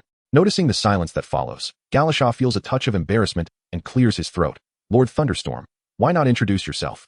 I am Baha, comes the terse reply. In that moment, the hall falls into an awkward silence, as if a flock of crows has just flown overhead. Galasha covers his forehead. What a succinct introduction. He does not relish in conversation, merely a creature of action. Mother requires rest, Sakas suddenly declares, causing Chu Ruoyan to feel a wave of embarrassment, especially with everyone present. The envy surrounding her is palpable, for they admire her for having such a formidable son, who places his mother above all else. Anyone daring to insult Chu Ruoyan would surely face the wrath of Sakas, the Blade Sovereign. It is yet another day filled with admiration for Chu Ruoyan. Galasha quietly remarks to Baha, Sakas must have had his wits about him during the cultivation. No sooner does he speak than Sakas's gaze turns in his direction. Galasha swiftly diverts his attention, whistling nonchalantly. Go on ahead, I shall wait a moment. Chu Ruoyan smiles. Mother, then I shall await you outside the hall. With that, Sakas departs. Galasha mutters under his breath. Baha, this must be what they call a mama's boy. Baha glances at Galasha, and though obscured by his hood, the exasperation in his gaze is palpable. The great Galasha takes his leave for now. I look forward to our next encounter. With a snap of his fingers, he vanishes, only to reappear outside the hall, peeking in to observe the reaction he might elicit. Sakas casts him a look that clearly conveys, you are a fool. Sakas and Baha find themselves on the verge of exasperation. As a Zerg, 1's lines are becoming a tad excessive. Within the hall, various women begin to assign tasks. With the Emperor absent, the Holy City must continue to function, and it is imperative that other factions are assimilated. Such responsibilities require individuals to undertake them. Would one truly expect the commanders to manage? Their methods are rather simple and brute, failing to meet the Emperor's stringent standards. Bai Ning, you have once donned the crown of an emperor, and the functioning of the Holy City has been entrusted to you, suggested Lu Shuangji. Bai Ning did not object, as this was indeed her forte. No problem. Then I shall assist you. Bai Ning, Chu Rian proactively offered, for as a princess, she often dealt with various mundane affairs and possessed considerable experience. Very well. The rest of us, including myself, shall eliminate the forces of the Western continent that need to be eradicated, maintaining our discretion while ensuring that no witnesses remain. A bloodthirsty smile crept across their faces. If they could not propagate the Emperor's lineage, they would resort to slaughter instead. Song Yun, having overheard their conversation, felt quite pleased. Even without her directives, they managed to act in accordance with their own natures. Excellent. After traversing several teleportation altars, Song Yun wished to linger briefly to savor the local culture, yet Tang Duo appeared quite anxious. Soon, the two arrived at the border city. But the fire god ship had yet to arrive, necessitating a wait. Song Yun had heard of the fire god ship from Zhongshui and was somewhat intrigued by this war vessel. However, her greater curiosity lay in the boundary flames between the Western continent and the Central continent, where the realm of Nirvana could inflict severe injuries or even death. Since the crafting of her corporeal form, she had yet to experience pain. Who could possibly wound this king? Even a single drop of blood would suffice. Let us grab a bite to eat, Tang Duo remarked casually, eager to relish the delicacies of the Western continent, hoping they would not disappoint. Song Yun remained silent, focusing intently on her military expansion. The progress of her nest's upgrade was already at 50%. Soon, it would reach level 9. This time, she aimed to elevate it to level 10, unleashing the first to third tier insectoids and leading them to the beast forest for evolution. However, as the insectoid population grew, the entire monstrous fauna of the three barbarians would be on the brink of extinction. What do you wish to eat? She inquired, still preoccupied with her own affairs. Anything will do, she replied nonchalantly. Tang Duo's lips twitched. Those words were typically her own. Arriving at the Tang family estate, she was curious to see how Song Yun would behave. With all warrior nests filled to capacity, she was incessantly cultivating her insectoid army, which was finally beginning to take shape. Once everything was settled, Song Yun lifted her teacup for a sip, instinctively glancing at Tang Duo. Tang Duo paused, quickly tightening her collar upon noticing the gaze. Quite beautiful, and very fair, she remarked. Suddenly, Tang Duo felt that her patience was truly commendable. Having refrained from acting until now, I was referring to this teapot. Do not misconstrue my words, she clarified. Tang Duo chuckled in irritation. implying that her own figure paled in comparison to the teapot. What is this? Whether I look at you or not, I am equally displeased. However, the conversation at the neighboring table caused Song Yun to pause, even knitting her brows in contemplation. Have you heard? Many from the three barbarians have fled to the western continent, claiming that calamities have befallen their land. Chapter 157, A False Alarm. Tang Duo listened with curiosity. The term three barbarians was utterly foreign to her. What kind of calamity could possibly arise there? The others at the table shared her sentiments. The three barbarians are in turmoil? Surely, that is merely an excuse for those refugees. People from there yearn to come to the western continent. Unlike the boundary flames between the western and central continents, they need only cross over. Indeed, rather than the troubles arising from the three barbarians, it is our western continent that faces a grave situation. Reports have emerged that the ancestral city of the Yi family has been reduced to rubble, and all those who participated in the campaign against them have perished, leaving only the Holy Lord. This treasure has now fallen into the hands of the Holy Sect, which has become the most formidable force in our western continent. I am even tempted to join the Holy Sect as a follower. Listening to the conversation at the neighboring table, Song Yun decided to send someone to investigate the situation. The borders of the three barbarians have been sealed, yet somehow, individuals have managed to escape. Tang Duo chuckled, remarking that the small three barbarians certainly have their fair share of troubles. Perhaps what they say holds some truth. Song Yun responded with a smile, suggesting that even if he told them, they would not believe it. Tang Duo rolled her eyes. Even if it were true, how many in the three barbarians possessed the Dongxian realm? To which Song Yun conceded, that is indeed a valid point. However, you, my esteemed Holy Lord, have undoubtedly profited greatly this time. I wonder what treasures you obtained from the Yi family. I'm curious to know. Perhaps marrying me would grant you a glimpse. Song Yun jested. Tang Duo found his humor amusing, realizing that the Holy Lord did not resemble the decrepit figure she had imagined. Rather, his flippant remarks revealed an unexpected lightheartedness. Considering the beauty of the holy maidens, it was hard to believe that the Holy Lord would lack for female company. More the merrier. Indeed, Tang Duo found herself at a loss for words. It was as if the man before her was not the Holy Lord, but rather a roguish scoundrel. At that moment, a handsome gentleman approached, exuding a refined demeanor. Miss, I am. Begone. The surrounding patrons could not stifle their laughter. Though they had never been to the central continent, the man's attire clearly indicated his affiliation with the Tang family of central continent. If he wished to climb the social ladder and become a gigolo, he ought to possess some self-awareness. Moreover, the lady was seated across from a man of considerable stature. Apologies for the intrusion, the gentleman replied with a graceful smile before departing. Song Yun remarked with amusement, quite fierce, indeed. The fact that he was not slain is already an act of great mercy. Would you dare to kill me? Tang Duo inquired, momentarily taken aback, then replied with a calm smile. That would depend on your performance. Then shall we find an inn and seek a superior room? Song Yun provocatively suggested. At this, Tang Duo felt slightly embarrassed, letting out a cold huff to express her discontent.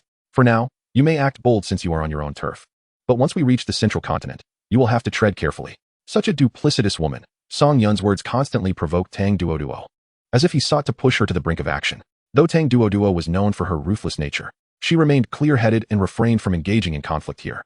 Besides, she was well aware that her strength was insufficient to confront the Holy Lord, especially since she had yet to seek out Uncle Bai. Oh, I completely forgot about Uncle Bai. The two lapsed into silence, with Tang Duo quietly enjoying her meal. She found the cuisine of the western continent quite agreeable, particularly the roasted chicken, which was a culinary delight. It seemed that the western continent was not entirely devoid of merit. At the very least, this roasted chicken stirred fond memories within her.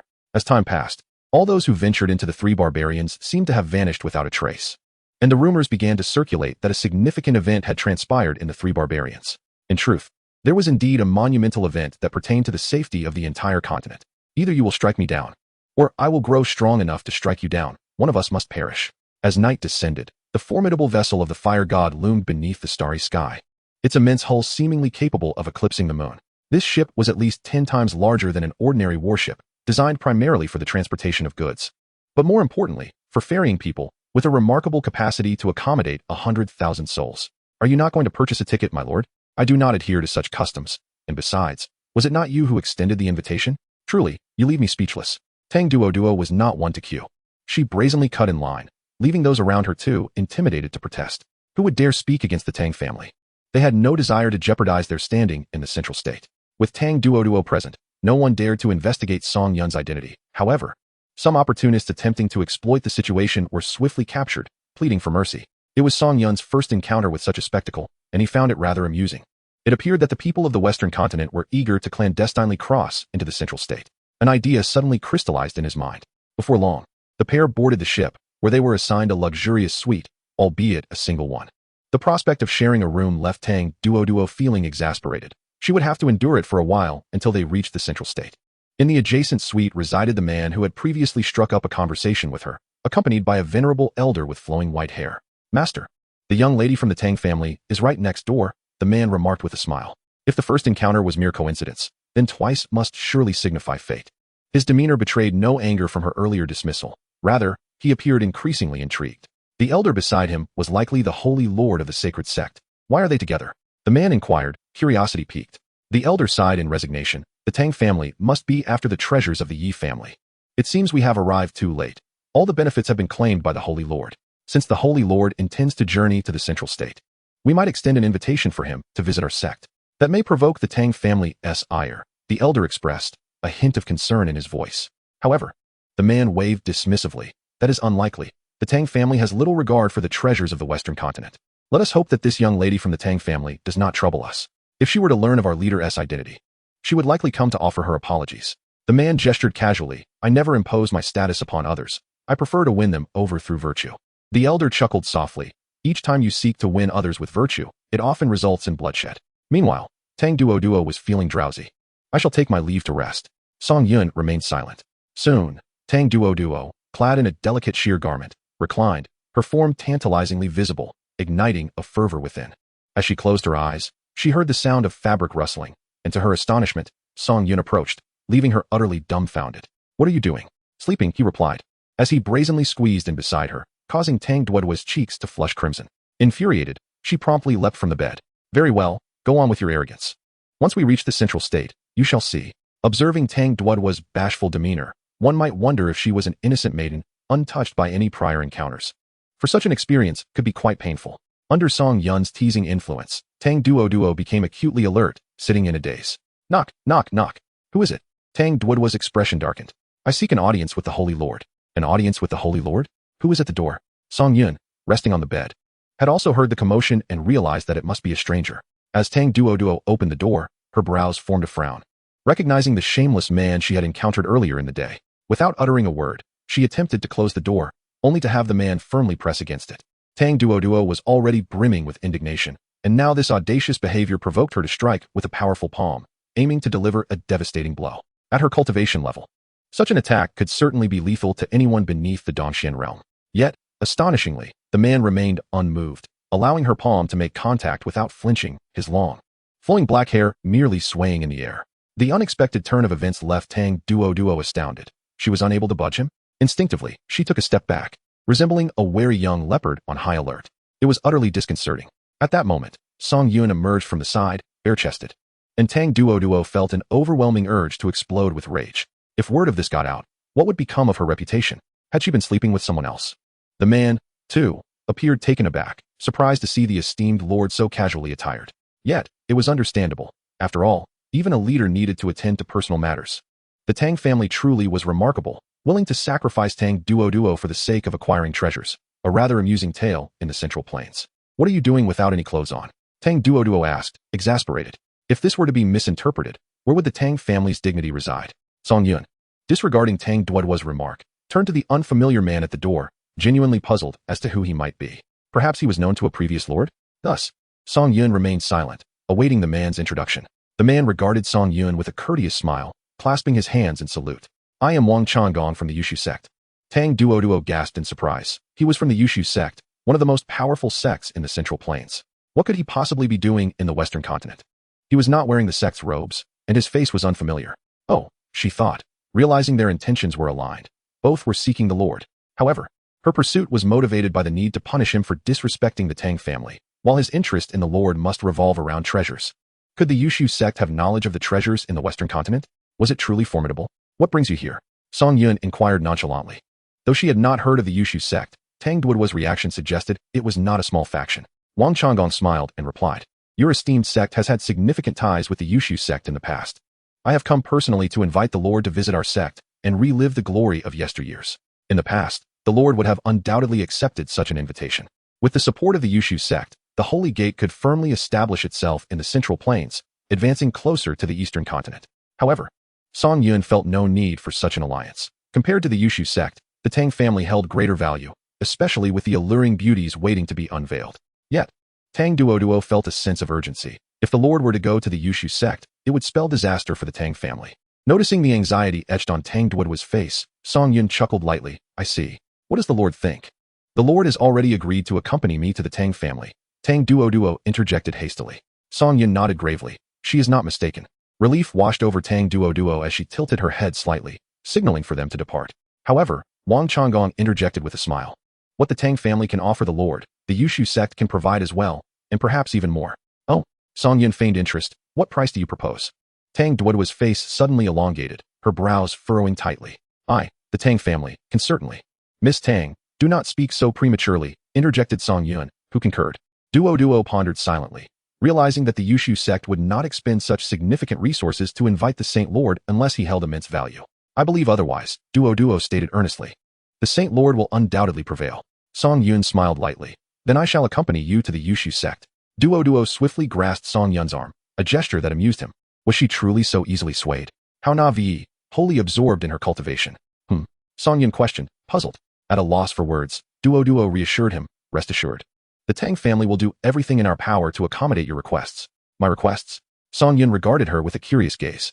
In that instant, Duo realized he had already mentioned his demands twice. As long as you remain, everything can be negotiated, she thought to herself, postponing the matter until they reached the Tang family estate. With a sigh, Song Yun turned his attention to Wang Changgong. As the Saint Lord, I have always been resolute.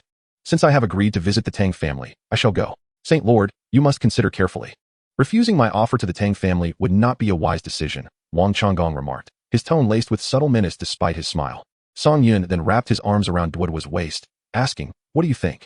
Duo was momentarily taken aback, her heart racing. It was her first experience being embraced by a man. Though she wanted to escape, doing so would disrespect the Saint Lord, effectively casting him aside in favor of the Yushu sect. Thus, Song Yun had chosen the perfect moment, even through her garments. He could feel the delicate softness of her skin. Wang Changgong understood the implication. The Tang family was trading a woman. Very well, I take my leave, he declared, turning to depart. Once he was gone, Duo hastily shut the door, her cheeks flushed crimson. Just a brief embrace, and her face was aglow, reminiscent of a young girl experiencing her first stirrings of affection. I will negotiate with the Tang family to ensure you are not wronged, Song Yun said, approaching her with a commanding presence that made Duoduo's heart race and left her feeling flustered. As he drew nearer, he could hear the rapid beat of her heart and catch a faint scent of youthful fragrance, just the kind of allure he favored. Suddenly, Duo emitted a soft gasp, pushing Song Yun away and dashing out the door. Song Yun shrugged, bemused, realizing he had inadvertently embarrassed her. Meanwhile, in the adjacent room, Wang Changgong was displeased. As the head of the Yushu sect, he was accustomed to being treated with deference, yet here he was rebuffed. Even in the central continent, no power dared to disregard him in such a manner. If I cannot have her, the Tang family shall not possess her either. Outside, Duo seethed with indignation, furious that he dared to lay hands on the esteemed Saint Lord. Gazing up at the night sky filled with stars, she felt an overwhelming rage. She had never been treated in such a manner before. If it weren't for, she thought, sometimes questioning whether he truly was the Saint Lord. Song Yun could only respond, your intuition is quite astute. He will not let you go. Duo replied solemnly. He will decide his own fate, be it life or death. We are no match for him. Once we reach Liqing, I will have the family send someone to support us. A superfluous endeavor.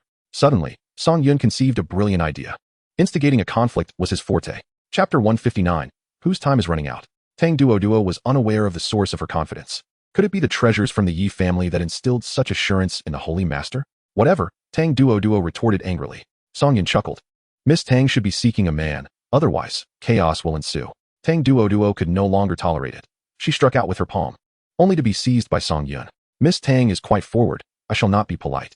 With a pull, he drew Tang Duo into his embrace, causing her to feel a mix of embarrassment and fury, prompting her to struggle.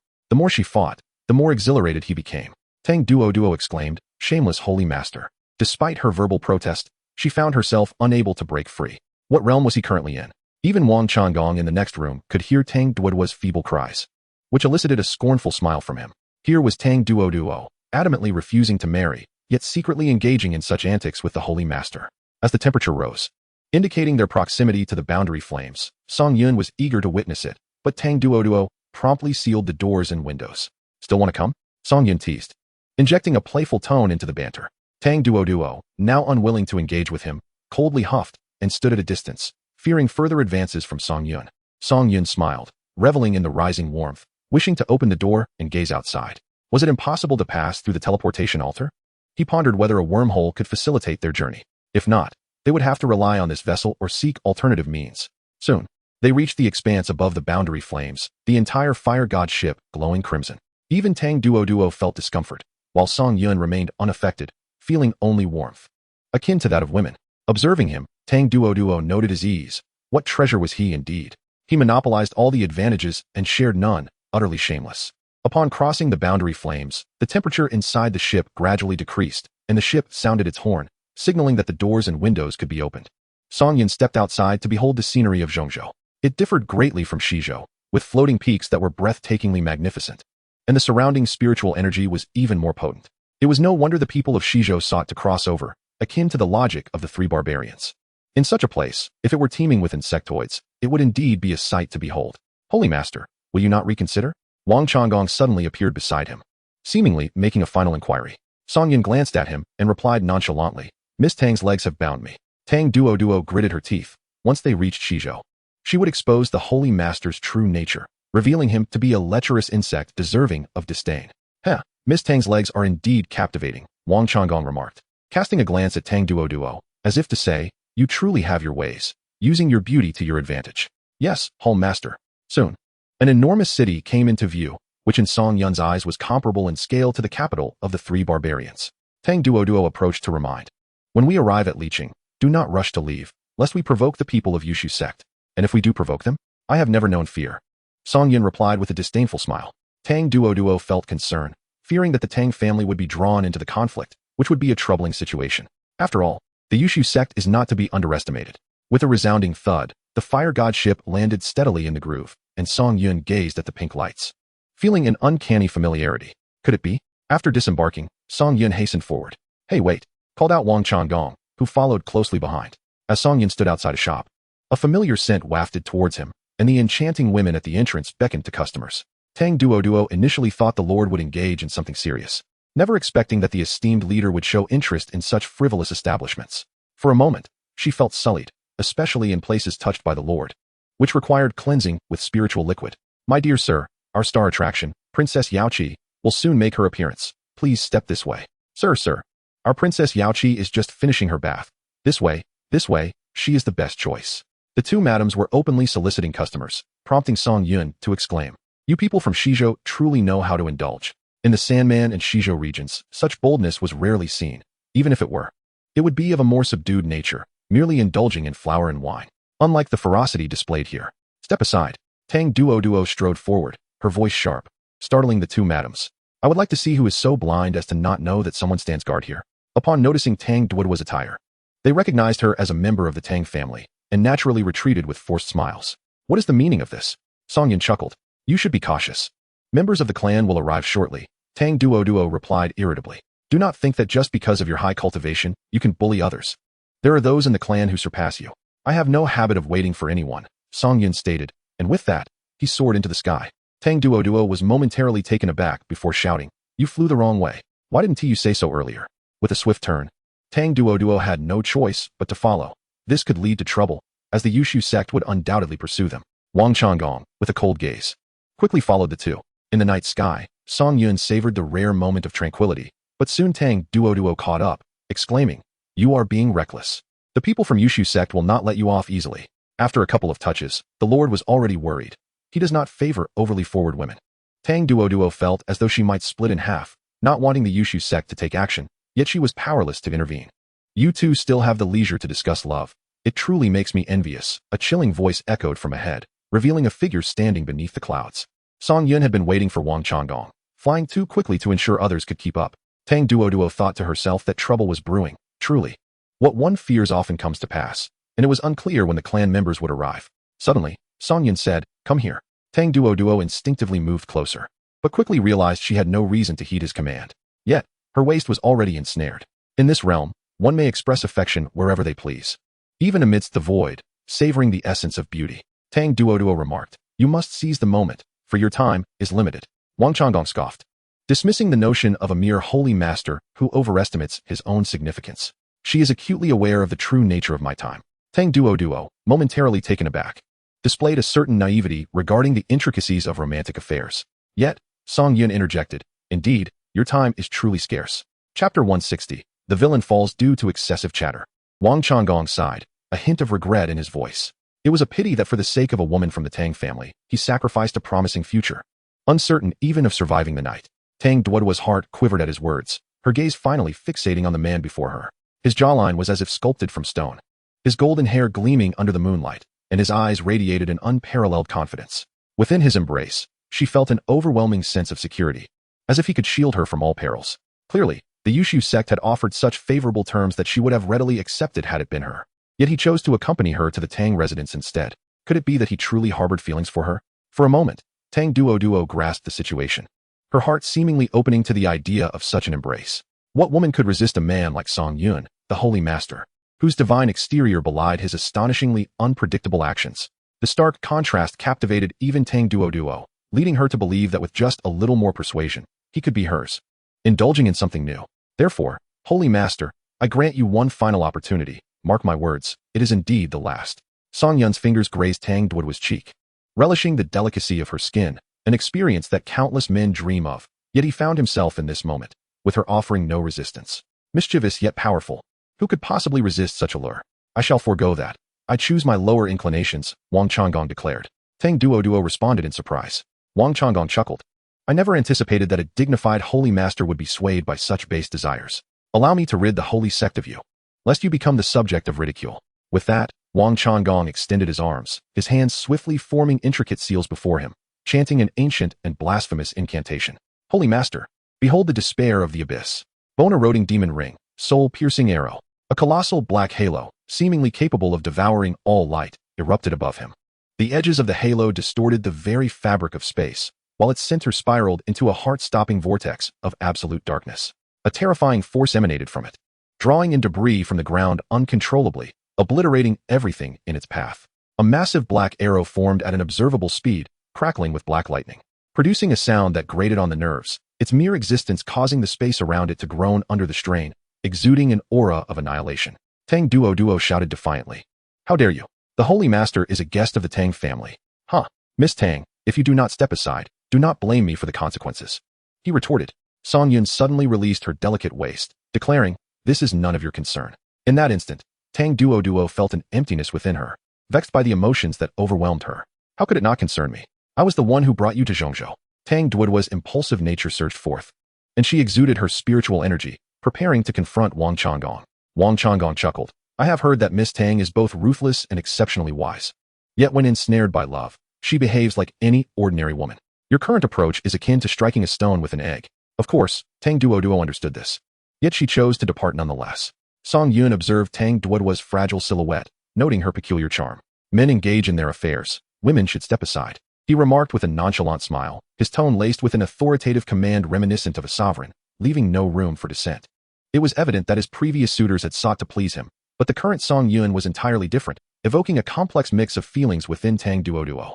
Her spiritual energy obediently receded as she cast a lingering glance at Song Yun before retreating.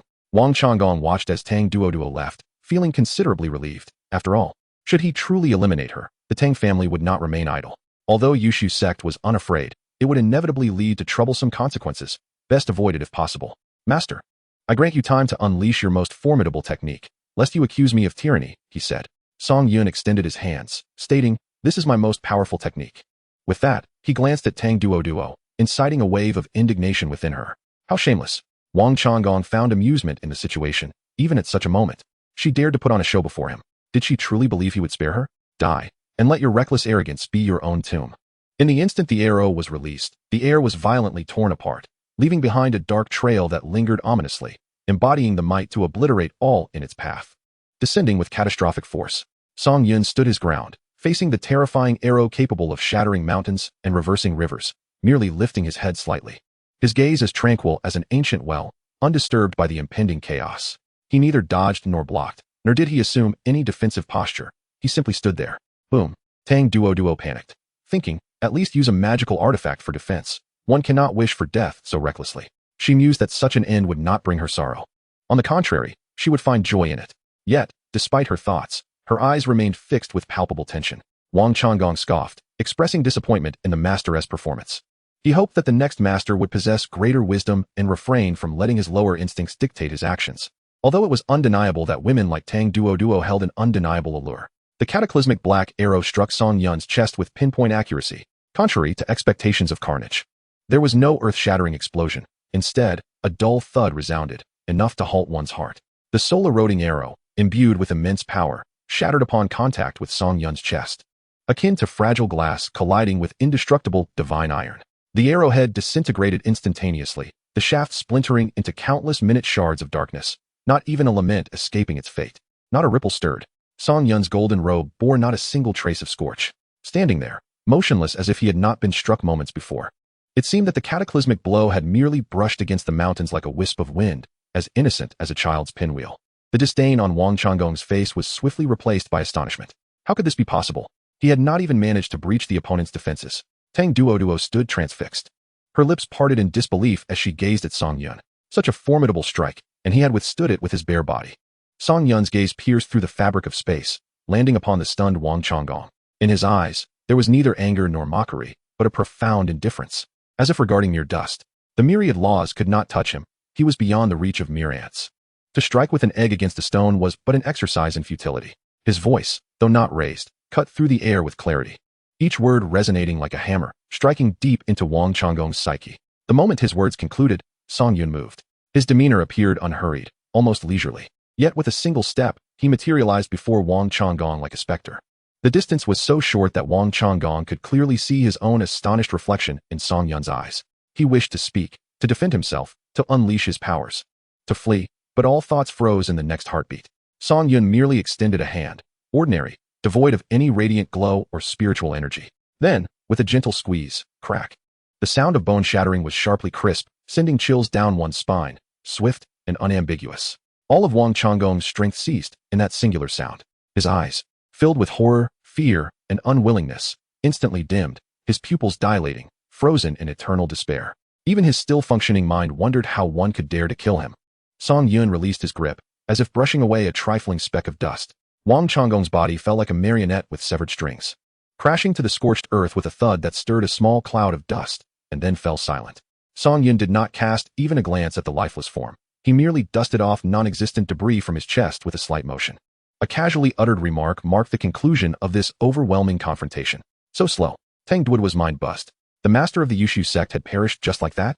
Was it not a tad too effortless, too swift, too rash? She had not even witnessed the Saint Lord's movements before he was extinguished. Such powerful techniques had been unleashed, yet not a speck of dust lingered upon him. Was this truly the power of a treasure? Maintain that expression. I find it quite appealing. Song Yun remarked with a smile, observing Tang Duo's astonishment. She paused, hastily attempting to regain her composure, genuinely overwhelmed. She had imagined the Saint Lord to be superior to herself, but never anticipated that his strength could so effortlessly obliterate the master of the Yushu sect. What? Lost your ability to speak? Tang Duo inhaled a few breaths, stammering, I. In that instant, she found herself at a loss for words. In the midst of a moonless night, as the winds howled, was it not the perfect time for the passionate union of fish and water? Could it be that Miss Tang harbored desires yearning to be unleashed in the void? Tang Duo exclaimed, "You are truly bothersome." With that, she turned and soared towards her family's direction. Song Yun, with a hint of mischief, remarked, "Then I shall not accompany you." Exasperated, Tang Duo halted, urging him, "Hurry up. Apologize." In disbelief, she retorted, "You have committed so many wrongs against me, and yet you expect me to apologize? I, Tang Duo, have never bowed my head in apology throughout my life, and you certainly cannot expect that from me. Would sorry suffice?" Song Yun inquired. He then added, "Just plead with me once more." "Fine. I beg you, is that sufficient? Then I shall reluctantly accompany you for a night." Fortunately, no one was around to witness. But in her anxiety, Tang Duo went to dispose of the body. "You are quite meticulous," Song Yun noted. With a sigh, Tang Duo pondered the uncertain future. "We should leave swiftly. The recent surge of spiritual energy will surely attract attention." Song Yun acknowledged her concern with a hum, but suddenly, he playfully slapped Tang Duo on her backside before soaring away. Stunned, she stood frozen, realizing that it was the first time in her life someone had struck her there. A terrifying surge of spiritual energy began to coalesce, and her eyes blazed with fury. "I will kill you. Do not run." Song Yun couldn't help but burst into laughter, finding the situation amusing. "However, you should know that someone witnessed your efforts in erasing the evidence. But I shan't disclose that to you, for that is precisely the outcome I desired." Once the two had departed, An elder beside Wang Changgong emerged, casting a cold gaze in the direction they had taken. Tang family. Sacred gate. You dare to be so audacious. The elder immediately shot off in the opposite direction, determined that this matter would not go unaddressed. Meanwhile, as Song Yun flew onward, he soon encountered a throng of individuals, all unmistakably members of the Tang family. Though he did not recognize the leading man, one among them was familiar. Was that not his own parasitic entity? The newcomers were indeed Tang Zhong and Tang Xingjie, who had rushed over upon receiving news. Tang Zhong, upon seeing a golden-haired man before him, felt a sensation akin to encountering the Sacred Lord. Behind him, Tang Xingjie, having witnessed the Sacred Lord previously, recalled the stirring words spoken that day, which resonated deeply within him. Yet ahead, a formidable aura surged forth. To Tang Zhong's surprise, it was his sister, Tang Duo, upon seeing the gathering of Tang family members, instinctively restrained her demeanor. Duo, is this the Sacred Lord? I am uncertain. Tang Duo winced, still feeling the sting of the earlier slap, cautious in her playful banter. You did strike me quite seriously. Tang Zhong, noticing his sister's irritation, understood her vexation during the chase. Yet, as he observed only himself among the family members, he furrowed his brow in discontent. Brother, why is it just you? Feeling awkward? Tang Zhong pulled his sister aside and spoke softly. Upon receiving your message, I sought permission to act, but was denied, as they deemed it unworthy to intervene for a Sacred Lord. What? Tang Duo seethed with anger. Even if it were not for the Sacred Lord, what about her? After all, they were individuals from the Yushu sect. According to their own words, the Sacred Lord ought to kneel and bow 3 times to the Tang family in acknowledgement of his misdeeds, rather than expect Tang Duo to plead on his behalf. Now, it seemed, the entire clan would face isolation from their family. Song Yun stood still, devoid of any inclination to eavesdrop, for his thoughts were consumed by the completion of the Mother Nest's upgrade. It had now ascended to level 9. Yet, this was not the crux of the matter, astonishingly. Upon reaching this level, an option had emerged. 1. Upgrade the Mother Nest to level 11, enhancing all Zerg warriors by 1 tier, while maintaining their vitality. 2. Maintain the current state. Song Yun couldn't help but furrow his brow. This expression, observed by Tang Duo, led her to believe that he was displeased. Having just witnessed Song Yun slay Wang Changgong, it was evident that his prowess could easily eliminate everyone present. The elders of their clan, in their disbelief, failed to recognize that possessing such a formidable treasure would elevate the Tang family to new heights. In the words of Tang Xingjie, the Tang family did not deserve to grow stronger. Song Yun, however, was disinterested in their opinions, preoccupied with his decision. Upgrading to level 3 would elevate all Zerg warriors by 1 tier, yet it would restrict the unlocking of new warriors within this tier. Ultimately, he would sacrifice a tier for himself while enhancing all Zerg warriors, with the significant advantage of maintaining their vitality. Nevertheless, Song Yun needed to ascertain whether the enhancement of his physical form was included. Soon, the system indicated that both his physical body and the commander could synchronize with the Mother Nest level, but this option was exclusively for Zerg warriors. Thus, he resolved to opt for the team enhancement. Although vitality was abundant, higher-tier Zerg warriors required a doubling of vitality for their growth. This option to elevate tiers while preserving vitality was akin to a generous discount. It was, without doubt, an excellent bargain. He chose option 1, simultaneously upgrading the Mother Nest to level 10. The cost, 32,000,000. Once settled, Song Yun turned his gaze towards Tang Duo. Tang Duo approached, her face a mask of guilt, fumbling for words. Spit it out, Song Yun urged, his patience wearing thin. Previously, such hesitation would have incited Tang Duo's ire, but now, she felt nothing but shame. I am sorry. Song Yun was momentarily taken aback. The family has forbidden you from entering the city. Chapter 162, The Tang Family. And a visit. Hearing Tang Duo's words stirred no emotions in Song Yun. Rather, he found the situation rather intriguing. Yet, for Tang Duo, discomfort lingered in her heart, especially after she had just declined the Yushu sect to steadfastly accompany him to the Tang family. The family's rejection weighed heavily on her, leaving her perplexed. Was this the Tang family's form of retribution? Tang Xingjie, observing the situation, understood that the Tang family had no regard for the treasures of the Yi family, and thus held little interest in this Saint Lord. For him, this was advantageous. Should this Saint Lord possess many of those coveted eggs, his own advantages would vanish. Suddenly, Song Yun's gaze fell upon Tang Xingjie, causing him to shudder, as if compelled to kneel. This was no mere illusion, but rather a reaction born of instinct. Yet, Song Yun harbored a favorable notion and smiled. It's all right. Upon hearing this, Tang Duo felt a surge of guilt, her face flushed with embarrassment. You should leave quickly. Song Yun gestured with a smile. Tang Zhong perceived that his sister was growing uncomfortably close to this Saint Lord, and she was even worried. Was that a look of concern? When had his sister ever displayed such an expression, as if she had transformed into a delicate young woman? It was truly perplexing. Duo, Tang Zhong called out, sensing a perilous aura emanating from the sovereign before him. Though he wore a smile, His eyes were filled with the essence of slaughter. Song Yun remained silent, observing the departure of the Tang family members. How remarkably patient this Tang Xingjie was, enduring such blatant mockery despite his evident elevation. Awaiting the day when the Qing Jun society would soar to greatness. The notion was indeed commendable. Yet there were still more than 20 days until that event, a rather prolonged wait for him. Perhaps it was time to reap a bit of interest. Tang Zhong gasped. What? Are you saying he killed the head of Yusu sect? Indeed. I have cleared the scene. It should not be discovered, Tang Xingjie replied with utmost certainty, believing that the sovereign, like himself, had ingested that vile worm. After all, the head of Yusu sect was an exceptionally powerful figure, yet met an unexpected demise akin to a mere chick being throttled. Such a manner of death was unheard of. His foolish sister, how could she suddenly lose her wits? When others commit murder, she buries the corpse. Initially, it had nothing to do with her, but now it was inextricably linked. The Yusu sect was no trifling establishment. Antagonizing them could spell trouble for the Tang family. Already, he was not favored by the clan elders, and now this, truly a misfortune heaped upon misfortune. Now, the three of us would be even less welcomed. Brother, what are you saying? The sovereign's ability to effortlessly slay the head must be connected to a treasure. The clan needs to draw closer. Tang Zhong was momentarily taken aback. The statement bore some semblance of truth. Are you certain it is a treasure? What else could it be? The sovereign's cultivation is on par with mine, yet he suddenly possesses the strength to slay the head. Think with your wooden head.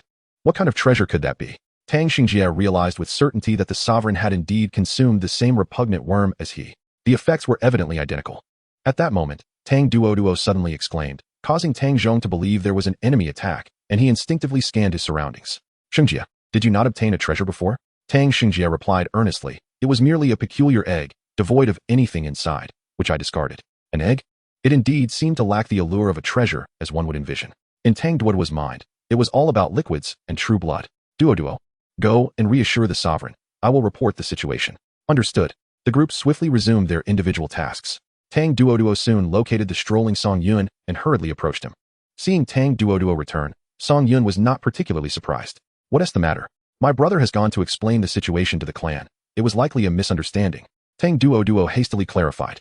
Song Yun smiled and unexpectedly took Tang Duo's hand, causing her heart to flutter. By some inexplicable impulse, she did not pull away, reassuring herself that she must remain composed for the family's sake. Then accompany me for a walk, Song Yun suggested with a smile.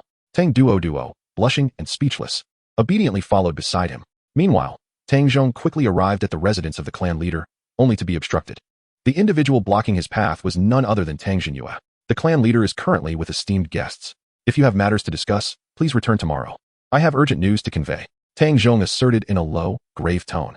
Tang Xingyue furrowed his brow and said, if there is something to discuss, just tell me. I will convey it to the family head. Suddenly, Tang Zhong seized Tang Xingyue by the collar, speaking fiercely. Do not think that your higher realm grants you the right to look down upon others. With a swift motion, Tang Xingyue struck, causing Tang Zhong to wince and release his grip. Adjusting his collar, Tang Xingyue replied coolly, a higher realm indeed allows one to look down upon you. Standing behind them, Tang Xingjie's fists were clenched tightly, feeling that with his current strength, he could contend even with this uncle. However, the time was not yet ripe.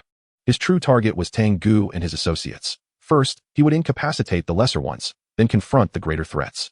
The saint is on his way and has killed the hall master of Yushu sect, Tang Zhong said solemnly. This is not a time for quarrels. It concerns our family. Indeed, upon hearing Tang Zhong's words, Tang Xingyue's expression shifted. Is that even possible? He thought, doubting that he could best the hall master of Yushu sect, let alone the saint from the west. He suspected Tang Zhong was lying, possibly to manipulate him into allowing the saint's entry. He had no right to enter Tang family city. Duo had witnessed it firsthand. The kill was instantaneous. Tang Xingyue found this even harder to believe. Who could achieve such a feat with a single strike? Even the master of Yushu sect could not guarantee such certainty. I know you doubt me, Tang Zhong continued. But what if it pertains to a treasure? Yet, Tang Xingyue remained unconvinced, questioning what sort of treasure could yield such enhancement. Nothing existed that could accomplish that. Although the sacred gate was in decline, its deep-rooted heritage afforded it certain methods of enhancement. Besides, if he had indeed killed the hall master of Yushu sect, what relevance did that hold for them? Duo was right beside him. Tang Xingyue's brow furrowed. Did she intervene? Tang Zhong nodded. At last, Tang Xingyue realized the gravity of the situation. This entire family was fraught with trouble. Had they not been born into the Tang family, they would have perished countless times over. Meanwhile, several miles outside Tang family city, the grand structure was becoming visible, exuding an impressive aura. The surrounding spiritual energy was abundant, making it an ideal place for cultivation. Song Yun gazed at the city ahead, akin to a predator spotting its prey, a peculiar smile crossing his face. Beside him, Tang Duo was lost in thought, contemplating whether she desired a boy or a girl, or perhaps both. What names would be suitable? What techniques would they learn? Where would they go for training? She had already envisioned herself as a grandmother when suddenly, she found herself standing before Tang family city. How did we arrive here? Let us pay a visit to your home, Song Yun said with a smile. Though we are but mere ants. It is crucial that these ants understand they possess no means of resistance against giants. Chapter 163, Breaking the Tang Gate. Deep within the residence of Tang Qingsong, the family head, was a private area known as the Isin Pavilion, isolated from the clamor of the outside world. This place, while not resplendent, exuded the profound heritage and power of a millennia-old family. The main structure of the pavilion was carved from an enormous block of dark star jade. Its hue as deep as the night sky, cool to the touch, and capable of absorbing the dissipated spiritual energy, resulting in a concentration far surpassing that of the outside world. Calm and undispersed, it was exceptionally tranquil. The ceiling was adorned with starry grains, and liquid spiritual light flowed along the walls. The starlit sand cascades softly, resembling a miniature celestial expanse. In the heart of the attic, a chessboard crafted from a single piece of celestial jade gleams like a mirror, imbued with natural Tao patterns. As the black and white pieces fall upon it, they resonate faintly with the jade, producing an almost imperceptible crystalline sound. Tang Qingsong occupies the main seat, adorned in the dark attire of the family patriarch. Exuding an air of authority, his gaze piercing as he contemplates the board. Each move he makes carries the weight of 1,000 jun. His fingertips enveloped in a barely discernible ethereal light, as if the pieces he places are not mere game tokens, but rather, seals binding mountains and rivers. On the opposite side sits a man clad in the most unadorned gray cloth, an incongruous presence amidst the spiritually rich ambience of the Isin Pavilion, yet oddly harmonious. Most striking is the dark silver silk band that conceals his eyes, faint runes flowing across its surface. He appears relaxed, at ease, as if not engaged in a battle of wills, but rather listening to the gentle whispers of the breeze and rain. This man is known as Wuming, a spirit forging master specializing in the creation of spiritual weapons and artifacts, even having a hand in the crafting of the fire god ship. His purpose for visiting is to deliver a sword. Wuming's moves are fluid and unhurried, his fingers long and steady, landing precisely on the intersections of the chessboard as if the blindfold were non-existent. His black pieces exhibit an unpredictable trajectory, at times elusive as the antelope's horn. With each piece he places, a resonance of profound intensity erupts from the jade, echoing with a clarity several times stronger than that of the white pieces, causing the surrounding space to distort momentarily, as if struck by an invisible hammer, or leaving behind the reverberations of exquisite spiritual power. Beads of sweat have begun to form on Tang Qingsong's forehead. Each of Wuming's moves imposes an intangible, yet piercing pressure upon him. The confidence he once held in his chess prowess and his command over the game now seems somewhat clumsy in the presence of this blindfolded opponent. Though Wuming remains silent and focused on the game, he emanates an indescribable aura of spirit forging. Each moment of contemplation and every move he makes appears akin to the meticulous design of a complex spiritual artifact. As Tang Qingsong observes the intricately laid trap devised by Wuming, the solidity of its structure causes his pupils to constrict. Suddenly, he breaks the silence of the pavilion with a deep, contemplative voice, tinged with a complex curiosity. The construction of the pivotal point in this game is exquisite, utterly natural, truly deserving of my admiration. Wuming offers a faint smile, but does not reply. The game has reached its conclusion, and further play is rendered unnecessary. Tang Qingsong lets out a sigh. Why the lament, patriarch of the Tang family? The ever-shifting dynamics of the Central Plains, with various factions poised for action, indeed breed a sense of unease. Once more, Tang Qingsong sighs, for as the helm of his family, his thoughts are perpetually consumed by the survival of his kin. Occasionally, he finds himself observing the plight of the young women of the Tang family, ever willing to lend a hand. After listening, Wuming spoke softly. The situation of the continent follows its own rules, not something one person can sway. To the west, there are fires on the borders. To the east, boundless seas, and the Central Plains are secure. Despite these words, the old man observed the stars each night and divined countless omens, all foreboding ill fate. Thus, he sought Master Wuming to forge a spiritual weapon to safeguard the Tang family. Wuming frowned slightly. Tang Qingsong possessed a remarkable ability to observe celestial signs, and the Tang family had often turned peril into safety under his guidance. Now, even he was worried. Could it be that a significant event was indeed looming over the Central Plains? Suddenly, Wuming took out a grayish burlap sword sheath from his storage bag. Tang Qingsong's gaze was instantly drawn to it, for with his keen perception, he could sense the profound and unsettling power contained within.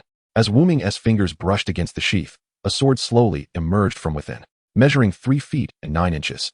The sword's blade was not metallic in sheen but rather a deep, chaotic hue, seemingly capable of devouring light.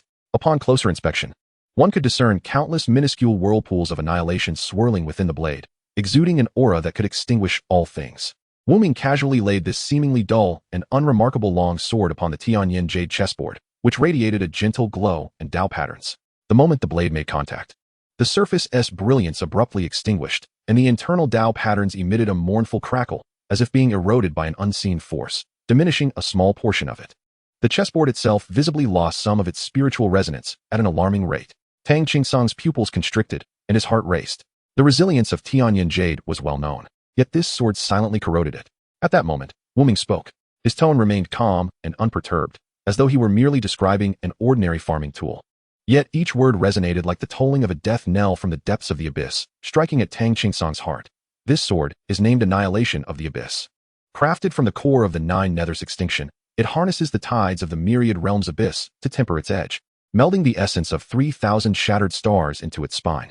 Where the blade reaches, laws retreat, causality turns to ash. It does not merely sever flesh, but obliterates the very traces of existence. Alas, it remains in the form of mortal iron, failing to fully reveal the true essence of the abyss, left in my hands. Merely gathering dust. Tang Qingsong struggled to believe. Was this merely a half-finished product? A casually forged spiritual weapon wielded such cataclysmic power, if fully crafted. Would it not shake the heavens themselves? With this sword, the Tang family would surely evade great calamity. In an instant, the protective formation of Tang City activated, enveloping the entire city in a layer of blue light. Who dares to act recklessly against the Tang family? About a tease time earlier, outside the gates of Tang City, Song Yun led Tang Duo to the entrance.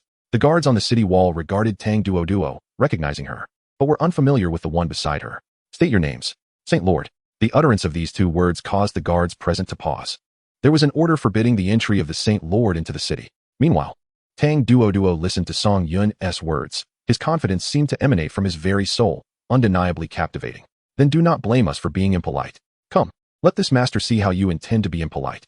Tang Duo had encountered many assertive men, yet there were few, if any, like the Saint Lord. No, there were none. As Song Yun stepped forward, the guard's expression twisted into a grimace. The air was pierced by a flurry of spiritual arrows, lethal enough to obliterate even the peak of the myriad realms. Yet, Song Yun remained utterly motionless. In an instant, all the arrows, whether imbued with frost, flame, or tearing force, were as if caught in an invisible vice, halting abruptly 3 feet from Song Yun, suspended in midair. The arrowheads trembled violently, their runes flashing frantically. Yet they could advance no further. Meanwhile, Song Yun's slender fingers delicately pinched one of the arrows, the one shot by the captain of the guard. Inscribed with the most intricate explosive runes, the most powerful among them. In this moment, the arrow capable of flattening a small hill lay in Song Yun's grasp as docile as a blade of grass. Its raging spiritual light and runes firmly suppressed by an invisible might, not even a whisper of energy could escape. The sinister grins on the faces of the guards atop the city wall froze instantaneously, their pupils constricting in sheer horror. He caught it with empty hands, and with such ease and grace. He grasped the most formidable one. With an air of casual indifference, Song Yun flicked his fingers outward. The motion was as gentle as brushing away a fallen leaf from his shoulder. Buzz! What was hurled by Song Yun was no longer the arrow itself, but a stream of annihilation, compressed to its utmost, shimmering with a dark golden hue. The moment this torrent emerged, the fabric of space emitted a groan of unbearable strain, twisting and being devoured. The very air, dust, and even stray spiritual energy were instantaneously obliterated into nothingness. It was silent, yet bore a cataclysmic pressure that made the entire Tang family city tremble. Boom! A deafening roar echoed, as if arising from the depths of the abyss, capable of shattering souls. The chaotic dark golden torrent struck the great city gate of Tang family, forged from millennia-old profound iron and stardust, inscribed with countless defensive runes and suffused with heavy spiritual light. The gate, a fusion of ancient iron and stardust, crumbled before that force as if a sandpile confronted a tsunami. The point of contact was instantaneously disassembled, vaporized. It was not mere destruction, but utter annihilation. Not even the tiniest particle remained. The wave of obliteration silently spread, akin to experiencing a magnitude 10 earthquake. Countless vast fissures spread like a spider's web, and stones cascaded down like rain. The guards atop the city gate were thrown into disarray, those of weaker cultivation spewing blood, their faces marked with terror and disbelief. Song Yun stood resolutely in place, his golden robe unblemished. The hand that had just crushed an arrow and unleashed a torrent of destruction now hung casually by his side, as if nothing had transpired. The arrow is returned, and the gate obstructs the path. Chapter 164. No entry into Tang Family City today. The Tang family city was reduced to ashes. The city's protective formation activated automatically, enveloping the entire Tang family city. Within the city, curiosity reigned among the inhabitants. Following the thunderous roar, the formation had sprung to life. Meanwhile, the core members of the Tang family wore grave expressions. Tang Jinyue gazed at the suddenly manifested formation, appearing in the void, directing his attention towards the city gate. The door that had guarded the Tang family for a century has vanished, leaving behind a gaping void. Tang Zhong and Tang Xingjia have materialized behind it, both in disbelief. Who could dare to assault the Tang family? Could it truly be the people from Yushu's sect attacking so swiftly? Surrounding them, numerous formidable members of the Tang family have emerged. Their expressions fierce as they direct their gazes toward the city gate. Among the disciples, Tang Meng stands frozen, bewildered. Brother, what has happened? How could the city gate? Tang Gu's countenance grows grave. He never anticipated that someone would brazenly intrude upon the Tang family. Confusion fills the eyes of all present. As they ponder who possesses such audacity, I shall see who dares to act so recklessly within the Tang family. Tang Jinyue snorts derisively, as if to assert that the Tang family is not to be trifled with. At the city gate, the atmosphere is charged, as if on the brink of collapse. The actions he is about to undertake seem unfathomable. He has shattered the very entrance to his own home. He ought to be enraged, yet instead, he feels an inexplicable thrill.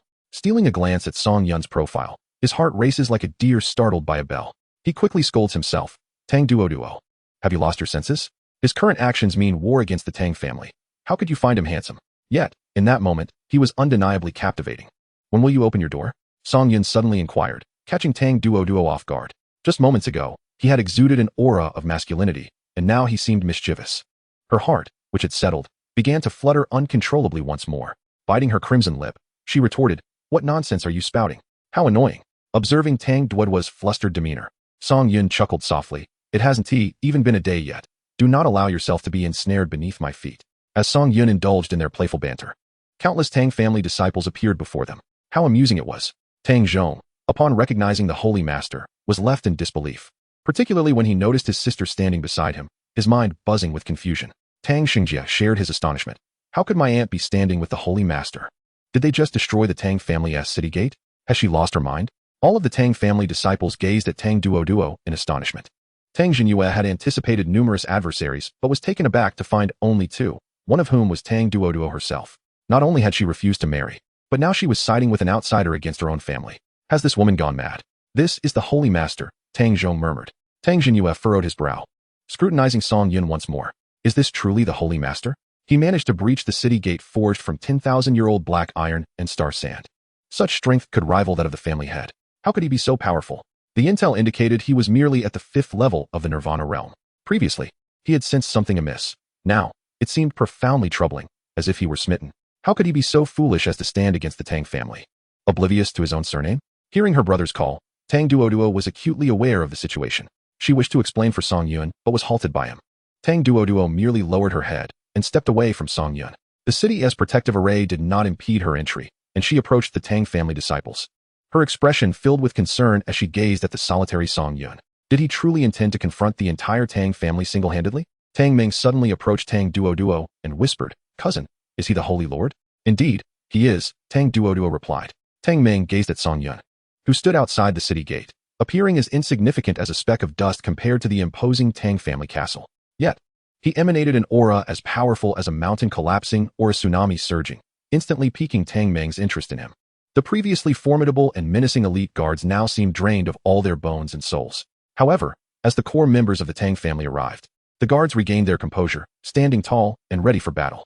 "How dare you, Holy Lord? You have the audacity to destroy the gates of my Tang family."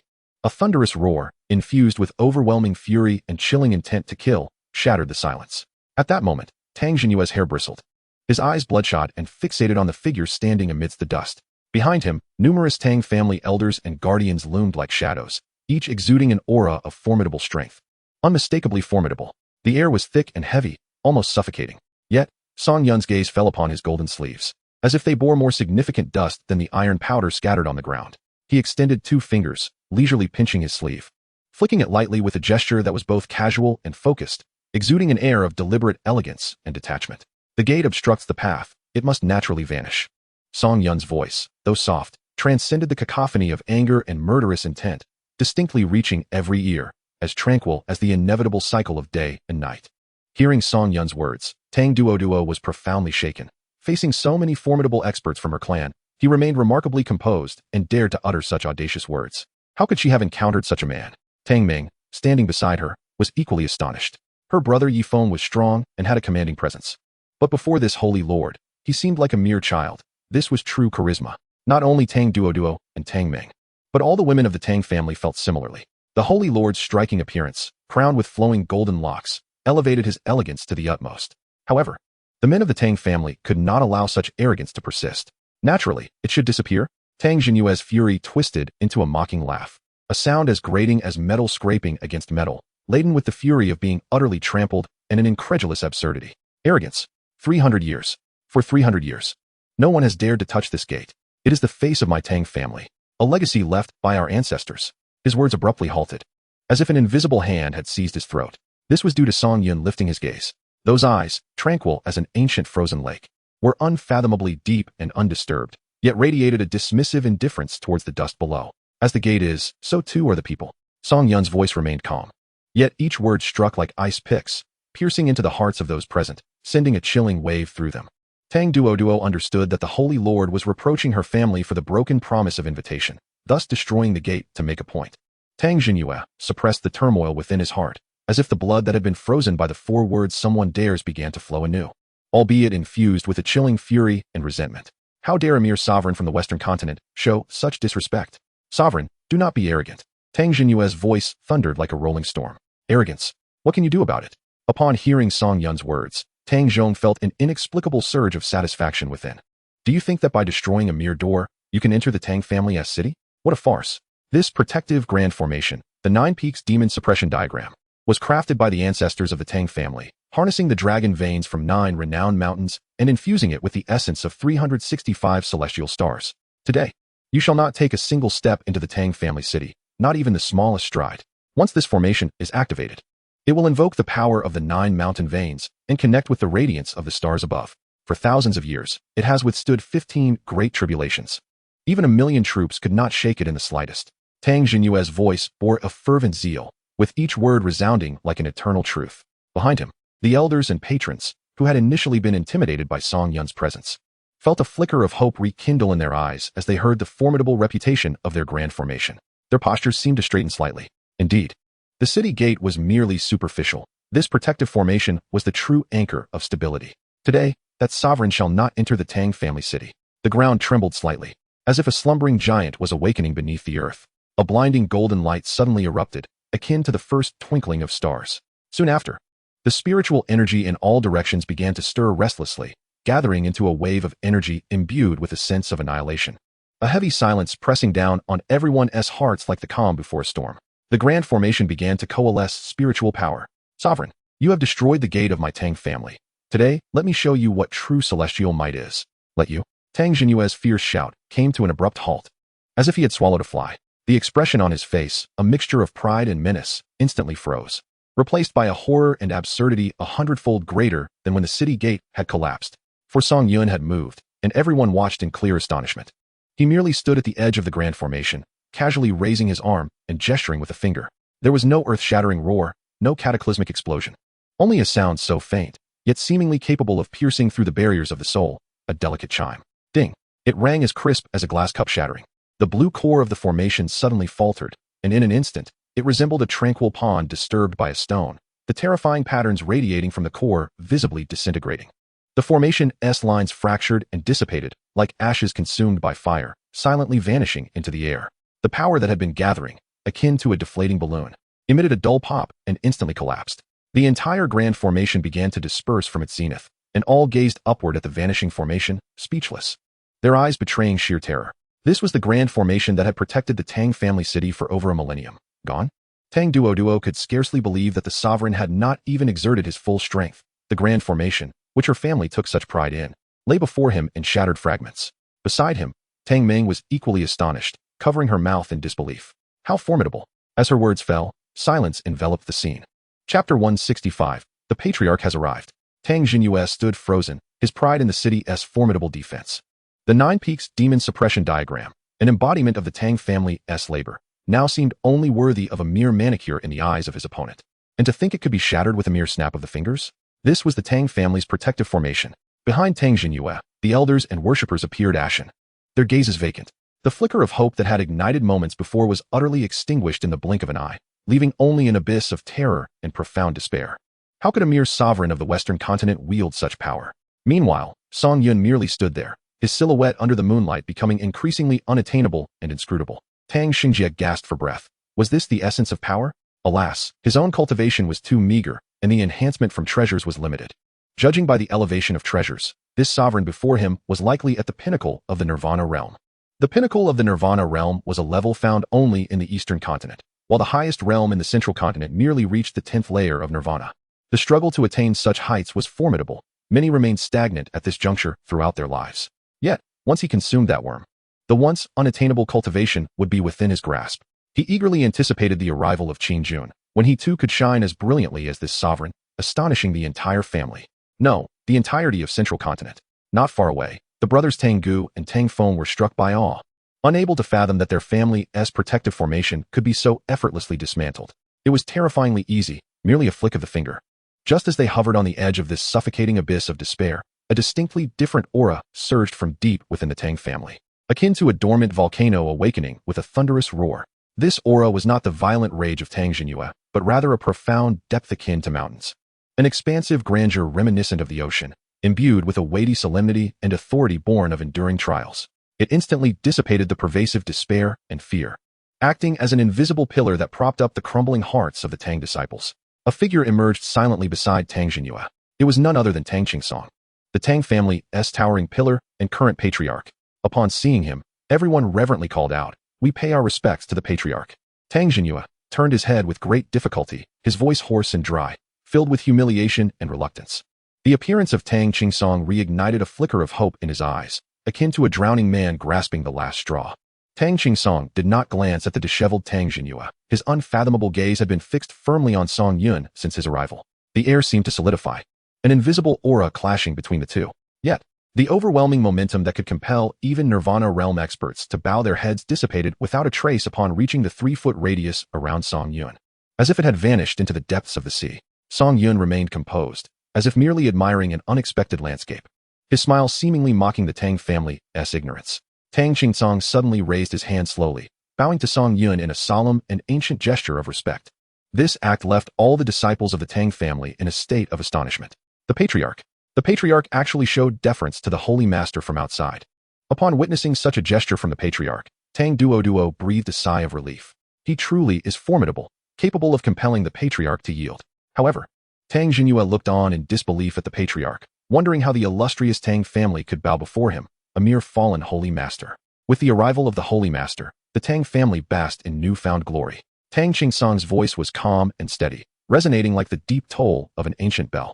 Imbued with an extraordinary power that soothed the heart, yet contained an undeniable authority, Song Yun chuckled softly, remarking, "With such courtesy, how am I to unleash my wrath?" The youthful and naive, with a rudimentary understanding, had inadvertently offended the holy master. On behalf of the entire Tang family, I, Tang, extend my sincere apologies to the holy master. His posture was exceedingly humble, his words filled with respect, yet each syllable resonated clearly, striking like a hammer upon the hearts of every Tang disciple. The patriarch personally offered an apology. This was an unprecedented humiliation for the Tang family in centuries. Yet at this moment, all felt a sense of relief. At least the patriarch remained. The backbone of the Tang family had not yet broken. This was the first time Song Yun had encountered such sincerity. Throughout his journey, it seemed that only he had offered an apology. Unlike others who had only submitted after being subdued, Tang Qingsong paused momentarily, straightening his back, his gaze fixed intently upon Song Yun, his tone suddenly turning grave. In light of this misunderstanding, I am willing to offer substantial reparations to resolve this conflict. The Tang family, having stood for a millennium, possessed its own laws and dignities. The Holy Master's actions of destruction had breached the Tang family's bottom line. Should the Holy Master choose to cease hostilities, I, in my capacity as patriarch, assure you that today's matters will be laid to rest, and the Tang family shall not bring it up again. However, should the Holy Master persist, before he could finish, an even more profound and overwhelming aura erupted from him. A destruction-laden presence, capable of annihilating all, surged forth. Tang Qingsong raised his right hand, palm upwards, as the space around it twisted inward violently, giving birth to a vortex so dark it seemed to devour all light. From within this vortex, an entity slowly ascended. It was the Return to Ruin, a top-tier heavenly spirit weapon.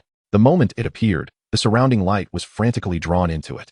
Even sounds appeared to be consumed, as an aura of utter desolation enveloped the entire scene, freezing souls in its wake. If the Holy Master insists on pressing the matter, I can only present the Tang family's ancestral treasure, the top-tier heavenly spirit weapon, return to ruin, and humbly request your guidance. Tang Qingsong's voice rang out like the clash of metal and stone, each word heavy with the weight of resolve, evoking a sense of mutual destruction. Top-tier heavenly spirit weapon. Song Yun murmured to himself. This must be the most powerful spirit weapon I have ever encountered. The disciples of the Tang family erupted in cheers. Realizing that their clan possessed a top-tier heavenly spirit weapon, they no longer had to fear him. However, Tang Duo immediately grew anxious. A top-tier heavenly spirit weapon was formidable, and even a peak Nirvana realm cultivator could not confront it directly. Do not be reckless. We should leave quickly. The patriarch has already offered you a way out, and he has apologized. Beside her, Tang Ming's eyes sparkled with admiration, pondering whether such a gesture from the patriarch could foster a positive relationship, hoping that they would not end up at odds with the family. In the distance, Wu Ming stood behind the windowsill, facing the city gate, seemingly awaiting the moment when his masterpiece would shine brilliantly. Today, the master had come to visit the Tang family, but was turned away at the door. Your apology is graciously accepted. However, since you wish to receive guidance, I shall engage you with a single strike to ascertain the strength of the Tang family's lineage. Chapter 166. The Sword Breaks. Tang Duo anticipated this outcome. With the family head retreating, you two should yield a step, allowing for a peaceful resolution. How commendably chivalrous. Tang Ming murmured suddenly. Tang Duo, hearing this, looked at her in astonishment, noticing the twinkle in Tang Ming's eyes. Speechless, she thought. Are you here to capture the hearts of young maidens in the Tang family? Upon hearing this, Tang Qingsong's expression darkened. Saint. Even with an indestructible golden body and an ancient artifact, one is like a flickering candle in the face of a tempest, destined for obliteration. Exercise caution. Song Yun's interest was piqued. Without engaging in a single strike, he feared he might not find rest. Let us hope you don't collapse like your family's grand formation, he retorted, inciting outrage among the Tang family members, causing Tang Jinhua to spit blood in fury. Only Tang Ming chuckled softly, finding the saint rather humorous.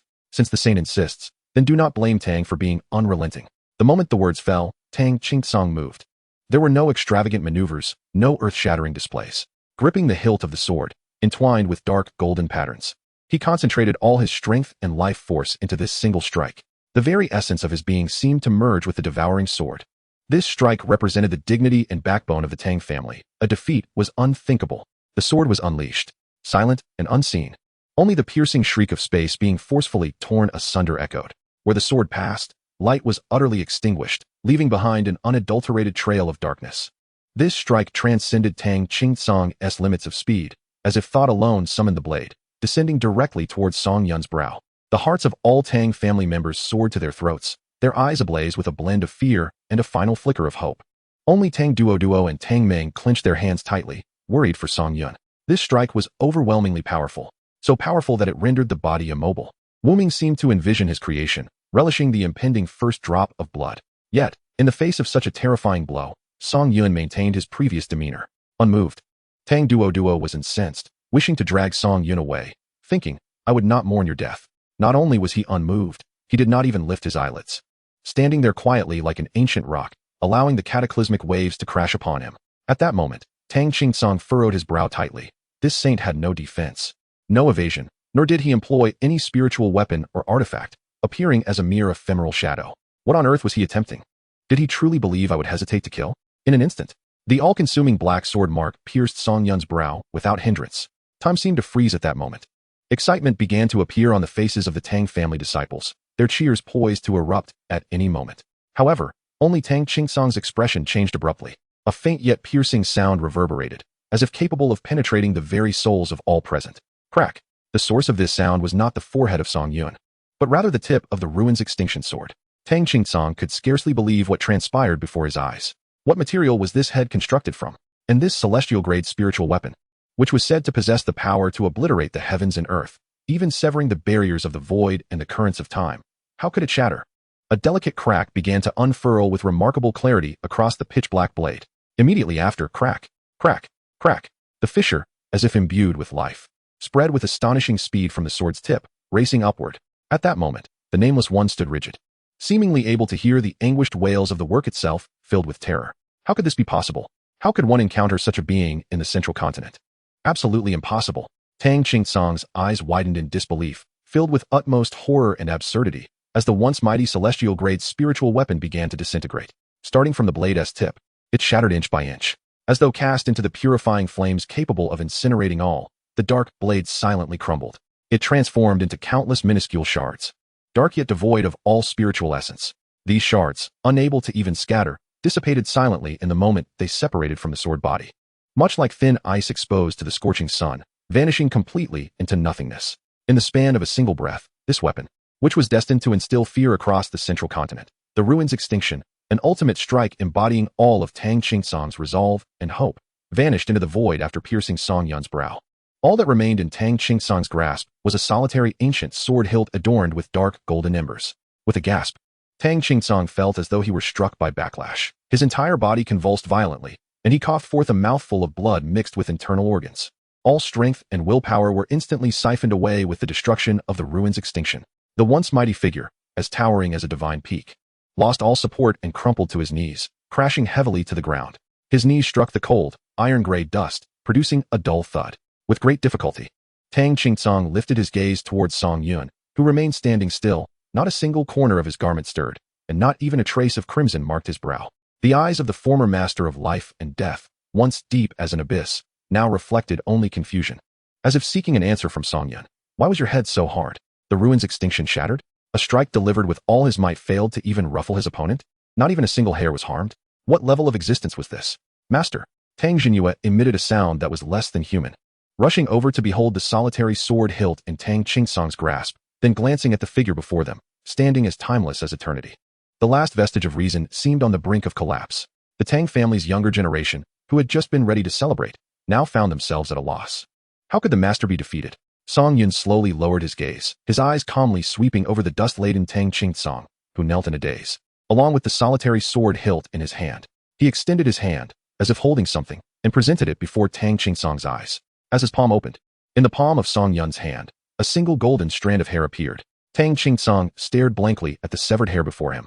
The words of Song Yun echoing in his ears. Your sword is quite remarkable, having severed the hair of the master. Beside him, Tang Jinhua gaped in disbelief as the golden hair slowly fell to the ground. How could this be possible? A single strand of hair. Yet, they were oblivious to the extraordinary resilience of Song Yun, though he now bore the visage of the holy master. Every cell, muscle fiber, and bone was a part of his true self. Even a single curved hair of Song Yun's was incredibly tough, capable of being forged into a spiritual weapon. At that moment, Song Yun directed his gaze towards the interior of Tang Family City, passing by Tang Qingsong and slowly entering. His steps were leisurely and unhurried, akin to strolling through his own garden. All the elite members of the Tang family, elders, protectors, and disciples, stood as if their souls had been drawn from their bodies, their vacant gazes fixed upon the battlefield that had utterly shattered their pride and understanding. Today, the master had arrived. It was nothing less than this. With that, he vanished from sight. Moonlight filtered through the cavernous doorway, illuminating the iron-gray dust that symbolized complete devastation, casting its glow upon Tang Qingsong, who knelt on the ground as if all life had been extinguished within him, and upon the stillness of the crowd in Tang Family City, as if they had been frozen in time. The wind wept as it swept through the door, stirring a few wisps of dust, as if lamenting the tragedy of the Tang family. Chapter 167. This central region is quite small.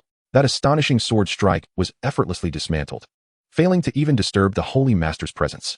No, it did manage to harm a single golden strand of hair. That was its sole accomplishment. Tang Duo watched Song Yun disappear, her mind in disarray. It seemed that in just a day, her emotions had been swayed by him. What was happening to her? She was a member of the Tang family, meant to consider the family's interests. How had she changed? In contrast, Tang Ming's feelings were much simpler. The image of Song Yun was deeply etched in her heart.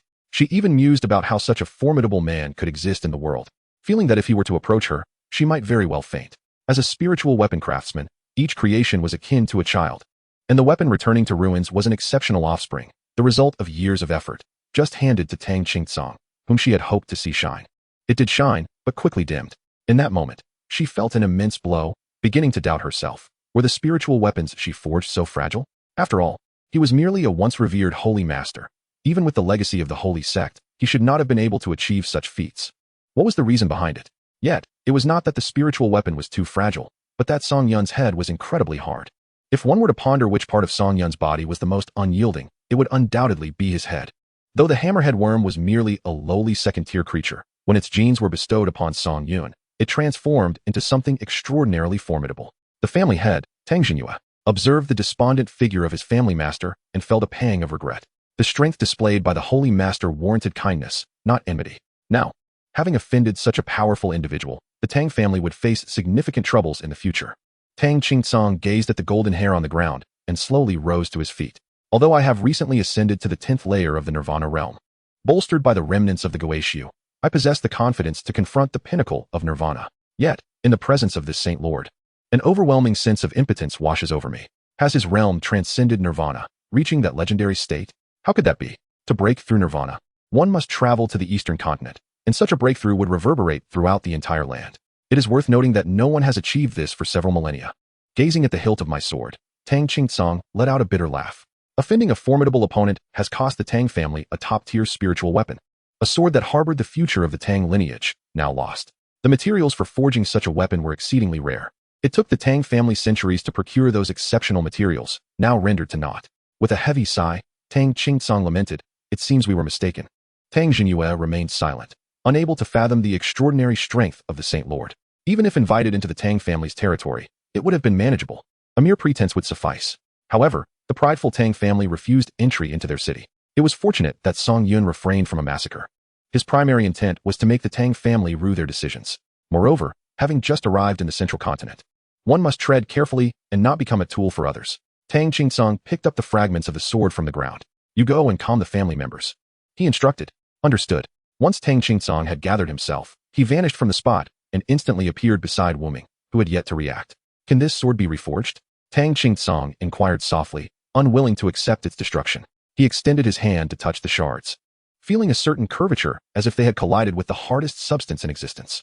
At that moment, a flame ignited within Wu Ming, transforming the recent despondency into motivation.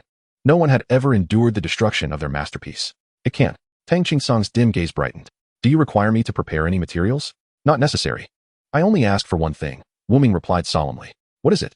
"To test the sword once more, I must seek out this Saint Lord," Wu Ming declared, vowing to exert his utmost efforts in the forging process. Should he fail, he would forsake his title as a spirit blacksmith and retreat into the mountains, or rather, return to the three barbarians, never to set foot on the continent again. Tang Qingtsong had initially felt a surge of joy, but upon hearing that Wu Ming intended to seek the Saint Lord for testing, he sensed himself teetering on the brink of peril.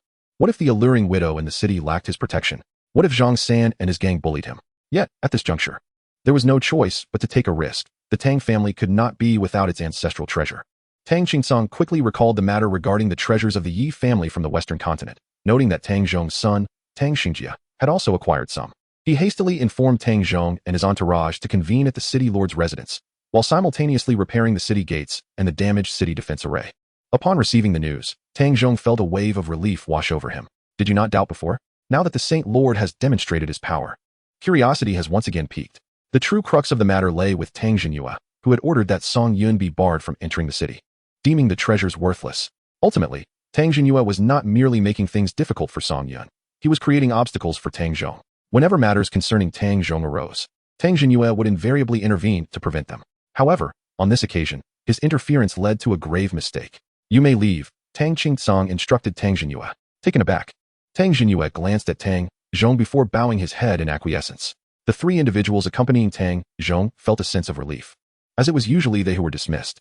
Once Tang Jinyue had departed, Tang Qingtsong inquired, "Xingjia, please recount your experiences in Shizhou in detail." Of course, Tang Xingjia began to elaborate on the specifics.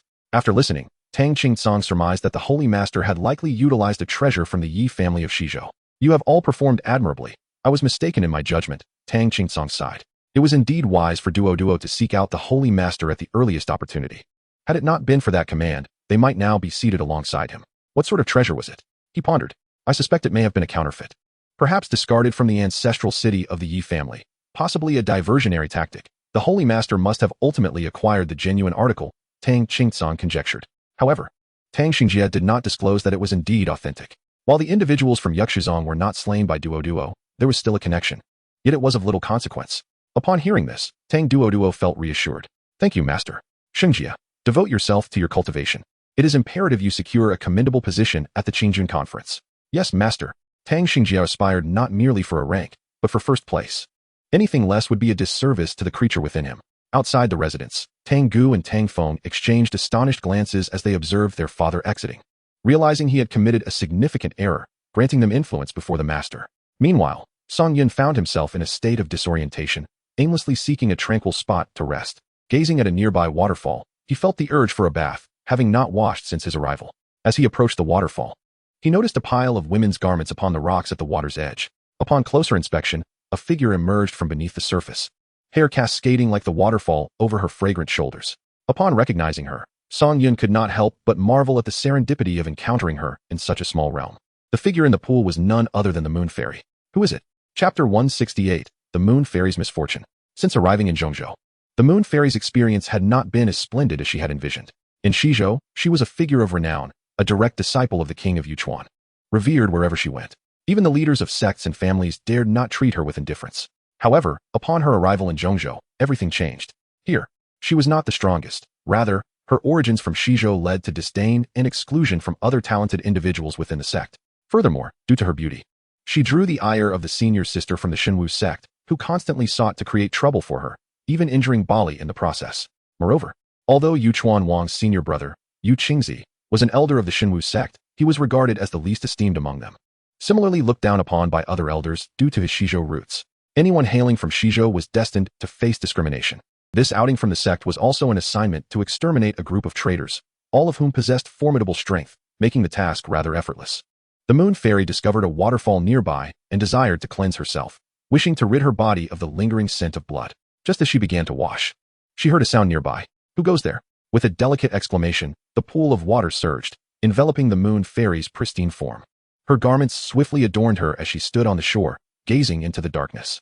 After a moment, she relaxed, pondering whether she had misjudged the sound or if it was merely the stirrings of small magical beasts. With her desire to bathe dissipated, she sighed softly and departed. Meanwhile, in the shadows, Song Yun gradually revealed himself, surprised to find his invisibility employed in such a moment. Initially, upon recognizing an acquaintance, he intended to greet her. After all, she was his cushion of familiarity. However, upon reflection, he decided to bide his time and observe her actions first. On the other side, the Moon Fairy soon arrived at the encampment where Bali and Taisha were tending to a fire.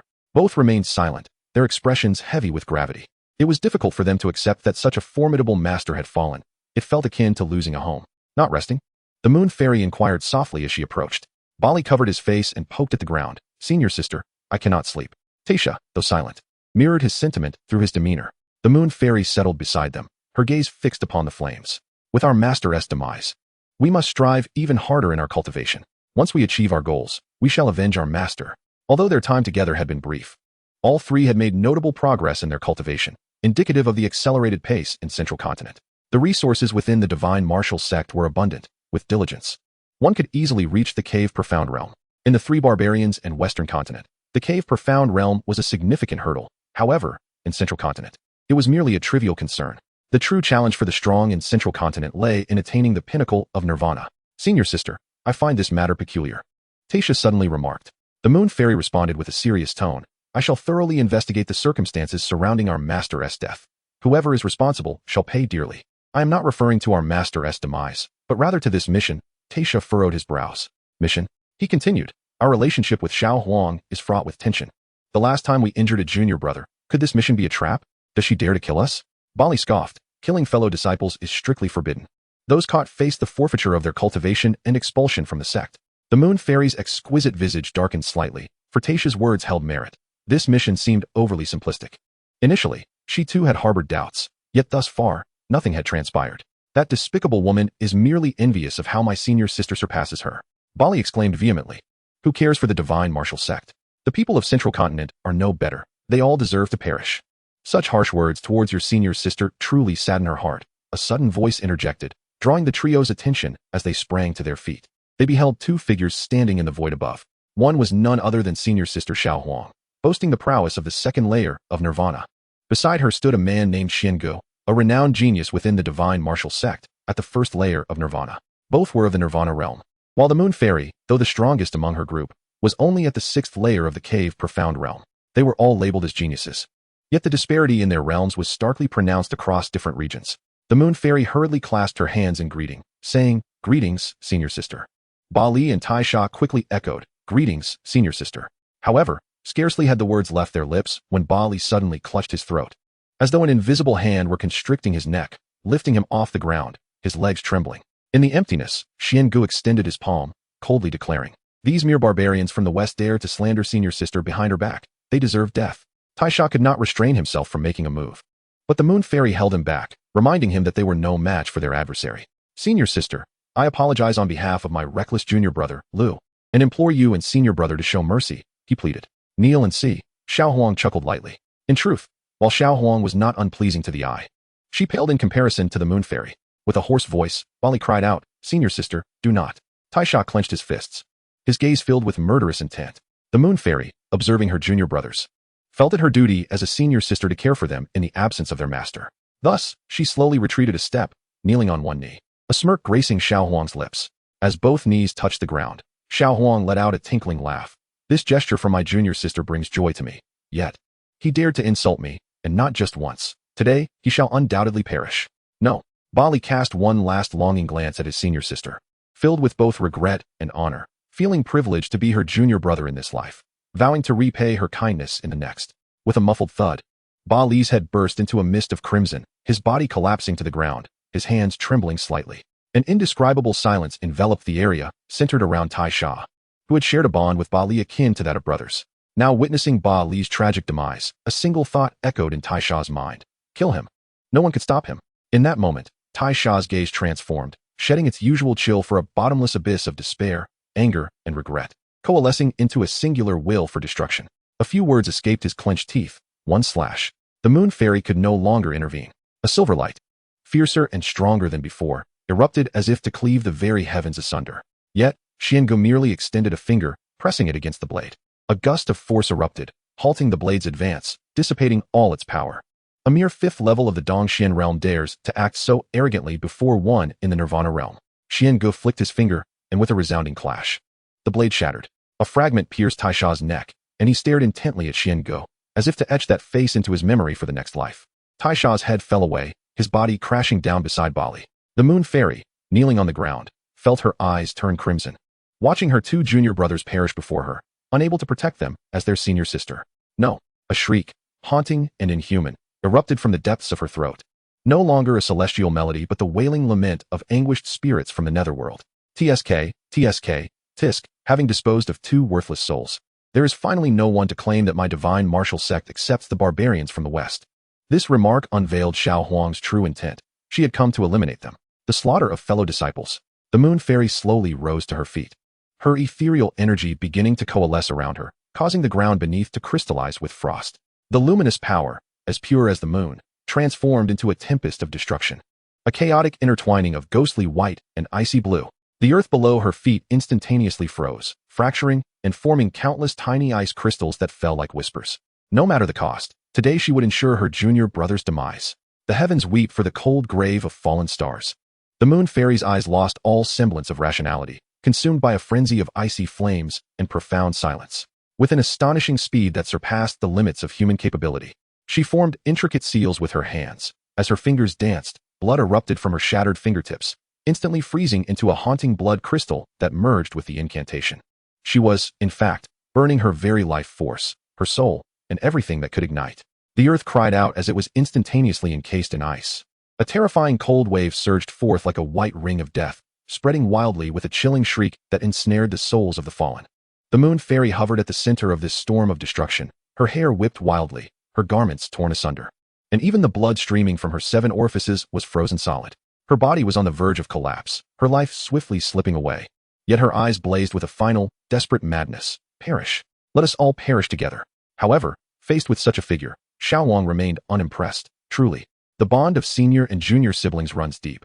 Then let me send you both to your doom. Xiao Wang extended her palm, and with a resonant hum, the ice-blue stars capable of freezing all existence dissipated into mere shadows, vanishing without a trace. It was as though a searing iron had plunged into a frigid abyss, not even stirring a ripple. The moon fairy stared vacantly at Xiao Huang. Her ultimate strike, wrought from the depths of her life and soul, was effortlessly nullified, leaving no mark upon her. She had believed she could withstand a few exchanges with the Nirvana realm, but it seemed she had overestimated her own capabilities. The Nirvana realm was simply beyond the reach of the.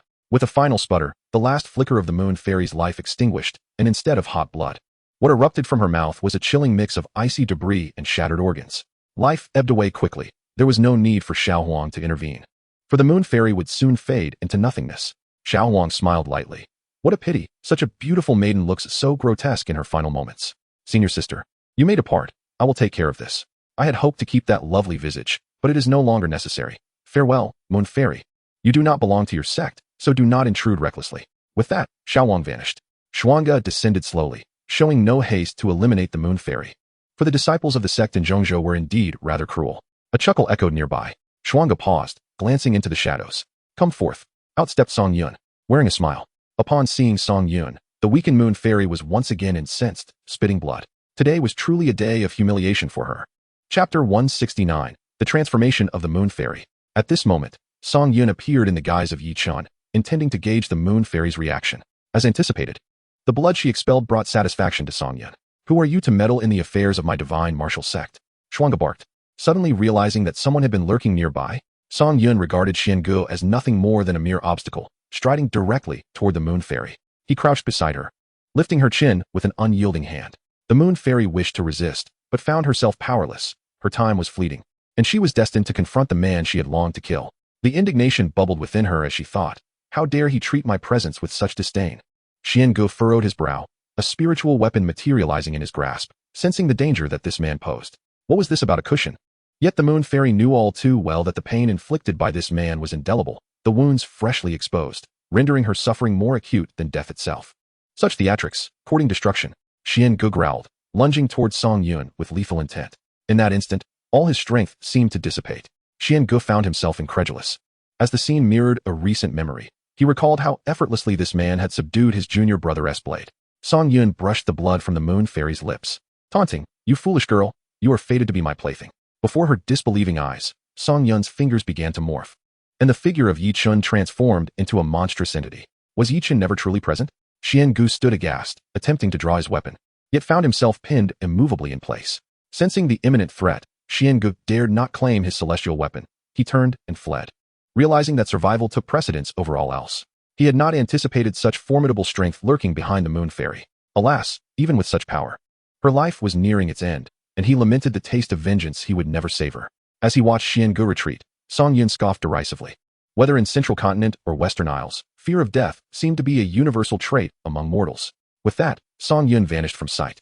Mere moments later, he reappeared, now with Xiangu in tow. The moon fairy was rendered speechless, her shock rendering her mute.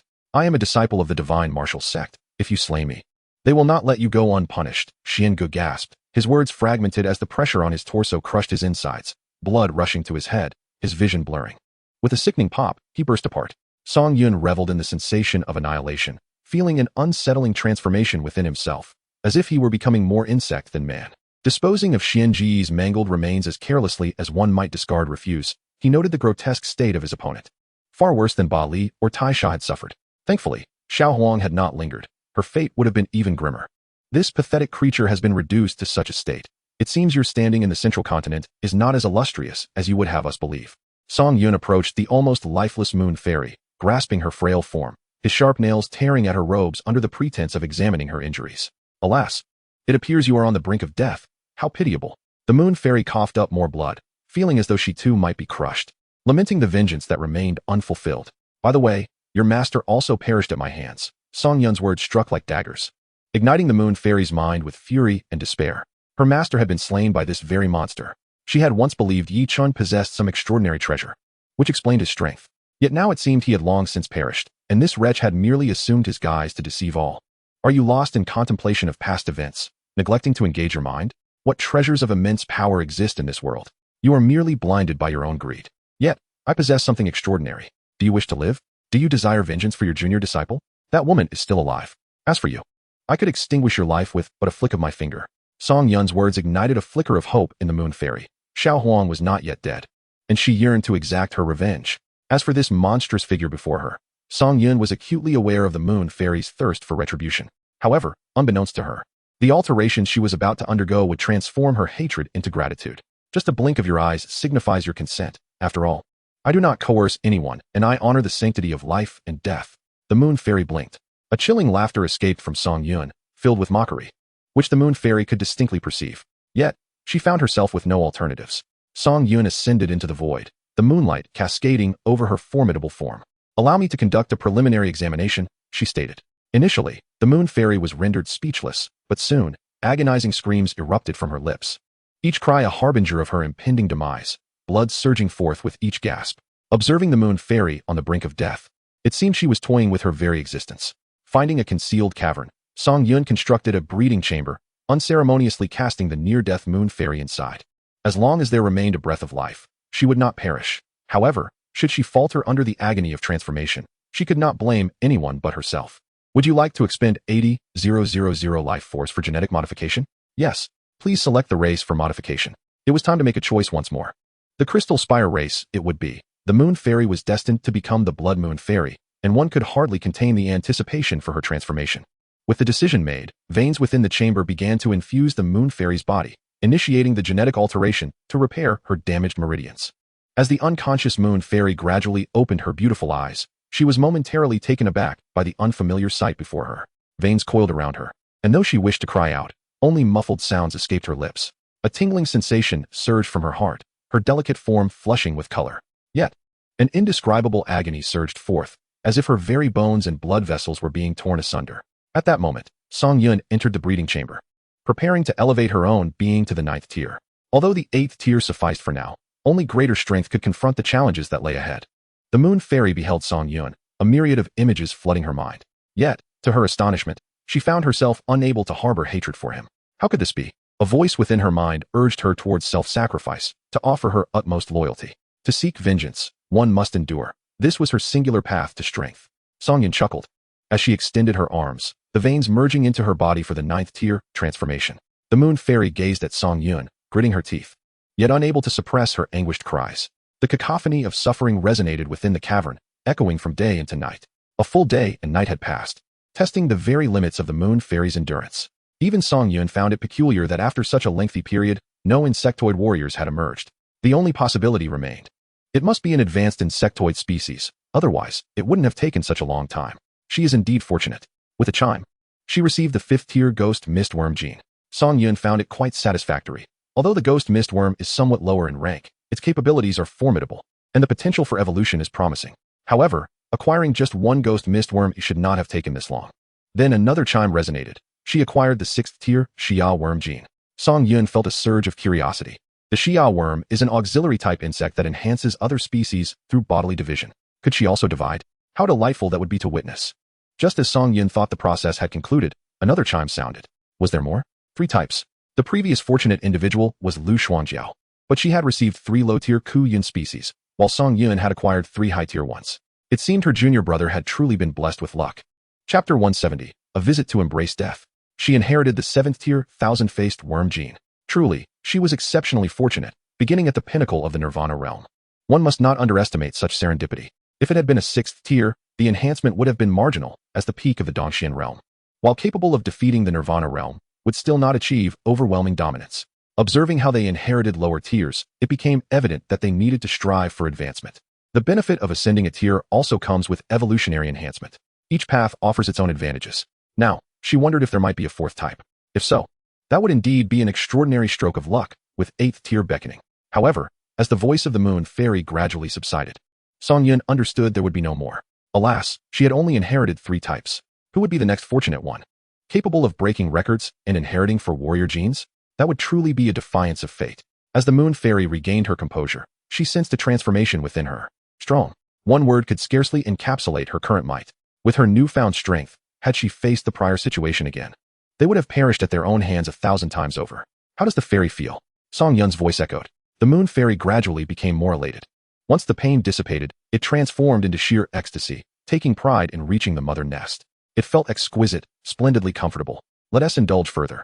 Even the mother nest could not withstand the moon fairy's soft moans, releasing the joy within her heart. Yet, buried deep in her gleaming eyes, a fierce desire for vengeance simmered. The prejudice of the divine martial sect against her was an indelible scar. And then there was Xiaowang. If she did not eliminate her, she would bear the shame of her species. Song Yun's bodily transformation required a bit more time. Finding herself rather bored, she decided to delve deeper into the moon fairy. Her outward sanctity and pride belied the indescribable release that came with surrendering. It was devilishly entertaining. One might wonder if something had gone awry. In the precarious state of the moon fairy, it was unlikely she could pose any threat to Xuanga. Although the sect strictly prohibited private duels, let alone harming fellow disciples, Her status might afford her some leeway, yet it still presented a hassle.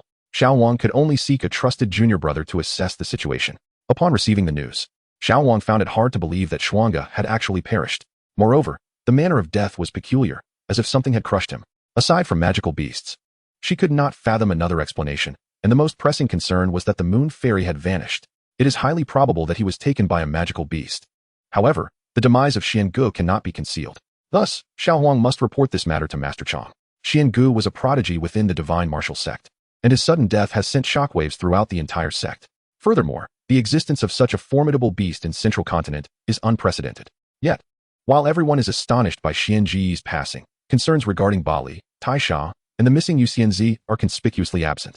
Even Yu Qingzi, who is now the current master, feels a sense of relief. He has faced suppression within the divine martial sect, and with his junior brother sending 3 disciples as his final wish, he finds solace. These 3 disciples are indeed exceptional. However, they hail from the Western continent, and some issues remain beyond his resolution.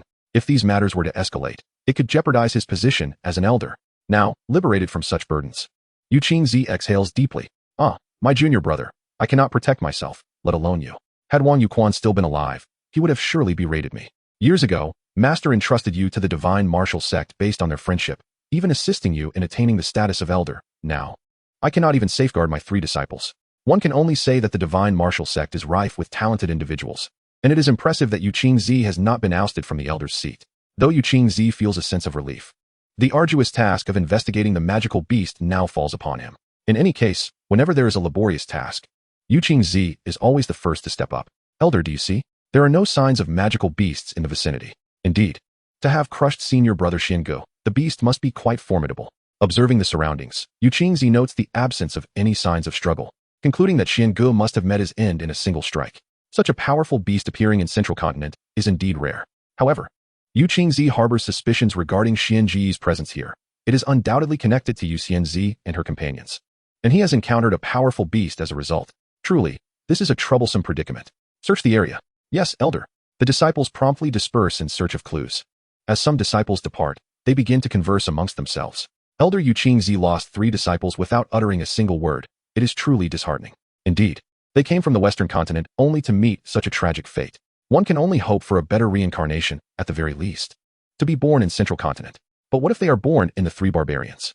They would face eternal obscurity. Brothers, what is this 3 barbarians place? Upon hearing this, the crowd erupts in laughter, for the 3 barbarians is a place inhabited by the lower class, where only the incapable reside. To achieve greatness, one must start in Central Continent. Suddenly, the young disciple halts. Brothers, do you hear that sound? The group, puzzled, listens intently and indeed perceives a peculiar noise, what seems to be the sounds of a woman's delight. The men exchange mischievous glances, eager to investigate, for the scene is bound to be tantalizing. Soon, they come upon a concealed cave, but as they arrive, the sound abruptly ceases. The group does not rush in. The leading disciple whispers gravely, such a hidden cave is most likely connected to the magical beasts. Quickly, inform Elder Yu Qingzi. Yes, brother.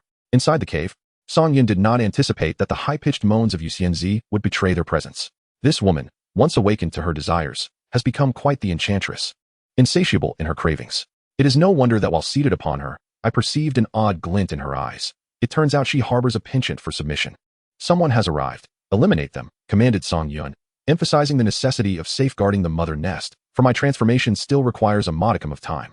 The moon fairy, panting heavily, possessed a pair of enchanting eyes filled with an endless allure, seemingly yearning for the emperor's caress.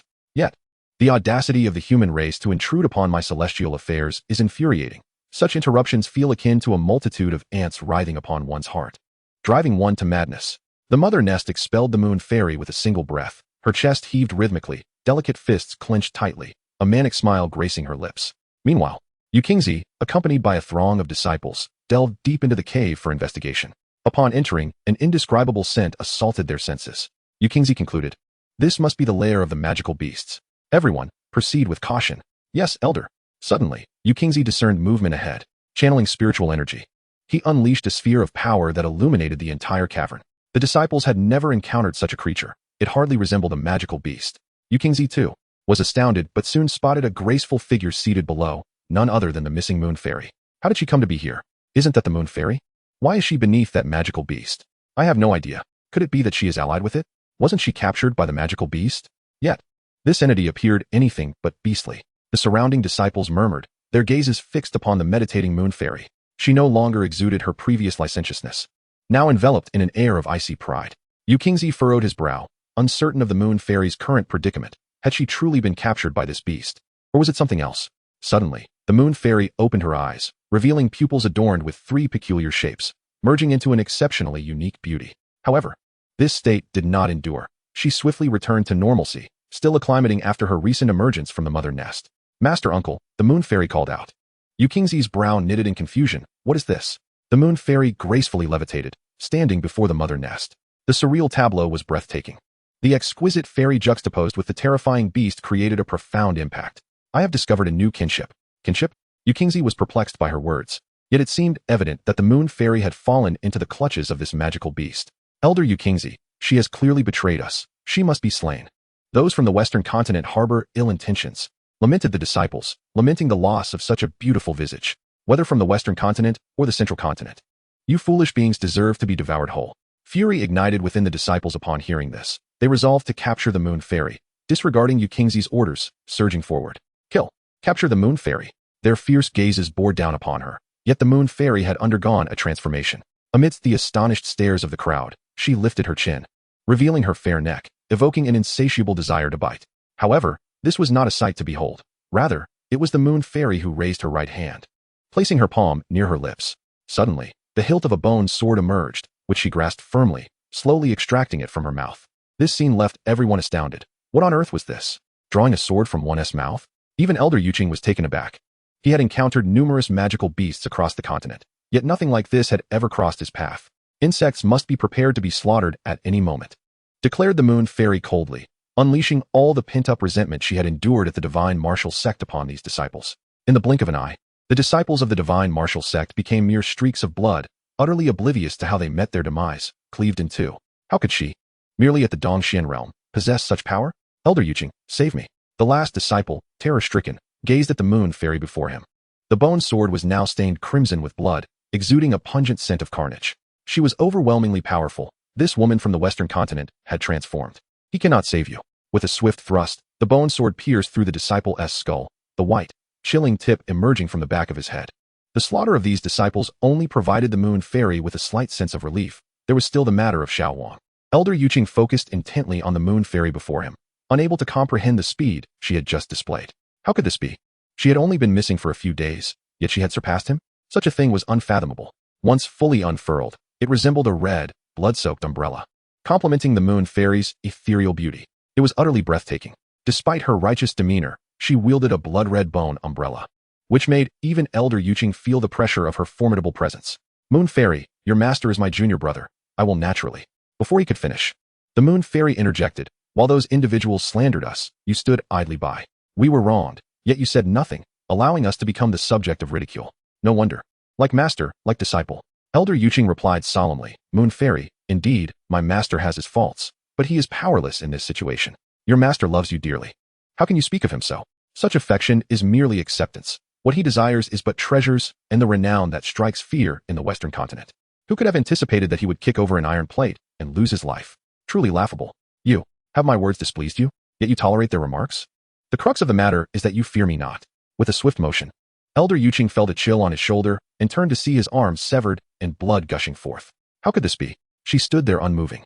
How could she have attacked him? A drop of blood fell from the edge of the bone umbrella, clearly unnoticed by Elder Yuqing due to the sheer swiftness of the assault.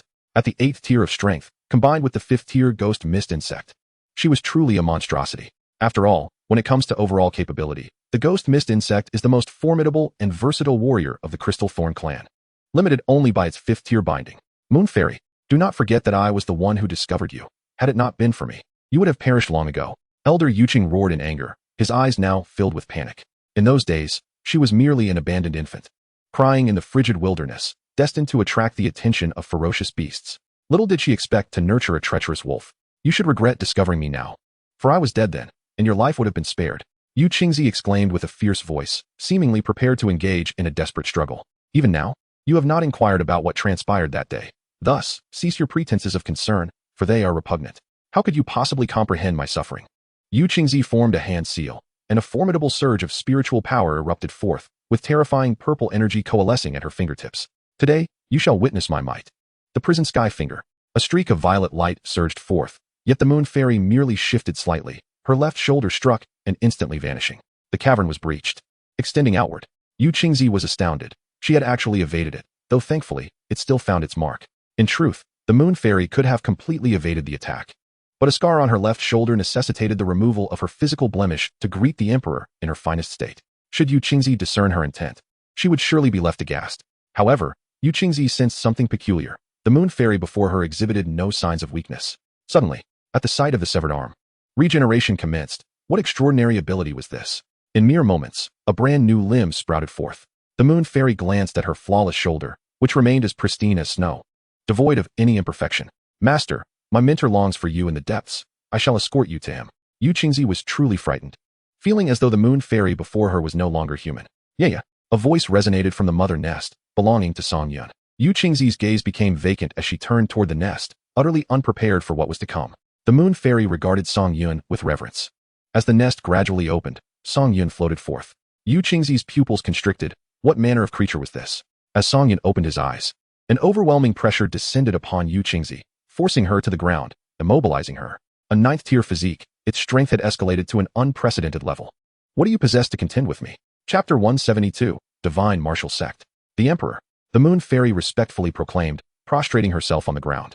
Though both lay before the earth, the sensations were entirely disparate. One was filled with terror, the other with delight. Song Yun approached Yu Qingzi step by step, and she could distinctly see the bulging veins upon his feet. It would not be an exaggeration to say that those feet could reduce her to a mere puddle of blood. To date, none who have witnessed the might of this king's physical form have lived to tell the tale. You shall not be the exception. Yu Qingzi, overwhelmed and bleeding from her orifices, could not fathom how such a terrifying being could exist within the central continent. The mere aura emanating from him rendered her utterly immobile. The moon fairy, who had originally been at the cave profound realm, could easily defeat her, undoubtedly due to the presence of this emperor before her. Do you have any final words? Song Yun inquired indifferently. Yu Qingzi was rendered speechless, unable to utter even a single word. Any moment of relaxation would surely lead to her annihilation. It was evident that ascending to a 9th-tier physique was an entirely different domain from the 8th.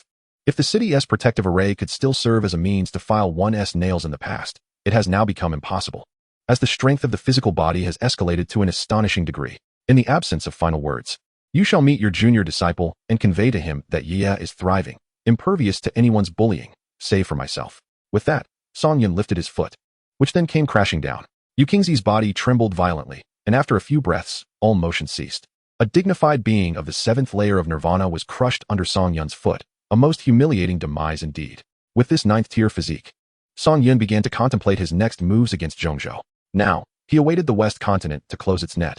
Lu Xuangji and her companions were making commendable progress, each reaching the 7th tier. The 3 8th-tier leaders also needed to enter the mother nest to elevate their ranks. Once they emerged, the plan would be nearly complete. As for the 10th-tier mother nest, it would likely be upgraded by the time the Qingjun event commenced. The West continent was utilizing the Yi family to lure cultivators into battle. It was worth pondering what strategy Zhongzhou would employ. Go forth. Song Yun discerned the intentions of the moon fairy. As her subordinate, they could act without restraint, provided they did not jeopardize the interests of the insect race. Gratitude to the emperor. Song Yun reached out to stroke the moon fairy's head. I shall attend the upcoming Qingjun event. Indeed, the moon fairy eagerly anticipated the event's arrival, yearning to flay the Xiaohuang in full view of the crowd. Watching the moon fairy's graceful figure depart, Song Yun turned his gaze to the corpse on the ground and the mother nest. Suddenly, a brilliant idea struck him. He departed without concealing the mother nest or the body. Something intriguing was about to unfold, and this time, it promised to be exceedingly entertaining. Shenwu sect, one of the most formidable sects in Zhongzhou, boasting an extraordinarily long heritage spanning tens of thousands of years or more. It possesses profound martial foundations and a vast accumulation of resources, with generations of powerful beings bequeathing formidable techniques and spiritual artifacts. Yet, despite such prestige, the Shenwu sect remains tethered to Zhongzhou. Just as those from the West continent yearn to cross into Zhongzhou, there exists a desire to relocate the sect to the East continent, albeit with stipulations. Firstly, the sect must reach the pinnacle of nirvana. Secondly, they must vanquish the 3 peak nirvana beings of the East continent. Under such conditions, the hope of relocation is essentially extinguished, for there are no specifications regarding which 3 must be defeated.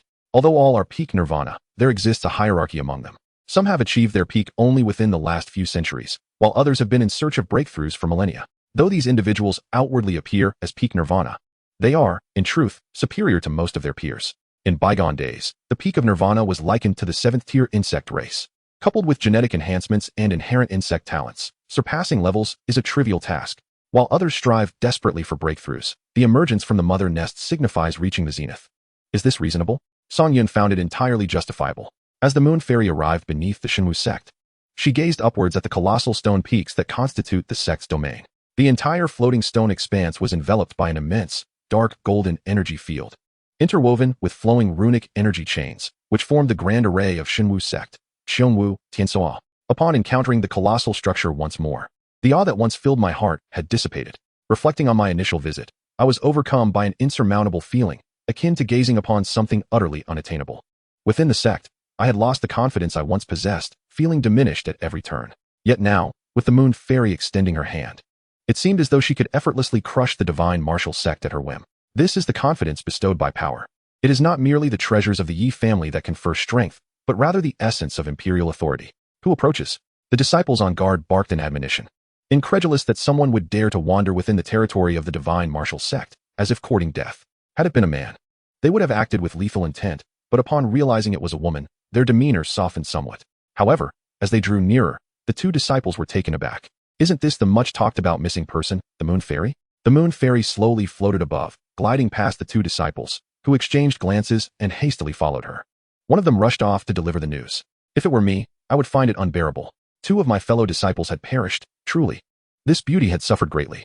A female disciple, tinged with jealousy, remarked sarcastically, for who among them would not desire the beauty and grace of the moon fairy? Alas, such exquisite features were bestowed upon a woman from the western continent, and envy has the power to distort one's visage. Within one of the towering stone peaks of the sect, Xiao Huang sat in meditation within a stone pavilion, surrounded by swirling mists, resembling a celestial realm. At this moment, Xiao Huang had completely forgotten about the moon fairy, dedicating herself to preparations for the Qingjun assembly, aiming to astonish the central continent and lay a solid foundation for future endeavors in the eastern continent. At that moment, a man descended gracefully. It was Jing Hong, the disciple previously dispatched. His countenance was cold and sinister, exuding an air of soft malice that could not be concealed. He took pleasure in the demise of Xian Ge, who wouldn't relish the death of a rival. Senior sister, Jing Hong called, his demeanor delicate yet devoid of effeminacy. Xiao Huang opened her eyes, slightly furrowing her brow. What is it? A shadow crossed her features as she contemplated the fact that this wretch had somehow survived. I can kill you once. I can certainly do so again. Why abandon the peaceful western continent to come all this way to oppose me? Do you seek death? Chapter 173. Do I still need to assist you? When a woman is captured by a magical beast, her fate is often grim, reduced to a mere tool of reproduction, a fate that gives rise to the beastly tribes. Consequently, some female disciples began to murmur slanderous insinuations about the moon fairy, claiming she had been sullied by the beasts, intent on tarnishing her reputation. After all, who could bear the fact that little Yu was more beautiful and enchanting than they? Such slander had once been disregarded by the moon fairy, and now it mattered even less. To her, the lives within the entire divine martial sect were merely on a countdown, akin to observing ants or corpses. Her current smile merely a prelude to the terror that awaited them. Even Elder He Ming from the Discipline Peak personally conducted the inquiry. In the grand hall of the Discipline Peak, He Ming sat in the elevated position, his frame exceedingly slender, bordering on frail, yet exuding an undeniable aura of strength. With a posture as upright as a pine tree, a long neck, and a head held slightly high, the lines of his jaw were as sharp as if chiseled by a knife, exuding an air of austere dignity and solitary pride. Most striking, however, was his countenance. His complexion was as pale as cold jade, rarely kissed by sunlight, with skin taut against bone, revealing hardly any excess flesh. His cheeks were slightly sunken, accentuating the prominence of his cheekbones, resembling two silent, imposing cliffs. Unlike other elders, he was the guardian of the sect's ironclad rules, a blade unsheathed, casting a shadow over all disciples. Being a stern figure, Xiao Huang hastened to arrive upon hearing the news.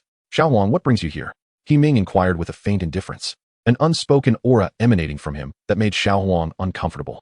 Elder, it pertains to the death of Xuanga. I wish to convey news to my master, Xiao Huang replied respectfully, casting a sidelong glance at the moon fairy, as if to remind her to remain silent. Otherwise, you might miss the opportunity to leave the divine martial sect. He Ming said nothing further. After all, Xuanga's master was none other than the elder of the main peak.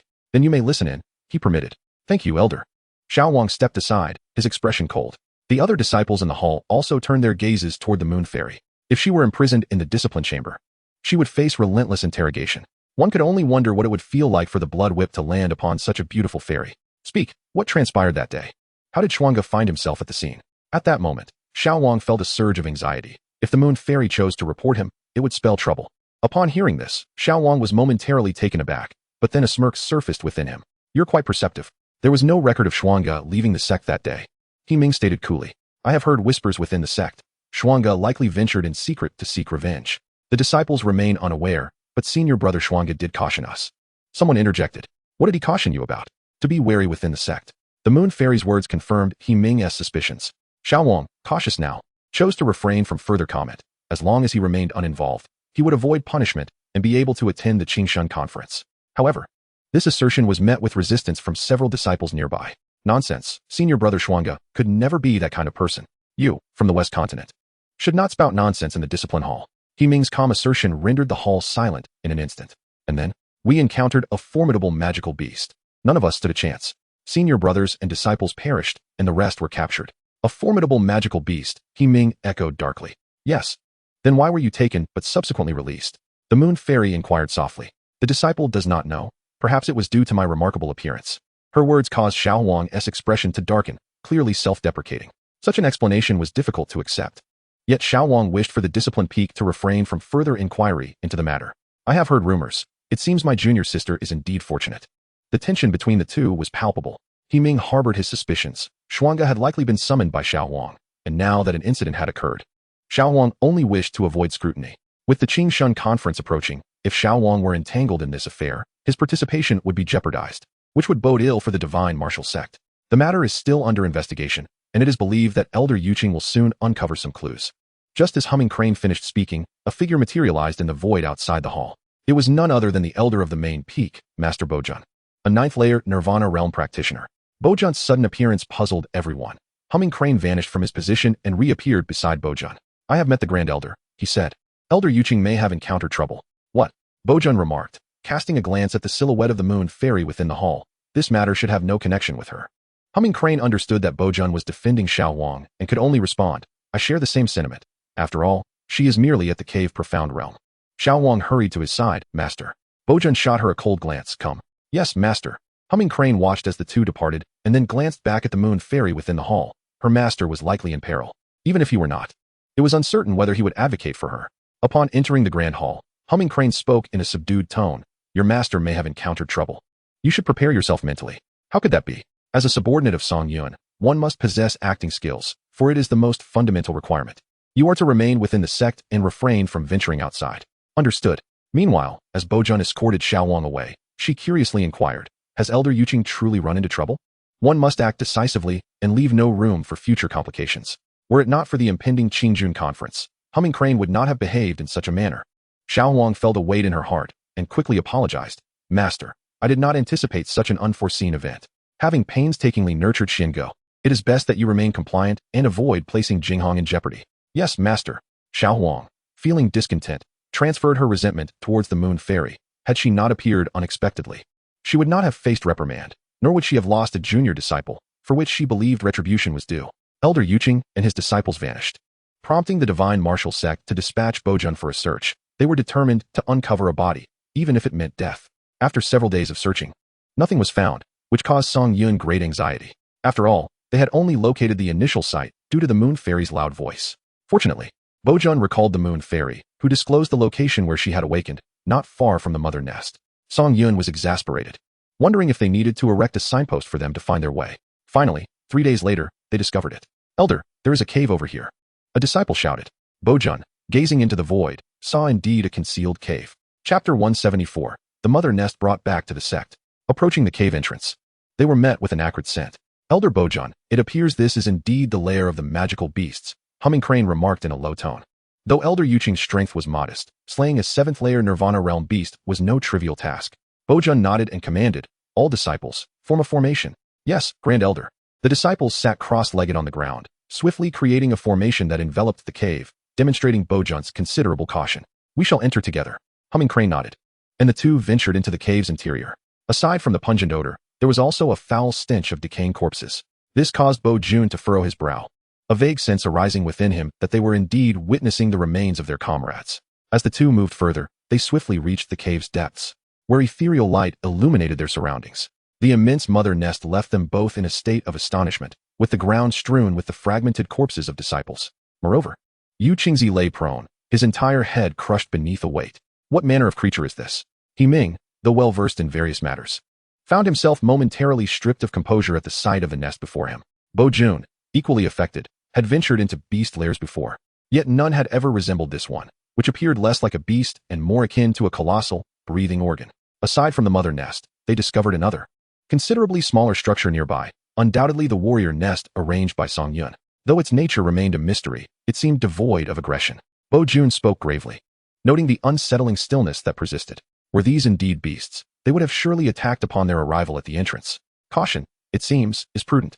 He descended to examine the disciples' wounds, all inflicted by sharp weaponry, the cuts smooth and precise. The terror reflected in the eyes of the fallen was palpable, revealing the depth of their fear before death. What had they encountered? Bo Jun approached, his voice low, remarking on the posture of the deceased, which suggested they had been overpowered by an unseen force. Indeed, the adversary's prowess likely matched his own. Bo Jun did not dispute this. His gaze fixed upon the mother nest. The entities responsible for their demise were likely not these creatures. Could this nest serve to restore strength? He Ming speculated. Let us ascertain the truth, Bo Jun declared, drawing forth his spiritual weapon. A crescent-shaped surge of spiritual energy surged forth, crashing into the mother nest. The reverberation shook the cave, causing debris to rain down, enveloping them in a cloud of dust. Both remained acutely vigilant, poised for any counterattack. However, instead of retaliation, as the haze began to clear, they were met with an astonishing sight. The nest remained unscathed. Bo Jun was taken aback, although it had been a casual strike. Nothing of ordinary strength could withstand such an assault. Not only had it endured, but it bore not a single mark. How could this be? This must be a treasure of the beasts, He Ming remarked gravely, acknowledging its formidable resilience against Bo Jun's blow, a testament to its power. Bo Jun shared this sentiment, pondering that the murderous beasts likely never anticipated their swift arrival. Song Yun chuckled, remarking that without his guidance, they might have wandered for ages before uncovering this place. Yet, the mother nest was no longer the same entity. It had ascended to a level 9 nest, devoid of overt aggression, yet its defenses rivaled that of a corporeal body. To be precise, it bore a hint of offensiveness, its internal vessels capable of transforming into weapons, posing a significant threat to any intruders. Suddenly, Bo Jun advanced towards the mother nest. Bo Jun, what are you doing? He Ming called out in a hushed tone, alarmed at the potential danger of an unknown attack. Nevertheless, emboldened by his own 9th-tier nirvana realm, He Ming cautiously approached the nest, ever prepared for an ambush. As I approached the maternal nest, I felt no intention of aggression. My heart raced, ready for action, yet I observed Bo Jun raising his arm, seemingly intent on making contact. Had he lost his senses? As his palm gently pressed against the nest, I could sense the warmth and subtle pulsation emanating from it, akin to a colossal beast. There was no need for alarm. This creature should not pose a threat. Bo Jun exhaled in relief, aware of the perilous nature of his actions. I hovered nearby, observing intently, and turned to Bo Jun. Do you truly wish to? The higher-tiered magical beasts are treasures in their entirety, capable of withstanding my assaults. Their hides serve as materials for crafting spiritual artifacts, and their blood can refine potent elixirs. With that, I thrust my sword forward. A sharp crack echoed as the mid-grade spiritual weapon shattered. For a moment, Bo Jun was taken aback. This was the only usable weapon he had, and it had broken. How formidable was this creature? I watched the fractured sword with growing irritation, blaming young Kingsley for foolishly acquiring 3 disciples from the West Continent, resulting in the loss of his mid-grade spiritual weapon. Gripping the broken blade, Bo Jun swiftly unleashed a flurry of sword energy, the surging spiritual power causing me to gasp in astonishment. It seemed he was on the verge of a breakthrough. Indeed, he was formidable. With a thunderous roar, everything around us was reduced to dust, creating a vast crater in the ground. The disciples stationed outside, upon witnessing the massive maternal nest and the warrior's lair, stood in stunned silence. Was this the beast that had slain Senior Zhuang and Elder Young Kingsley? Yet, it hardly resembled a beast. Indeed, a spiritual net woven from spiritual energy enveloped the maternal nest. As hundreds of disciples strained to lift it, it was exceptionally heavy. The warrior's lair was not spared either. Everything was taken away. Song Yun wore a broad smile, curious about the disciples' reactions upon seeing the insectoid creatures emerge from the warrior's lair. Alas, poor Yu Kingsley. His body went unclaimed. At least I spared your remains, while this fellow turned you to dust. How ruthless indeed. Within the divine martial sect, disciples were diligently cultivating on their respective peaks, when suddenly a massive shadow appeared in the distance, soaring towards us. All disciples paused their tasks, gazing skyward. The moon fairy stood with her hands behind her back, her beautiful eyes fixed on the enormous maternal nest. Foolish human race, she mused. As we drew near, the disciples of the divine martial sect stood in astonishment, a singular thought racing through their minds. What is this? It is so vast, so horrifying. The sense of oppression it exudes far surpasses that of magical beasts. The entire sect was set into motion. Xiaohuang opened her eyes, her brows furrowing as she beheld the maternal nest. What is that? I am unsure. Let us investigate, she replied, taking flight towards the main peak, with Jinghong following closely. Atop the main peak, after the relentless efforts of over 100 individuals, the colossal maternal nest was gradually lowered. As it made contact with the ground, a black substance began to spread outward. Everyone gasped and hurriedly retreated. Do not panic, Bojun remarked calmly. Upon hearing this, the disciples ceased their panic, some tentatively stepping forward to test the surface, finding it merely sticky without further consequence. At that moment, everyone's gaze shifted towards the nest above, which had entirely occupied the main peak platform. Senior brother, is that a magical beast? A curious junior sister inquired. Her senior brother hesitated before responding. It should be. But it looks so terrifying. Just then, Xiaohuang and Jinghong landed nearby. Greetings, senior sister, the disciples respectfully called out. Xiaohuang's eyes were fixed upon the nest. Is this the beast that killed Xuanga? Its appearance is truly horrifying. As the crowd marveled at the nest, it suddenly stirred, startling everyone, including Bojun. The other arriving elders instinctively prepared to attack.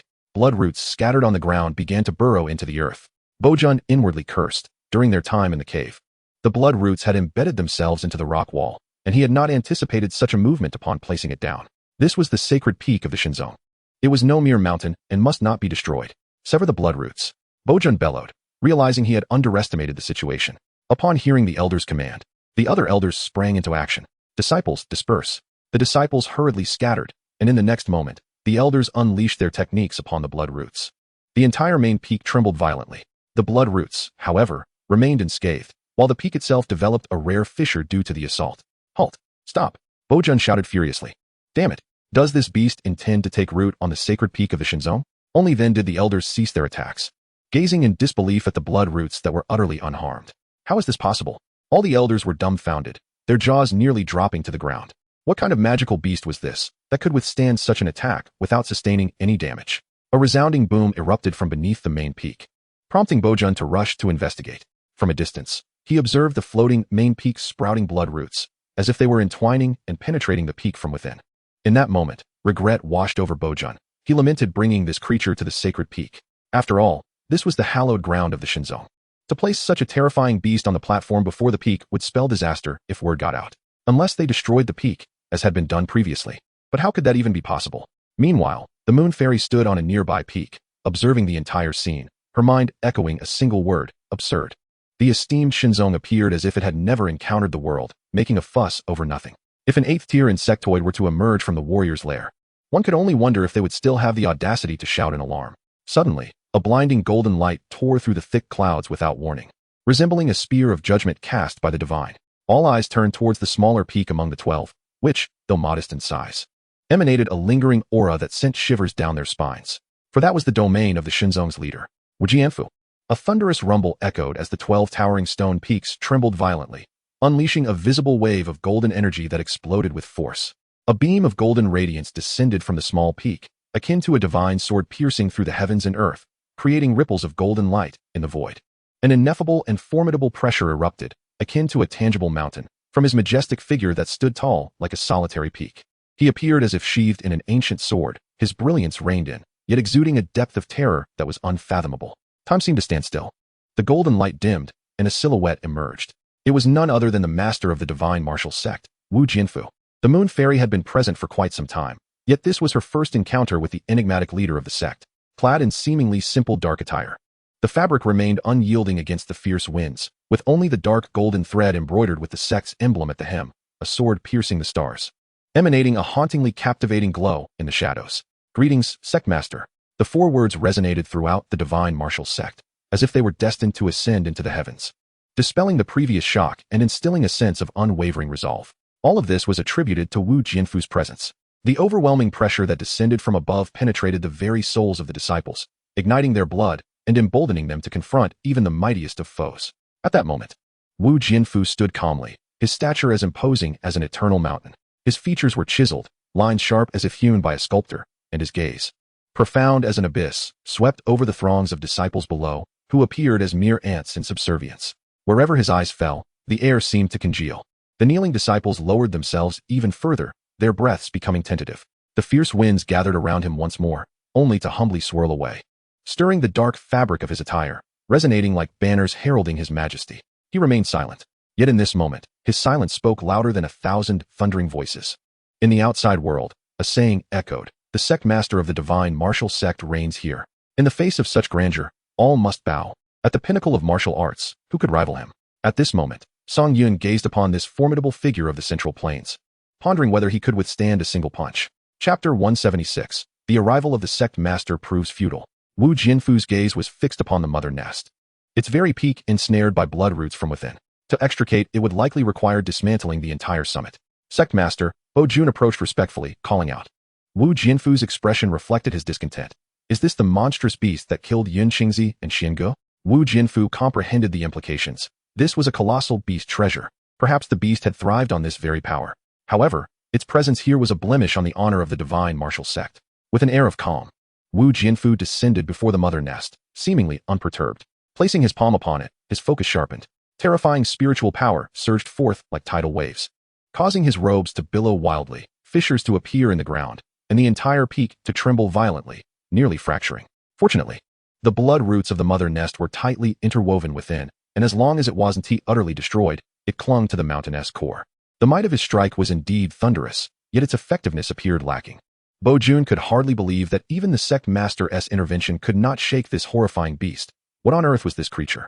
Not only was Bo Jun astonished, but all the elders shared his sentiment. The disciples had initially believed that with the sect leader's intervention, the fearsome beast would surely be subdued. To their shock, the creature remained utterly unperturbed, nearly causing the main peak to shatter. Xiao Huang felt a chill run down her spine. The beast was astonishingly powerful, rendering even the sect leader incapable of inflicting any harm.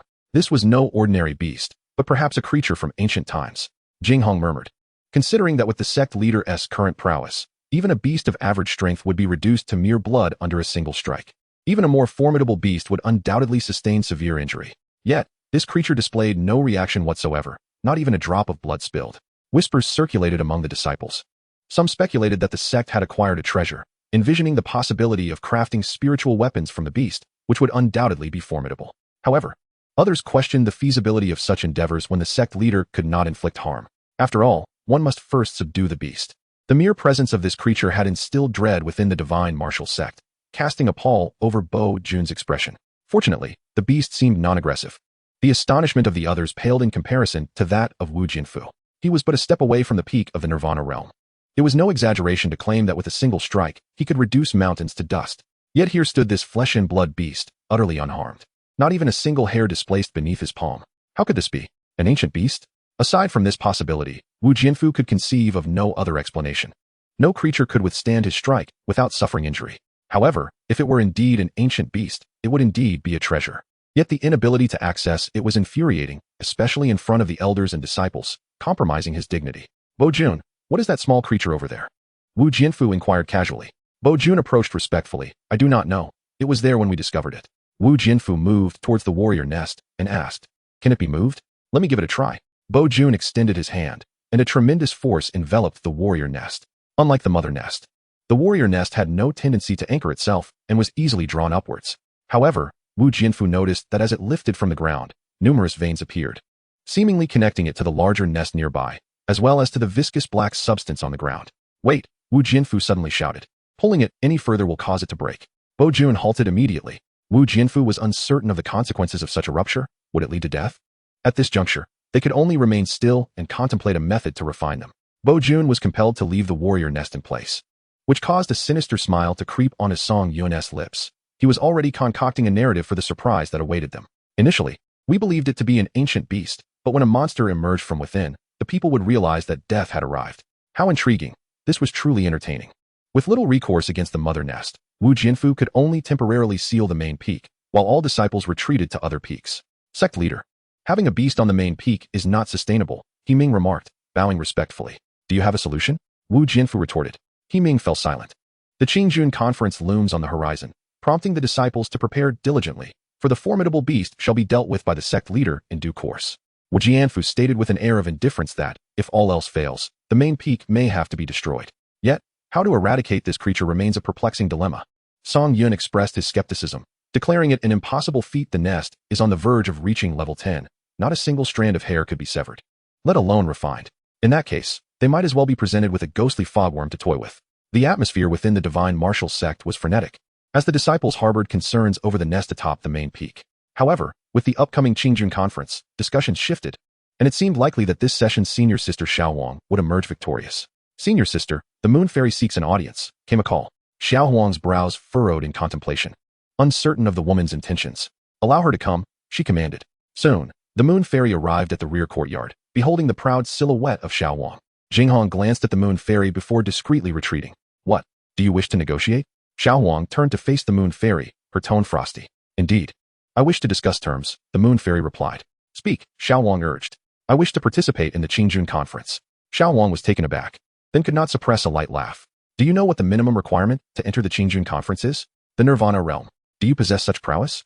That is precisely why I have come to seek the senior sister's counsel. You truly desire to make a name for yourself? Xiao Huang remarked, her laughter giving way to a serious tone. You aim to attract a powerful ally with your beauty. Do you think such trifles can escape my discerning gaze? Are you afraid I might eclipse your brilliance? What a jest. Xiao Huang paused, her expression shifting to one of contemplation. It was no longer a matter of whether the moon fairy could attend, but rather whether she would survive the encounter. The Qingjun conference was not a friendly contest.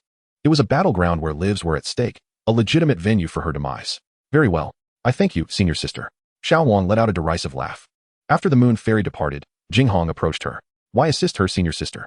She seeks to curry favor with the powerful and overreaching woman. I shall mar that pretty face of hers, Xiao Huang replied. Her anticipation piqued, envisioning the destruction of their admiration under the awed gazes of men. Look, let them see. Do not gaze upon her.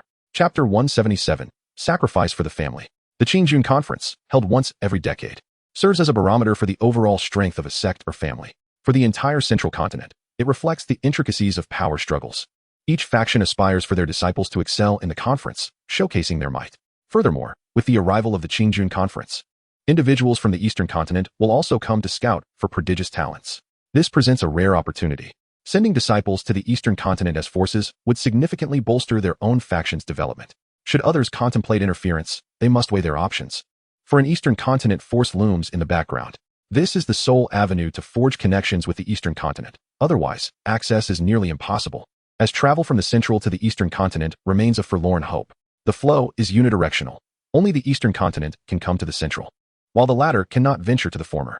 The Wuwang Sea serves as a natural barrier, and many strong individuals from the central continent have perished in their attempts to breach its depths. In the eastern continent, there exists a unique material that, when refined with the power of a pinnacle Nirvana realm practitioner, allows for safe passage across the void sea. This material is known as the Soul Lock Ring. Such artifacts are crafted solely by the hands of those at the pinnacle of the Nirvana realm, imbued with the Creator's spiritual energy, and if ever lost, can be instantly destroyed. This effectively prevents any illicit trade of the rings, a consensus reached among the powerful in the eastern continent. Thus, for the Qingjun society to be recognized among the forces in the central continent is a tremendous honor. Otherwise, why would the threshold for joining the Qingjun society be so elevated, requiring youth and the attainment of the Nirvana realm? Tang Duoduo nearly qualified years ago, highlighting the strictness of the requirements. The Qingjun society serves as a spectacle for the eastern powers, simultaneously using its disciples to resolve private disputes. At this moment, Tang Duoduo found herself in a state of deep concern. Ever since Song Yun departed, she had been preoccupied, although she urged herself not to dwell on the improbable. Her mind betrayed her, frequently wandering to thoughts of their moments together. She scolded herself for her lack of dignity, vexed by her own musings. After all, he had destroyed her home and humiliated her clan leader, yet she continued to entertain such futile thoughts. It was quite bothersome. Today, however, emissaries from the Yushu sect had arrived. Naturally, they came in response to the death of their leader, Wang Changgong, but the Yushu sect maintained a demeanor of politeness, at least on the surface. Aunt, the Yushu sect has sent people. Tang Ming rushed in, glancing at her dazed aunt. Tang Duoduo, momentarily bewildered, finally reacted, springing to her feet. What? Who has come? The Yushu sect. Father just told me to inform you not to appear. Tang Duoduo's brow furrowed, and a sense of agitation welled up within her. Although she had not taken the man's life, she felt complicit. Tang Ming suddenly inquired with curiosity, Aunt, have you heard any news about the Sacred Lord? Tang Duoduo regarded her niece with confusion. This girl had asked about him more than once, seemingly quite intrigued. The Sacred Lord, it seemed, had a knack for captivating young maidens instead of attending to serious matters. I do not know. Tang Duoduo also yearned to discover Song Yun's whereabouts, likely off charming virtuous women again. The title of Sacred Lord hardly suited him. Perhaps he was more inclined to be a demon lord instead. Tang Ming sighed, confessing that since witnessing Song Yun's form, she found no appeal in her contemporaries. Even the esteemed elders of their clan lacked the same allure. Observing Tang Meng's gaze, Tang Duoduo realized the girl had lost herself in infatuation. Alas, she found herself in the same predicament. He is certainly not a good person, Tang Duoduo stated earnestly. Which young girl does not harbor romantic feelings? I, too, cannot resist the allure of the sacred lord, let alone you, Meng Meng. Tang Meng merely responded with a dismissive oh, clearly unconvinced by her aunt's jest, as she was drawn to that rebellious charm. Indeed, a man must possess a hint of mischief and assertiveness to be truly captivating. After an indeterminate time, Tang Xingjie arrived. Aunt, the clan leader summons you. Tang Duoduo nodded and proceeded to the clan leader's residence. The emissaries of the Yushu sect had already departed. Yet the sorrow on Tang Qingtsong's brow deepened, mirrored by the expression of Tang Jinyue beside him. Tang Zhong cast a helpless glance at his sister. From the reactions of the three, it was evident that something unfortunate had transpired. If they wished to expel the members of the Yushu sect, it seemed the Tang family would have to pay a considerable price. Patriarch, Tang Qingtsong acknowledged with a slight nod. Tang Jinyue spoke in a somber tone. The matter with the Yushu sect has already been settled. Thank you, Patriarch and Elder. Tang Qingtsong replied indifferently. We must remain vigilant. Our clan is currently facing numerous challenges and must exercise caution. I understand, Tang Duoduo admitted, recognizing that she had caused this trouble. Indeed, after leaving the estate, Tang Jinyue glanced at Tang Zhong but said nothing as he departed. Tang Duoduo sensed something amiss and turned to her brother. You may speak freely. Observing Tang Zhong's evasiveness, Tang Duoduo surmised some truths, especially in light of the patriarch's earlier hints. As night fell over the Tang residence, Tang Zhong prepared an array of dishes that his sister adored. Even Tang Xingjie speculated that their father had something significant to discuss. Given the effort to curry favor with his aunt, Tang Duoduo sat in silence, her demeanor reserved. Here, this is the West Continent roasted chicken you've longed for. I spent a considerable sum to acquire it. Do taste, and see how it fares. If you do not speak, I lack the appetite to eat, Tang Duoduo replied coolly. Tang Zhong placed a chicken leg into his sister's bowl, his smile slightly forced as he glanced at his son. Tang Xingjie turned away, silent. Why am I left in the dark? Duoduo, you are aware of the situation. The master commissioned the renowned Master Wuming to forge a celestial-grade spirit weapon, which has now been destroyed. This poses a significant blow to our clan, and the Yushu sect is demanding a hefty price. The patriarch must quell this matter. What is it that you wish to convey? Tang Duoduo inquired, her voice low. It pertains to the matter previously mentioned. Our clan requires a formidable ally. Tang Duoduo fell silent, slowly picking up her chopsticks and beginning to eat the chicken leg. Tang Zhong and Tang Xingjie sat upright, sensing that Duoduo was on the verge of an outburst, as had often been the case in the past. Very well. That single word left the father and son momentarily speechless. Could it be an illusion? Had she actually acquiesced? This was not typical of Tang Duoduo's character. Are you certain? Tang Zhong asked again, reluctant for his sister to make such a sacrifice. Yet, given the family's circumstances, every member was expected to contribute. It was I who caused this trouble. I shall bear the consequences, Tang Duoduo stated calmly, though her tone carried a hint of resentment. It felt akin to quarreling with Song Yun, where actions spoke louder than words, leading to a silent retreat. Very well, I shall run away. I sacrifice myself for the clan. Chapter 178, The Eternal Palace. Anger aside, the family found themselves in a time of great difficulty. The only capable woman, aside from herself, was Tang Meng. Although still young, she might be able to command her own fate, but would ultimately be constrained. As for the master, that individual let it be regarded as an imperfect encounter, yet it left the most humiliating day of her life, an unforgettable one. Duoduo, have you developed feelings for the master? Tang Zhong suddenly inquired. Tang Duoduo, mid-bite of her chicken leg, froze, a piece caught in her throat, choking her momentarily. Song Yun remarked, this won't do. You'll easily choke. You need to practice. Wiping her lips, Tang Duoduo playfully retorted, brother, what are you saying? Upon witnessing his aunt's fervent reaction, Tang Xingjie realized she was indeed infatuated with the Lord. However, it seemed the Lord did not reciprocate her feelings. That's a relief, thought Tang Zhong, oblivious to his sister's subtle emotions, believing that a man of the Lord's caliber was beyond her grasp. Tang Duoduo rolled her eyes and set down her utensils, feeling a tinge of chaos within her. Have you finalized the candidate? She inquired, eager to know who the suitor was. Tang Zhong nodded, the Eternal Hall. Upon hearing this, Tang Duoduo fell silent. As one of the formidable forces in Zhongzhou, the Tang family's choice of the Eternal Hall was not unwarranted, though the hall's reputation was less than stellar. While they were not entirely malevolent, their ruthlessness mirrored her own disposition. Father, isn't the successor of the Eternal Hall's realm lower than ants? Tang Xingjie asked curiously. It's the Lord of the Eternal Hall. Tang Xingjie gasped, having heard tales of the Lord's 3,000 concubines. Were they truly that desperate for an ally? Tang Duoduo remained quiet, already suspecting the truth. The younger generation of the Eternal Hall was significantly her junior, and their realms did not align. Only that notorious, flirtatious lord remained. Yet, despite their shared proclivity for seduction, why was she not repulsed by the lord, while the mere thought of the hall's leader unsettled her? But for the sake of her family and duty, she could not afford to be capricious this time. Ultimately, she felt powerless against her fate. If only she hadn't sought out the lord in the west, none of this turmoil would have arisen. It was all of her own making. Gazing up at the luminous full moon, she was unable to admire its beauty. As his shadow loomed before her, shaking her head, she loathed her current self, being so emotionally swayed by a man, lost in errant thoughts. What's wrong? Tang Zhong asked with concern. Tang Xingjie, speechless, was curious how his dazed father had managed to win his mother's heart. His aunt was undoubtedly preoccupied with the lord. In truth, Tang Zhong had married under the influence of wine, stumbling into matrimony. It's nothing. I'm merely following the family's arrangements, Tang Duo stated earnestly. Tang Zhong sighed, patting his sister's hand. If only he had been a stronger brother, she wouldn't have to make such sacrifices. Xingjie, you haven't been training these past few days. Do you feel prepared for the upcoming Qingjun conference? At present, Tang Xingjie found little need for training. Instead, he was consumed by an obsession for blood. Each time he glimpsed the veins on the maidens' necks, he was overwhelmed by an insatiable thirst for blood, yearning to pierce and let the crimson stream down his throat, as if that could quell his restlessness. Yet, he always restrained himself. When the urge became unbearable, he would hunt magical beasts and drink their blood. That sensation was akin to basking in the warmth of winter sunlight, a blissful comfort that sent shivers through him.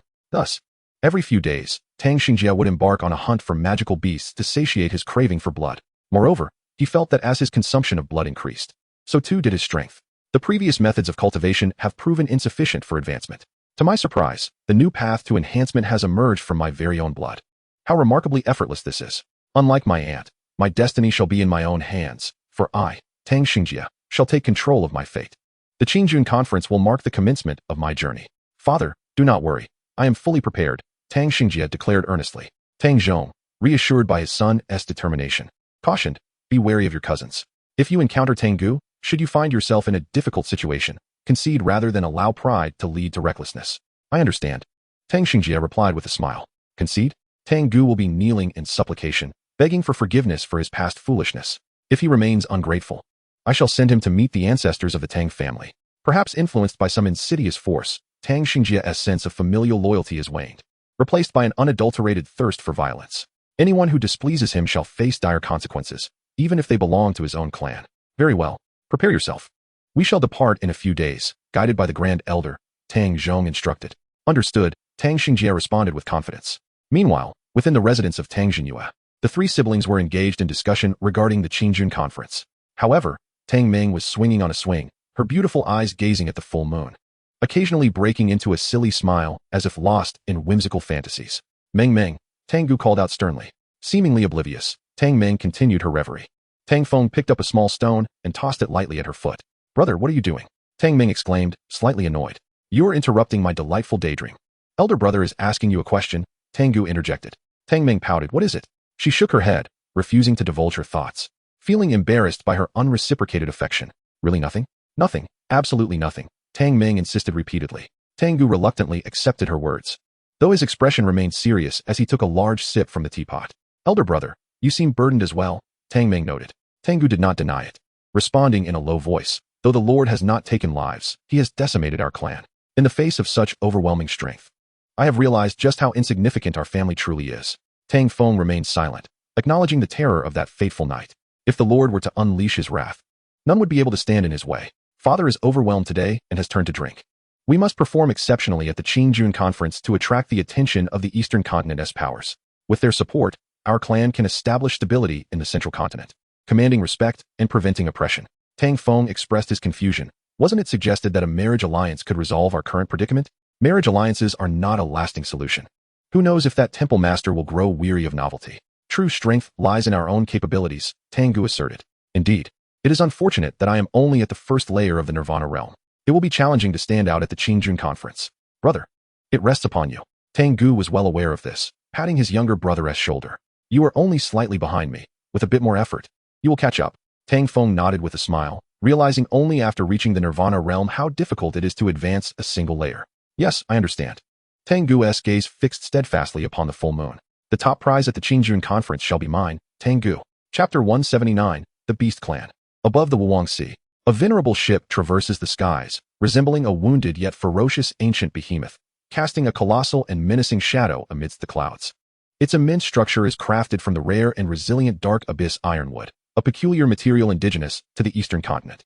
The wood is not smooth, rather, it is adorned with natural, dark-hued patterns reminiscent of sinewy muscles, interspersed with uneven gnarls that exude a primal ruggedness. A massive claw mark has rent the side armor, revealing the ship's bones beneath, while near the prow, several enormous dark abyss ironwood armor plates lie shattered and concave, exposing the coarse reinforcing beams within. The great bloodsail, stitched from the hide of the indomitable beasts of the wasteland, features rough edges, with unprocessed animal hair and sinew visible. At the sail's center, a fearsome totem of a roaring beast skull, inlaid with crude white bone and shards of black ore, appears to come alive as the wind fills the sail, silently howling at the heavens.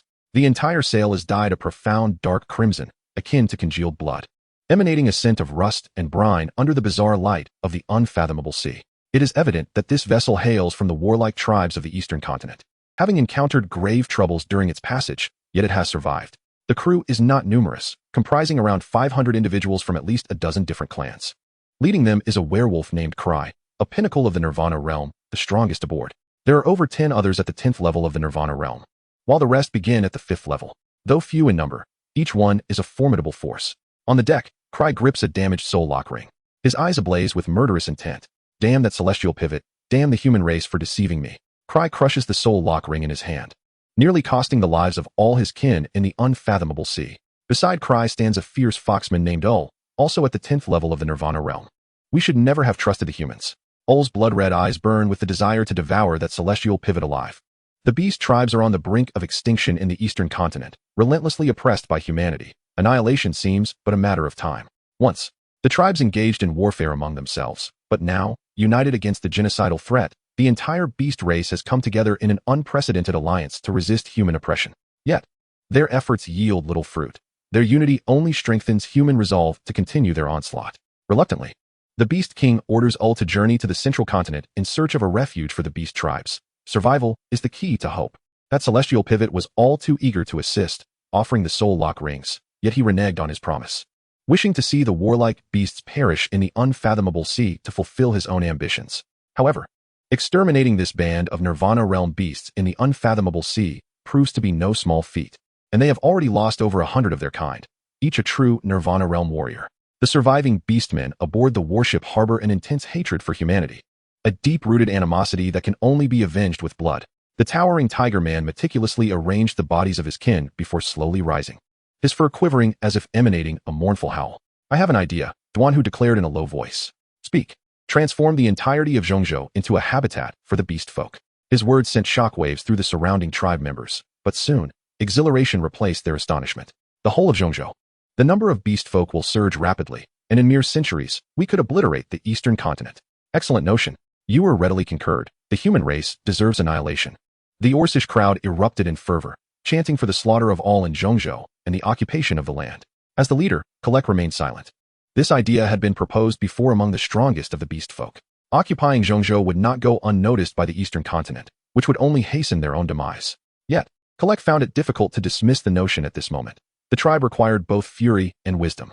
First, we must properly attend to our fallen brethren, Kalek commanded. Yes. Subsequently, Kalek summoned Ewer and Duanhu to the bow of the ship, where the coastline of Zhongzhou gradually came into view, vast and imposing. Such a grand continent. Yet there is no refuge for my kind, Kalek lamented.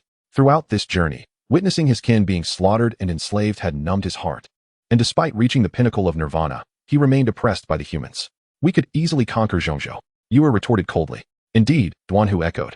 The strongest in Zhongzhou barely reached the 10th level of nirvana. We possess over a dozen of our own. We could eradicate them all and compel their women to bear our offspring. Indeed, Kalek sighed heavily. The Beast King's task is to secure us a living space. If we provoke a conflict, our brethren in the eastern continent will retaliate. This won't do, nor will that. Duanhu exclaimed in frustration, his eyes seeming to blaze with fury. After a lifetime of caution, even fleeing to Zhongzhou, must we remain vigilant? Kalek, has the blood of your wolfkind been drained by the humans? In an instant, Kalek seized Ewer's neck, the power of a peak nirvana cultivator instilling fear in Ewer's eyes. In the beast folk hierarchy, strength reigns supreme. Do you wish to test me? Kalek's voice was icy. I apologize. Upon hearing this, Kalek released his grip, and Ewer collapsed awkwardly onto the deck. Yet, Ewer's earlier words had indeed provoked Kalek. His own ferocity had been dulled over the years. Perhaps they were right. the beast folk must unleash their true nature. Only then would the humans tremble and retreat. At the pinnacle of nirvana, in this land of Zhongzhou, I shall be their god. Kolek's proclamation ignited a spark in both Yuer and Duanhu's eyes. There is potential, they thought. Humans of Zhongzhou, prepare to face the wrath of the beast folk. This fate is of your own making. If you deny us existence, you shall not endure either. Without the beast folk, this continent holds no significance. Meanwhile, several thousand miles away, a luxurious warship glided safely through the skies, navigating the tranquil surface of the Wuwang Sea, which appeared deceptively ordinary. Yet, without the soul lock ring, the scene would be entirely different. The beastmen had recently endured a harrowing experience that would forever be etched in their memories, akin to a brush with death. The vessel they now beheld was unmistakably of human design, belonging to the Eastern Continent faction, the War Heaven Manor. A rotund figure reclined leisurely upon the deck, surrounded by a table laden with an array of delectable snacks, thoroughly indulging in the moment. We've been adrift for over 10 days. When will we arrive? He lamented, unable to contain his complaints. Beside him stood a man, bowing respectfully as he replied, "My lord, we are approximately 10 days away from Central Continent." "Another 10 days? At this rate, I shall wither away," the rotund man exclaimed, shoving handfuls of snacks into his mouth, his belly feeling as though it might burst. He mused to himself about the governor's unnecessary meddling, questioning the value of a position that no one else desired. What brilliance could possibly emerge from the Central Continent? It seemed nothing more than a waste of precious time. He would much prefer to indulge in the company of charming maidens. "I sincerely hope the beauties of Central Continent do not disappoint me. Otherwise, I shall be exceedingly vexed, and the consequences could be dire." Chapter 180. The eve of the Youth Conference. At this moment, the Central Continent was abuzz with anticipation for the forthcoming Youth Conference. Unbeknownst to all, the beastmen had already set foot upon this land, intent on claiming it as their own. The venue for the Youth Conference was not situated within any sect or city, but rather in the heart of the Central Continent, at the Celestial Arena. A magnificent training ground meticulously crafted by generations of mighty beings, imbued with the essence of heaven and earth. At its center floated a colossal martial arts platform, suspended gracefully in midair, comparable in size to a small city square. The entire surface was paved with deep azure sea stones, remarkably resilient, capable of withstanding the full force assaults of those in the Nirvana realm. Ancient golden runes adorned the stone, shimmering faintly under the sun, reinforcing the platform while forming a formidable protective barrier that securely contained the residual energies of battle. Beneath the platform lay not flat earth, but rather a cleverly embedded embrace within a majestic circular mountain. The mountain slopes were carved into grand, tiered seating, spiraling upward into the clouds, accommodating up to 100,000 practitioners as spectators. Midway up the mountain, exclusive viewing platforms for various sects were constructed from rare spiritual wood, each adorned with their respective banners. At the summit, shrouded in mist, only the most esteemed powers of the Central Continent were granted the privilege to observe, surveying the entire arena with an air of grandeur. Above this sacred martial ground loomed a translucent dome, enveloping an area of several dozen miles. At night, the barrier itself resembled a suspended galaxy, a breathtaking spectacle. Even before the Youth Conference commenced, a multitude had begun to gather in anticipation. Some wandering souls sought to witness the contests among disciples from various factions, hoping to glean insights from the experience. As the time drew near, the Central Continent transformed into a vibrant hub of activity, with competing factions subtly vying for supremacy, adding to the excitement. A few miles away lay a city that had evolved from a humble village into a bustling metropolis, particularly lively due to the impending Youth Conference. As major factions from the Central Continent chose to establish their presence there while awaiting the event's commencement, Song Yun, naturally eager to partake in the festivities, felt a twinge of disappointment upon hearing that the entire Youth Conference could only accommodate 10,000 attendees. It hardly seemed sufficient to satisfy the hunger for excitement. However, the three leaders have successfully ascended to the 9th tier, so it is only fitting to allow them to indulge in some leisure in the Central Continent. After nurturing them for such a long time, I have yet to witness them in action. This time, I wish to observe their prowess. On their arrival, they shall also traverse the boundary flames, while allowing the Sarkaz to experiment with the wormhole, for it pertains to the movement of the Zerg army. Matters of great significance should not be taken lightly. Seated on the second floor of a tavern, Song Yun gazed down at the street, occasionally catching sight of a faction passing by, eliciting astonishment from those around. Truly, in the Central Continent, the major factions spare no expense in cultivating their disciples, investing resources to ensure the emergence of talents of the Nirvana realm. The ultimate goal is to attract attention from the Eastern Continent, granting them a meteoric rise. Presently, discussions abound regarding which faction from the Eastern Continent will make an appearance this year, and which disciples hold the greatest promise for victory. Among them is the renowned Xiao Huang from the Divine Martial Sect. Though she possesses a petty disposition, her aptitude for cultivation is undeniably exceptional. At her age, Achieving the first layer of the Nirvana realm marks her as a prodigious talent. Should she reach the second layer, she would ascend to the level of a monstrous genius, likely catching the eye of the Eastern Continent's powers. In addition to Xiao Huang, there is the esteemed senior brother Jiesha from the Jade Void sect. He too stands at the second layer of the Nirvana realm and is a strong contender for the championship, well known throughout the Central Continent. However, Jiesha's reputation is somewhat tarnished. In several secret realms, he has displayed a cunning and treacherous nature. Despite possessing overwhelming strength, he chooses to humiliate his opponents, toying with them until they succumb to despair. Rumor has it that his repeated exclusion from selection by the Eastern Continent has altered his temperament significantly. Furthermore, there is Heng Yuxian, the chief disciple of the Eternal Hall. Not only is he the chief disciple, but he is also one of the sons of the Hall Master. Many believe his talents are exceptional, and he is a likely candidate for the next Hall Master. Nevertheless, Heng Yuxian conducts himself with great modesty, focusing solely on his cultivation and shunning romantic pursuits. Perhaps it is the preservation of his young physique that contributes to his rapid progress. With a father notorious for his romantic escapades, it is indeed remarkable that his son can maintain such innocence. At least, the other sons of the Hall Master seem to follow in their father's footsteps, indulging in similar pursuits, occasionally presenting exquisite gifts to their father. Even more astonishing is the notion that, in moments of joy, the Hall Master might bestow his harem upon his sons, a revelation that would undoubtedly incite scandalous gossip across the continent. Yet, such secrets remain undisclosed, otherwise they would become the subject of idle chatter among the populace. Would it truly be mere jest? One would likely hesitate to discuss it. The Eternal Hall, a colossal entity, is not something an ordinary person can challenge. Even the slightest provocation could result in dire consequences for any rebels. In addition to these figures, there is Tengu from the Tang family. Although he too is at the second layer of the Nirvana realm, his time since breaking through is relatively short, leading many to believe his chances of victory are slim, though he still has a shot at entering the top 10. Of course, there exist other talented individuals, yet in comparison to these prominent figures, they pale significantly. Look, here come the people from the Jade Void sect. With a shout from those nearby, Song Yun directed his gaze towards them. The contingent from the Jade Void sect was considerable, yet only Jiesha at the forefront was deemed qualified to participate. The individual possessed a complexion as fair as that of a maiden, yet their lips were darkened and their pupils a striking crimson, evoking an unsettling sensation. The leader of the group, Song Yun, was familiar with this elder, who had previously been in the company of Wang Changgong. Given his esteemed position within the Yushu sect, he commanded a certain respect. At this moment, the ominous figure seemed to sense the unusual gaze directed at him, lifting his head to fixate on Song Yun's eyes. Song Yun raised his wine cup in a subtle gesture, as if to convey, "Young man, your days are numbered." However, to the ominous figure, it appeared rather as an attempt to ingratiate himself. How audacious! The elder beside him followed the gaze and immediately recognized Song Yun. He could hardly believe that he would encounter this Saint Lord, the very perpetrator responsible for the death of the Hall Master. How dare he smile at me? The murderer had been identified. The assailant who had slain the Hall Master of the Yushu sect could not simply escape unscathed, should he not be found. The search would inevitably lead to the West Continent. In such a case, the holy city would be awash with blood, exacting a grievous toll for his actions. Song Yun could only think, hurry along. Perhaps you shall even encounter the three commanding leaders. After all, to perish by their hands would be a stroke of fortune. Chapter 181, The Mysterious Maiden. While Song Yun was observing, an individual abruptly took a seat opposite him. What an impolite fellow.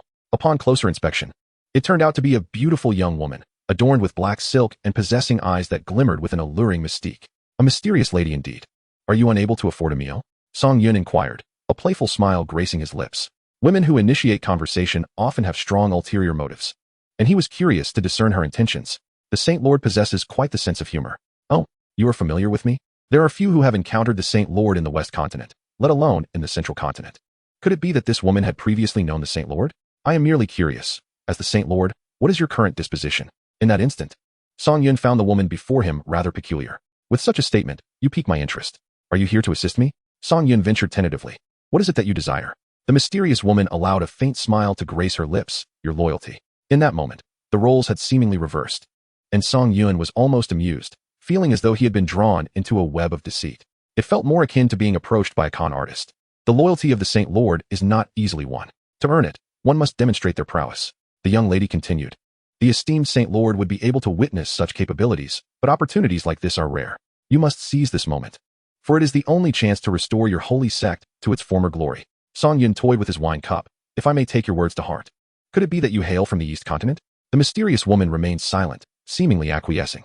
Song Yun could not help but scrutinize her closely. He had heard that forces from the East Continent would soon be conducting selections. Could she be one of them? She certainly bore a striking resemblance. Just then, a commotion erupted in the street as a banner appeared, emblazoned with the character for Tang.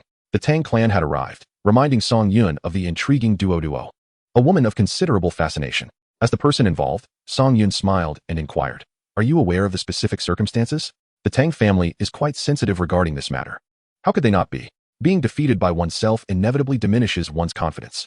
Soon, Song Yun spotted Tang Xingjia within the ranks of the Tang family. This visit was not solely to witness the grand spectacle of Yu Xianzi's revenge, it was also for Tang Xingjia. Suddenly, Song Yun caught sight of a familiar figure. It was Tang Duo. Beside her stood Tang Ming. Initially, Tang Duo had no intention of attending. But with the Lord of the Eternal Palace arriving, the Tang family decided to make an appearance. As Song Yun looked on, Tang Duo seemed to sense his gaze and lifted her head. Upon seeing the golden hair and mischievous smile, her previously calm heart surged with emotions. She had been wondering if she might encounter him here, and to her surprise, she did. However, upon noticing the mysterious woman standing opposite Song Yun, the joy that had filled Tang Duo quickly dissipated. No matter where she went, she seemed to be surrounded by women. Tang Ming, following her gaze, felt a rush of excitement, for it was indeed the Holy Master. While other disciples of the Tang family regarded Song Yun with fear and resentment, these two were different. Song Yun observed Tang Duo's reaction closely. Could it be true? Had he truly captivated her? The dual wonders of the Tang family were undeniably enchanting. The mysterious woman remarked, "Just look at the gazes of the men around. It is evident." Tang Ming still retained a certain innocence, but Tang Duo resembled a ripe peach, ready to burst at the slightest touch, a fact Song Yun had already experienced. "You are not lacking either," Song Yun replied. "Thank you." The mysterious woman produced a token that appeared quite ancient, emanating a profound sense of heritage. "This is my token, should you encounter my people. Present this token as a sign of recognition to avoid any misunderstandings." Song Yun rummaged through his storage bag, which was overflowing after defeating numerous foes, and eventually retrieved a token belonging to the Holy Master. "This is the Holy Master's token. It can save your life," Song Yun remarked with a smile. The mysterious woman glanced at it and accepted it, stating, "There are many eyes here, so I shall take my leave. May you meet with Qing Jun." "Very well." Watching the mysterious woman depart, Song Yun chuckled as he gazed at the token on the table. At that moment, a loud rumble echoed through the sky. The people of the Eternal Palace had arrived. Could that be the Palace Master, Xuanqiang? A wave of astonishment swept through the crowd. Leading the way was indeed the Palace Master of the Eternal Palace, whose face was shrouded in the deep shadow cast by his hood. With only his piercing eyes clearly visible, he did not exude any deliberate pressure, yet there was a heavy aura emanating from his very existence, as if he embodied the essence of law itself. Behind him were several core disciples, among them the most formidable, Heng Yuxian, a second-tier Nirvana realm practitioner. Though few in number, they were as silent as the profound depths of the sea. Each disciple was clad in uniform silver-white attire, adorned with lightweight armor that glimmered with a metallic sheen, the plates fitting together seamlessly, reflecting a hard, cold brilliance in the sunlight.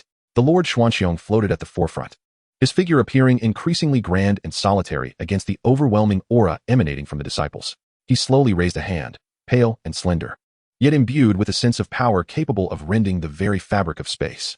Behind him, a core disciple declared with fervor, "Eternity is here, all spirits bow down." The crowd was rendered speechless by the stunning entrance of the Eternal Hall, truly deserving of its reputation, with the Lord himself present to lend support.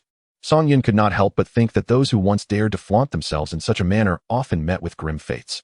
Especially the phrase about spirits bowing down, it was rather audacious. At that moment, a mysterious woman in the crowd gazed up at the sky, then lowered her head and slipped into a narrow alley, furtively producing the Holy Master's token. After all, she was the Holy Master of the Western continent, yet her actions appeared rather meager. The mysterious woman sighed in exasperation. In the Central Continent, this token was hardly worth a handful of spirit stones.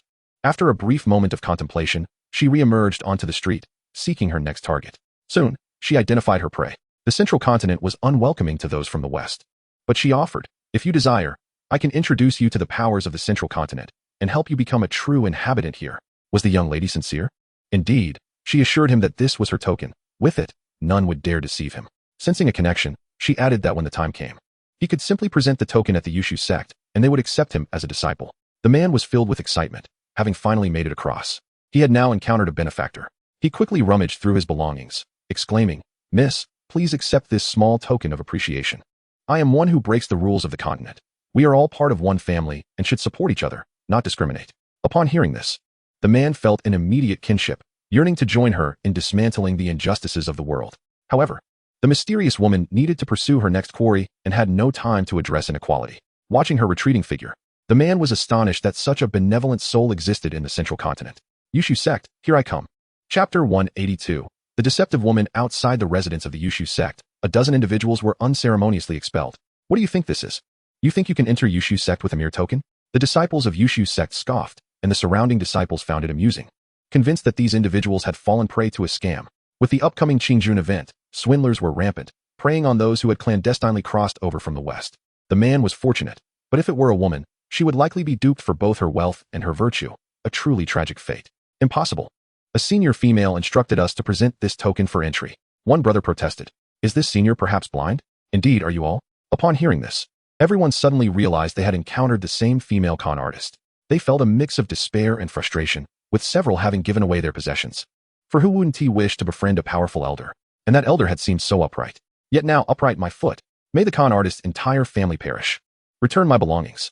Meanwhile, at the Tang family's side, Tang Ming excitedly approached Tang Duo, asking, have you seen the Holy Master? However, Tang Duo replied coldly. I did not see them. How is that possible? They were clearly sitting right there. I don't know. Tang Ming pursed her lips, sensing something peculiar about her cousin. After all, it was she who had seen it first. At that moment, Tang Xingjie entered the room and respectfully said, Aunt, the Grand Elder requests your presence. Tang Duo nodded and stepped outside, while Tang Ming's beautiful eyes darted around before she stealthily slipped away. Without a doubt, she was off to find Song Yun. If Tang Xingyue were to discover this, she would surely face confinement. After all, the master had instructed us to uphold the family's dignity, and here she was, eagerly throwing herself at someone, which would undoubtedly infuriate her father. Come, let us pay a visit to the hall master. Tang Xingyue has been waiting outside for quite some time.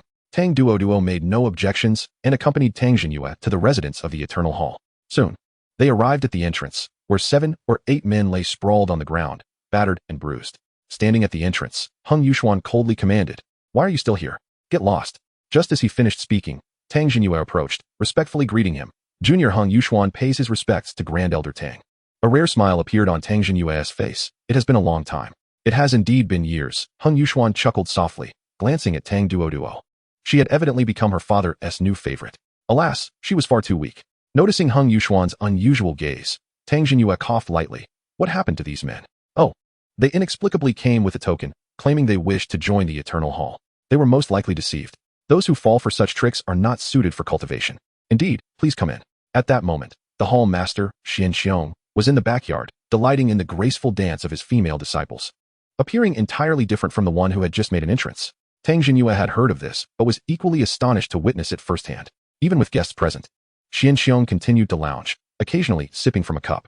As he would say, what is the purpose of cultivating to such heights? Immortality? No, it is for enjoyment. Hall master, members of the Tang family have arrived. Hung Yuxuan announced respectfully, already accustomed to the current situation, having witnessed even more absurdities in the past. Xian Xiong made no move to change his posture, merely shifting his gaze. Ah, old Tang has come. Bring them over for a look. It has been years. And I wonder if she still possesses her former beauty. Tang Xingyue's expression twitched, feeling as though he were a mere pimp. In contrast to Tang Xingyue's displeasure, Tang Duo appeared far more composed, seemingly resigned to her fate. For the sake of the Tang family, Tang Xingyue took a deep breath and stepped forward, with Tang Duo leisurely trailing behind. Greetings, Hall Master, Tang Xingyue said respectfully. Tang Duo followed suit with a mild, Greetings, Hall Master. Upon seeing Tang Duo, Xian Xiong finally chose to sit up, his gaze unabashedly fixed upon her. To his surprise, after all these years, Duo remained as enchanting as ever, almost causing him to drool with laughter. Tang Xingyue inhaled deeply, ready to speak, but Tang Duo interjected. Thank you for your kind words, Hall Master. Ha. The greatest change is that you have become more sensible. Very well, I like it.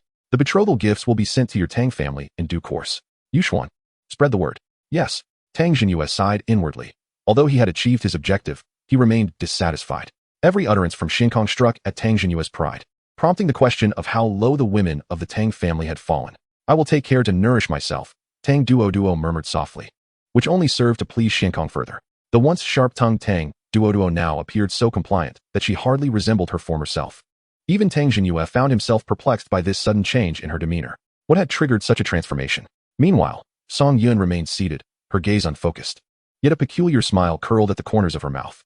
This was due to the news just received from the Sakas. The flames at the boundary had no effect on the wormholes. This was undoubtedly good news, significantly alleviating many concerns, as her army of insectoids could still utilize the wormholes for transportation. Moreover, with her current 9th-tier physique, The wormholes could reach any location in the middle state. However, the insectoid army could not assemble in the three barbarians. They must first gather in the western continent.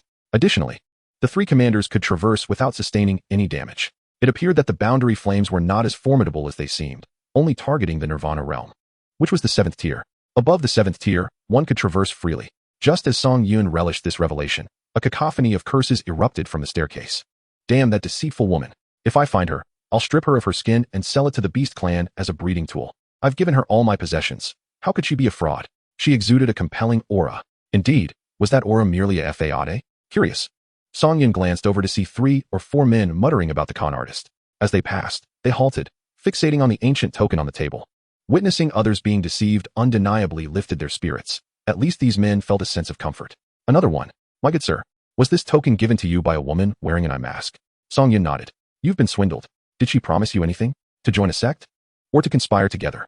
Song Yun replied. Is she truly a fraud? There are so many variations. Mine feels uniquely tailored. Observing Song Yun's expression, the men realized the gravity of their deception. Their hearts suddenly balanced. My good sir, try to take it lightly. We are all victims here. Song Yun remained silent, merely intrigued as to whether she had truly encountered the Holy Master or was merely speculating. If it were the latter, she was no ordinary fraud. Chapter 183, Western Continent. Sacred Sect. Song Yun's intuition was indeed correct. It was the latter. Of course, it was also informed by other tidings. The con artist had certainly heard of the Holy Master's physical attributes, but most crucially, she discerned that Song Yun's gaze towards the Yushu sect was distinctly different. A mere minor character would not possess such insight. Thus, she ventured to test the waters, as there was little to lose. However, to deceive a formidable figure like the Holy Master required an air of mystery, even necessitating unconventional approaches. Identity was contingent upon the perceptions of others. Furthermore, loyalty was a grandiose claim, coupled with an enigmatic aura, which indeed had the power to intimidate. Yet, it could not deceive Song Yun. She merely sought to understand the ulterior motive, and the token she received still retained traces of her essence. As long as she did not part with it, she could trace the steps of the con artist. Ah, what a surprise. Even I, the ruler of the Zerg Empire, have fallen victim to such deception. Those unaware might truly believe she hails from a formidable power in the eastern continent. Observing the token upon the table, Song Yun furrowed his brow slightly. Suddenly, a commotion erupted outside. Look, the people from the Divine Martial Sect have arrived. Indeed, they were from the Divine Martial Sect.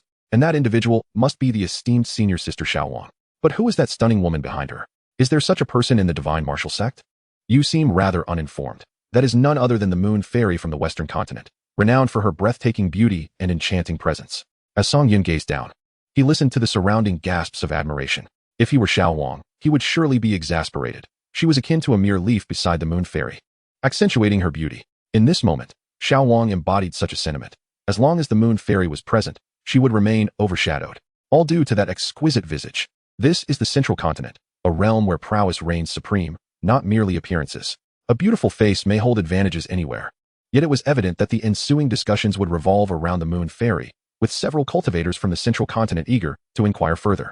After all, many individuals from the West had clandestinely made their way here. Oh dear, you are unaware of her plight. The Moon Fairy has suffered greatly. Her master tragically perished, and she was sent to the Central Continent, or else she might have met a similar fate.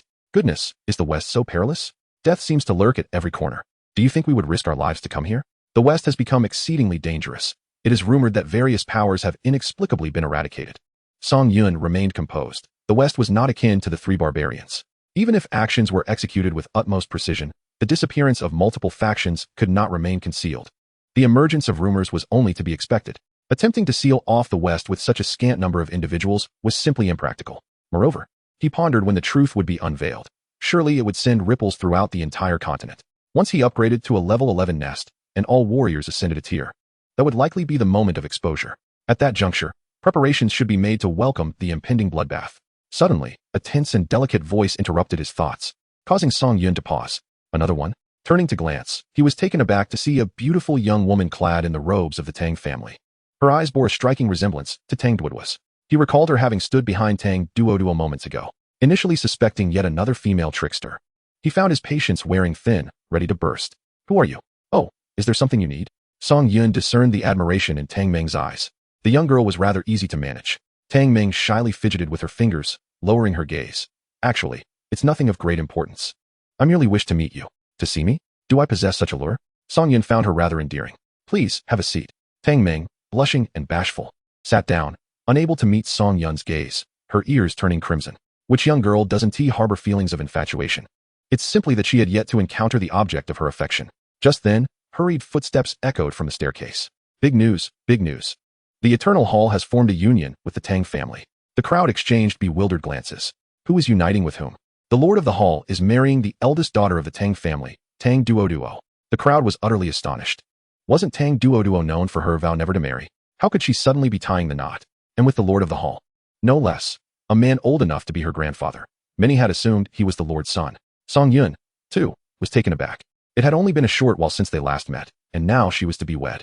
Truly, it was surprising. Your aunt is getting married? Song Yun inquired.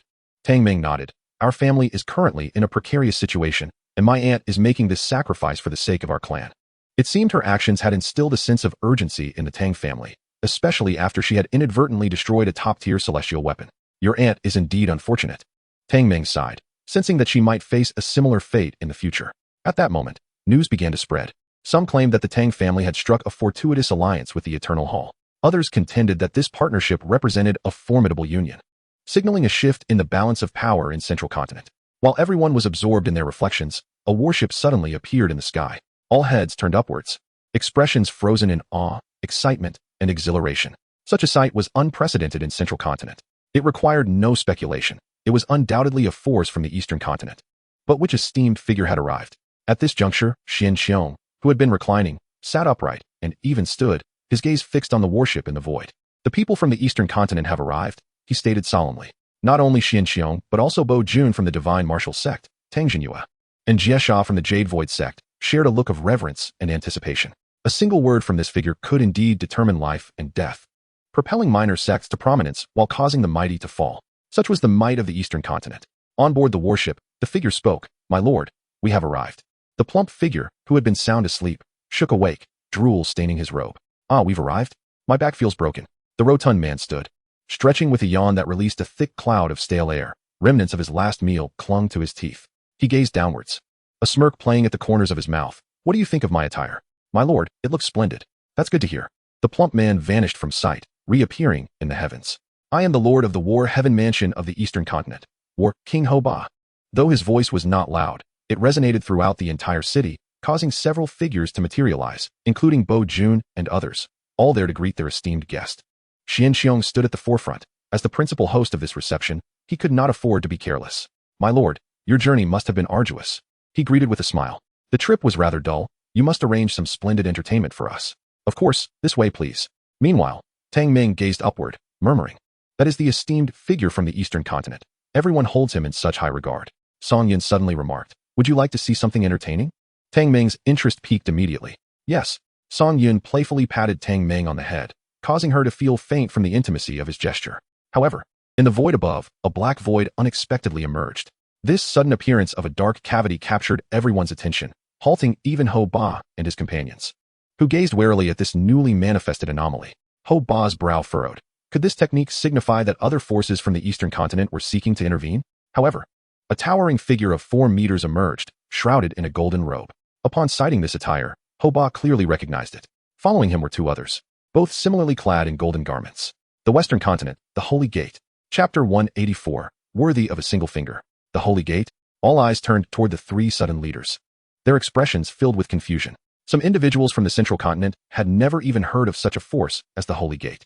Others had heard whispers, but those were merely tales carried from the Western Continent. The people of the Central Continent held little regard for the powers of the West. Now, as the forces from the Western Continent appeared so ostentatiously, seemingly eager to partake in the significant affairs of the Central Continent, such intentions would undoubtedly be met with resistance. After a brief moment of shock, shouts began to rise among the people of the Central Continent. What is this Holy Gate? You are not welcome here. From where does this Holy Gate come? Thinking to taint the land of the Central Continent. The clamor grew increasingly fervent, encapsulating the predicament faced by the Western forces in the Central Continent. At that moment, Tang Duoduo also gazed into the void. He had encountered those 3 individuals before, within the Holy Hall, and they had left a rather unpleasant impression. But how did they manage to summon all of them? He hoped the Grand Elder would avoid conflict with them. The Tang family could scarcely endure another upheaval. Yet, the shouts of disdain also reached Tang Duoduo's ears. Given his temperament, it seemed likely that matters would escalate today. There were also dignitaries from the Eastern Continent present. If he mishandled the situation, who knew what dangers might arise? No, wait. What danger he faced was of no concern to him. He was merely fretting unnecessarily, as he was not particularly close to him. While he thought this, anxiety crept into his mind, and he fervently hoped for no conflict to arise. However, such a hope appeared futile. On the second floor of the tavern, Song Yun listened to the uproar, with some spectators joining in the outcry. Particularly, the few Westerners who had clandestinely crossed over were shouting louder than anyone else. Sitting beside him, Tang Ming wore a bewildered expression, appearing as though he had lost his wits. "Do you wish for them to quiet down?" Song Yun suddenly inquired. Tang Ming snapped out of his daze and replied earnestly, "Of course, as fellow inhabitants of the continent, why should we look down upon other regions? The Eastern continent does not hold us in high regard either. Do you know the means to earn their respect? What? It is absolute power. In the void above, Ho Ba had no intention of involving himself in the affairs of the central continent. He merely observed from the sidelines. Tang Jinhua, having witnessed the Holy Lord's might, wished to avoid any association with the Holy Gate. Bo Jun remained still, although the Holy Gate was a force from the Western continent. It had once been a formidable presence.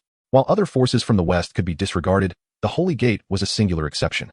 The reactions of the dignitaries from the Eastern continent mirrored this sentiment, as did the Lord of the Eternal Hall. These seasoned individuals were quite astute. However, the elder from the Yushu sect was far from pleased. The Holy Lord had slain a Hall Master, and now he dared to make a conspicuous appearance. Did he truly believe there was no one in the central continent to challenge him? Suddenly, Sakaz moved, drawing the gaze of the elder from the Yushu sect, who narrowed his eyes. How dare he act with such impunity? The voice, though not loud, resonated like rolling thunder through the clouds, each word striking with the resonance of metal against stone, causing the void to hum. Before the sound faded, the emaciated arms slowly lifted, fingers deftly weaving an ancient and intricate seal, instantly invoking a furious resonance with the laws of heaven and earth. The jade void nine-tiered pavilion stood firm. The majestic celestial sound seemed to transcend from the primordial chaos, reverberating throughout the universe. While 9 dazzling beams of divine light erupted from his palm, the 9 hues of divine light intertwined, spiraling upward, coalescing above the elder's head into the ethereal shadow of an indestructible 9-tiered jade pavilion, exuding an aura of eternal might. The pavilion rotated slowly, each turn embodying the terrifying power to shatter stars and suppress the heavens, gradually descending toward the diminutive black figure at the opposite end of the arena. The 9 pavilions hovered in the air, as if the heavens themselves were collapsing. Bo Jun observed the elder with cold eyes, astonished that he had indeed cultivated the 9-tiered pavilion, explaining his audacity to act. Tang Jinhua furrowed his brow. The 9-tiered pavilion was a secret technique of the Jade Void sect, notoriously difficult to master, yet another had succeeded. Although reparations had been made, he was grateful for the alliance with the Eternal Hall. Yet, could this formidable secret technique truly inflict harm? Ho Ba pondered, recognizing the strength of the Central Plains forces, eager to discern if the Holy Gate was showing signs of resurgence. If so, it would indicate that their suppression was insufficient, and it would be time to abandon the West and venture into the 3 barbarians. Below, countless cultivators were shaken to their core. The 9-tiered jade pavilion evoked not only a visual shock, but also a tremor deep within their souls. Those of lesser cultivation found their legs weak, nearly collapsing, desperately clutching their companions' arms.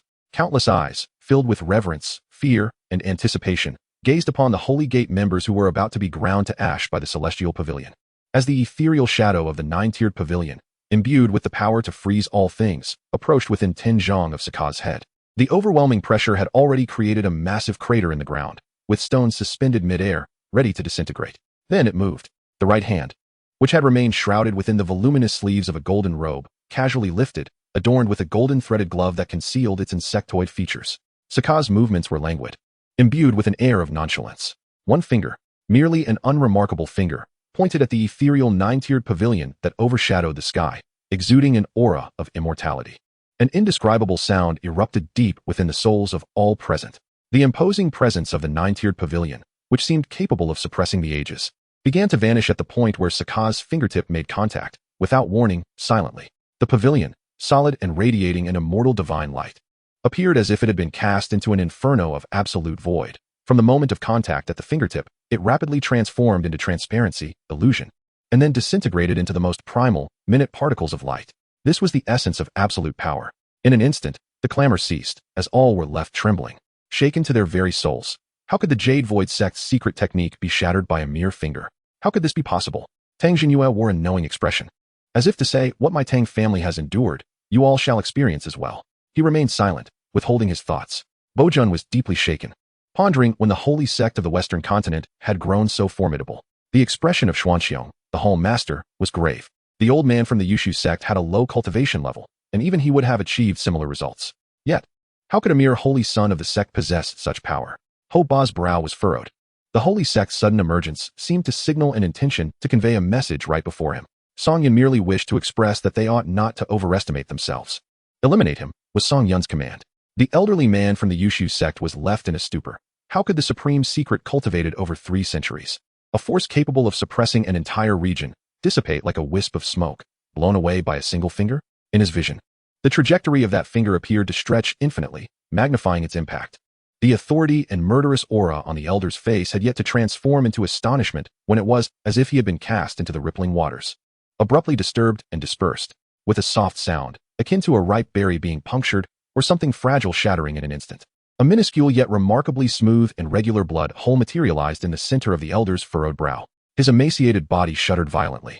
The last flicker of vitality in his eyes extinguished like a candle in the wind, leaving behind a desolate grayness. The remaining protective spiritual light, a symbol of his unmatched cultivation, shattered silently like fragile glass, dissipating into nothingness. The corpse plummeted from the void, and no one dared to catch it, crashing heavily onto the surface of the dark iron rock. Blood. It was only then that it began to flow from the center of his brow, gradually, viscously, winding its way down his deeply lined cheeks. Silence reigned, an utter stillness. Chapter 185, Is it welcome now? In the void above, the golden, resplendent robe seemed to radiate a brilliance belonging to the holy sect once more. Everyone felt as if they had been struck heavily in the chest, particularly those who had just hurled insults, now wishing they could vanish on the spot. With a mere gesture, both the ninefold pavilion and the elder were dispatched. Such power was beyond the reach of ordinary cultivators. The disciples of the Yushu sect, along with the participating Jiesha, stood dazed and rooted to the spot. How could he have perished so swiftly? The formidable ninefold pavilion had vanished in an instant. Jiesha understood the strength of the ninefold pavilion. Yet now he questioned whether it might not be as powerful as he once believed. Nonetheless, the fear of death weighed heavily on him. Clenching his fists, Jiesha glanced at Hoba's figure, yearning only to flee from the central continent without any further complications. Tang Gu and Tang Feng exchanged sighs. Acknowledging the rise of the holy sect, Tang Xingjia's eyes sparkled with excitement, wishing for the dawn of the Qingjun assembly, where his brilliance would illuminate the earth. Meanwhile, Zhao Huang's demeanor darkened. After all, his sect had been overshadowed by a holy sect from the western continent. What a loss of face. When had the holy sect become so powerful? Zhao Huang struggled to comprehend. Noting that most of the strong figures from the western continent were at the 5th level of nirvana, the display before him clearly surpassed even the 9th and 10th levels. Jing Hong sighed softly, remaining silent as the holy sect's aggressive approach, marked by immediate violence, suggested ominous intentions. Beside her, Yu Xinzi observed with intrigue, though her mind was preoccupied with other thoughts. Is this the commander beside the emperor? Quite formidable. With a mere finger, he pierced through his opponent. It is a complete display of overwhelming strength, rendering any other abilities unnecessary. Song Yun glanced around, met with an utter silence. He relished the astonished expressions on their faces, particularly the one from Meng Meng. Her little mouth slightly agape, one could faintly discern her delicate, rosy tongue. Intriguing. Among the crowd, the female con artist was present as well, her gaze fixated on the imposing figure of the Sarkas, searching her mind for information. With such a physique, could it possibly be a hybrid of the giant race and humanity? After all, giants are typically even larger, at least twice the size. Yet, human women struggle to bear offspring from giants, primarily due to their disproportionate sizes. Even if one were to conceive through alternative means, the infants of giants are no small matter. There have been instances of them rupturing before birth. In any case, whoever bears such a child meets their demise. The giants customarily utilize this method to punish human women, forcing them to live in the dread of a countdown to death. However, this individual before her is not alone. There are 2 others, all cloaked tightly, even donning gloves. This can only imply one thing, a concealed identity. The female con artist's gaze shifted back to the 2nd floor of the tavern, where the Saint Lord remained seated, unmoving. The situation seemed to grow increasingly intriguing. In addition to the female con artist, there were several robust figures shrouded in black robes. Could that be a beast man? Duan, who speculated, observing the sarcasm. As that physique was indeed comparable to that of the beast men. Remained silent. This visit was solely to gather intelligence. The Qingjun event would be a significant matter for the Central Plains, with participants representing the future of the region. Should all these prospects be eradicated, the Central Plains would inevitably fall into the hands of the beast men. It is of no concern to us. Anyone who obstructs our path, even if of the same kin, deserves death. Yuar's words bore no hint of hesitation. The beastmen require but a singular voice, and anyone who dares to emit a contrary sound becomes a sinner among them, deserving of death. Duan, who remained silent, merely contemplating the strength of the individual before him. Should he indeed be of the same kin? Perhaps he could be welcomed into their ranks to resist humanity together. There are many formidable human experts. When shall we take action? Duan-hu inquired. He nodded. Acknowledging that these individuals would inevitably be exterminated, the Central Plains would soon belong to the Beastmen. The Beastmen shall never be slaves to humanity. The female con artist. Do you still wish to deceive me? Should your deceit fail, I might have to cast you into the maternal nest for transformation. So, did that person from the Yusu sect perish just like that? Tang Ming remarked, appearing dazed. The elder who visited the Tang family that day seems to be one of them. It is surprising that such a brazen individual has now become a lifeless corpse with wide open eyes. Death comes for all. I merely expedited his departure. Song Yun raised his cup for a sip. Upon hearing Song Yun's words, Tang Ming appeared to have discovered a new world. The Saint Lord not only possesses immense strength, but his subordinates are formidable as well, and he speaks with humor and rationale. Alas, I fear I am succumbing to the charms of the Saint Lord. Observing Tang Ming's infatuated gaze, Song Yun teased, I do not favor overly forward women. What should I do? Tang Ming instinctively responded, but it was too late. She wished to hide beneath the table. Sakaz retracted his hand into the golden robe, surveying his surroundings. Is there anyone else? His seemingly casual remark concealed a grave threat. Who would dare to oppose now? Were they seeking death? Even Xiankong would refrain from interjecting at this moment, for there were 3 opponents present. If their strength was indeed formidable, any injury to himself would bode ill for the Eternal Hall. Hence, why resort to violence? Could they not revel in leisure together? Must they resort to slaying with their hands, which could be better employed in embracing women? Alas, this is how it concludes. Standing at the back, Galasha could no longer contain himself. Bahar glanced back, recalling the prior agreement that forbade him from speaking. Yet, silencing Galasha was a task more arduous than slaying him. Especially now that their adversaries remained motionless, Galasha found himself incredulous. When had humanity become so timid? They lacked even the courage to charge forth to their demise. Weak. Exceedingly weak. He had initially intended to make a grand entrance, only to emerge from that darkened abyss. Thankfully, he was now representing the Holy Gate. Were it known that they were of the insect race, it would seem they lacked any dignity. Seeing the others unmoved, Galasha sighed deeply. The champions of Zhongzhou are as timid as mice. If you can endure this, I, Galasha, shall refrain from unleashing my fury today, for you truly offer no opportunity. Tang Jinyue clasped his hands in greeting. The Holy Gate is indeed welcomed from afar. This sycophantic attitude unsettled some. Yet the Tang family had no choice but to ingratiate themselves. But do you welcome us? Sakaz directed his gaze towards Xiankong and Hoba, seemingly intent on compelling their response. Should they remain silent, it would merely grant him the chance to press further. Silence. That was indeed an opportunity being afforded. Galasha was already on the verge of erupting. The dignity of the Zhongzhou people was about to reach its breaking point, and their leader could no longer endure. Quick, give me something. Of course, we welcome you, Xiankong replied with a smile. Galasha's lips twitched in irritation. Chapter 186, Master of the Hall. Are you certain you wish to host a wedding banquet?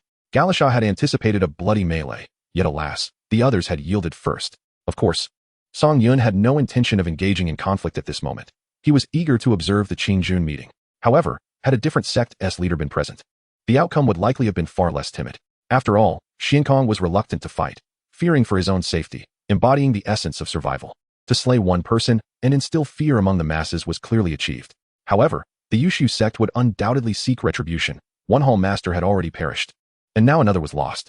Should word reach the Yushu sect, their leader would not be merciful, which was precisely why Xiankong wished to remain uninvolved. After all, it was not the Eternal Hall that suffered losses, making it unnecessary to provoke conflict, especially since the nearby factions were also unresponsive. Who would dare to take the lead in this matter? Moreover, Sakaz had demonstrated extraordinary strength, supported by 2 formidable allies. What made this holy gate so powerful? Xiankong pondered, unable to fathom how the resources of the Western continent could cultivate such strength. It was imperative to send someone to investigate. There must be some secret at play. Hoba observed the cunning individuals before him, chuckling inwardly, yet lamenting his inability to discern the true trump card of the Holy Gate. The true nature of that man remains shrouded in mystery. However, the formidable Holy Gate will not permit any transgressions from the Eastern continent. Alas, how tiresome it is. The Azura cannot help but murmur, though such musings yield little consequence. No one dares to take the lead. None wish to become the lifeless body beneath.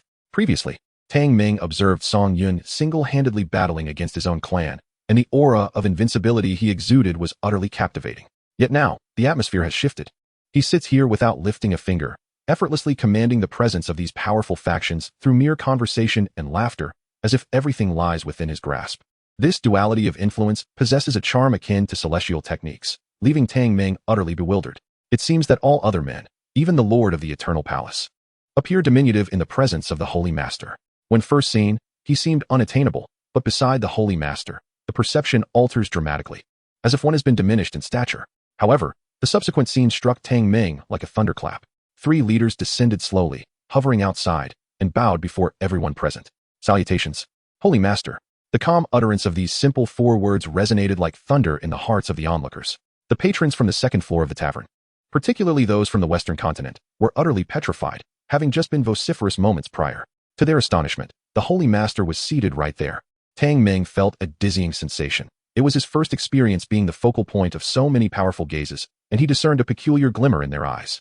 It was a gaze of equality, rather than that of a mere ornamental figure or a weakling. The allure of being in the Holy Master's presence was undeniably intoxicating.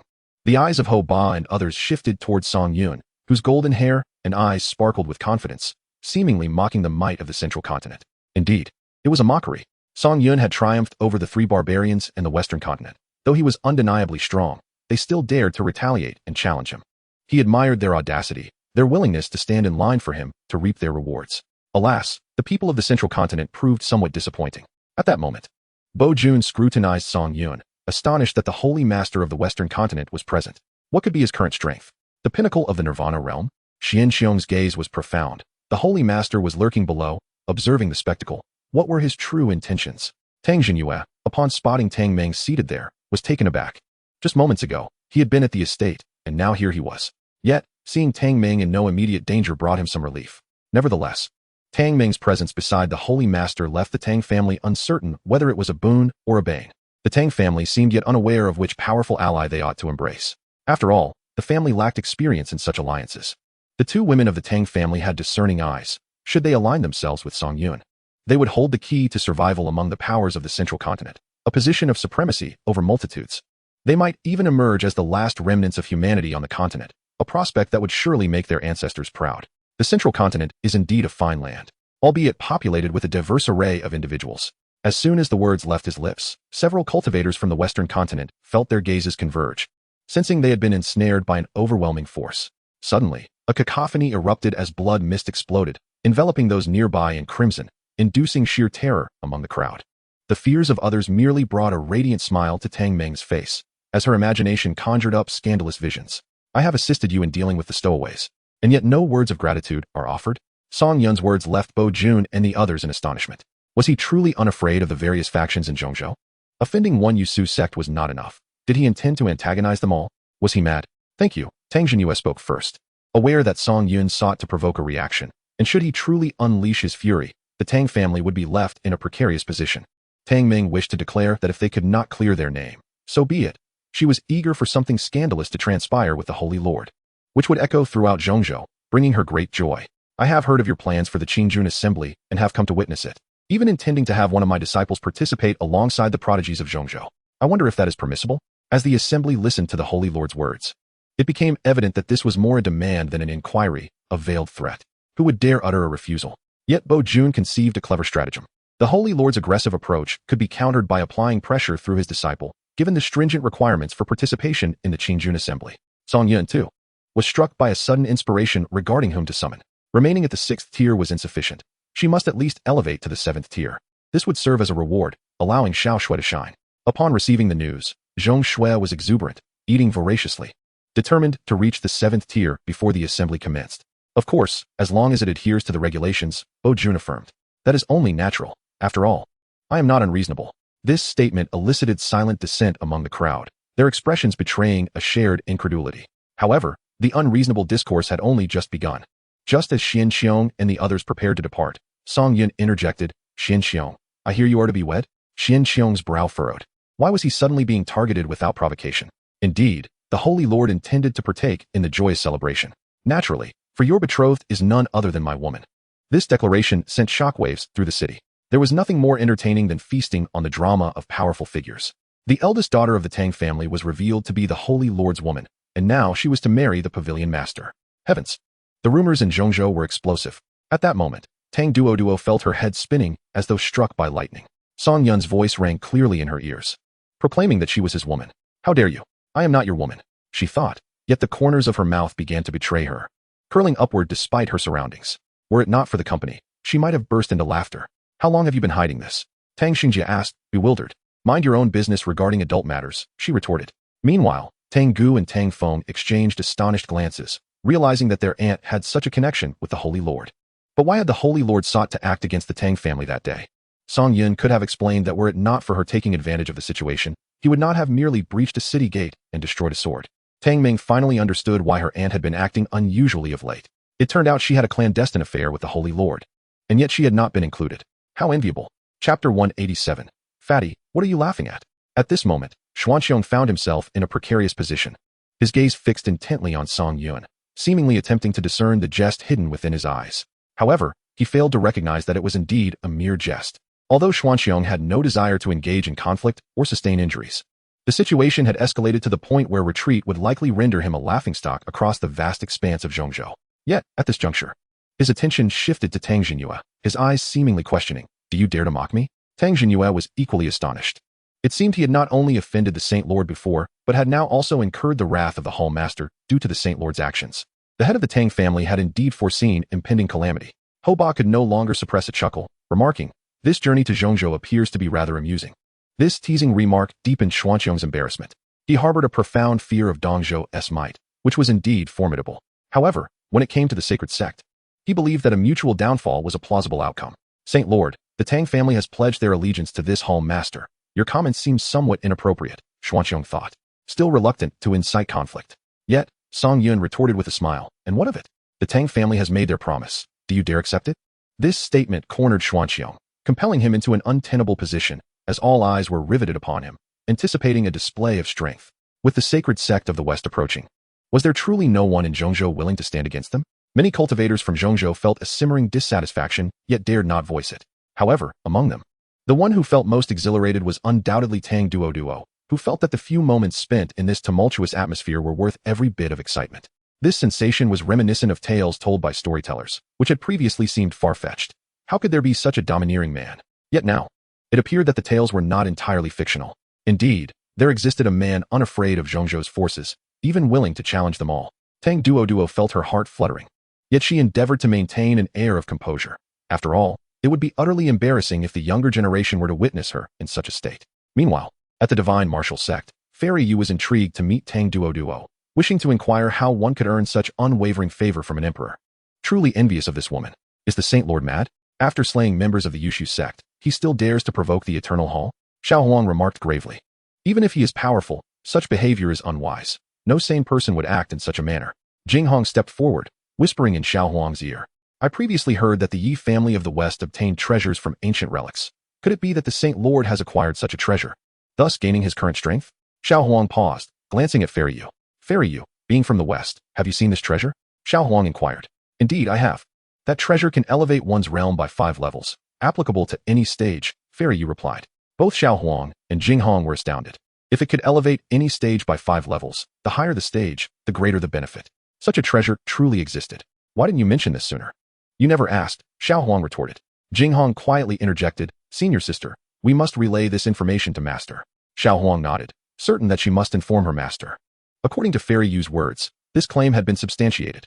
The Saint Lord must have acquired this treasure, in conjunction with his prior realm, now potentially reaching the pinnacle of the 10th stage of nirvana. As the Moon Fairy listened to the exchange between the two, a subtle smile graced her lips. Greed is an immutable flaw of humankind. The treasures may indeed be real. The question is whether you possess the fortune to claim them. Observing the figures in the void, the Moon Fairy remained indifferent, for as long as the Emperor willed it, they were but a mass of putrefaction. However, at that moment, Xuanqiong did not perceive himself as mere carrion. Rather, he was akin to a cornered rabbit, ready to bite, especially since he was the lord of the Eternal Palace. Avoiding conflict does not imply that this lord fears it. What is there to fear? Xuanqiong spoke in a deep voice. Hoba began to applaud, affirming that this was the spirit befitting a person from Zhongzhou. Yet, Song Yun relished such fortitude. Being overly gentle was simply dull. Very well, I shall grace the occasion, he declared, eagerly anticipating the arrival of the Lord. The inhabitants of the city sensed that a significant event was on the horizon. Though the Qingjun conference had yet to commence, they were already intrigued by how the Holy Master would confront the forthcoming wedding ceremony. One thing was certain, that day would not mirror today. Xuanqiong would extend invitations to the leaders of various factions and even host a banquet reminiscent of the famed Hongmen feast. Not only the cultivators, but even Song Yun himself was keenly awaiting that day. Thus, he advised, you must act swiftly. It would be best to summon more people to ensure the atmosphere is lively. We shall not disappoint the Lord. Song Yun was quite pleased. Fresh vigor was on the way. An agreement for a duel seemed to have been reached, and with a stoic expression, Xuanxiong prepared to depart. But Song Yun spoke once more. Wait. Xuanxiong was on the verge of losing his composure. Do not mistake this for a lack of resolve. However, this time, the target had shifted. Fatty, what intriguing thing did you just say? The crowd was taken aback. The inhabitants of the city had all heard. Killing the disciples of the Yushu sect had provoked the Eternal Palace. And now the ire was directed towards those from the Eastern continent. This holy master was not merely attending the Qingjun conference. He was deliberately sowing enmity. Was he intent on offending everyone? Tang Duo covered her forehead, lamenting the return of his old habits. That was a person of high status from the Eastern continent. It would be best to avoid provoking them. While some were anxious, others found joy. At least Xuanxiong was currently pleased. He mused that this holy master was truly overreaching. Having provoked the lord of the palace, they might both suffer, but to anger someone from the Eastern continent would be far graver. Your holy sect might endure, but not in the Western continent, for there lies the distant Sandman, which would ensure your downfall. The term dead fatso was Ho Ba's bottom line. He had not anticipated that this holy master would dare to provoke him. Did he truly believe he could contend with the Eastern continent? Wasn't he rather amusing? Ho Ba spoke coldly, his ample visage now shrouded in frost. Song Yun slowly rose to his feet, and the three leaders immediately positioned themselves at his flanks. This gesture caused all hearts to leap into their throats, even causing a pause in Ho Ba's own thoughts.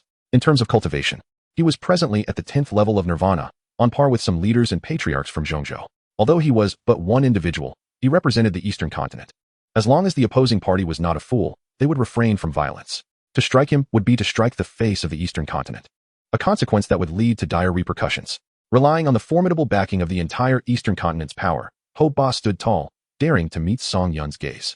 Song Yun affectionately patted Tang Meng on the head, an endearing gesture that filled Tang Meng with joy, her eyes fixated on the towering figure before her. As if he could eclipse the very sun, Song Yun, with his hands clasped behind his back, floated forward, drawing the attention of all within the city. His golden hair shimmered brilliantly beneath the sunlight. An unspoken aura emanated from him, evoking a sense of reverence among the onlookers. As Song Yun approached, Ho Ba, Xinxiong, and Bo Jun felt their nerves tighten. What was he planning to do? Chapter 188. Come, let us all share a laugh. Step by step, Song Yun advanced toward Ho Ba, and none dared to intervene. The residual dread of the Sakaz was still palpable. The swift annihilation of the Yushu sect's members left them wary of the Saint Lord's true strength. None wished to gamble on such uncertain odds, for to lose would mean losing their lives. Tang Jinhua suddenly realized that the Saint Lord's decision not to execute the Tang family that fateful night was already a tremendous act of mercy. Reflecting on his current demeanor in contrast to that evening, it was evident they were no longer on the same level. At that moment, Bo Jun pondered whether he should intervene to curry favor with this esteemed figure, yet it was undeniably a perilous choice, leaving him indecisive. While the crowd deliberated on whether to obstruct him, Song Yun had already reached Ho Ba, under the astonished gazes of all present. Song Yun lifted his arm and playfully slapped the corpulent face before him, the sound echoing crisply through the air. With a chuckle, he remarked, "Your face is quite amusing." Time seemed to freeze, enveloping the scene in an incredulous silence. The slap, though not forceful, resonated loudly, as if a Saint Lord from the Western continent had audaciously struck the face of a dignitary from the Eastern continent.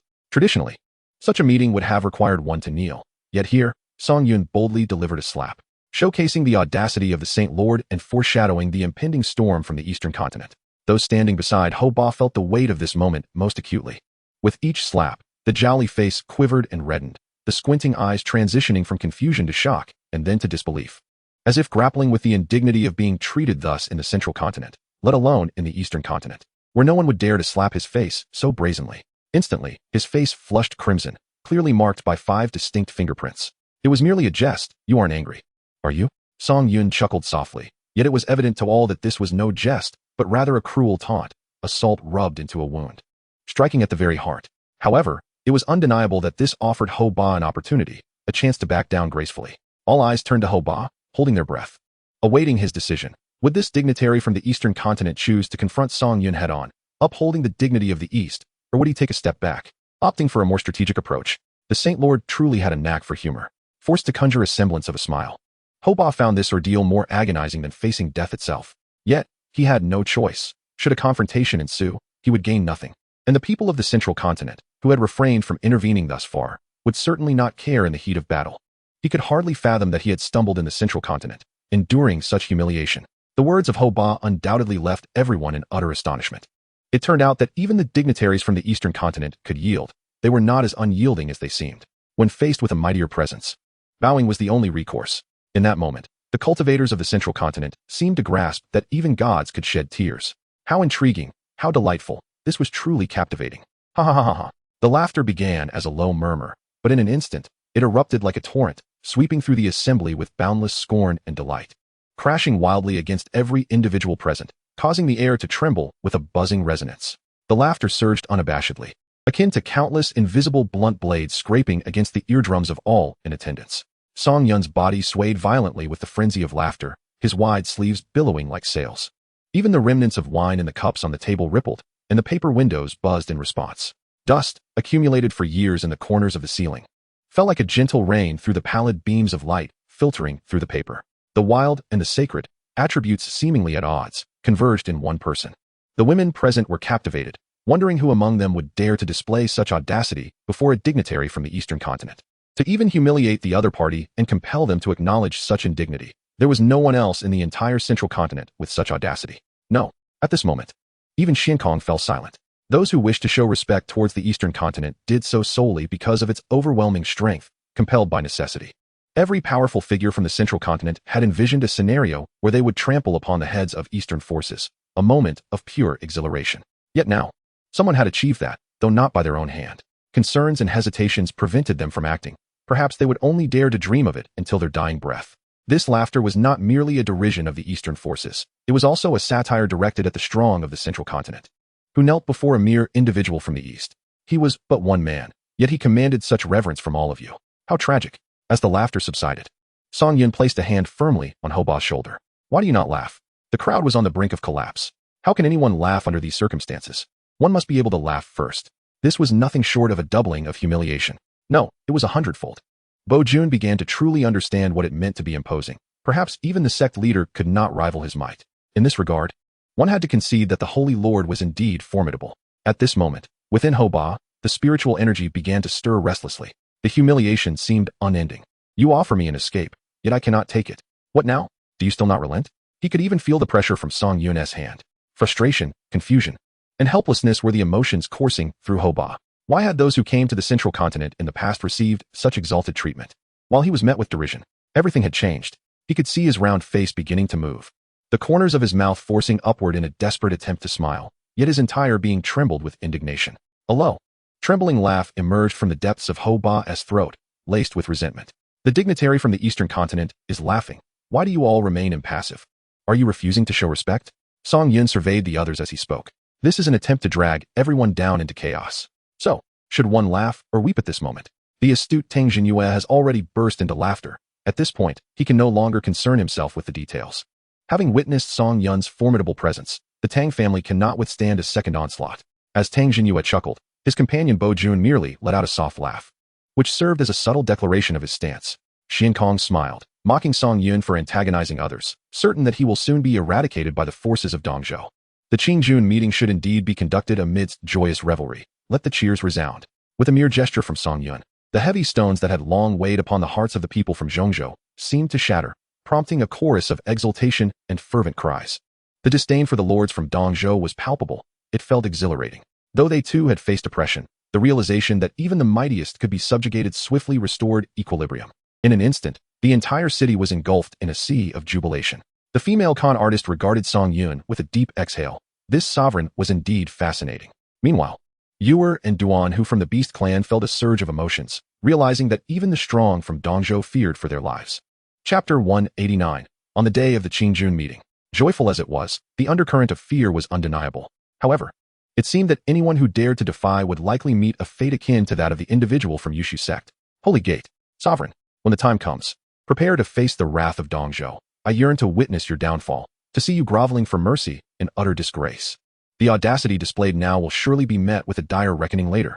This is precisely the outcome Song Yun desired. The more individuals he could gather, the easier it would be for him to consume them whole.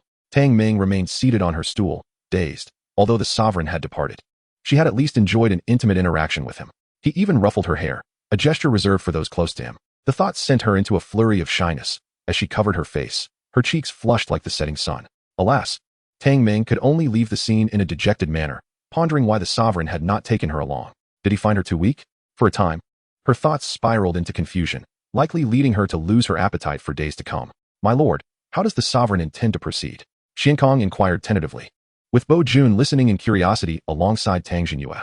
Hoba coldly replied, years ago, the Holy Gate was established in Shizhou through the grace of many powerful figures. Now, with this sovereign disrupting the established order, it is only natural that someone will come to address this transgression. Tang Jinyue silently lamented. Why had Hoban not voiced this when the sovereign was present? Now he resorts to historical grievances. The lords from Dongzhou were not as formidable as they seemed. Upon hearing such a response, Xiankong felt reassured, for the sovereign would still be attending his celebratory feast. No, it was more akin to a raucous disruption, a forcible abduction. Truly vexing. Should you require anything, my godly martial sect will cooperate fully, Bo Jun offered with a respectful bow. Hoba could only curse inwardly at the late realization of cooperation. Why had he not acted sooner when the sovereign was still present? Discontent, he replied, very well. Bo Jun remained silent, acutely aware that this year's selection for the godly martial sect would be fraught with difficulties. Whom to choose would be dictated by Hoba. His attitude towards Tang Jinyue hinted at his displeasure. Was it possible that the selection would fall to the Eternal Hall? Originally, a welcoming banquet had been arranged. However, it seems that the current Lord Bao is preoccupied, his mind consumed with the anticipation of incoming individuals, intent on dismantling the sacred gate. Both Ol and Duan Hu, still amidst the crowd, find themselves in a quandary. Should we intercept the forces from Dongzhou? Duan Hu proposed. After a moment of contemplation, Ol replied, no need. Duan Hu, slightly taken aback, questioned, why not? With the arrival of the Dongzhou people, how can we not seize this once-in-a-lifetime opportunity to ensnare them all? A bit of chaos in Zhongzhou might serve us better. Let the human tribes slaughter one another while we reap the benefits. Duan Hu appeared to ponder this, his focus sharpening after a lengthy silence. Truly, the cunning of the fox tribe shines through. What a brilliant strategy. Engaging in direct combat with the humans is unwise.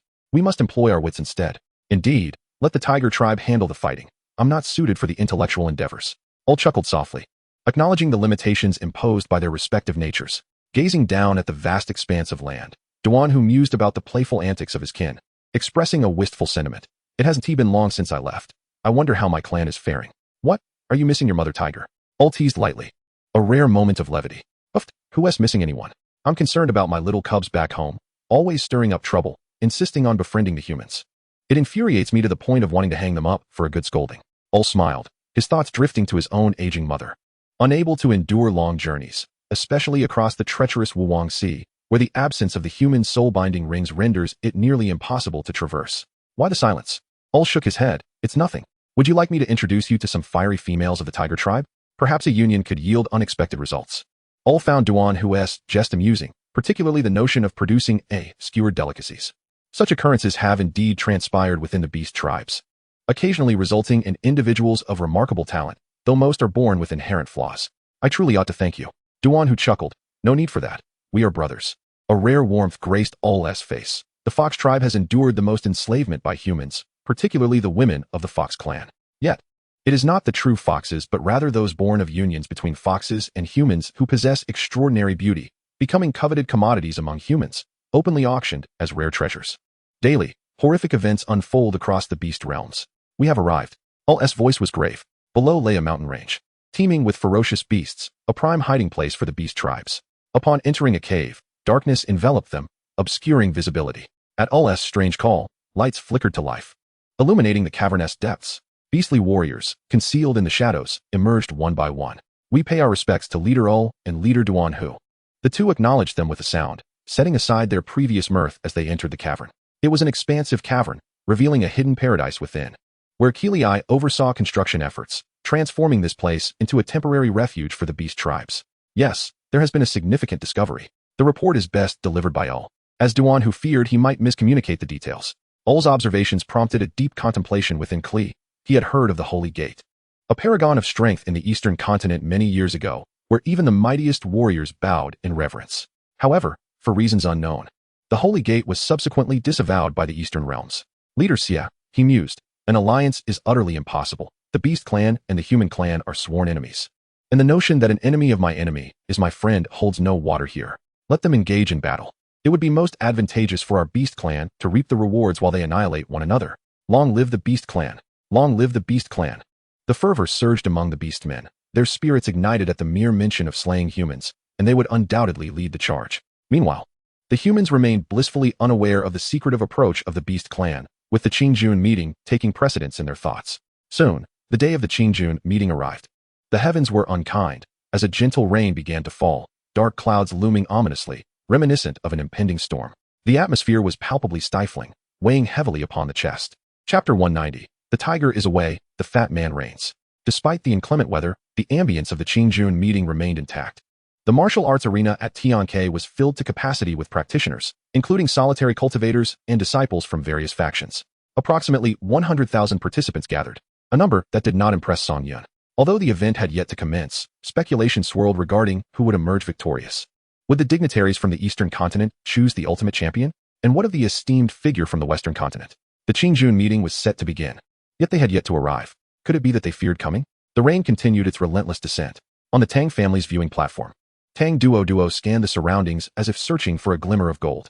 After their previous conversation, the individual had vanished, seemingly playing a game of disappearance. Others claimed he had fled. Yet, Tang Duo knew that Song Yun would not abandon her. In truth, it might be for the best that he did not come, for she sensed that today would be fraught with difficulties. Beside her, Tang Ming was equally troubled, ever since being subjected to Song Yun's playful yet devastating head pat. She had lost her appetite and interest in life. After much anticipation for this day, she had yet to see him.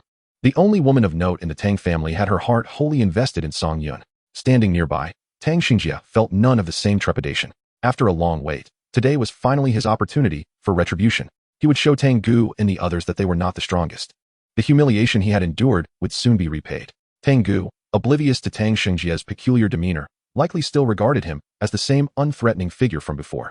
However, Tang Feng noticed something amiss about Tang Xingjia, though he could not pinpoint what it was. On the Xinyu sect's platform, Bo Jun closed his eyes in meditation, awaiting the commencement. Behind him stood his disciples, Xiao Huang and Jing Hong, while the moon fairy leaned against the rear wall, appearing somewhat solitary. The Yusu sect's platform was sparsely populated, with only a few scattered individuals. Meanwhile, Jie Sha stood resolutely in the rain, allowing the droplets to cascade over him. His gaze steady and unwavering, undeterred by the loss of life within the Yusu sect. Instead, it ignited within him a fervent belief in victory. Only through triumph could one attain a superior cultivation environment, commanding one's own fate and that of others. With a resounding boom, thunder cracked in the firmament above. Xiankong, accompanied by disciples of the Eternal Palace, emerged above, their faces illuminated by the flashes of lightning, exuding an air of austere severity. It must be acknowledged that Xiankong commanded the moment with remarkable intensity. Esteemed guests, the decennial Qingjun Conference is upon us, a confluence of talent, gathering the most resplendent stars and the most audacious prodigies of Zhongzhou. Let the brilliance of your adversaries illuminate your own shortcomings. Let today's triumphs and defeats pave the way to tomorrow's zenith. Unleash your full potential for all to witness what constitutes true genius. This grand event also welcomes Lord Ho Ba from the Eastern continent.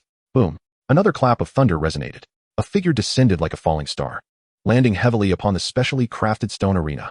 In an instant, the seemingly indestructible stone cracked spiderweb-like, fissures radiating outward for several feet. Debris flew, dust billowed, yet was swiftly quelled by an imperceptible, tyrannical force. As the dust settled, the figure emerged. Ho Ba, unlike the loose robes he wore on that day, today he donned armor. The armor bore intricate, dark golden beast patterns, broad-shouldered and robust, his physique resembling an iron tower. It was evident that this premier spiritual artifact possessed considerable significance. Merely standing, an overwhelming aura erupted like a primordial beast, causing those of lesser cultivation to feel a weight upon their chests, as if an invisible mountain bore down upon them. Ho Ba's gaze slowly swept across the crowd. Wherever his eyes fell, none dared to meet his gaze, instinctively lowering their heads or averting their eyes. A hint of derision played upon his lips, a manifestation of his Eastern identity. Yet, it seemed the assembly had forgotten a crucial truth, the fear that had once governed them. The so-called lord from the Eastern continent could only tremble then. How could he now exude such bravado? In a deep voice, Ho Ba proclaimed, "The Zhongzhou Qingjun Conference. Those who stand are formidable. Those who fall are but refuse, a mere sieve. Only those who survive merit even a glance from me. Perhaps even the chance to venture to the Eastern continent." His words cast a pall over the entire Qingjun Conference.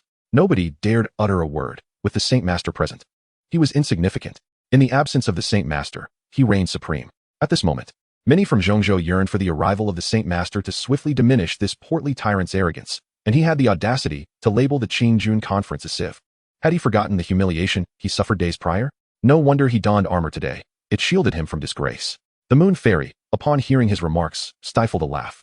Recognizing the old adage, when the tiger is absent, the monkeys claim dominion. The female con artist seated in the audience also wore an enigmatic smile. For the Easterners were indeed, as such, bullying the weak while cowering before the strong. compared to the clash of these talented prodigies. The female con artist was far more eager to witness the Saint Master's arrival. With him present, the Qingjun conference would be anything but dull.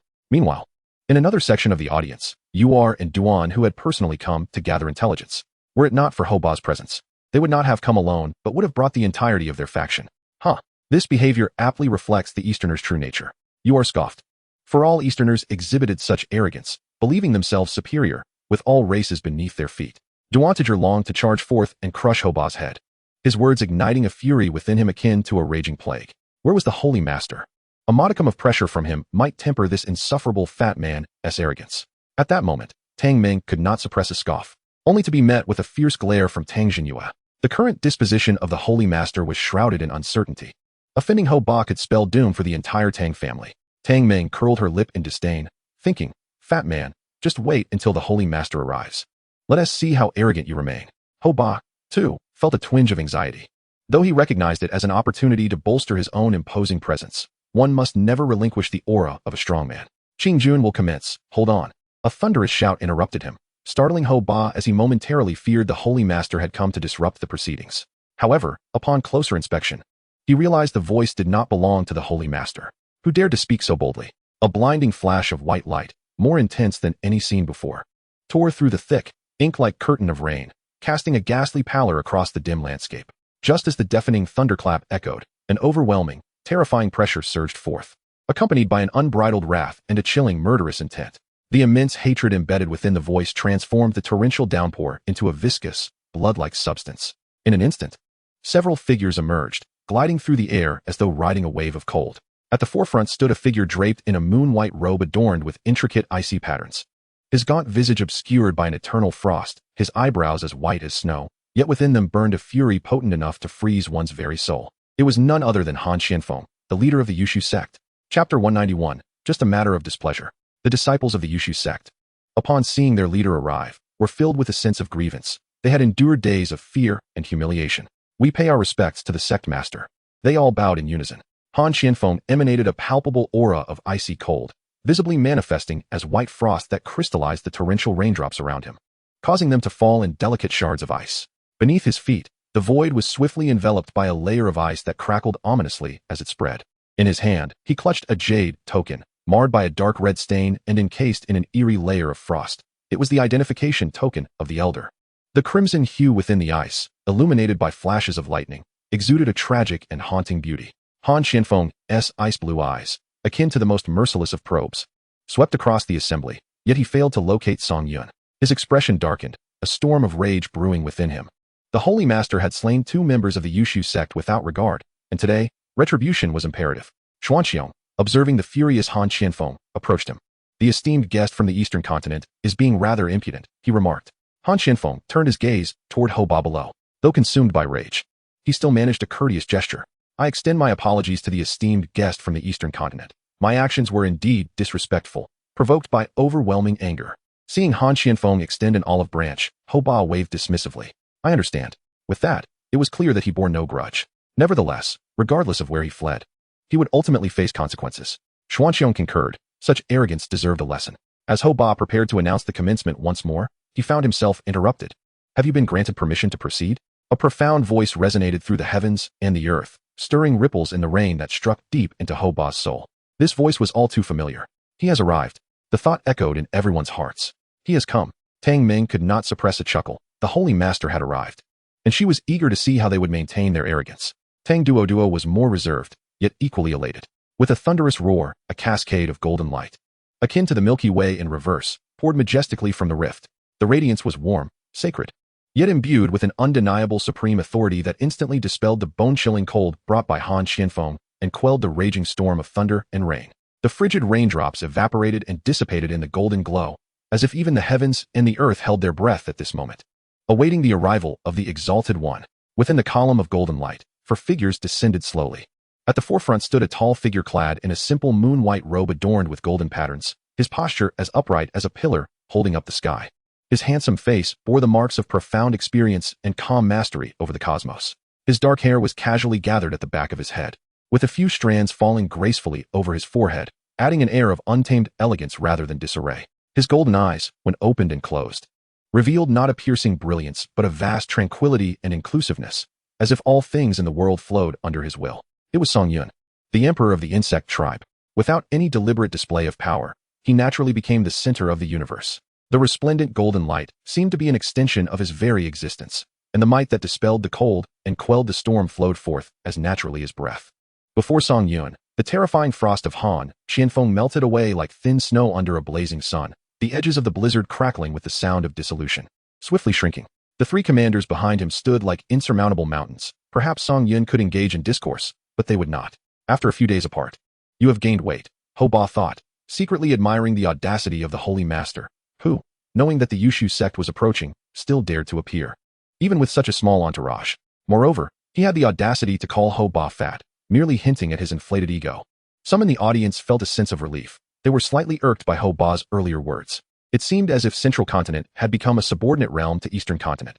Who would desire to go to your Eastern Continent? Only the Holy Master had the gall to confront them directly. They had witnessed the imposing aura of the Yushu sect's leader upon arrival, initially believing he would clash with the dignitaries from Eastern Continent, only to see him quickly apologize. This left a sour taste in their hearts. Although the Holy Master was no saint, he still stood tall in the face of the formidable Eastern Continent, unlike them, who bowed and scraped like mere slaves. Song Yun's words caused a tremor in Ho Ba's heart, and he swallowed hard, vowing to repay today's humiliation 100-fold in due time. "So, I shall endure for now." Han Qianfeng's gaze fixated on Song Yun, seemingly subdued by his presence. Those four beams of light radiated a formidable power capable of dissolving his icy grip. No wonder he dared to disturb me. "Are you the leader of the Yushu sect?"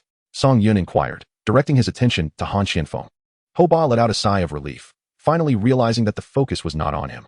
What did it matter to fear these Central Continent forces? "I shall certainly lend a hand." Confronted by Song Yun's inquiry, Han Qianfeng replied in a deep voice, "Indeed. You come seeking retribution for the one who took your life?" It was evident to anyone with vision why Han Qianfeng approached with such ferocity, yet the Holy Lord's question felt like an affront, a humiliation at its zenith. Han Qianfeng's choices were limited. He could either engage in battle or show a hint of retreat. Many awaited his decision, including Xuanqiang, who was equally eager for a decisive action. Should anyone dare to strike, the master of the hall would undoubtedly assist, and the esteemed individuals from the Eastern Continent would not remain indifferent. All eyes were fixed upon Han Qianfeng, as what was initially a contest between geniuses had seemingly transformed. "Holy Lord, you have unjustly slain members of my Yushu sect. You must provide an explanation." With Han Qianfeng's proclamation, the crowd marveled at the overwhelming pressure exerted by the Holy Lord, which surpassed even that of the Eastern Continent's dignitaries. If the Holy Lord could present a plausible justification, this matter might simply dissipate. However, would Song Yun offer such an excuse? Certainly not. "You find it displeasing. Is this explanation satisfactory, sect master?" The arena fell into an oppressive silence. Such audacity was indeed appalling. Merely standing there invoked a sense of reverence. It was no wonder that the Holy Sect had been the most formidable force a millennium ago. Tang Duoduo admired Song Yun's approach, brash and devoid of reason. Even Tang Meng was captivated, recognizing this as the essence of masculinity, unlike those powerful figures who pondered every action. At that moment, the Tianke martial realm was engulfed in a chilling atmosphere. Song Yun had cornered Han Qianfeng, leaving no avenue for evasion. A choice must be made.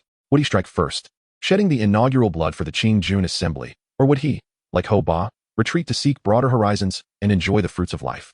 Chapter 192. Rest assured, assistance will be rendered. If you choose to act, I shall undoubtedly support you, Xuanqiang murmured from the side. Moreover, Lord Ho Ba will not remain passive. Upon hearing Xuanqiang's words, Han Qianfeng felt his momentum surge. It seemed violence was imminent. As the sect master erupted, over a dozen elders behind him followed suit, their spiritual power generating a gale that rendered the entire Tianke martial realm a vacuum, shielding it from the rain. "For those who have slain members of my sect, they shall pay with their lives." His voice resonated throughout the martial realm, and all could sense the fury emanating from the sect master. Slay the Holy Lord, and elevate the might of Zhongzhou. Naturally, this sentiment could only be quietly echoed in their hearts, awaiting the moment the Holy Lord faltered to vocalize it. "Go. Sect master of Yushu, we support you in spirit." Xuanqiang, witnessing Han Qianfeng's readiness to strike, felt a surge of joy, eager to see if the Holy Lord was merely posturing. Ho Ba shared the sentiment. Should there be any sign of the Holy Lord's downfall, they would swiftly act. It was not only they who thought this way. Other factions harbored similar intentions, ready to exploit any misfortune. Yet, what would transpire next remained to be seen. A smile graced Song Yun's face. At last, a contender dares to engage. Who among you will accept the challenge? As Galosha swiftly extended his hand, he blocked Sakaz and Baha, declaring, "Do not compete with me. Allow me a moment to play." His voice, though not loud, carried a note of mockery that reverberated around them, as if facing the Yushu sect were merely a child's game. This undoubtedly infuriated Han Xianfeng, who could not fathom that his level 10 nirvana was being dismissed so casually. With a slight bow towards Song Yun, Galosha then turned to face Han Xianfeng and the others. Clearing his throat, he provocatively inquired, "And you? Do you wish to engage with me as well?" Xuanxiong hesitated, retreating a few steps with an air of deference.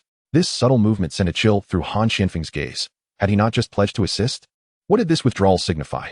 Xuanxiong exchanged glances, suggesting, "You take the lead, I shall follow." Now understanding their intentions, Han Xianfeng realized they desired him to be the vanguard, to gauge the strength of the Holy Lord. Did they truly believe he, Han Xianfeng, was akin to them, intimidated by a mere Holy Lord of the Western continent? Observing Xuanxiong's retreat, Galosha began to stretch, tauntingly remarking, "I hope you can endure a little longer. Such arrogance. Today, I shall let your blood stain the ground." Galosha scratched his ear, annoyed by the pitiful cries of the weak. An air of languid malevolence enveloped him, accompanied by a hint of impatience in his voice. A manic grin curved his lips, exuding an excessive arrogance, while a disturbing excitement flickered in his unseen eyes, relishing the prospect of his prey's desperate struggles. In an instant, Galosha appeared before the members of the Yushu sect, looking down upon Han Xianfeng and his companions as if they were facing an imminent threat. At last, the time to strike had come. How exhilarating! Tilting his head, his crimson tongue glided over his pale lips, producing a chilling hiss, accompanied by a neurotic, sinister smile. With a swift motion, a grotesquely shaped blood spear, seemingly twisted by the anguish of countless tormented souls, erupted from his palm, enveloped in a viscous, foul blood and the piercing wails of vengeful spirits. The spear's tip was aimed directly at Han Xianfeng. Han Xianfeng's eyes widened in horror, sensing an unprecedented crisis of death looming. With a primal roar, he recklessly ignited his essence, thrusting his palms forward with all his might. Extreme Abyss Ice Coffin. Seal. A massive coffin of ancient ice materialized, exuding a terrifying chill capable of freezing time itself, descending upon Galosha with lethal intent. This was his desperate gambit.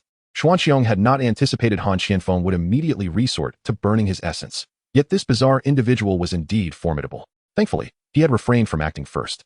In the face of this technique, potent enough to encase an entire realm in ice, Galosha's grin grew even more deranged. Frozen?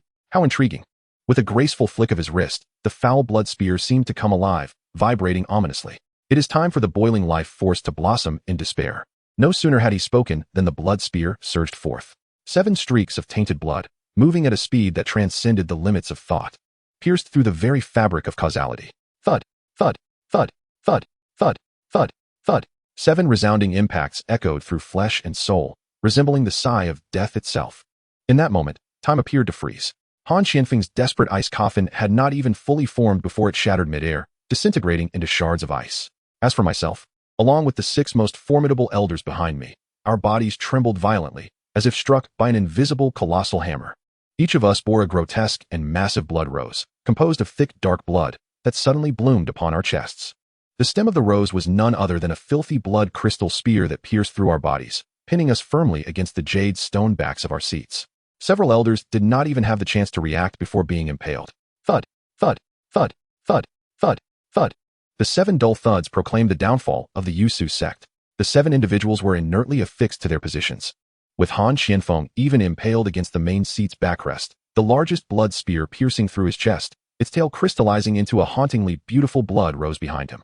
Blood, tainted with icy crystals, continuously gushed from his mouth, and his icy blue eyes fixated on the figure of Galosha in the air, brimming with endless resentment, agony, and a touch of incredulous absurdity. To have been defeated in such a manner, almost devoid of reason. Galosha's form descended like a feather, landing gracefully before Han Xianfeng, her crimson eyes reveling in his dying struggles as though admiring her most prized masterpiece. She extended a finger, lightly tapping the blood rose on Han Xianfeng's chest, her voice laced with an intoxicating tremor, marveling at the despairing crimson, the solidified pain. How splendid it was. 1,000 times more beautiful than your pallid, icy visage. Hee hee. Han Xianfeng emitted a rasping sound from his throat, seemingly attempting to voice something, but ultimately only managed to expel a mouthful of tainted blood. The light in his eyes rapidly dimming, leaving only a flicker of life. Galosha straightened with satisfaction, as if she had just completed a magnificent work of art. The symbolic blood spear in her hand was casually flicked away, dissipating into crimson mist. You still cannot endure for long. With that, she did not spare another glance at her impaled creations, turning instead towards Song Yun, dropping to one knee, performing an exaggerated and sinister knightly salute. Her voice still imbued with that sickly fervor. Master, The pesky flies disturbing your tranquility have been eradicated, along with a little decorative blood embellishment. Please review. Hee hee. The entire arena of the Tianke martial realm was rendered speechless by this bloody and brutal spectacle. Galasha, a madwoman who perceived slaughter as art and toyed with terror as if it were a drama, was indelibly imprinted in the hearts of all as a nightmare. Looking towards the Yusu sect's seats, both the sect master and the elders were present, yet they were all pinned in place, instilling fear. Han Xianfeng glared fiercely at Xian Xiong. Where was the promised assistance? Chapter 193. With no one else, let us commence. Song Yun gazed at Galasha, a satisfied smile gracing his lips. Truly, as a leader, her exhibited combat prowess and style were entirely distinctive. Sakaz embodied a steady leadership, while Baha was a silent type. In contrast, Galasha possessed a hint of madness. With these three leaders in place, the insectoid race was assured of triumph.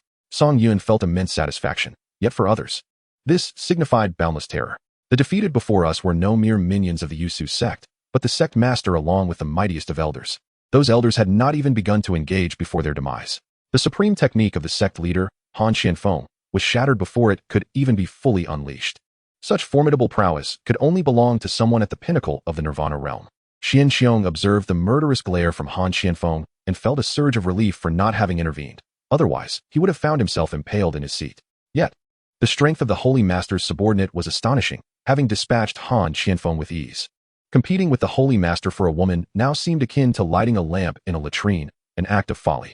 Hoba stared in disbelief at the seats of the Yushu sect, where 7 bloodied figures were pinned, instilling a sense of dread. He had intended to gauge the Holy Master's strength, only to be overwhelmed by a single subordinate.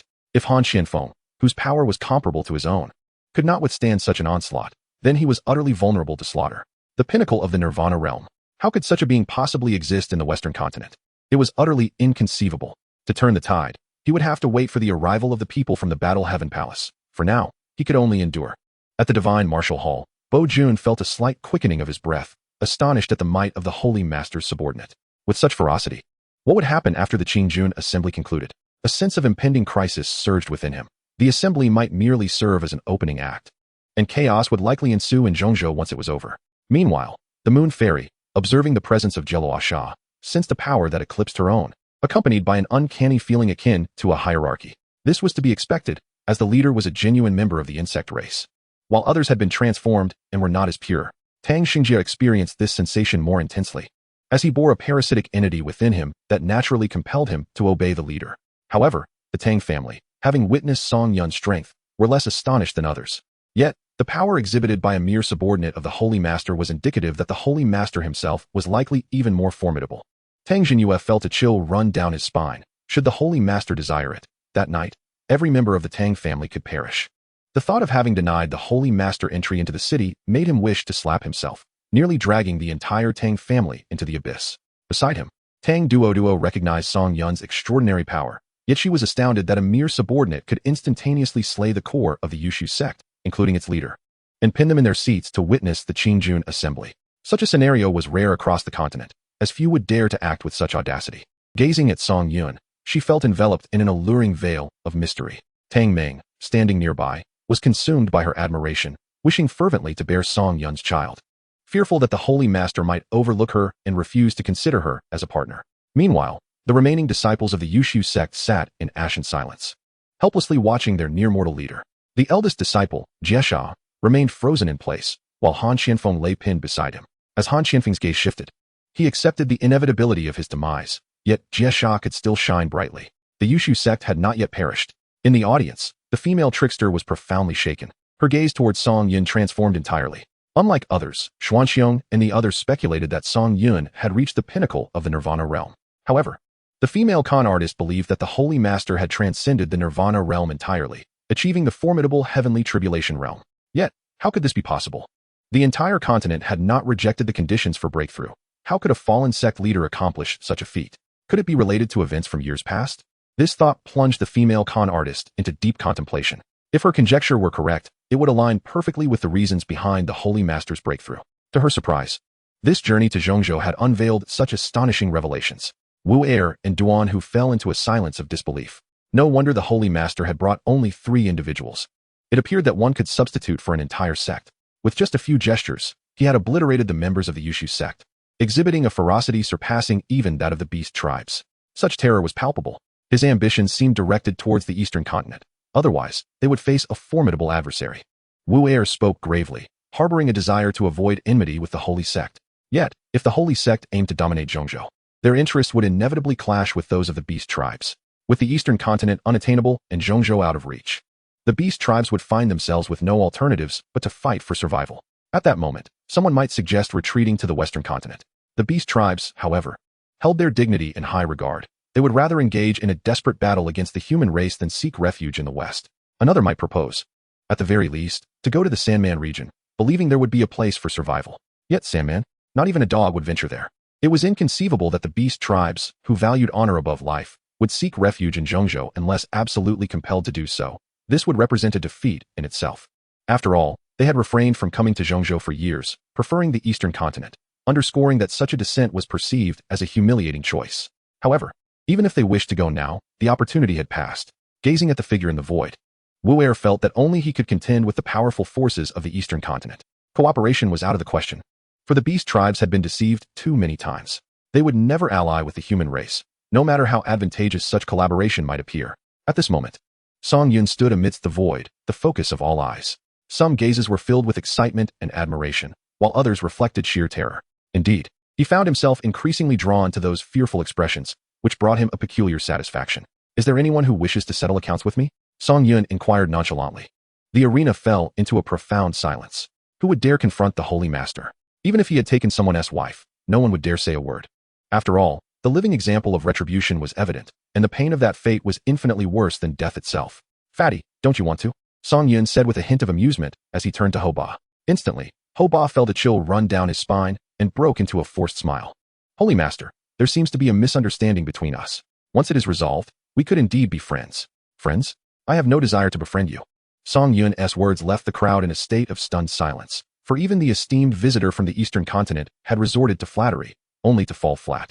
This left Ho Ba exceedingly embarrassed. Since there are no misunderstandings, let us begin, Song Yun said with a serene smile. Ho Ba immediately responded, addressing Xuanqiong. Did you hear that? Let us get started promptly. Xuanqiong felt as though Ho Ba had become the Holy Master's sycophant. Ho Ba expressed that his current achievements are a result of temporary patience, emphasizing the significance of endurance. At times, if one bears with it, the enemy may perish.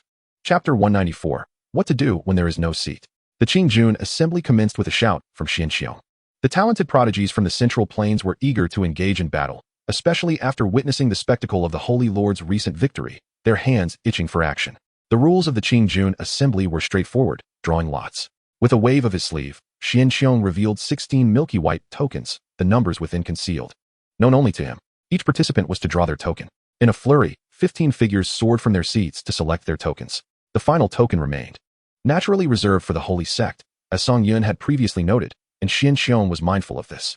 Having just eliminated the leader of the Yushu sect, he dared not challenge the Holy Lord, even contemplating that the marriage alliance could be forgotten. Preserving his hands for other women seemed more prudent than antagonizing the Holy Lord for one. Such matters were best discussed privately to avoid further embarrassment, especially since the Central Plains had already lost face too many times lately. He hoped the talented individuals could restore some dignity by defeating the disciples of the Holy Sect. Soon, only the last token remained. Observing this, Ho Ba personally picked up the token and approached Song Yun, saying, Holy Lord, please accept this token. The subservience displayed by the Lord of the Eastern Continent left many feeling ashamed, diminishing their respect for him. Song Yun kept his hands tucked within his sleeves, while behind him, Baha flicked a finger, causing the token to levitate before him. With an awkward smile, Ho Ba suggested, Holy Lord, why not take a seat at my side? The formidable Bug clan should not occupy another seat. If no seat exists, one must create their own. This was Baha's thought. There were no sinister proclamations like those of Garo Chana, nor excessive expressions, only a profound stillness. He simply extended his palm. A deep, resonant pulse, seemingly emanating from the very bowels of the earth, reverberated. The entire Tianke martial realm, along with its solid mountainous foundation, visibly heaved upwards, as though a slumbering giant had been disturbed and was uneasily stirring.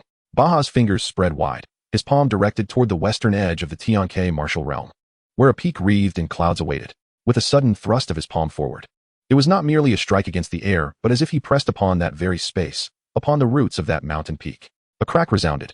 Thunderous roars followed. An indescribable scene of horror unfolded. The subsidiary peak, standing for countless ages, was gripped and kneaded by an invisible hand imbued with the power of creation itself. The once solid rock layers crumbled like brittle cookies under immense pressure. emitting a cacophony of explosive sounds. In a manner defying logic, the mountain was forcibly severed at its midsection. The tremendous mass of earth was seized by that formless giant hand amidst a sound reminiscent of twisted metal, as boulders rained down like a tempest, and dust rose skyward. Yet more astonishing was the sight of the colossal mountain, under the influence of an unseen force, rapidly morphing and reshaping in midair. Its sharp angles were smoothed, and its form was entirely reconfigured. Excess rock cascaded down like grains of sand, plummeting into the abyss below. In mere moments, the towering peak, which soared several hundred zhang high, was brutally contorted into an enormous throne base, characterized by its rugged and robust lines. The surface of the base retained the mountain's primordial textures and fissures, exuding a raw sense of power. Atop this base, the rock seemed to melt and solidify simultaneously, forming a throne of equal magnitude, its backrest steep and chiseled as if hewn by axe and knife. As it descended, the entire arena of Tianke quaked violently once more. Centered around the throne base, the solid ground rippled like water, sending visible waves of earth surging outward. The protective array of the Tianke battle arena flickered wildly, emitting a piercing shriek, as if lamenting the invasion of this primal force. As the dust settled, a rock throne emanating an ancient, vast, and domineering aura stood proudly at the pinnacle of the arena. On the throne, remnants of the forcibly torn mountain remained, fresh rock layers releasing an earthy scent into the air. The raw, unrefined form starkly contrasted with the exquisite opulence of the other seats. At this moment, silence spoke louder than words. The arena was utterly still.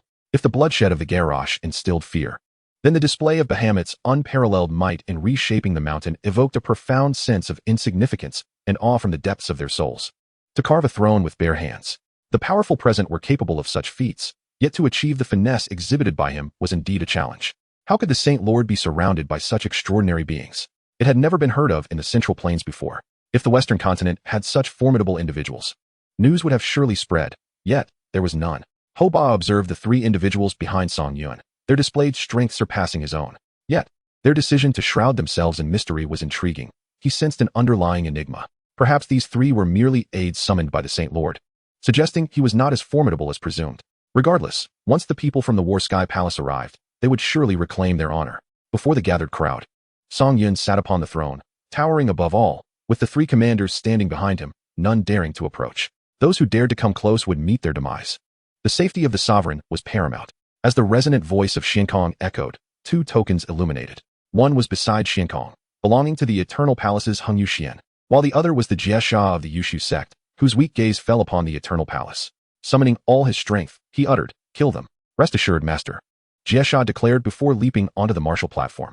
Xiankong, brow furrowed, cautioned softly, "Be careful." "I know," Hung Yuxian replied, nodding before descending onto the platform.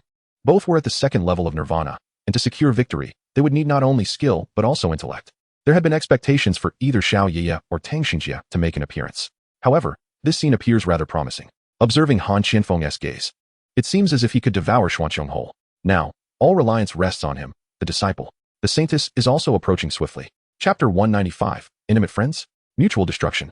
Both parties, heed my words, do not cause harm to each other's lives, Xuanqiong reminded solemnly, providing Hung Yuxuan with a measure of assurance.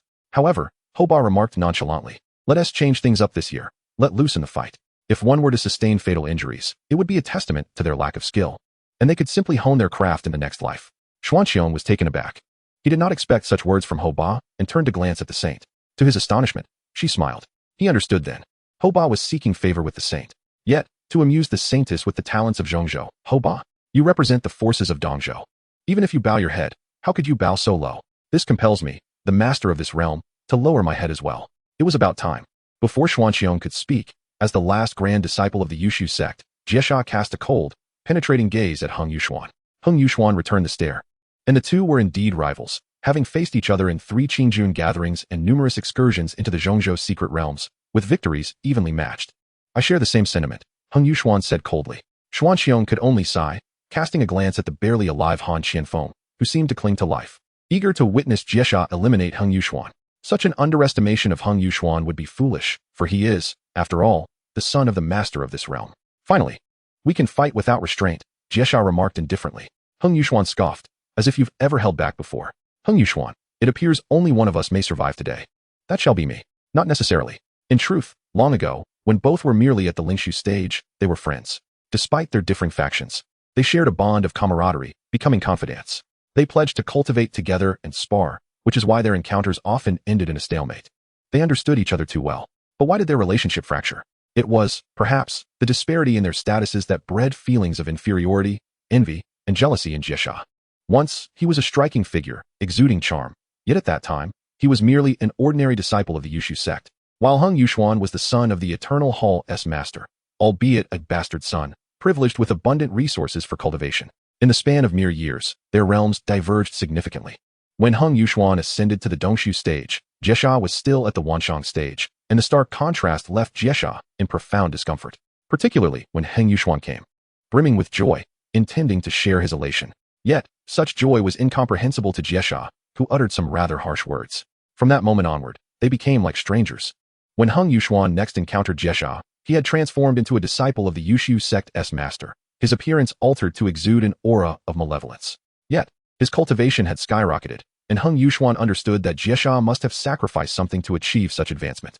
He had attempted to advise him, but only received the sharp edge of a sword in return. Then allow me to experience your prideful dark arts once more, Hung Yuxuan declared. His sword tip angled toward the ground, his voice resolute. Dark arts? Ha! The malevolent spirit of the robber of death erupted in a maniacal laugh, its sinister aura surging around, forming a grotesque shadow. Power knows no distinction between righteousness and wickedness. You were born with resources readily at your disposal, while I am but one among countless cultivators, toiling day and night, teetering on the brink of life and death, yet I cannot keep pace with you. How could you possibly understand this? Indeed, I am envious of you, envious of your perpetual elevation, your resplendent brilliance. Yet I, despite my relentless efforts, remain merely the chief disciple of the Yushu sect. Now, the Yushu sect has perished, but I possess strength, a power sufficient to trample you beneath my feet. The words of the robber of death resonated deeply within many hearts. Some are simply born to the pinnacle, unreachable by ordinary cultivators. In this central region, perhaps only the robber of death could seize such an opportunity, raising their realm to the second level of nirvana. Before the echoes of his voice faded, the robber of death moved. His form twisted into a black-red blur, moving with astonishing speed, wielding a bone blade forged from sinister energy, dripping with tainted blood. Shrieking with a soul-rending wail as it lunged towards Hung Yuxuan's heart. The attack was vicious and cunning, imbued with a madness of mutual destruction. Hung Yuxuan's pupils constricted, and the Xuanguang sword erupted with a chilling lunar radiance. The celestial light of the profound sky, a solid beam of moonlit brilliance shot forth, striking precisely at the weak point of the bone blade. Boom! Light and malice intertwined, energy exploding. The robber of death was forced back several paces, his arm numb. The sinister energy on the bone blade dissipating slightly, yet madness intensified in his eyes. Hung Yuxuan stood firm, though his brow furrowed deeply. He sensed the robber of death's power was bizarre and frenzied, far exceeding what should be expected at his level, the price for such strength undoubtedly immense. Is this all you are capable of? This hardly resembles you. The robber of death cackled, suddenly pressing both hands into the ground. Blood purgatory. The remnants of blood from the Yushu sect's powerful warriors, along with the corpses of the nailed elders, were summoned by the sinister energy. Countless filthy bloodlines surged forth like living creatures, instantaneously encircling the two in a blood-red prison filled with vengeful wails. The tainted blood transformed into arrows and venomous serpents, assailing Hung Yuxuan from all directions, corrosive enough to make the very space hiss. Hung Yuxuan's expression grew grave. Eternal barrier. The moonlight surged, forming a pure light shield to protect him. The tainted blood arrows collided against the shield, emitting a nauseating corrosive sound, causing the barrier to tremble violently. Hung Yuxuan shouted in fury, taken aback by the depths of his madness. Robber of death, you dare to wield the blood and souls of our brethren in battle. Have you lost your mind? As long as I can slay you, any price is worth paying. The robber of death frantically channeled his sinister energy, the blood prison constricting. The tainted blood assault growing more intense. He melded into the blood shadows, appearing and disappearing with ghostly agility, the bone blade striking from unexpected angles. Each clash dimming Hung Yuxuan's shield further. Do you recall our first sparring session? Beneath the waterfall at Lishan, you remarked that my swordplay was too hasty. The robber of death's voice echoed amidst the blood shadows, shifting from left to right, laced with a sickly nostalgia and mockery. And what of now? Is it swift enough? Is it ruthless enough? A pang struck Hung Yuxuan's heart as memories of the past flashed before his mind, causing a momentary tremor within him. In that fleeting instant, a finely honed, tainted blood spike, imbued with all the robber of death's malice and sinister energy, pierced through the defenses of the eternal barrier. Aiming directly for his back, Xiankong abruptly rose, his expression shifting drastically. Hung Yuxuan sensed the impending crisis too late, barely managing to evade the onslaught. With a sickening thud, The tainted blood spear pierced his left shoulder, malevolent energy and vengeful malice surging into his meridians. The excruciating pain and corrosive force elicited a muffled groan, momentarily halting his movements. In Jiesha's eyes, a flicker of ecstasy and a final vestige of madness ignited as he lunged recklessly forward. His bone blade aimed directly at Hung Yuxuan's throat, his entire being ablaze with sinister energy, ready to self-destruct and take him down with him. Han Qianfeng, who had not yet met his demise, observed the disciple he had once nurtured, a faint curve of satisfaction gracing his lips as he turned his gaze toward Xiankong. Your son has been vanquished. Jiesha. Hung Yuxuan beheld that familiar yet grotesque visage looming close, the last remnants of compassion in his eyes morphing into resolute determination. Abandoning all defenses, he channeled every ounce of his remaining spiritual energy into the Xuanguang sword, which erupted with an unprecedented brilliance. Zuanshinshimi. In the fleeting moment when the bone blade pierced his throat, Hung Yuxuan's sword light simultaneously pierced Jiesha's heart. Boom. The two figures, ensnared in a cataclysmic embrace, were consumed by the furious explosion of malevolent energy and the purifying light of annihilation. A devastating storm unfurled, cleaving the entire martial platform, the cracks spreading to its very edges, ultimately leaving behind a vast chasm and the mangled remnants of two bodies, entwined in a grotesque embrace. Silence enveloped the arena. No one could have anticipated that once cherished friends would meet their end together, engulfed in hatred and obsession. Xiankong swayed before collapsing into a seated position, his gaze vacant. Meanwhile, Han Qianfeng's eyes glazed over, extinguished, yet the corners of his mouth retained a semblance of a smile, as if he had emerged victorious in this contest. Chapter 196. All are entangled in grudges. The crowd was taken aback, having never expected the Qingjun gathering to commence with the immediate demise of two individuals. The spectacle was utterly explosive. There were no hidden agendas, only animosities. In the second group, Ho Ba shouted in place, while Xiankong remained lost in a daze. Although Hung Yuxuan was a bastard child, among his peers, his talent was unparalleled. Yet he had been slain by the disciple of that old scoundrel, Han Qianfeng.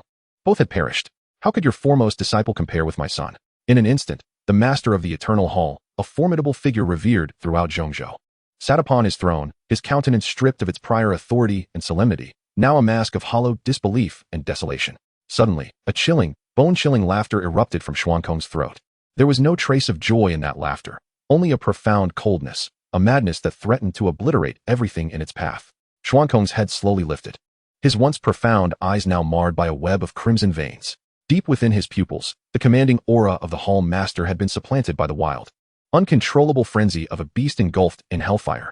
His gaze, like a poisoned icicle, shot venomously toward the blood-soaked section of the Yushu sect's seating area. There, 7 tainted blood spears still impaled the remnants of the sect leader and elders, while in the corners and edges of the seating, a dozen young disciples huddled, paralyzed by terror. They were the hopes of the sect, come to witness or cheer, yet now they resembled lambs awaiting slaughter. Xuanqiong's gaze swept over them, devoid of any compassion, only brimming with boundless wrath and unending hatred. You, Su, Zong.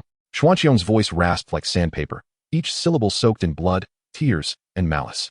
May they meet a wretched end. His frenzied roar, akin to that of a wounded lone wolf, shattered the oppressive silence. A blade of moonlight, indescribably resplendent yet frigid, erupted suddenly from Xuanqiong's fingertips. The disciples of the Yusu sect watched in terror, bewildered by the unfolding chaos. Their sect leader had perished upon arrival. The eldest brother had perished in a mutual destruction, and the Hall Master was in a rage. Yet, what did this have to do with them? They had merely come to observe and comprehend the essence of the heart, having never taken a life. However, their grievous error lay in the fact that they were all disciples of the Yusu sect. With a swift motion, the blade's light swept through, instantly reducing the corpses of Han Qianfeng and the elder to mere dust. The disciples huddled in the corner could not muster a final scream, fear frozen on their faces. A dozen headless bodies erupted with geysers of scalding blood from their necks, resembling a multitude of crimson fountains. Blood poured down like a torrential rain upon the recently sliced, mirror-smooth surface of the Yusu sect's seating area. Thick, viscous blood streamed down the edges, pooling into a creek that stained the steps crimson. The entire area of the Yusu sect's seating transformed into a veritable pool of azure blood. The severed remains stood defiantly, gushing blood, while scattered heads rolled in all directions, mingling with the dust of the previously impaled corpses, creating a scene more sanguinary, more brutal, and more despairing than hell itself. Xuanqiong's chest heaved violently, his crimson eyes still wild with fury, yet now bore a hint of emptiness and numbness after the catharsis. A profound silence enveloped the space. Every gaze was fixated on the enraged Hall Master, eyes filled with an indescribable terror and shock. This was the true visage of a titan of the central continent, unlike the obsequious Hall Master of yore. At this moment, Hoba turned his attention to Song Yun, relieved to find him motionless. Realizing it was wise to avoid provoking this harbinger of doom, no one could match the prowess of the three individuals. Suddenly, the second group's tokens illuminated, drawing the attention of the crowd, ultimately focusing on the Tang family seating, where two tokens shone brightly. The internal strife within the Tang family was undeniably unfortunate. Tang Duo gazed in astonishment at the glowing token in Tang Xingjia's hand, as well as the one held by Tang Gu beside him. The other disciples of the Tang family could not suppress their laughter. Tang Xingjia was indeed unfortunate, facing Tang Gu in his inaugural battle. Tang Gu was at the second level of nirvana, while Tang Xingjia was merely at the first level, rendering the outcome a foregone conclusion. Tang Xinjue, on the other hand, felt a sense of relief. Encountering the formidable Xian Wu sect Xiao Huang would have been dire. Tang Xingjia, are you willing to forfeit? Tang Xinjue inquired. Acknowledging the undeniable disparity in their realms, deeming it unnecessary to step onto the stage and risk humiliation. This was not only a personal loss, but also a source of mockery for the Tang family. Yet, who could know that Tang Xingjie yearned for this day? Even anticipating a duel with Tang Gu, Tang Feng chuckled. Cousin, you shall have your chance in 10 years. No need to wait a decade. Today is the day. With a leap, Tang Xingjie was the first to land on the martial stage. Tang Duo sighed, aware of Xingjia's stubbornness. Tang Gu smirked, declaring, let me teach him a lesson. Be gentle, Tang Xinjue cautioned. Tang Gu acknowledged with a nod and sprang into action. Upon seeing both members of the Tang family appear, none of the spectators recoiled. Instead, they erupted in cheers. Surprisingly, Tang Xingjie dared to accept the challenge, despite Tang Gu being at the second level of nirvana. The Tang family displayed a certain boldness, albeit their cultivation levels were somewhat lacking. It was expected that this confrontation would conclude swiftly. Song Yun's interest was piqued as he observed Tang Xingjie, who possessed a parasitic power, truly fascinating. Xingjie, you exhibit remarkable courage today, but courage alone is insufficient. Tang Xingjie remained expressionless. Have you finished speaking? Tang Gu's countenance darkened. If you seek to be beaten and humiliated, I shall oblige. However, as soon as Tang Gu's words fell, a sudden, excruciating pain surged through his abdomen, as if his internal organs had shifted. To his astonishment, Tang Xingjie had appeared before him, his fist striking his belly. In an instant, cold sweat poured from Tang Gu. The pain was unbearable. The onlookers were left speechless by the astonishing speed, far surpassing that of a second-level nirvana cultivator. The members of the Tang family were equally dumbfounded, particularly Tang Xinjue, who gazed in disbelief. How could it be possible for Tang Xingjie to possess such strength? Tang Duo and Tang Meng were similarly astonished, having anticipated Tang Xingjie's defeat. Yet, in a mere exchange, Tang Gu seemed to have lost all combat capability. Tang Feng, as the younger brother, rubbed his eyes, questioning his own perception. But just as he finished, he witnessed Tang Xingjie deliver a knee strike, sending his elder brother soaring into the air. In the next moment, Tang Xingjie was high above, his fists raised above his head. With a thunderous crash, Tang Gu plummeted to the martial stage like a meteor, creating a significant crater upon impact. The audience was engulfed in astonishment. Such speed was almost unfathomable. Tang Xingjie had decisively triumphed in an instant. Even Hoba's interest was piqued.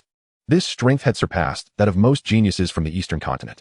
Xiao Huang's expression turned grave. Why was Tang Xingjie so formidable? Just moments ago, the imposing Tang Gu lay unconscious, while Tang Xingjie landed beside him, gripping his neck and lifting him up. Some spectators could not resist standing in alarm. What was he about to do? Did he intend to kill a fellow clansman? Indeed. That was the very thought coursing through Tang Xingjie's mind as he recalled Tang Gu's taunts, his murderous intent deepening, his pupils occasionally narrowing to slits. Xingjie, stop! Tang Duo's urgent cry pierced through to Tang Xingjie, momentarily rousing him from his fervor. Hoba remarked with a faint smile, not decisive enough. Tang Gu was swiftly carried away for treatment, and the gazes of the Tang family members toward Tang Xingjie transformed, particularly Tang Feng, whose eyes now held a rare glimmer of fear.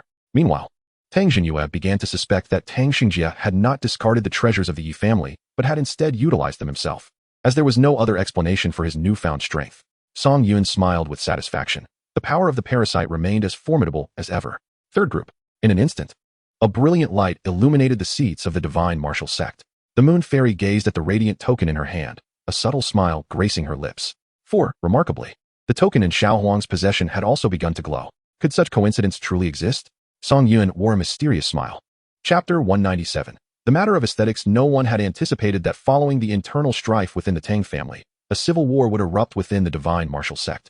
Yet, to become a rival of Xiao Huang was indeed a stroke of misfortune, for she was a frontrunner for the championship, while everyone presumed it to be the stunning Jing Hong. They were taken aback when another woman emerged, her breathtaking beauty instantly captivating the men present. Who was she? When had the divine martial sect produced such an exquisite female disciple? I've heard whispers that this lady hails from the western continent, and is a disciple of the Jade Spring King. So she is from the Western continent. It seems anyone can claim the title of king, but this female disciple indeed possesses an enchanting radiance. Xiao Huang observed the crowd's attention directed solely at the moon fairy. Her gaze growing colder. She despised such superficial judgments based on appearance. Yet, it seemed fate had smiled upon her, granting her the opportunity to face this beauty. The astonishment in the eyes of these men would soon transform into despair. That visage, she would rend to shreds. At this moment, Bo Jun remained silent, seemingly acquiescing to Xiao Huang's intent.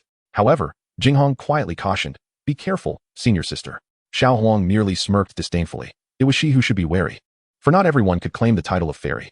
In an instant, Xiao Huang surged forward, landing upon the battered arena, eliciting a chorus of cheers. Adorned in a resplendent battle gown of intertwining crimson and gold, she embodied a proud silhouette, reminiscent of a blazing peony in full bloom, radiating the unique vigor and pride of the divine martial sect. Armed with a spear ablaze with cerulean flames, her aura was fierce and formidable. She was meant to bask in the admiration and applause of the multitude. However, the atmosphere was eerily hushed. All gazes were irresistibly drawn to a figure, ethereal and dreamlike, draped in moon-white attire, as if she had stepped out from an ink-wash painting or descended from the moon palace, gracefully alighting upon the stage. Clad in an elegant moon-white gown with flowing sleeves, the hem danced as if stirred by an unseen breeze, creating gentle ripples that seemed to carry the essence of moonlight. Her hair cascaded like a waterfall, loosely held up by a simple white jade hairpin, with a few strands delicately framing her snow-like complexion, surpassing the beauty of frost and jade. Merely standing there, without any movement or utterance, the once boisterous arena fell into an uncanny silence. The clamor, conversations, and even the sounds of breathing diminished to an almost surreal stillness, ultimately transforming into a captivated hush. The men's eyes brimmed with uncontainable awe and infatuation, as if their very souls had been drawn away. The female disciples, feeling humbled and inadequate, could not even muster jealousy, their hearts filled solely with admiration. It felt as if merely gazing upon her was an act of sacrilege. Even the somber-faced lord of the Eternal Hall, Xian Xiong, and the Eastern Continent's Duke Ba, who regarded all life as inconsequential, found their gazes lingering upon the moon fairy for a fleeting moment. At this juncture, Tang Duo could not help but draw comparisons, stealing glances at Song Yun, only to discover a wicked smile curving at the corners of Song Yun's lips, confirming her suspicions. Certainly, there exists an interest in her. Song Yun remarked, "I have no need for such sentiments, for her structure is abundantly clear. Her current purity is matched only by her private debauchery." Meanwhile, Tang Ming, devoid of the intricate thoughts that consumed Tang Duo, simply admired the beauty of the moon fairy. On the martial stage, however, Xiao Huang's countenance was far from pleasant. Gazing upon the moon fairy's breathtaking visage and ethereal, otherworldly grace, an unprecedented pang of anguish pierced her heart. As the jewel of the divine martial sect, a paragon of talent, she had always taken pride in her gifts, basking in the adoration of many. Yet in this moment, she felt her own beauty pale in comparison to the celestial radiance before her, as if a blazing fire stood against the resplendent moonlight, instantly rendered dull and insignificant. Such innate beauty and elegance rendered her utterly eclipsed. To possess beauty is not always a blessing. To lack it is certainly a curse. In an instant, Xiao Huang's defenses crumbled. The flames of her phoenix spear surged violently, the glass-like flames morphing into a spectral phoenix that emitted a clear, resonant cry. In a flash, it transformed into a stream of crimson gold. The spear, imbued with the terrifying heat capable of incinerating mountains and boiling seas, was aimed directly at the moon fairy's face. The strike was fierce, laden with a palpable sense of humiliation. "Are you not beautiful? I shall mar that visage." In that moment, the hearts of all the men ached painfully. Such a beautiful face, if destroyed, would incite the wrath of both gods and men. Yet, in Xiao Huang's eyes, there was only a fierce intent to kill, wishing to seduce the noble from the Eastern Continent with her charms, a ruse she had already seen through. "You are in the cave profound realm. Stepping onto the stage means certain death." Facing the onslaught of that lethal strike, the moon fairy's autumn-like eyes remained calm and unperturbed. Just as the spear's tip was about to reach her, she gracefully lifted her delicate hand, her fingers resembling orchids, and with the utmost elegance and nonchalance, flicked it towards the oncoming spearhead. An extraordinary scene unfolded. The terrifying heat, capable of melting gold and stone, and the fierce momentum of the spear were instantaneously dissipated. The furious phoenix apparition emitted a reluctant wail, its flames dimming rapidly, subsiding. Xiao Huang gazed at the moon fairy in disbelief. Even the subtle presence of Bo Jun rose to his feet, his expression grave, for it was logically impossible for the moon fairy to withstand such a strike. Yet she had done so with a mere finger. Beside them, Jinghong furrowed her brow tightly. Suddenly, the moon fairy grasped the spearhead, her wrist infused with a swirling force that was swiftly transmitted to Xiao Huang's hand. Reluctantly, Xiao Huang released her weapon, leaping back with caution, eyeing the moon fairy warily. The moon fairy seized the phoenix spear, revealing a hint of disdain, and abruptly tossed it back toward Xiao Huang. Use a bit of strength. The simplicity of those 3 words reverberated throughout the arena.